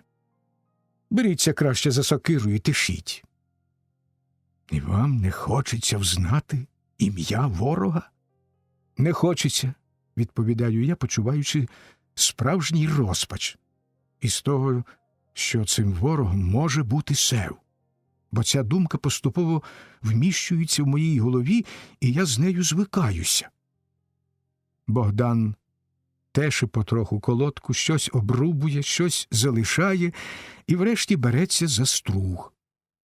Але струг він кидає ще скорше. Працюючи стругом, треба напружувати м'язи черева, а людині, що має 2 свіжі шрами на животі, цього не витерпіти. На зміну стругові приходить долотой, дерев'яний молоток. Установивши як слід колоду, Богдан поцюкує молотком по долоті. «Хіба ви знаєте, як різьбити дерево?» – питаю я. «Звичайно, знаю. На острові Пао я часто тільки цим і займався. Коли моя мала поїде було до сусіднього острова, я сиджу і вирізую з м'якого кореня її обличчя і тіло. Це була ясна, блискуча бронза. Навіть той бетель, що вона завше жувала, личив до її хижого, сласного рота. Через бетель губи були червоні, як пурпур, і, зробивши з кореня фігуру моєї малої, я мазав губи червоним розжованим бетелем. А тепер що ви різьбите? Вовка, ведмедя чи, може, хитрого лиса? Я вирізблюю те, що було на прові у мого хазяїна з острова Пао. Коли мені пощастить, ми матимемо найкращого майстра корабля, що вславився на південних морях. Кожний порядний грабіжник складав до ніг моєї жінки тканини й одежу, пахучі есенції, люстерка й консерви. За це вона мусила умовити мене, щоб я зійшов із своїх високостів і зволів зробити ще одного майстра корабля до бухшприта. І ви робили? А вже ж, робив. Мені краще було робити це діло, ніж підставляти смерті голову на палубі корабля мого хазяїна і тестя. І ще після того, як я встиг покарати безвухого китайця, отого, як його звали, забув зовсім ім'я. Я вам хіба не розповідав про цей випадок? Ні? Ну то слухайте. До нас завітав ще один гість. То була Таях, яку зустрів у місті Сев і послав до нас. Вона впевнено пройшла по палубі, ніби й зроду мала палубу під ногами, навіть пробігла трохи на пуантах і похвалила гладеньку палубу. Невже без Сева ти й дороги не знайшла б сюди? Вона зробила біля мачти кілька фуете і усміхнулася. Може, й знайшла б. А може, й ні? Може, й ні. Вона підійшла до борту, подивилася на воду і потім глянула поверх наших голів, ніби спостерігала десь потрібні їй сигнали. До берега Пао приїхали ми того разу на вечір. Нас зустріли, як завше, дружина і дочка хазяїна. Ставши на червоній землі над водою, вони скидалися на блискучі статуї ясної бронзи в тихій затишній затоці острова Пао. Наш хазяїн, малаєць, хижий і старий морський розбишака, сідав на човен, проа, і плив до берега перший. Потім судно відтягали туди, де берег був високий, і ховали його в густій тіні дерев, що хилилися над водою. Корабель розвантажували. Далі, вглиб острова, під кокосовими пальмами, був наш склеп. Стіни в нього були плетені, а дах – листя кокосів. Над землею його підлога підіймалася на 10 метрів. Як добре я пригадую той склеп. Часто цілими місяцями я не брався ні за холодну воду. Збивши кокосового горіха, я випивав з нього молоко і поїдав ніжну зелену масу кокоса. Мене цілком задовольняло таке життя. Офіційно ж я вважався за вартового біля краму. Кажу, того разу все йшло, як завше. Позносили ми крам, пограбований з пароплава, повечеряли з міцною рижовою горілкою і полягали спати, де хто хотів. Одні на палубі під брезентом, другі пішли на острів, де було приховано їхніх жінок. Щоб не забути і потім до цього не повертатись, я розповім вам про випадок у той наш рейс. Формально ми зафрахтувалися перевести вантаж, а фактично шукали когось, щоб пограбувати. Малаєць, наш хазяїн, був природжений моряк. В тих краях морем здебільшого ходять малайці, а яванці не сперечаються з ними за цю честь. Яванці – красивий народ, декого з них наче зроблено з золота. Тіло так і сяє розкішними золотими фарбами, стрункі вони, гнучкі і люблять співати. Поміж них малаєць видається чорнявим жуком. Він миткий, швидкий, очі вузенькі, як щілини, говорить багато, рухається проворно, добрий купець і сміливий розбійник. Коли грається й руба дітей, і одно з них верховодить, б'є інших, забирає ляльки, то це обов'язково буде малаєць. Такі яванці і малайці. Мій хазяїн був одружений з яванкою, і від їхнього шлюбу народилася дівчина, що мала характер батька і красу матері. Вона любила, та я бачу, що вже збився, почну знову. Значить, везучи наш вантаж, ми шукали пригод. Ми вже й здали вантаж, а цікавого нічого не зустріли. Роздратовані, вистоювали ми в затишку біля островів, пливли далі до інших місць, де мали звичку ходити пароплави. Пригадуєте, я вам розповідав, що тоді була війна, скрізь на простих шляхах блукали ворожі військові судна, і капітани пароплавів вибирали інші дороги, поміж островами, серед глушини, подалі від вільного моря. З цього користався мій хазяїн. Підійшовши вночі до пароплава, брав його на абордаж і, забравши потрібні речі, пускав пароплав на дно. Тоді таким чином багато зникало пароплавів, але годі було дошукатися причин їхньої загибелі.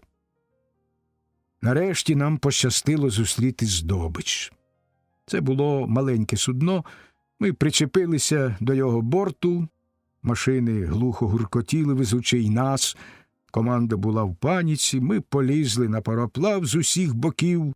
Капітан пароплава розрядив свої обидва револьвери, забивши й поранивши 3 наших, а потім шпурнув зброю просто в юрбу і за цим разом набив добру гулю на голові в нашого хазяїна.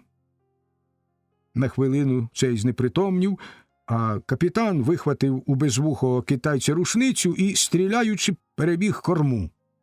Доки хазяїн очуняв, доки розбишаки поралися з командою, капітан зник, він утік на човні.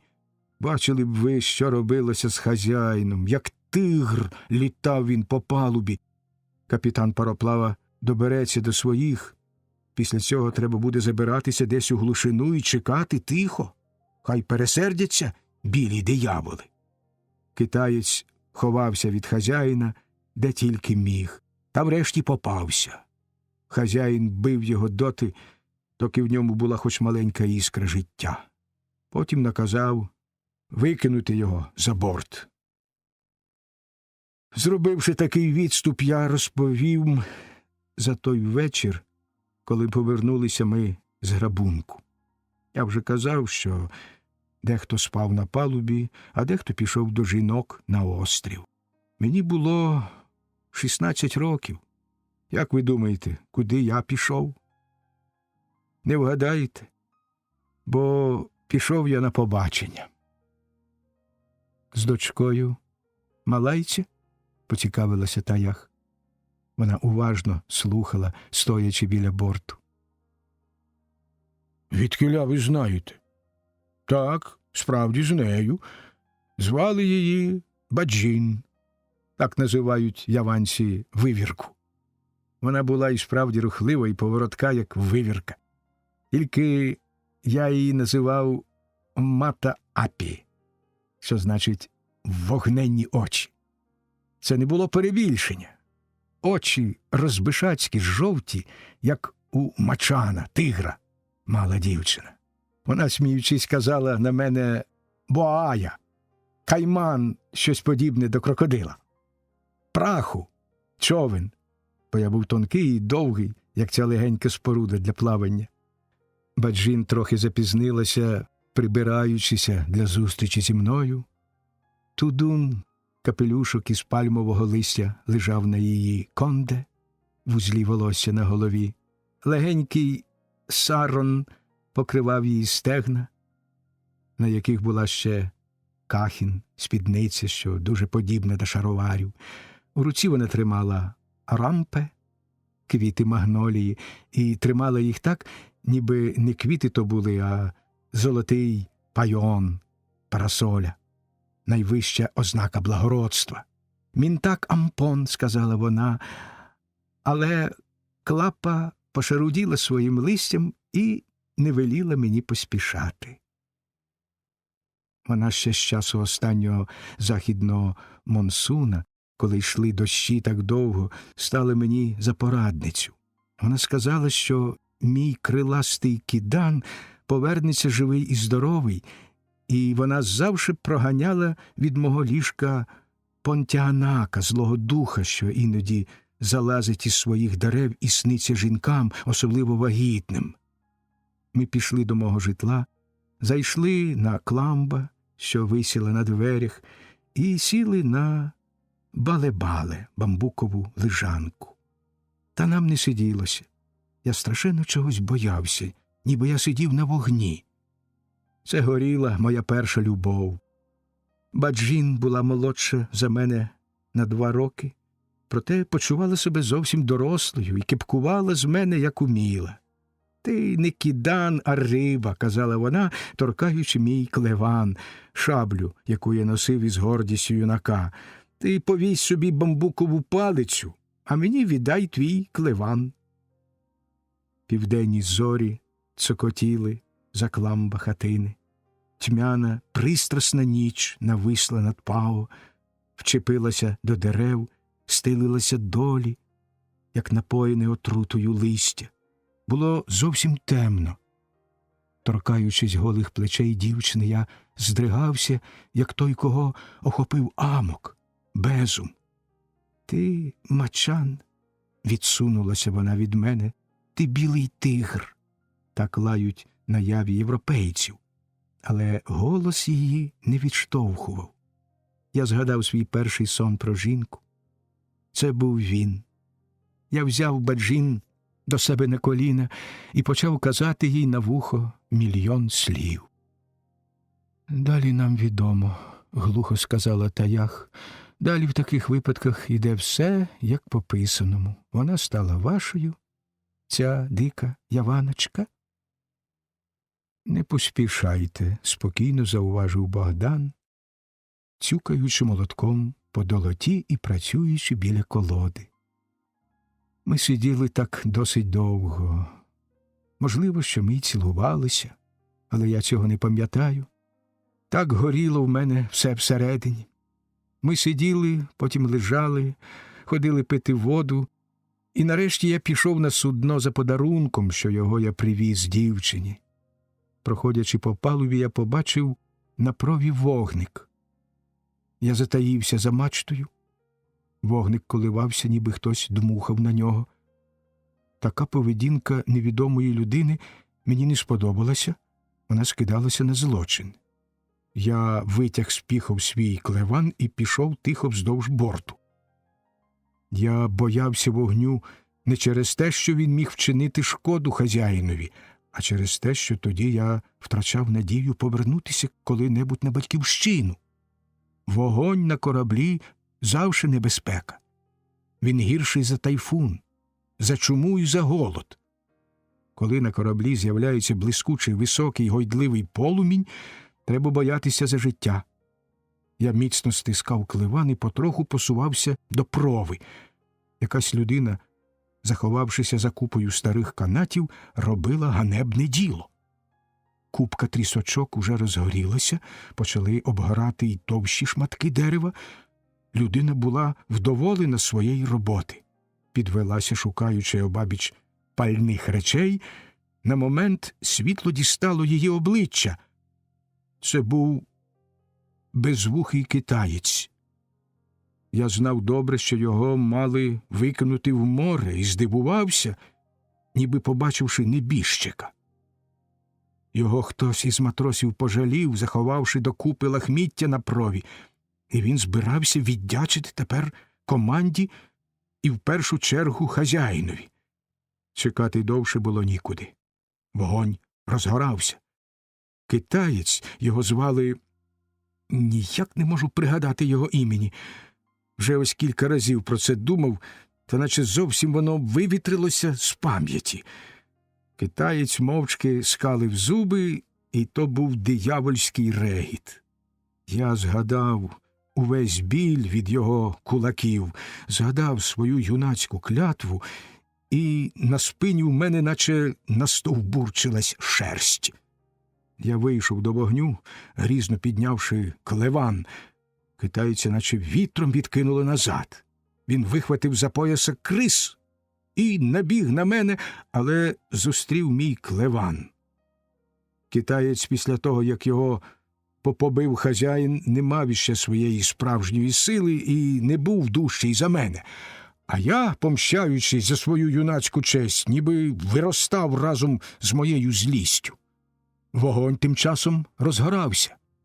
Китаєць хитрував, удавав із себе кволого й знеможеного, тільки захищався, не нападаючи, і все хотів опинитися близько до мене, щоб пустити в діло ножа. Я підбіг до вогню і вже хотів ногою розкидати жар, щоб він не набирав сили, але вчасно згадав, що без освітлення я загину від ножа китайця. Я став знову наступати, і тут побачив зовсім несподівану річ. Китаєць щосили зганяв мене до вогню, щоб зайнялася на мені одежа. Вже вогонь лизнув одну мою штанину, я погасив її, потерши ногою об ногу. У мене стомилася рука від клевана, очі застеляв якийсь морок. У цей час я побачив мою Баджін. Вона збігла на корабель, тримаючи бамбукову палицю. Китаєць завагався, у нього подвоїлося ворогів. Скориставшися цим моментом, я ударив його кливаном. Він поточився до борту і, ловлячи повітря руками, полетів у воду. Баджін розкидала палицею жар, ми загасили головешки і повикидали їх за борт. Палуба знову стала темною і порожньою. На ранок там могли знайти лише сажу від вогнища та крис китайця. А ми, взявшися за руки, перерізали ліс аж до моєї хатини. Ми йшли, як муж і жона. Напоївши ненависть юнацтва, я виходив з нього на дорогу до мужності, зухвалої і суворої. Тропічна ніч, мовчазна і задушлива, вона тамує в людині цноту і спокій. Ніби у велетенський океан виносяться тоді кораблі людської снаги. Я почуваю запах диму, сказала стурбовано Таях. Ми понюхали повітря. То вам здається. Ми говорили про пожежу, і завжди в таких випадках люди гостро відчувають і продовжують собі розповідь. Та я справді чую дим. Ми знову замовкли. Над гаванню ширяв вечір, сонця вже не було, нитка диму літала над бригом. Можливо, її занесла течія повітря з сусідньої палуби, можливо, вона була лише уявною. З нас ніхто не палив на палубі. Ми мовчки тривожилися. «Я піду подивлюся», – запропонувала дівчина. «Куди?» «На низ, до трюму й до кают». Вона полізла по драбинці вниз. Ми посідали на палубі, звісивши ноги в люк. «Шукайте там добре!» – кричали ми і сміялись. «Понюхайте всі кутки!» «Ей, хто на палубі?» – гукнув до нас з берега жіночий голос. «Заходьте!» – відповів я. До нас підбігла жінка. Це була Поля. Ми простягли руки, здоровкаючись і висловлюючи їй нашу любов за врятування від смерті. Але вона не слухала і, освітливши драбину в трюм сірником, полізла по ній хутко і стурбовано. Ми не розуміли такої поведінки. Знизу ми почули її заклопотаний голос. «Тут хтось є? Одійдіть трохи, дайте я присвічу сірником. Ви ще нічого не знайшли? Будемо шукати разом. Хазяїн Трамбака біжить теж і швидко тут буде. У мене ноги проворніші. Бачите, я взнала від однієї людини, що в трюмі покладено спеціальний гніт, який, догорівши до сірників і клоччя, мусить запалити трюм. Ні, я не скажу, звідки я взнала. Тут ніде нічого не видко, підемо нижче». Розмова Полі почала доходити ще глухіше. Очевидячки, жінки перейшли до трюму через незабиту стіну. «Тут дивіться уважніше. Воно десь тут. Тепер я гасю сірника. Треба заплющити очі, потім подивитися навкруги. Вогник десь мусить себе показати. Ще очей не розплющуйте. Я скажу, коли». Раптом ми почули, як унизу щось пихнуло, по стіні коридору метнувся відблиск світла, і крізь щілину ми побачили глибоко під нами вогонь. У трюмі жінки закричали. На палубу вибіг, брязкаючи відром, хазяїн Трамбака. Усі гуртом ми побігли до трюму. Дівчата били вогонь сосновою дошкою, хазяїн трамбака допоміг водою. У трюмі зробилося темно. «Вийдемо звідси», – прошепотіла мені Таях і обняла мене за шию. Помацьки ми вийшли на палубу. Наше хвилювання ще зросло, коли ми знищили небезпеку. Поля голосно розповідала Богданові про те, як вона бігла. Її голос тремтів і був вогкий, як ніжність. Ми йшли з гавані мовчки. Нас ішло 4. Колоду з горіха професор приховав до дня, коли шхуна «Бриг» був зовсім готовий. До того часу вона лежала в потайному місці. В трюмі, на стружках, до неї приходив Богдан і в самотності різьбив її та довбав. У трюмі було тихо та радісно, чути було сплески хвиль по боках і ті ледве помітні стогони, що звичаєм чуваються в нових будинках. З горіхової колоди вилуплювалася червона дівчина. Її обличчя нагадувало обличчя Баджін. Дівчина піднімала руки над головою, ніби пірнаючи під воду. Вона була навіть без сарон. Її гладеньке тіло оживало, груди набували пружності, дерев'яні стегна – принадності. Майстром корабля мала бути жінка. Каюти всередині споліровано, в кожній 2 койки і стіл, над столом ілюмінатор, коридори встелено товстим брезентом, загальня їдальня затишна, як садок, бібліотека містилася в крихітній каюті, на кораблі порожньо. Люди, збудувавши його, пішли геть. Гойдаються стиха реї, паруси всі змотано, грот-мачта зовсім гола, гафель не піднято, палуба пахне смолою, кормовий якір лежить під бортом. На прові люк у чорний трюм, борти похитуються, все пахне живим деревом і лісовою нудьгою. Кожне дерево не втратило ще індивідуальності. Дуб кричить, що він дуб, сосна стогне, що вона сосна. Не гній, дерево, крекче й собі своє ім'я. Ще немає одностайності. Кожну дошку, кожну планку защемлено між чужими, аж смола від цього виступає, мов піт. Дубовий брус придавлено тисом та буком. Усім від цього нелегко. Позвикавши в лісі, на волі, розхитувати черево, надимати груди, розмахувати руками, дерева тут відчувають, що перевернувся світ. Сосни мачти стогнуть не менше за інших. Де поділася зелена дзвінка хвоя, якою можна було ловити вітер або сипати її собі під ноги зеленавим дощем? Голови порубано, ноги відтято. Рип-рип, як тяжко, рип-рип, як тоскно. Недобре.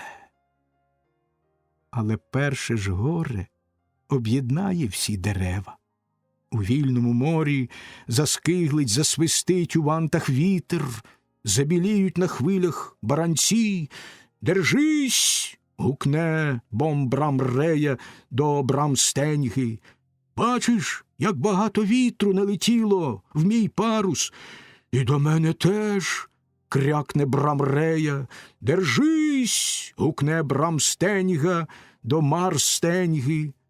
«Бачиш, як тяжко тримати Бом-Брам-парус та Брам-парус!» «Держись і ти!» – попросить Марстеньга спідню мачту. «На мені Брамстеньга з парусами, і мій Марс-парус он як надувся!» Спідня мачта міцніше упреться в кіль свинку, і кіль... «Братики, виручайте! На вас надія! ласкаві дуби й буче! Не витримають і шпанти, корабельні ребра, хвиля на них тиснутиме з обох боків, звернуться шпанти до сволоків із негрій дерева, що йдуть упоперек корабля, розпирають ребра і тримають на собі палуби. Не гніться, хлопці, бо загинемо всі разом, як погнетесь. Одне за всіх і всі за одного. А сволоки з негній дерева і собі мусять когось просити. Вони озвуться до соснових дощок на палубі. Дошки, сестрички, тісніше ляжте. Хай хвиля по вас слизне і в море полетить. Не пускайте води до нас. Забудуть тоді дерева своє листя і свою хвою. Вони зробляться однокровними частинами великого корабля. Під бухшпритом дівчина, бронзова, баджвін. Вона вестиме корабель, підставляючи своє горіхове тіло всім вітрам. Дівчина роздягалася. Я сидів, тримаючи в руках бронзового Будду. Звідси, з театру, ми збиралися піти вдвох просто на бриг. Там чекав на нас Сев. На кораблі ми приготували вечерю і вина. Цього вечора бриг мав приймати гостей. Ніч. Перша ніч, коли на бригові ночуватимуть люди. Викінчений корабель треба виповнити людським диханням, бадьорими словами, сласністю і чутливістю. До цього ми готувались з острахом та болем. Викінчений корабель набував у нашій уяві ознак живої істоти. Як йому сподобаємося ми і наша подруга, яких снів наснить він нам першої ночі. Театр потроху завмирав. Хвиля людей вже викотилися з нього. Тепер стукали двері скрізь за кулісами, випускаючи акторів. Спектакль закінчено. Всі поспішають вийти на вулицю і податися до домівок. Кімната, де переодягалася Таях, виходила дверима до коридора, по якому виходили актори. Я розглядав Будду, переглядав газету, чекаючи, доки Таях закінчить усі свої переодягання. Одеколон, пудра, грим, розігріте від танка жіноче тіло. Всі запахи змішалися докупи, дурманили і викликали темне хвилювання. Почувся плескіт води. Дівчина приймала душ. Бризки розліталися по кімнаті. Став дуже пахнути одеколон. Таях посвіжила себе після води. Потім тиша. Жінка робила туалет. Мені якось особливо млосно сьогодні. Цілий день мене щось тривожить. Танцювала я, наче крізь сон. Люди всі стоять далеко від мене. Дим заволікає всіх.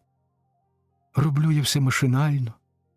Думаю лише про те, що мило треба покласти на сухе, що одеколон треба заткнути пробкою, сукню одягти після сорочки, треба закрутити кран.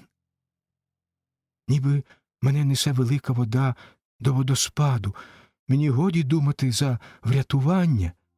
Я фіксую очима всі деревця, що стоять на березі, хмарки, що йдуть над нами, коней, що схилилися із берега і п'ють воду. Сьогодні щось трапиться. Ти не боїшся нічого? Вона пройшла босими ногами по підлозі і зупинилася біля мене. Я мовчав. Ти розумієш мій стан?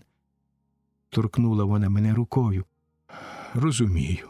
Сьогодні піде дощ. Теплий, липкий, краплистий дощ. Я перевів свої очі з Буди на Таях, що стояла поруч мене. Я зібрав усю свою мужність і подивився на неї ввічі. Я став тремтіти так, що Будда ледве не випав у мене з рук. «Я знаю, що буде», – казав я. «Збудеться мрія. Мачти засвистять і гойднуться реї. Тільки прошу тебе, не забудь мене». Я знову став дивитися на Божка і закінчив зовсім тихо. «Між іншим, на тобі немає й клаптика одежі, а нам швидко вже йти». Ми вийшли на вулицю в темну ніч. Палуба брига трохи виступала з темряви. На Марсі стояв ліхтар, розливаючи тьмяне світло. Ми переїхали до брига човном і вилізли по плетеній драбині. На палубі було порожньо. Хазяїн трамбака, на якого покладено охорону корабля, десь знову пішов до друзів. Я присвітив електричним ліхтариком, оглядаючи кутки і темні місця. На палубі не було нікого. Ми зійшли вниз. Проходячи коридором до каюти, де чекав нас Сев, ми зупинилися біля дверей до кухні. Там сидів Богдан, стиха підспівуючи і чистячи картоплю.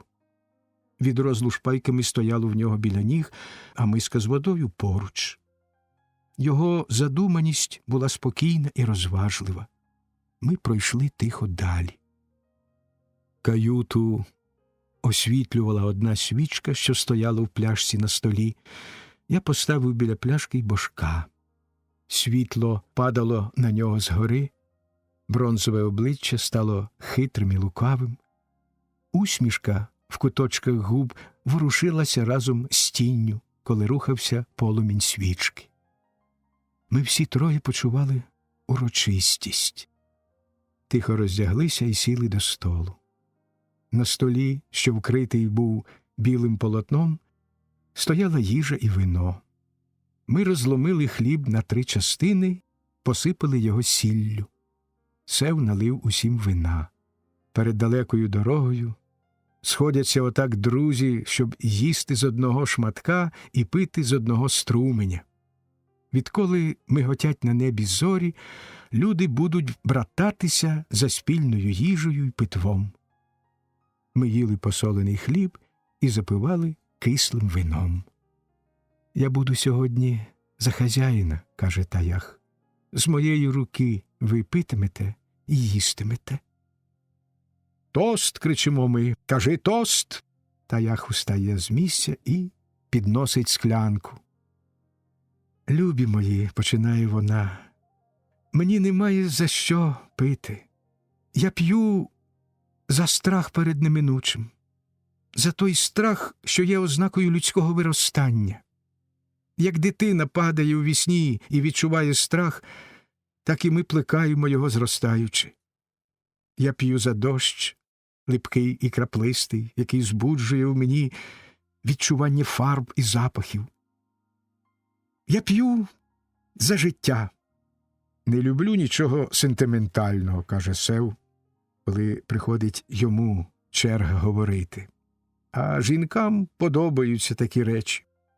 Я п'ю за руки і за ноги, за рот і за шлунок, щоб мій ніс не минав нічого достойного, язик, щоб одночасно встигав смакувати їжу і пропускати слова з горлянки, руки, щоб любили тіло й дерево, тіло й метал.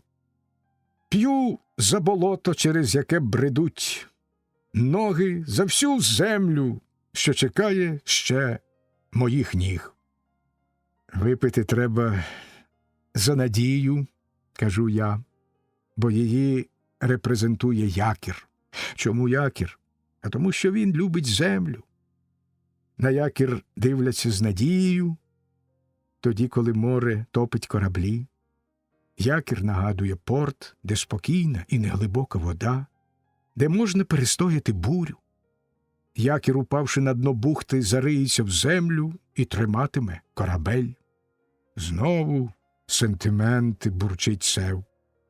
Але ми й на цей тост перехилили склянки. Вино потроху розходилось по жилах, ми поспішно їли, доки спорожнили весь стіл. Свічки згоріло більше від половини. «Тепер дозвольте нам за вас поторгуватися», – сказав Сев так рішуче, що Таях здригнулась.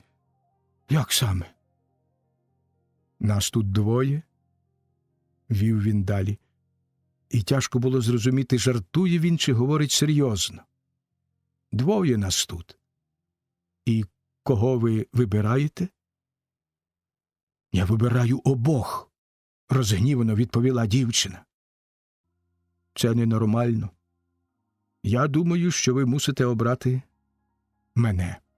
Редактор ще молодий, він собі знайде другу. Мені вже нікуди шукати. У мене сиві скроні і спустошене серце, як оця пляшка. Треба налити в неї вина». Я не знала, що я можу бути бочкою. Редактор мені уважить. Молодість нічого не жалкує, навіть вина. У друзів такі питання вирішуються легко. Так я кажу? Не так поспішно, відповів я. Я не керую тим, що мені не належить. Ось вона сидить тут і не думає про нас. Не розводьте драм і сантиментів. Сев зрозумів, що треба розрядити атмосферу. Він голосно засміявся, дістав з коробки 2 сірники, зломив у одного сірку і махнув рукою в повітрі. «Тепер тягніть», – звернувся він до Таях, показуючи їй із жмені кінчики 2 сірників. «Вгадаєте того, що з сіркою». Таях дійсно витягла незломленого сірника. «Це ви витягли мене», – урочисто сказав Сев. «Можете попрощатися з іншими». Таях зблідла із злості. «Добре.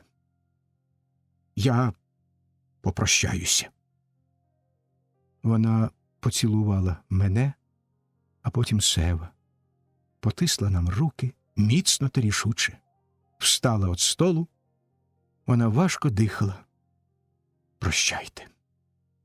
Двері каюти зачинилися за нею помалу і щільно. Ми зосталися біля столу, з свічкою та божком, ніби на пероні станції, спізнившися до поїзда. Він пішов удалеч, грюкаючи колесами, пихкаючи парою, і тільки самотній вогник гойдався на останньому вагоні. В Будді мусить бути щось найдорожче для людини, сказав я Севові, а ми знаємо, що воно допіру від нас пішло. Давайте хоч подивимось, що цінувати велить мудра давність.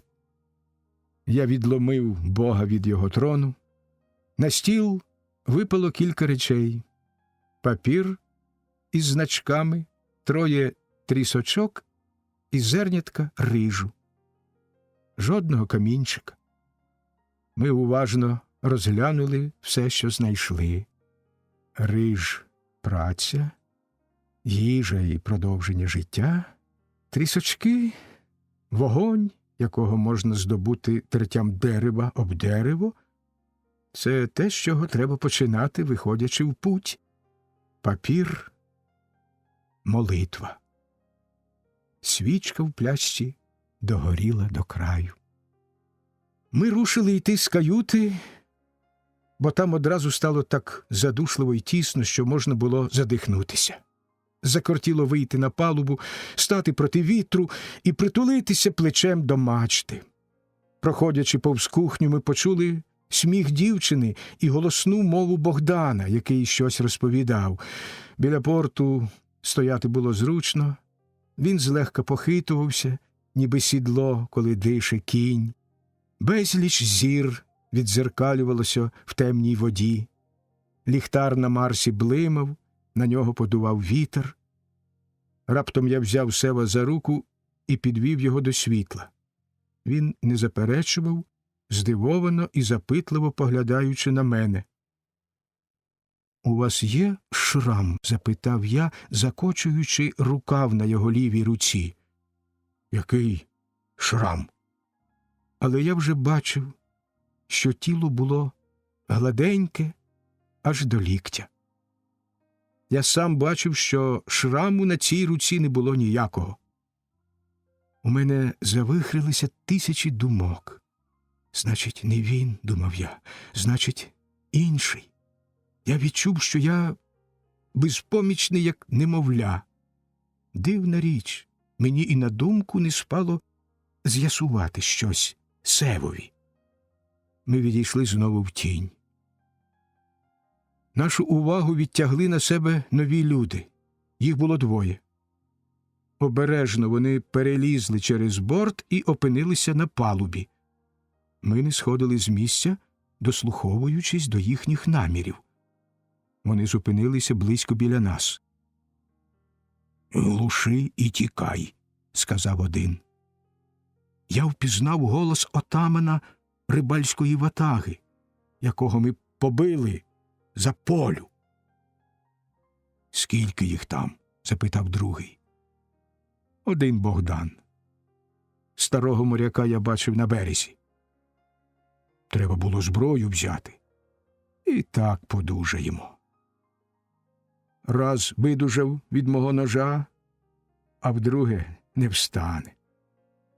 Після цих слів я відчув, як болить мій шрам. Рука моя піднеслася у повітрі, і, не тямлячи себе від гніву, я ударив кулаком рибалку. Він похитнувся, але я з лівої руки вирівняв його. З несподіванки вони обоє не захищалися. Поки що перемога була за нами.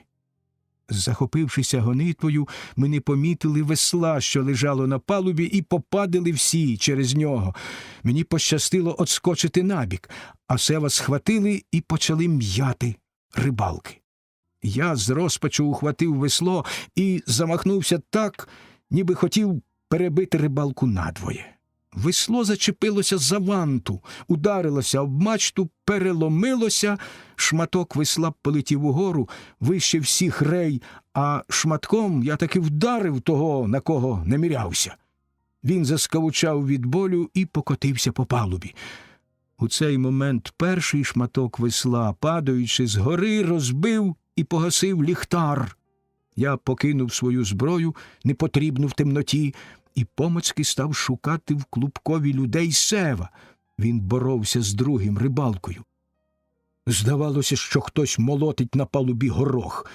Я простяг у напрямку до борців руки і одержав кілька добрих стусанів у щелепи.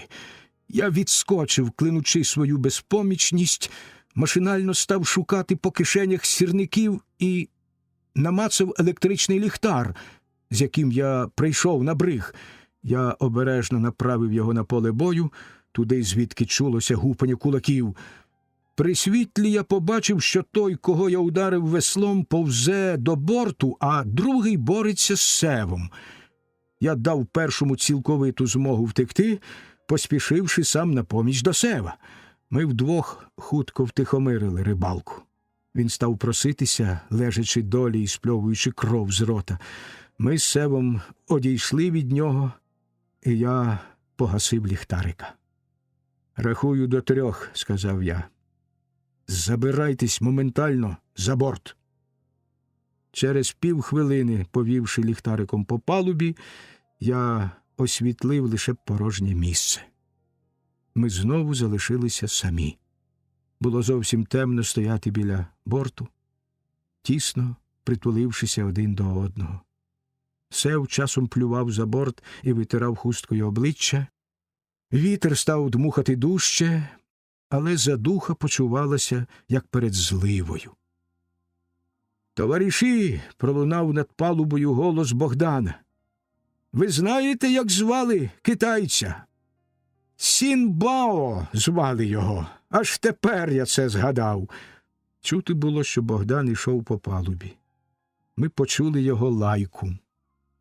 Знову вітер ліхтаря погасив. Сказився він, чи що, на мою голову. Який уже раз доводиться запалювати. Ми гукнули на Богдана. Він підійшов і став поруч нас. «Яка тиха і спокійна ніч», – сказав він, – «ніби зовсім немає ніде людей. Я думав, що ви давно вже поїхали на берег». Ми не відповідали нічого, тільки Сев витер щось з обличчя. Хазяїн Трамбака підпливав до брига човном і простягав свій голос аж до парусів, запитуючи небо, куди міг подітися корабельний ліхтар. Я відгукнувся до нього, а Богдан поліз світити вогонь на Марсі. «Чорт, ліхтар розбитий!» «Там у каюті є інший», – порадив йому хазяїн Трамбака. «Громадяни, хто з вас хоче на берег? За одним заходом я це й зроблю». Сівши в човен і, відштовхнувшися від брига, ми побачили, як на палубі з'явилося світло. Богдан ніс ліхтар, а за ним, як тінь, ішла дівчина. Коли вже ми були близько від берега, ліхтар почав підноситися по вантах вище й вище і зупинився на Марсі. Рівний вогник його один пробивався крізь ніч. Все інше вкривала чорна, шарудлива мантія ночі. Сиве волосся до чогось зобов'язує. Я виконав це зобов'язання. Осінь і зиму я сидів біля моєї кани, пригадуючи минуле. Тепер уже літо, кани немає потреби топити. Майк і Генрі одвідали мене на зламних точках мемуарів, коли осінь зустрічається вночі з зимою і коли весна переборює зиму. Мої сини, як зима і весна. Старший меткий і проворний, як задерикуватий зимовий день. Молодший неврівноважений, як весняна повінь. Його я чекаю побачити швидко з подругою, бо я відчуваю в його рядках жіночі впливи.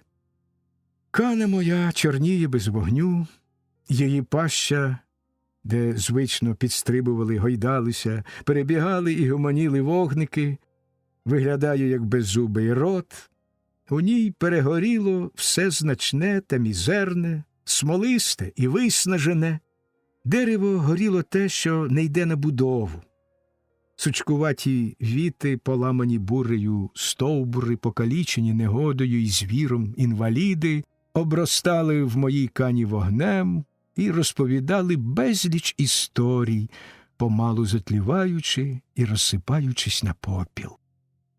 Я розумів ці історії і часто навіть записував їх, але іноді вони так настирливо тручали у вухо, що я просив їх замовчати і не перешкоджати моїй власній думці. Тепер ранок. Крізь двері на балкон я бачу, як прокидається місто. За бульварами видко порт, де снують щогли й димарі. Мені не хочеться вже почувати під собою хисткої палуби. Я зайшов до порту і кинув якір. Під моїми парусами виросли молоді кораблі, сини. Тепер хай вони роблять рейси по морях. Багатий досвідом життя лежить переді мною, як мапа моєї республіки. Я бачу, як повиростали заводи і фабрики, розмножилися дороги, вода ріки віддає свої мільйони сил, коло плугів працює веселий народ, сонце смажить радісні обличчя, армії дітей пищать по садках, голосять, співають, сьорбають носятами, плачуть, сміються, жують землю і поїдають трави. Я ходжу по кімнаті, коли до мене стукає Генрі. Він заходить. Ми довго розмовляємо про все на світі. З Генрі я люблю більше Майка, а з Майком віддаю перевагу Генрі. Вони обоє ніби з одного шматка. Чи ба, та цей же шматок я сам. Я впізнаю себе і в Генрі, і в Майкові. Я бачу свою кров у обох. А мати, вона теж поклала свою долю праці й матеріалу. Мені соромно. Не для мене ж одного повішено язика в моєму роті. Але нехай про це іншим разом. Стара, ти не образишся, що я тепер горнуся до молодості? Тебе я не зраджував, ти знаєш. А Генрі допитується, чи не була ти в Італії. Він думає мене зловити і ототожнити дівчину в купальному костюмі на березі в Генуї з тобою. Та в наші з тобою справи ми його не пустимо. Правда? Генрі бере дочитувати мої мемуари. Він хоче звідти про щось дізнатися, а я, хитрий старий лис, виходжу на балкон. Мені 70, але й нині я гостро відчуваю запах саду, що я посадив. Велике місто лежить переді мною. Я вгадую всю кількість людей, що мандрує тепер до місць праці. Жінки годують дітей. Безперервний, дедалі зростаючий, пливе над містом сигнал до роботи. Я чую безліч ніг, що топчуть землю. Я бачу її всю, вогку й плідну, родющу планету Землю. З кімнати лине до мене з радіотелефону голос Майка. «Тату!» – кричить він. «Лечу над південними морями і згадав тебе. Біля мене сидить гарненька пасажирка. Вона просить мене проспівати пісню капітанів. А тобі я обіцяв її мелодію. Слухай!» Я чую його голос і сміх кокетної пасажирки. З останніми рядками пісні заходить Генрі. Таким чином уся родина вкупі. Я ніби знову починаю жити. Попід нами знайома земля, капітан, кораблі підняли якоря, капітан. 1927-1928 роки.